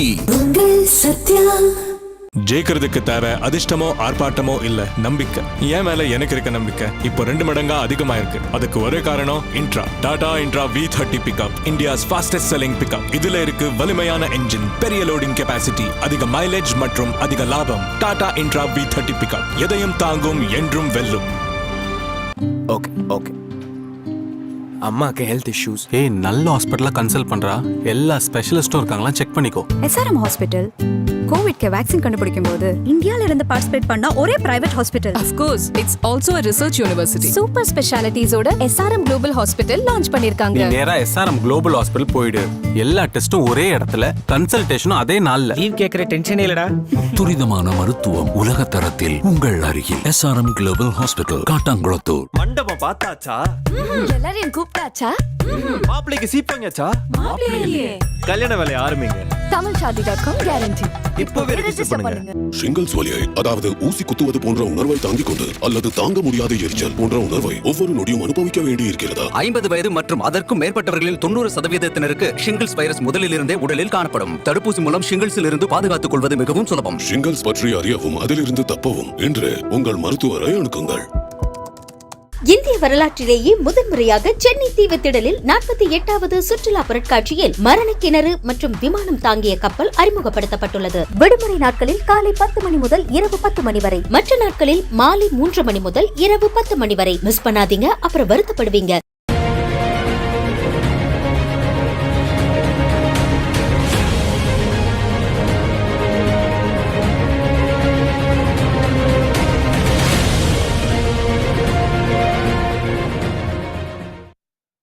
இன்று வெளியாகி இருக்கின்ற இடைக்கால நிதிநிலை அறிக்கை குறித்து முன்னாள் அமைச்சர் பாண்டியராஜனோடு நாம் தொடர்ந்து பேசலாம். சார், இதில் குறிப்பாக பற்றாக்குறை, அதாவது வரவுக்கும் செலவுக்குமான வித்தியாசம் அவசியம் பேசியாக வேண்டிய ஒரு முக்கியமான அம்சம் அது. அந்த பற்றாக்குறையை வந்து மத்திய அரசாங்கம் இலக்கு வச்சிருந்தாங்க 17.87 லட்சம் கோடிக்குள்ள அப்படின்னு சொல்லி இலக்கு வச்சிருந்தாங்க. ஏப்ரல் முதல் அக்டோபர் வரையிலான இந்த காலகட்டம் இருக்குல்ல 7 மாதங்களுக்குள்ள 8 லட்சம் அளவுக்கு அந்த பற்றாக்குறை வந்திருக்கு. அப்படின்னா இவங்க தீர்மானித்த அந்த இலக்கை அடைவதற்கான வாய்ப்பு இருக்கு அப்படின்னு இதெல்லாம் நிதிநிலை சரியா இருக்கு அப்படின்றத எடுத்துக்கலாமா? கண்டிப்பா. என்ன பொறுத்த வரைக்குங்க அவங்க சொல்லி இருக்கிற அந்த பிஸ்கல் டெபிசிட் சொல்லக்கூடிய பற்றாக்குறை உங்களுக்கு இதுல ரெவென்யூ டெபிசிட் மற்றும் பிஸ்கல் டெபிசிட் 2 விஷயம் பார்க்கணும். நிதி பற்றாக்குறைன்றது பிஸ்கல் டெபிசிட் வந்து சென்ற ஆண்டு 5.8 விழுக்காடாக குறைந்திருக்கிறது. ஏன்னா அதுக்கு முந்தின வருஷத்துல 6 விழுக்காடுக்கு மேல இருந்தது. அது வந்து இந்த 5 நம்ம என்ன டார்கெட் வச்சிருக்கோம்னா 4.5 விழுக்காட்டுக்குள்ள நிக்கணும்னு சொல்லி டார்கெட் வச்சிருக்கோம். மாநிலங்கள் என்ன சொல்றோம்னா இதுவே முறையில்லை. ஏன்னா மாநிலங்களை வந்து என்ன சொல்றாங்க 3%க்குள்ள நீங்க நிதி பற்றாக்குறை வச்சுக்கணும்னு சொல்லி இருக்கிறாங்க. ஆனா மத்திய அரசாங்கத்துடைய பட்ஜெட்ல வந்து அவங்க 5.8%, அதுக்கு அடுத்த 5.1% இந்த வர வருஷம், அதுக்கப்புறம் 4.5%க்கு இன்னும் 2 ஆண்டுகள் கழித்து செல்ல போகிறோம் என்று சொல்லியிருக்காங்க. மாநிலங்கள் எல்லாமே கொடுக்கிற பெரிய கோரிக்கை வந்து எந்த இது மத்திய அரசாங்கத்துக்கு அளவுகோலா வச்சிருக்கீங்களோ அதே அளவுகோல் இங்க வைக்கணும் தான் பலரும் குரல் கொடுத்துட்டு இருக்காங்க.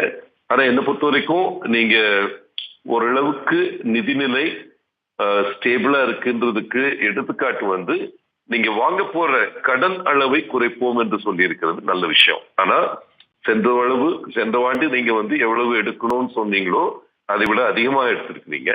ஆனா இந்த வருஷம் அதை குறைப்போம் என்று சொல்லியிருக்கீங்க. 17.34 லட்சம் கோடியிலிருந்து கடனை 14.13 லட்சம் கோடியாக குறைக்க போகிறோம்னு சொல்லியிருக்கிறீங்க. உங்க சொற்படி நீங்க நின்றீர்கள் என்றால் அது நாட்டுக்கு நல்லது என்று சாமானியர்களின் பார்வையில ஒரு கேள்வி இருக்கு சார். இப்போ நிதி நிலையில தேசம் வந்து சரியான பாதையில இருக்கு, வலுவாதான் இருக்கு அப்படின்னா அப்போ சாமானிய மக்கள் யாருமே பாதிக்கப்படாத அளவுக்கு தானே இருக்கணும் இல்லையா? நீங்க ஒரு சாமானியனா நீங்களே கூட உணர்ந்து பாருங்களேன். 100 ரூபாய்க்கு வித்த துவரம்பருப்பு இப்போ 200 ரூபா விற்குது. மிளகு, சீரகம்னு அடிப்படையா அன்றாட மக்கள் பயன்படுத்துகின்ற எல்லா பொருட்களும் விலை உயரத்தான் செஞ்சிருக்கு. அப்ப இந்த வளர்ச்சியை மக்களுக்கு கொண்டு போய் சேர்க்கறதுல என்னென்னலாம் பண்ண வேண்டியது இருக்கு, எங்கெங்கெல்லாம் தொய்வு இருக்குன்னு நினைக்கிறீங்க சார்? இல்ல கண்டிப்பா நல்ல கேள்விதாங்க. ஏன்னா இன்ஃப்ளேஷன்ன்றது உங்க விலை உயர்வு கிரவுண்ட் லெவல்ல இருக்கின்றத கட்டுப்படுத்த வேண்டிய பெரும் சவால் வந்து மாநிலங்களுக்கு தான் இருக்கு. ஏன்னா பிரைஸ் ஸ்டெபிலைசேஷன் ஃபண்ட்ல இருந்து எல்லாமே வந்து மாநிலங்கள் தான் செய்யணும். இப்ப நம்ம சென்ற அரசாங்கத்துல அவர் செல்லூர் ராஜு அவர்களுக்கு கீழே வந்து ஒரு 250 கோடி நம்ம பிரைஸ் ஸ்டெபிலைசேஷன் பட்ஜெட் நம்ம கொடுத்திருந்தோம். அந்த பட்ஜெட்டை வச்சு நம்ம இந்த ரீட்டெயிலா இருக்கக்கூடிய மாற்றங்கள், பருப்பு விலை கூடுதுன்னா இம்போர்ட் கிரியேட் பண்ணி கொடுக்கறதோ, இல்ல வந்து காய்கறி விலைகள் வந்து ஒரு ஷார்ட் டேர்ம்ல இது பண்ணுதுன்னா அம்மா பேர்ல நம்ம வச்சிருந்த டிபார்ட்மெண்ட் ஸ்டோர் மாதிரி நம்ம வச்சிருந்தோம். அந்த மாதிரி விஷயங்களை செய்ய வேண்டியது மாநில அரசாங்கின் பங்கு. இந்த மாநில அரசாங்கம் மத்திய அரசாங்கம் ரெண்டும் இணைந்து செயல்படாமல் இருக்கும் பொழுது, குறிப்பாக சென்ற 3 ஆண்டுகள் தமிழ்நாட்டை எடுத்துக்கிட்டீங்கன்னா இந்த விலைவாசி உயர்வுக்கு முக்கியமான காரணம் மாநில அரசாங்கம் தனது விலை நிலைப்படுத்தும் பணியை செய்யாததான் நான் நினைக்கிறேன். என்னை பொறுத்த வரைக்கும் அது இவங்க ஏன் செய்யலன்னு சொல்றாங்கன்னா எங்களுக்கு அந்த ஃபண்ட்ஸே வர்றதில்லை, எங்களுக்கு வந்து ஏற்கனவே கடன்ல நாங்கள் சிக்கி தவிக்கிறோம். ஏன்னா ஏன் கடன் எடுக்கிறீங்க, அன்ப்ரொடக்டிவ் எக்ஸ்பெண்டிச்சருக்கு பணம் எடுக்கிறீங்க. ஸோ அதனால நீங்க சொல்ற கருத்து ஒரு மாநில அரசாங்கம் விலைவாசியை கட்டுப்படுத்துவதற்கான முதன்மை பொறுப்பு அவங்களுக்கு தான் இருக்கு. ஆனா இங்க வந்து ஏற்கனவே உங்களுக்கு இவ்வளவு கடன் எடுத்து அன்ப்ரொடக்டிவான விஷயங்கள்ல நீங்க செலவு செய்து கொண்டு இருக்கிறதுனால இந்த மாதிரி விலை நிலைப்படுத்தும் நிதியங்கள் இங்க உருவாக்குனதையும் செயல்படுத்த முடியல இந்த அரசாங்கத்தால. அதுதான் என்னை பொறுத்த வரைக்கும் முக்கியமான மாற்றம்னு வித்தியாசம் சொல்லுவேன். மேக்ரோ எக்கானமி, அதாவது ஒரு நாடு அளவிலான பொருளாதாரம் ஸ்டேபிளா இருக்கு, அதுல பிரச்சனை இல்லை.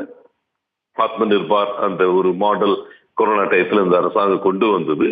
அதனுடைய பணி, குறிப்பாக உட்கட்டமைப்பு உருவாக்கப்பட வேண்டிய பணி, போர்ட்டா இருக்கணும், ஏர்போர்ட்டா இருக்கட்டும், இல்லை வந்து துறைமுகங்கள், ஏர்போர்ட், மற்றும் ரோடு, ட்ரெயின், இந்த மாதிரி உட்கட்டமைப்பு சார்ந்த பல அம்சங்களும் மிக வேகமாக நம்ம ஏற்பாடு பண்ணிட்டு இருக்கோம். இவங்க விக்ஷித் பாரத்னு சொல்லக்கூடிய வளர்ந்த பாரதம் அந்த கனவு 2047க்குள்ள இன்னைக்குல இருந்து ஒரு 20 வருஷத்துக்குள்ள 24 வருஷத்துக்குள்ள நம்ம வந்து வளர்ந்த பாரதமாக ஆய்விடுவோம், அதை நோக்கி நம்ம பயணப்படுறோன்றது என்னை பொறுத்த வரைக்கும் உறுதிப்படக்கூடிய ஒரு விஷயம்தான் அது. ஆனா மாநில அரசாங்கங்கள் அதுக்கு மிக மிக ஸ்ட்ராங்கா ஒத்துழைச்சா தான் இது நடக்கும். குறிப்பா தமிழகம் போன்ற இடங்கள்ல இப்ப ஒரு மிகப்பெரிய வளர்ச்சி பாதையில போயிட்டு இருந்த 10 ஆண்டுகளாக போயிட்டு இருந்த தமிழகம் இப்ப 3 ஆண்டுகளாக பாத்தீங்கன்னா பல துறைகள்ல நம்ம கஷ்டப்பட்டு இருக்கோம். ஒரு கல்வித்துறையிலிருந்து எல்லாத்துலயுமே வந்து பின்னோக்கி போய்கிட்டு இருக்கிற ஒரு காலகட்டத்தில் நம்ம பார்க்கணும். அதுக்கு என்னை பொறுத்த வரைக்கும் இது இரு அரசாங்கங்களுடைய நிலைப்பாடுகள் நம்ம பார்க்கணும். அதனாலதான் நான் ஒரே ஒரு விஷயத்த நான் வரவேற்க சொல்றது 1.3 லட்சம் கோடி 50 ஆண்டுகள் கடனாக வட்டியில்லா கடனாக மாநிலங்களுக்கு தரப்படும் என்று சொன்னது ரொம்ப நல்ல விஷயம். நம்ம நிதியமைச்சர், தமிழகத்துடைய நிதி அமைச்சர் இதுல பெருவாரியான பணத்தை நம்ம எடுத்துட்டு வரணும். அதுக்கு தக்கன வந்து முயற்சி எடுக்கணும். அப்படி எடுத்தாத்தான் வந்து நம்மளோட கடன் சுமை, குறிப்பா வட்டி சுமை, கடனுக்கு நம்ம கடன் வந்து கிட்டத்தட்ட 3.5 லட்சம் கோடி அதிகமா எடுத்துட்டு வந்தோம் 3 வருஷத்துல பாத்தீங்கன்னா. இந்த 3.5 லட்சம் இருக்கிறதுனால இந்தியாவிலேயே அதிக கடன் வாங்கிய மாநிலம் என்ற புகழை நாம் சம்பாதிச்சிருக்கிறோம். விலைவாசி உயர்வுக்கு அப்ப அவங்க என்ன திட்டங்கள் கொண்டு வந்தாலும் இங்க செயல்படுத்த வேண்டியது தேவையும் இருக்கு. அவங்களும் அதை அக்கறையோடு அந்த நிதியை திரட்டி கொண்டு வந்து அதை வந்து சாமானிய மக்கள் பயன்பெறும் வகையில் பண்ணணும் அப்படின்னு இணைப்பில் வந்து பல்வேறு தகவல்களை பகிர்ந்து கொண்டீர்கள். மகிழ்ச்சி. அதே சமயத்தில் நாடு எப்படிப்பட்ட ஒரு வளமான ஒரு பாதையில் போயிட்டு இருக்கு அப்படின்னா கூட இன்னைக்கு சொல்லியிருக்கிற அத்தனை புள்ளி விவரங்கள் 140 கோடி மக்களுக்கு புரியாது, தெரியாது, எல்லாருக்கும் போய் சேரது வாய்ப்பு குறைவு. ஆனால் இந்த மண்ணில் இருக்கின்ற சாமானிய மக்கள், ஏழை எளிய மக்கள், அவங்களுக்கு என்னன்னாக்கா எனக்கு தேவையான பொருட்களை நான் வாங்கும் பொழுது அது எனக்கு எளிமையாக கிடைக்குதா, ரொம்ப குறைவான விலையில கிடைக்குதா, நேற்று 10 ரூபாய்க்கு வாங்கினது நாளைக்கு 12 ரூபாய் ஆயிடுச்சுன்னா நான் என்ன பண்றது அப்படின்ற பயம் தான் உங்களுக்கு இருக்கும். அப்போ அடிப்படையான தேவைகள் அவர்களுக்கு பூர்த்தி செய்யப்படும் பட்சத்துல தான் அது நாடு வந்து சரியான பாதையில போயிருக்கு. வளர்ச்சி அப்படின்றது அப்பதான் அவங்க ஒத்துப்பாங்க. அதான் ரொம்ப முக்கியமான விஷயம். நேரம் ஒதுக்கி நீங்கள் சுருக்கமா ஒரு முறை கருத்து பாருங்க. நேரடியான பெனிஃபிட், டைரக்ட் பெனிஃபிட் ஸ்கீம்ஸ் வந்து அதிகப்படுத்தப்பட்டிருக்கு. அதே போல இந்த லட்சாதிபதி சகோதரி திட்டம் போன்ற நேரடியா 3 கோடி பெண்களை, சுய உதவிக்குழு பெண்களை லட்சாதிபதியாக உருமாற்றுவோம் என்று சொல்லக்கூடிய நேரடியான திட்டங்கள் அதிகரிச்சிருக்கிறது நல்ல விஷயம் நினைக்கிறேன். இது வந்து மிக மிக இது நீங்க சொன்ன அதே கருத்து. நீங்க குறிப்பிட்டு சொல்றது உண்மையிலே நல்லதுதான் இருக்கிறது நீங்க சொல்றீங்க. ஆனால் 140 கோடியில 3 கோடி எவ்வளவு பெரிய எண்ணிக்கைன்றதை நம்ம பார்க்க வேண்டியது இருக்கு. இணைப்பில் வந்து பல்வேறு தகவல்களை பகிர்ந்து கொண்டமைக்கு மிக்க நன்றி. நன்றி. நேரில் இடைக்கால அறிவிப்பில் பெரிய அளவில் அறிவிப்புகள் இருக்காது என்று தெரிவித்திருக்கும் அதிமுக முன்னாள் அமைச்சர் ஜெயக்குமார் பெட்ரோல், டீசல் மற்றும் சமையல் எரிவாயு விலையை குறைக்க மத்திய அரசு முன்வர வேண்டும் என்று வலியுறுத்தி இருக்கிறார். பாராளுமன்ற தேர்தல் வந்து விரைவில் அறிவிக்கப்படலாம். அறிவிக்கப்படுற நேரத்தில் ஒரு இன்ட்ரீம் பட்ஜெட் தான் போட முடியும். அந்த இன்ட்ரீம் பட்ஜெட்டில் எதுவும் சொல்ல முடியாது. எனவே அந்த விஷயத்தில் வந்து பார்த்தீங்கன்னா இது வந்து இடைக்கால பட்ஜெட்டு, அதில் என்ன போய் நம்ம சொல்கிறதுக்கு இருக்குது, அதில் ஒன்றும் சொல்கிறதுக்கு இல்லை. ஆனால் ஒரு விஷயம் மட்டும் தெரியும், ஒரு ஏற்கனவே வந்து பிஜேபி கவர்மெண்ட்டுக்கு அன்னைக்கு நாங்கள், இன்னைக்கு இல்லை, அன்னைக்கு நாங்கள் தோழமை அந்த காலத்தில் கூட பல்வேறு கருத்துக்கள் சொல்லியிருக்கோம். அதாவது இது வந்து ஏற்கக்கூடியது இல்லை, இந்த திட்டம் இது ஏற்கக்கூடியது அப்படி நாங்கள் கருத்து சொல்லியிருக்கோம். அதனால் வந்து மாநில நலத்தை என்றைக்கும் விட்டு கொடுக்காது. இன்றைக்கும் வந்து அந்த நிலையில் தான் வந்து எங்களுடைய கட்சியும் சரி. மாநில நலன், மக்கள் சார்ந்த நலன் இது இருந்தால் கண்டிப்பாக வந்து அது வந்து ஒரு அதாவது அந்த ஆண்டினுடைய இடைக்காலம் இல்லாமல் நிதிநிலை அறிக்கையாக இருந்து வெண்ணெய் ஒரு கண்ணில், சுண்ணாம்பு ஒரு கண்ணில், மாற்றாந்தாய் மனப்பான்மை, வடக்கு தெற்கு இந்த மாதிரி இல்லாமல் எல்லோரும் இந்தியர்கள். வருமானம் நம்ம நாட்டிலேருந்து போகுது, தமிழ்நாட்டிலேருந்து நிறைய நம்ம ஸ்டேட்டில் தான் வருமானம் வரி கொடுக்குறோம். இவங்க நிதியமைச்சர் கூட சொல்லியிருக்காங்க, உங்கள் ஸ்டேட்லேருந்து வருமானத்தை உங்களுக்கு எவ்வளோ கொடுத்துருக்குன்னு சொன்னாங்க. அவங்க கொடுத்த கணக்கு பார்த்தீங்கன்னா ப்ராஜெக்ட்டுக்கு தான் கொடுத்துருக்குறாங்க. புரியுதுங்களா? மானியமாக என்ன கொடுத்தாங்க? மானியமாக கொடுக்கணும். மானியம் வந்து கொடுத்தா தான் கிராண்ட்டு ஆதிராவிட மக்களுக்கு. நாங்கள் வந்து கிட்டத்தட்ட ஸ்கீம்ஸ் அவங்க டெவலப்மெண்ட்டுக்கு ஒரு 25,000 கோடி கொடுத்தோம். மீனவர்களுக்கு ஒரு 25,000 கோடி கொடுத்தோம். நெசவாளர்களுக்கு ஒரு 25,000 கோடி கொடுத்தோம். தொழிலாளர் வர்க்கத்துக்கு ஒரு 25,000 கோடி கொடுத்தோம். விவசாயிகளுக்கு அவங்க வந்து விளைபொருள் எல்லாம் வந்து ஒரு பெரிய அளவுக்கு வந்து விளைச்சல் பண்ணிட்டு கஷ்டப்படக்கூடாது, அது மார்க்கெட்டிங்லாம் பண்ணுறதுக்கு அவங்களுக்கு வந்து பார்த்தீங்கன்னா நிறைய கொடுத்தோம். ஒரு 50,000 கோடி கொடுத்தோம். இதுதான் வந்து ஆக்சுவலாக கிராண்ட். அது ஒரு நேஷ்னல் ஹைவேஸில் வந்து நாங்கள் வந்து 1 லட்சம் கோடி பண்ணிட்டோம். ஏர்போர்ட்டுக்கு ஒரு 1 லட்சம் கோடி பண்ணிட்டோம். இந்த வருமானம்லாம் வந்து யாருக்கு போகுது? இது ஸ்டேட்டுக்கு வருது, இது மாநில கருவூலத்துக்கு வராது, இது மத்திய கருவூலம் தான் போகும். அதனால் இப்போ நான் என்ன சொல்கிறேன்னா, இப்போ 12 ரூபா 50 பைசா கேஸ் ஏற்றிட்டாங்க விலை, அதை உடனே கம்மி பண்ணுங்க, வஞ்சிக்க வேணாம் சரிதான மக்களை. அதே போல் வந்து பெட்ரோல் டீசல் அது இன்னும் நீங்கள் வந்து இது சென்ட்ரல் எக்ஸைஸ் இருந்தாலும் அதையும் கூட நீங்கள் வந்து குறைச்சிக்கலாம். கேரள மாநிலம் வயநாடு மாவட்டத்தில் புலி தாக்கி பசுமாடு ஒன்று உயிரிழந்தது. வயநாடு மாவட்டத்தில் மக்கள் வசிக்கும் பகுதியில் புலிகளின் நடமாட்டம் சமீப காலமாக அதிகரித்து காணப்படுகிறது. புலி தாக்கி பொதுமக்கள் உயிரிழப்பதும் கால்நடைகள் உயிரிழப்பதும் அதிகரித்திருப்பதால் அதனை கூண்டு வைத்து பிடிக்கும் பணியும் தொடர்கிறது. இந்த நிலையில் புல்பள்ளி பகுதியில் தண்ணித்தெரு கிராமத்தில் புலி தாக்கி பசுமாடு ஒன்று உயிரிழந்தது.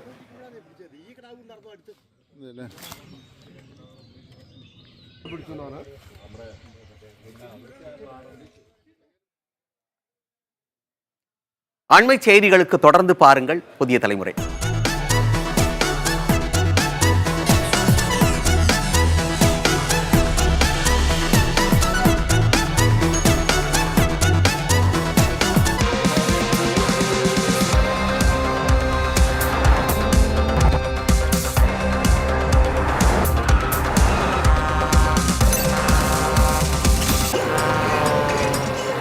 பாரு வந்துட்டாங்க விருந்தாளிங்க.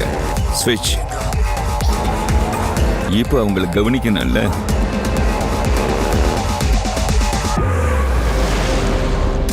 The new Hyundai Creta Undisputed Ultimate.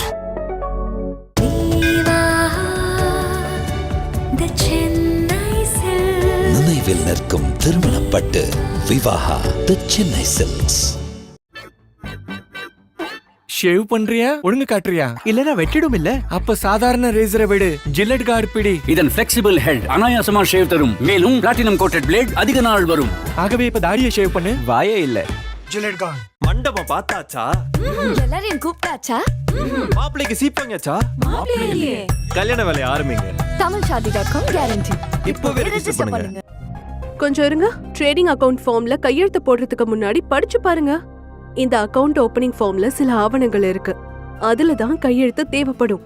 உதாரணமா KYC document, risk disclosure document, அப்புறம் டூஸ் அண்ட் டோன்ட்ஸ் மாதிரி. KYC ஃபார்ம்ல உங்க மொபைல் நம்பர் அப்புறம் இமெயில் ஐடியை கண்டிப்பா நிரப்புங்க.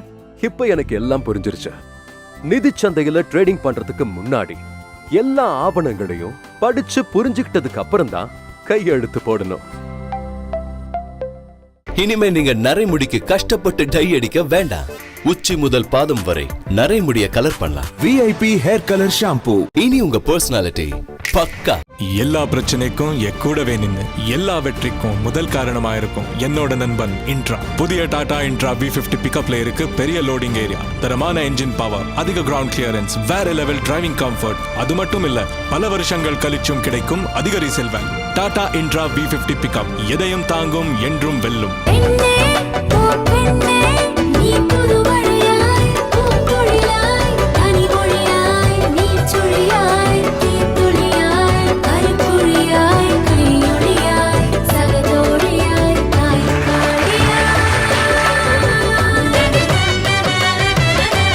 புதிய தலைமுறை சக்தி விருதுகள் 2024 இணைந்து வழங்குபவர்கள் lotus women care hospital, Siddha PCOS speciality centre, Coimbatore and Chennai. India முழுவதும் நீங்கள் வீட்டிலிருந்தபடியே உங்களின் பழைய பட்டுப்புடவைகளை பணமாக்கிடுங்கள். Sri Surya Pattu centre, Shalom med education, India's most trusted overseas education consultants, SRM global hospitals. இன்றைய நிகழ்ச்சிகள் அனைத்தையும் வழங்குபவர்கள் ஆன்லைன் பார்ட்னர் housing.com. டவுட் இல்ல, பர்ஃபெக்ட். Download now.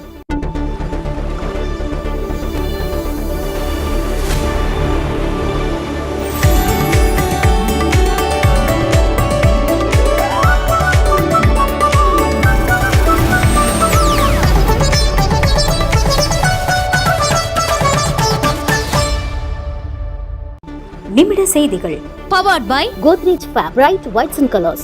இணைந்து வழங்குபவர்கள் SRM institute of science and technology, Finolex pipes, long lasting pipes மற்றும் மோர்கா. You aspire we deliver.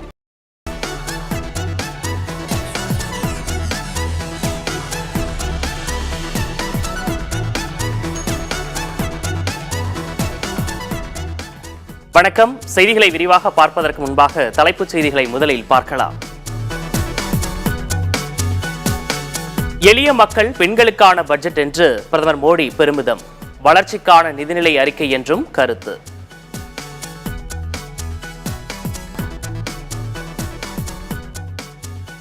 கர்ப்பப்பை வாய் புற்றுநோயை தடுக்க தடுப்பூசி திட்டம். 14 வயதுக்குட்பட்ட சிறுமிகளின் நலனை கருத்தில் கொண்டு பட்ஜெட்டில் அறிவிப்பு.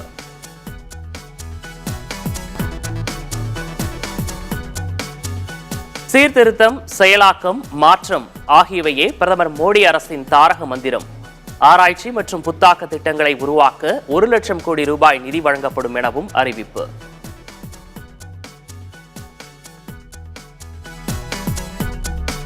வருமான வரி விகிதங்களில் எந்த மாற்றமும் இல்லை. மத்திய நிதியமைச்சர் நிர்மலா சீதாராமன் அறிவிப்பு.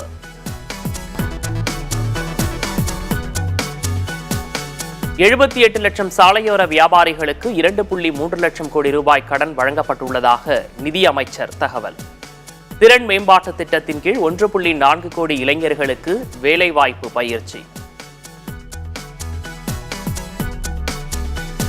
தொடர்ச்சியாக 6வது முறையாக பட்ஜெட்டை தாக்கல் செய்தார் நிதியமைச்சர் நிர்மலா சீதாராமன். சுமார் 1 மணி நேரம் நிதிநிலை அறிக்கையை வாசித்தார். மின்சார வாகன உற்பத்தி மற்றும் சார்ஜிங் மையங்கள் ஊக்குவிக்கப்படும்.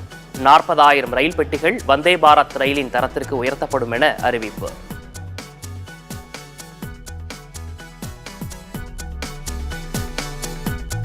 பெட்ரோல், டீசல் மற்றும் சமையல் எரிவாயு விலையை மத்திய அரசு குறைக்க வேண்டும். அதிமுக முன்னாள் அமைச்சர் ஜெயக்குமார் வலியுறுத்தல்.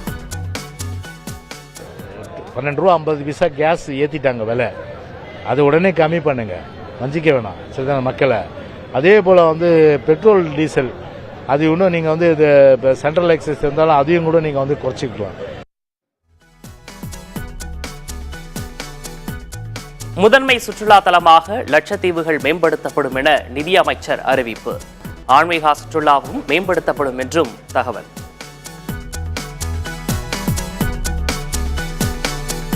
மாநிலங்களுக்கு அடுத்த 50 ஆண்டுகளுக்கு 75,000 கோடி ரூபாய் வட்டியில்லா கடன் வழங்கப்படும். பட்ஜெட்டில் மத்திய நிதியமைச்சர் நிர்மலா சீதாராமன் அறிவிப்பு.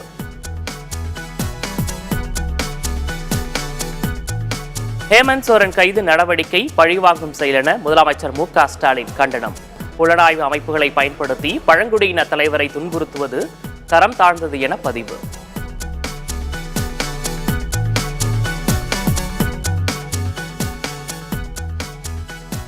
அமலாக்கத்துறை கைது செய்ததை எதிர்த்து ஹேமந்த் சோரன் வழக்கு உச்சநீதிமன்றத்தில் நாளை விசாரணைக்கு வருகிறது.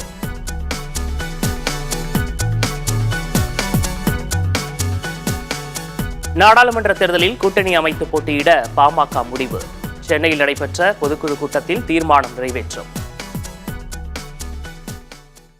2024 மக்களவைத் தேர்தலில் மாநில நலனிலும் தேசிய நலனிலும் அக்கறை கொண்ட கட்சிகளுடன் கூட்டணி அமைத்து போட்டியிட பாட்டாளி மக்கள் கட்சியின் சிறப்பு பொதுக்குழு கூட்டம் தீர்மானிக்கிறது. எந்த கட்சிகளுடன் கூட்டணி அமைப்பது என்பது குறித்து முடிவெடுக்கும் அதிகாரத்தை கட்சியின் நிறுவன தலைவர் மருத்துரையா அவர்களுக்கு அதிகாரம் வழங்குகிறது என்ற தீர்மானத்தை முன்மொழிகிறேன்.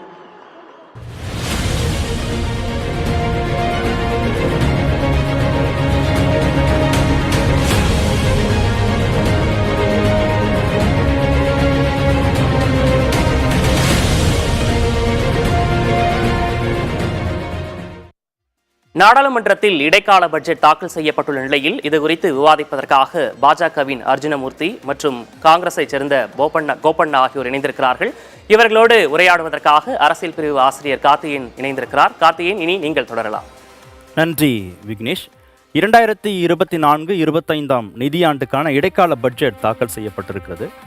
ஒரு தேர்தலுக்கான பட்ஜெட்டாக இது இல்லை, மக்களுக்கான பட்ஜெட்டாக இது இருக்குது அப்படின்ற ஒரு பார்வையும் பெருத்த எதிர்பார்ப்புகள் இருந்த பட்ஜெட்டாக இருந்தது. ஆனால் எதிர்பார்த்த அளவுக்கான அறிவிப்புகள் இல்லை அப்படின்ற மாற்று கருத்தும் பதிவு செய்யப்பட்டது. நிபுணர்கள் பங்கேற்ற இந்த விவாதத்தை பார்த்தோம். தற்போது அரசியல் ரீதியாக இந்த விவாதத்தை நம்ம கட்டமைச்சிருக்கோம். பாஜகவிலிருந்து திரு அர்ஜுனமூர்த்தி பங்கேற்றிருக்கிறார். காங்கிரஸ் கட்சியிலிருந்து திரு கோபண்ணா இணைந்திருக்கிறார். வணக்கம் இருவருக்கும். திரு கோபண்ணா, எலெக்ஷன் ஆண்டு, அதனால் மக்களை கவரக்கூடிய, வாக்குகளை கவரக்கூடிய அளவுக்கான அறிவிப்புகள் இருக்கும் அப்படின்னு எதிர்பார்க்கப்பட்டது.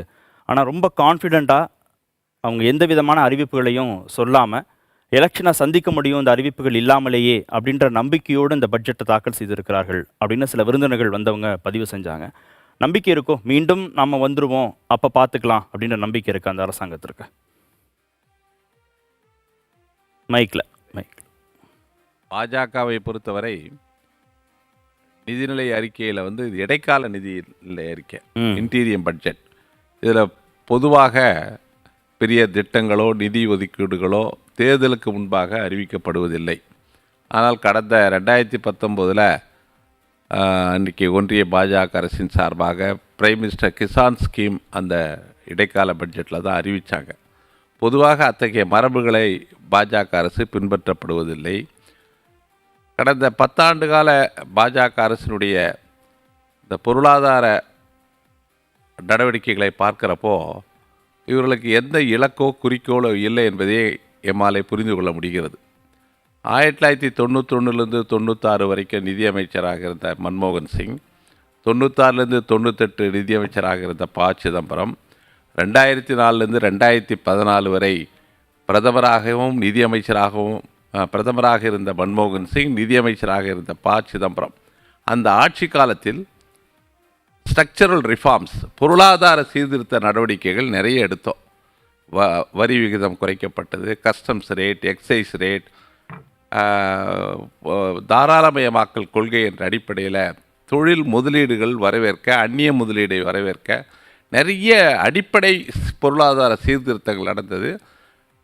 மாண்டேசிங் அலுவாலியா போன்ற பொருளாதார நிபுணர்கள் உதவியாக இருந்தார்கள். ஆனால் இன்றைக்கு மன்மோகன் சிங்குக்கு இணையான ஒருவர் இந்த ஒன்றிய பாஜக அரசில் இல்லை. அவருக்கு துணையாக அந்த ஆட்சி காலத்தில் இருந்த சர்வதேச அங்கீகாரம் பெற்ற பொருளாதார நிபுணர்கள் யாரும் இன்றைக்கி இல்லை. நிர்மலா சீதாராமன் 6வது பட்ஜெட்டை சமர்ப்பித்திருக்கிறார்.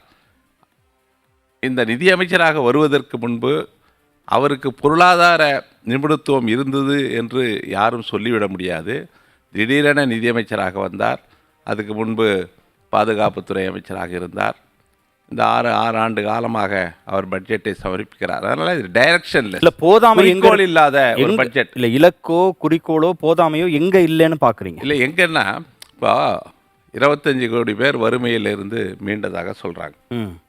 அது எந்த அடிப்படையில் சொல்கிறாங்கன்னு சொல்ல, NSSO என்ற மத்திய அரசின் புள்ளியியல் நிறுவனம் அதனுடைய சுயேட்சையான செயல்பாடுகளையும் தனித்தன்மையும் இழந்துவிட்டது.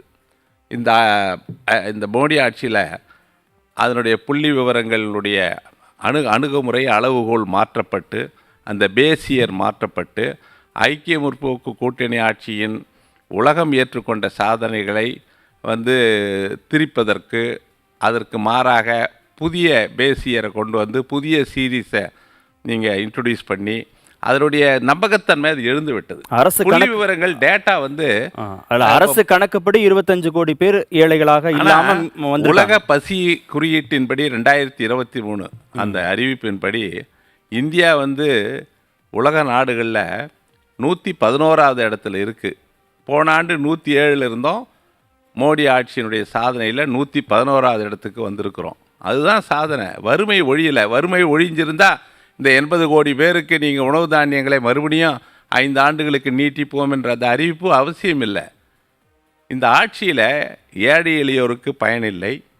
இந்த ஆட்சி ஒரு சில கார்ப்பரேட் முதலாளிகளுக்கு, அதானி அம்பானி போன்றவர்கள் தங்களை வளர்த்து கொள்வதற்கு, சொத்துக்களை கான்சன்ட்ரேஷன் ஆஃப் வெல்த், சொத்து குவிப்பதற்குத்தான் மோடி ஆட்சி பயன்பட்டதே தவிர வேறு எந்த வகையிலும் சாதாரண மக்களுக்கு வாங்கும் சக்தி அதிகரிக்கவோ, விலைவாசி குறையவோ, ஃபிஸ்கல் டெபிசிட் மிகப்பெரிய அச்சுறுத்தல்.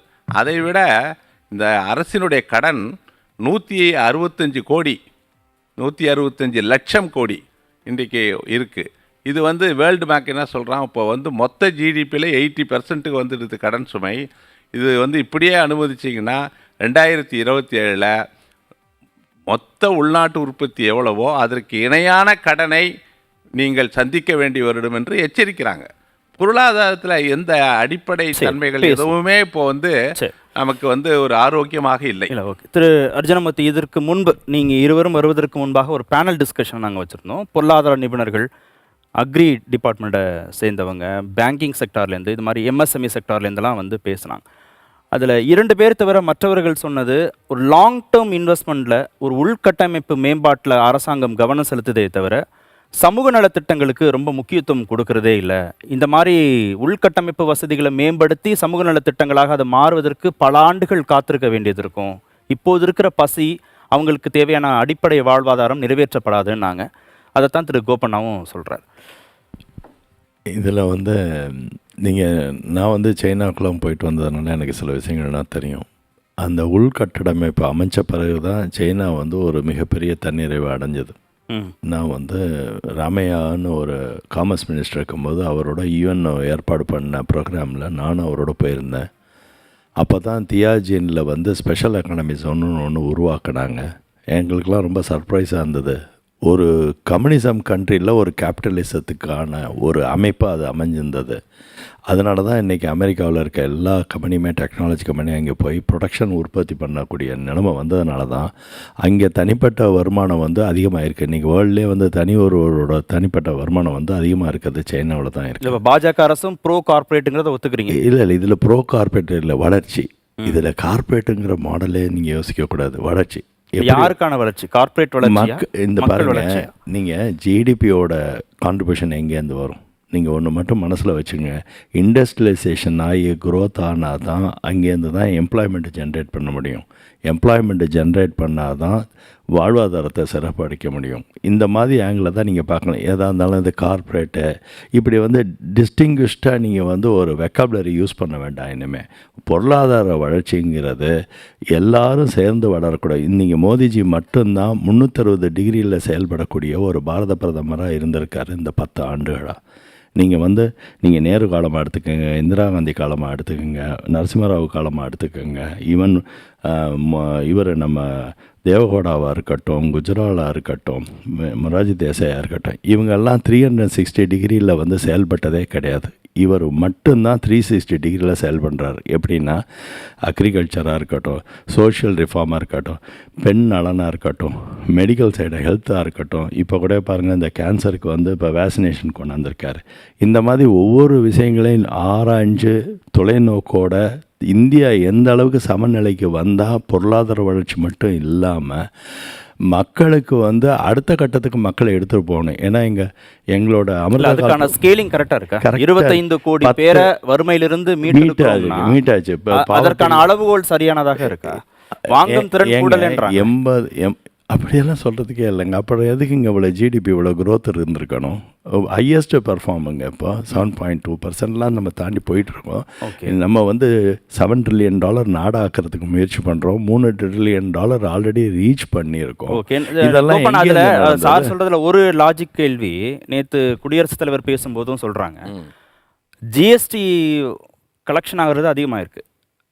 டேக்ஸ் நெட்டுக்குள்ளே வர்றவங்க 3 கோடியிலேருந்து 8 கோடி பேர், வருமான வரி தாக்கல் செய்வோர் 3லேருந்து 8 கோடியாக உயர்ந்திருக்கு. இப்போ நாட்டில் வளர்ச்சியே இல்லை, பணப்புழக்கமே இல்லை, மக்கள்கிட்ட பணமே இல்லை, வளரவே இல்லை நாடுனா, இதெல்லாம் ஃபேக்சுவலாக நமக்கு தெரியுதே கண்ணுக்கு முன்னாடி.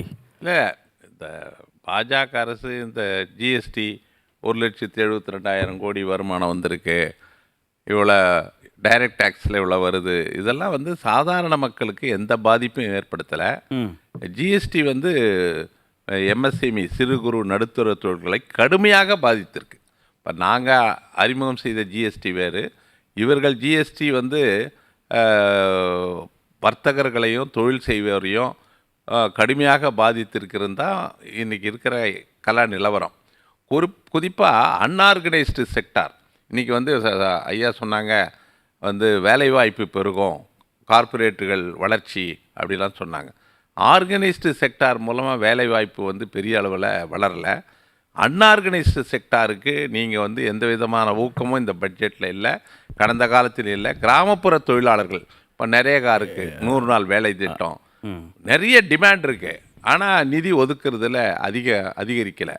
அதனால வேலை வாய்ப்பு இல்லை, கிராமப்புற பொருளாதாரம். கிராமத்தில் போய் பாருங்க ஏழை எளிய மக்களுடைய அவர்களுக்காக என்ன செய்யறீங்க. இல்லைண்ணே, நெட் ஜீரோன்னு ஒரு ப்ரோக்ராம் இப்போ கண்டக்ட் பண்ணுறாங்கண்ணே. இப்போ அதில் என்ன ஆக போகுதுன்னா, உங்களுக்கு வந்து நெட் ஜீரோவில் வந்து க்ரீன் எனர்ஜியை வந்து கம்ப்ளீட்டாக ஃபோக்கஸ் பண்ணுவேன். 2070 வந்து இந்தியா வந்து நெட் ஜீரோ ஆக்கணுங்கிறது ஒரு பிளான். நீங்கள் வந்து நம்ம அமிர்த கால் ப்ரோக்ராம் கூட பார்த்தீங்கன்னா 18லேருந்து 25 வயசு இருக்க பீப்புள் வந்து ஒரு வல்லரசு நாட்டுக்கு போய் 2035 போய் சேரணுங்கிற முன்னெடுப்பு இருக்குது. இப்படி எல்லாத்துலேயுமே ஒரு 10 இயர் அஹெட் ஆஃப் டைமாக யோசிக்கிறதுனால தான் பார்த்திங்கன்னா இந்த 10 ஆண்டுகள் வந்து எந்த ஒரு அரசியல் கட்சிக்குமே ஆன்டி இன்கம்பன்சி ஃபேக்டர்னு ஒன்று வரும். இன்றைக்கி மோடிஜி அரசாங்கத்துக்கு ஆன்டி இன்கம்பன்சி ஃபேக்டரே கிரியேட் ஆகலை. அதோட நிலைமை என்ன? அப்போ வாழ்வாதாரம் சிறந்த விலைவாசி உயர்ந்துச்சு, வேலை வாய்ப்பின்மை உயர்ந்துருச்சுங்கிறது இல்லை. விலைவாசி உயர்வுங்கிறது என்றைக்குமே குளோபல் இண்டெக்ஸில் நடக்கக்கூடிய விஷயம். அது டாலர் விகிதாச்சாரம் மாறுது, அதில் நிறைய எக்கனாமிக்ஸ் இருக்குங்க. வெறுமன விலைவாசி உயர்ந்ததுன்னா பெட்ரோலியம் ப்ரைஸ் ஏறும்போது விலைவாசி நேச்சுரலாக இன்டைரக்டாக வளர்ந்துக்கிட்டு தான் வரும். இல்லை சஸ்டெயின் பண்ணணுங்க. இப்போ வந்து நீங்கள் ஜப்பானுக்கு போனீங்கன்னா எல்லாமே விலைவாசி கூட தான் இருக்கும். ஆனால் அதை சஸ்டெயின் பண்ணக்கூடிய அளவுக்கு பொருளாதார வளர்ச்சி இருக்கும். இல்லை, வாங்கும் திறன் நீங்கள் கூடியிருக்கா? கண்டிப்பாக கூடியிருக்குங்க. கூடாமையே எத்தனை கடை திறந்துருக்காங்க, இவ்வளோ ஷோரூம் வந்திருக்கு, எங்கே பார்த்தாலும் இவ்வளோ மொபைல் பெனிட்ரேஷன் வந்திருக்குன்னா வாங்கும் திறம் இல்லாமல் மொபைல் பெனிட்ரேஷன் இவ்வளோ வந்து இவ்வளோ டூ வீலர் இதே கேள்வி டூ வீலர் சேல்ஸ்லாம் எங்கேருந்து அதான் இதே கேள்வியை நான் இங்கே வந்து விருந்தினர்கள்ட்டையும் வச்சேன். அப்போ அதுக்கு அவர் என்ன, திரு கலையரசன் பொருளாதார நிபுணர் என்ன சொன்னார்னா, எந்த செக்டாரில் இருக்கிறவங்க வாங்குறாங்கன்னு பாருங்கள். எபோவ் மிடில் கிளாஸ் நிறைய பணம் வச்சுருக்கிறவங்க வாங்குறாங்களா, middle class below middle class இல்லை வறுமை கோட்டுக்கு கீழே இருக்கிறவங்க வாங்குறாங்களான்னு பாருங்கள். இப்போது எத்தனை கோடி வீடு வந்து எக்கனாமிக்கலி வீக்கர் செக்ஷனுக்கு கட்டி கொடுத்துருக்காங்க இந்த கவர்மெண்ட்டில் பார்க்கணும்.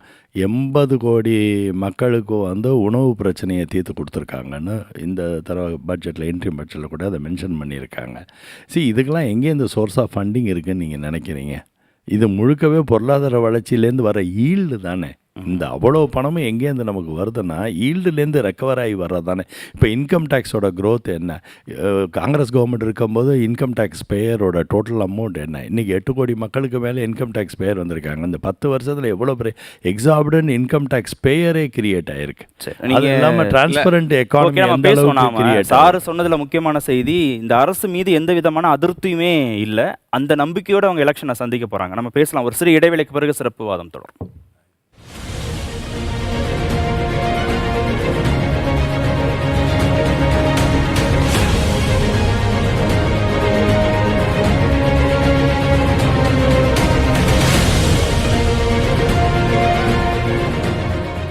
எல்லா பிரச்சனைக்கும் கூடவே நின்று எல்லா வெற்றிக்கும் முதல் காரணமா இருக்கும் என்னோட நண்பன் இன்ட்ரா. புதிய டாடா இன்ட்ரா V50 பிக்கப்ல இருக்கு பெரிய லோடிங் ஏரியா, தரமான என்ஜின் பவர், அதிக கிரவுண்ட் கிளியரன்ஸ், வேற லெவல் டிரைவிங் கம்ஃபர்ட். அது மட்டும் இல்ல, பல வருஷங்கள் கழிச்சும் கிடைக்கும் அதிக resale value. Tata Intra V50 pickup எதையும் தாங்கும், என்றும் வெல்லும். நேர்கொண்ட பார்வை, நேரான வாழ்க்கை, நெஞ்சை நிமிர்த்து வெட்டி உடுத்து மைந்தர்களுக்கு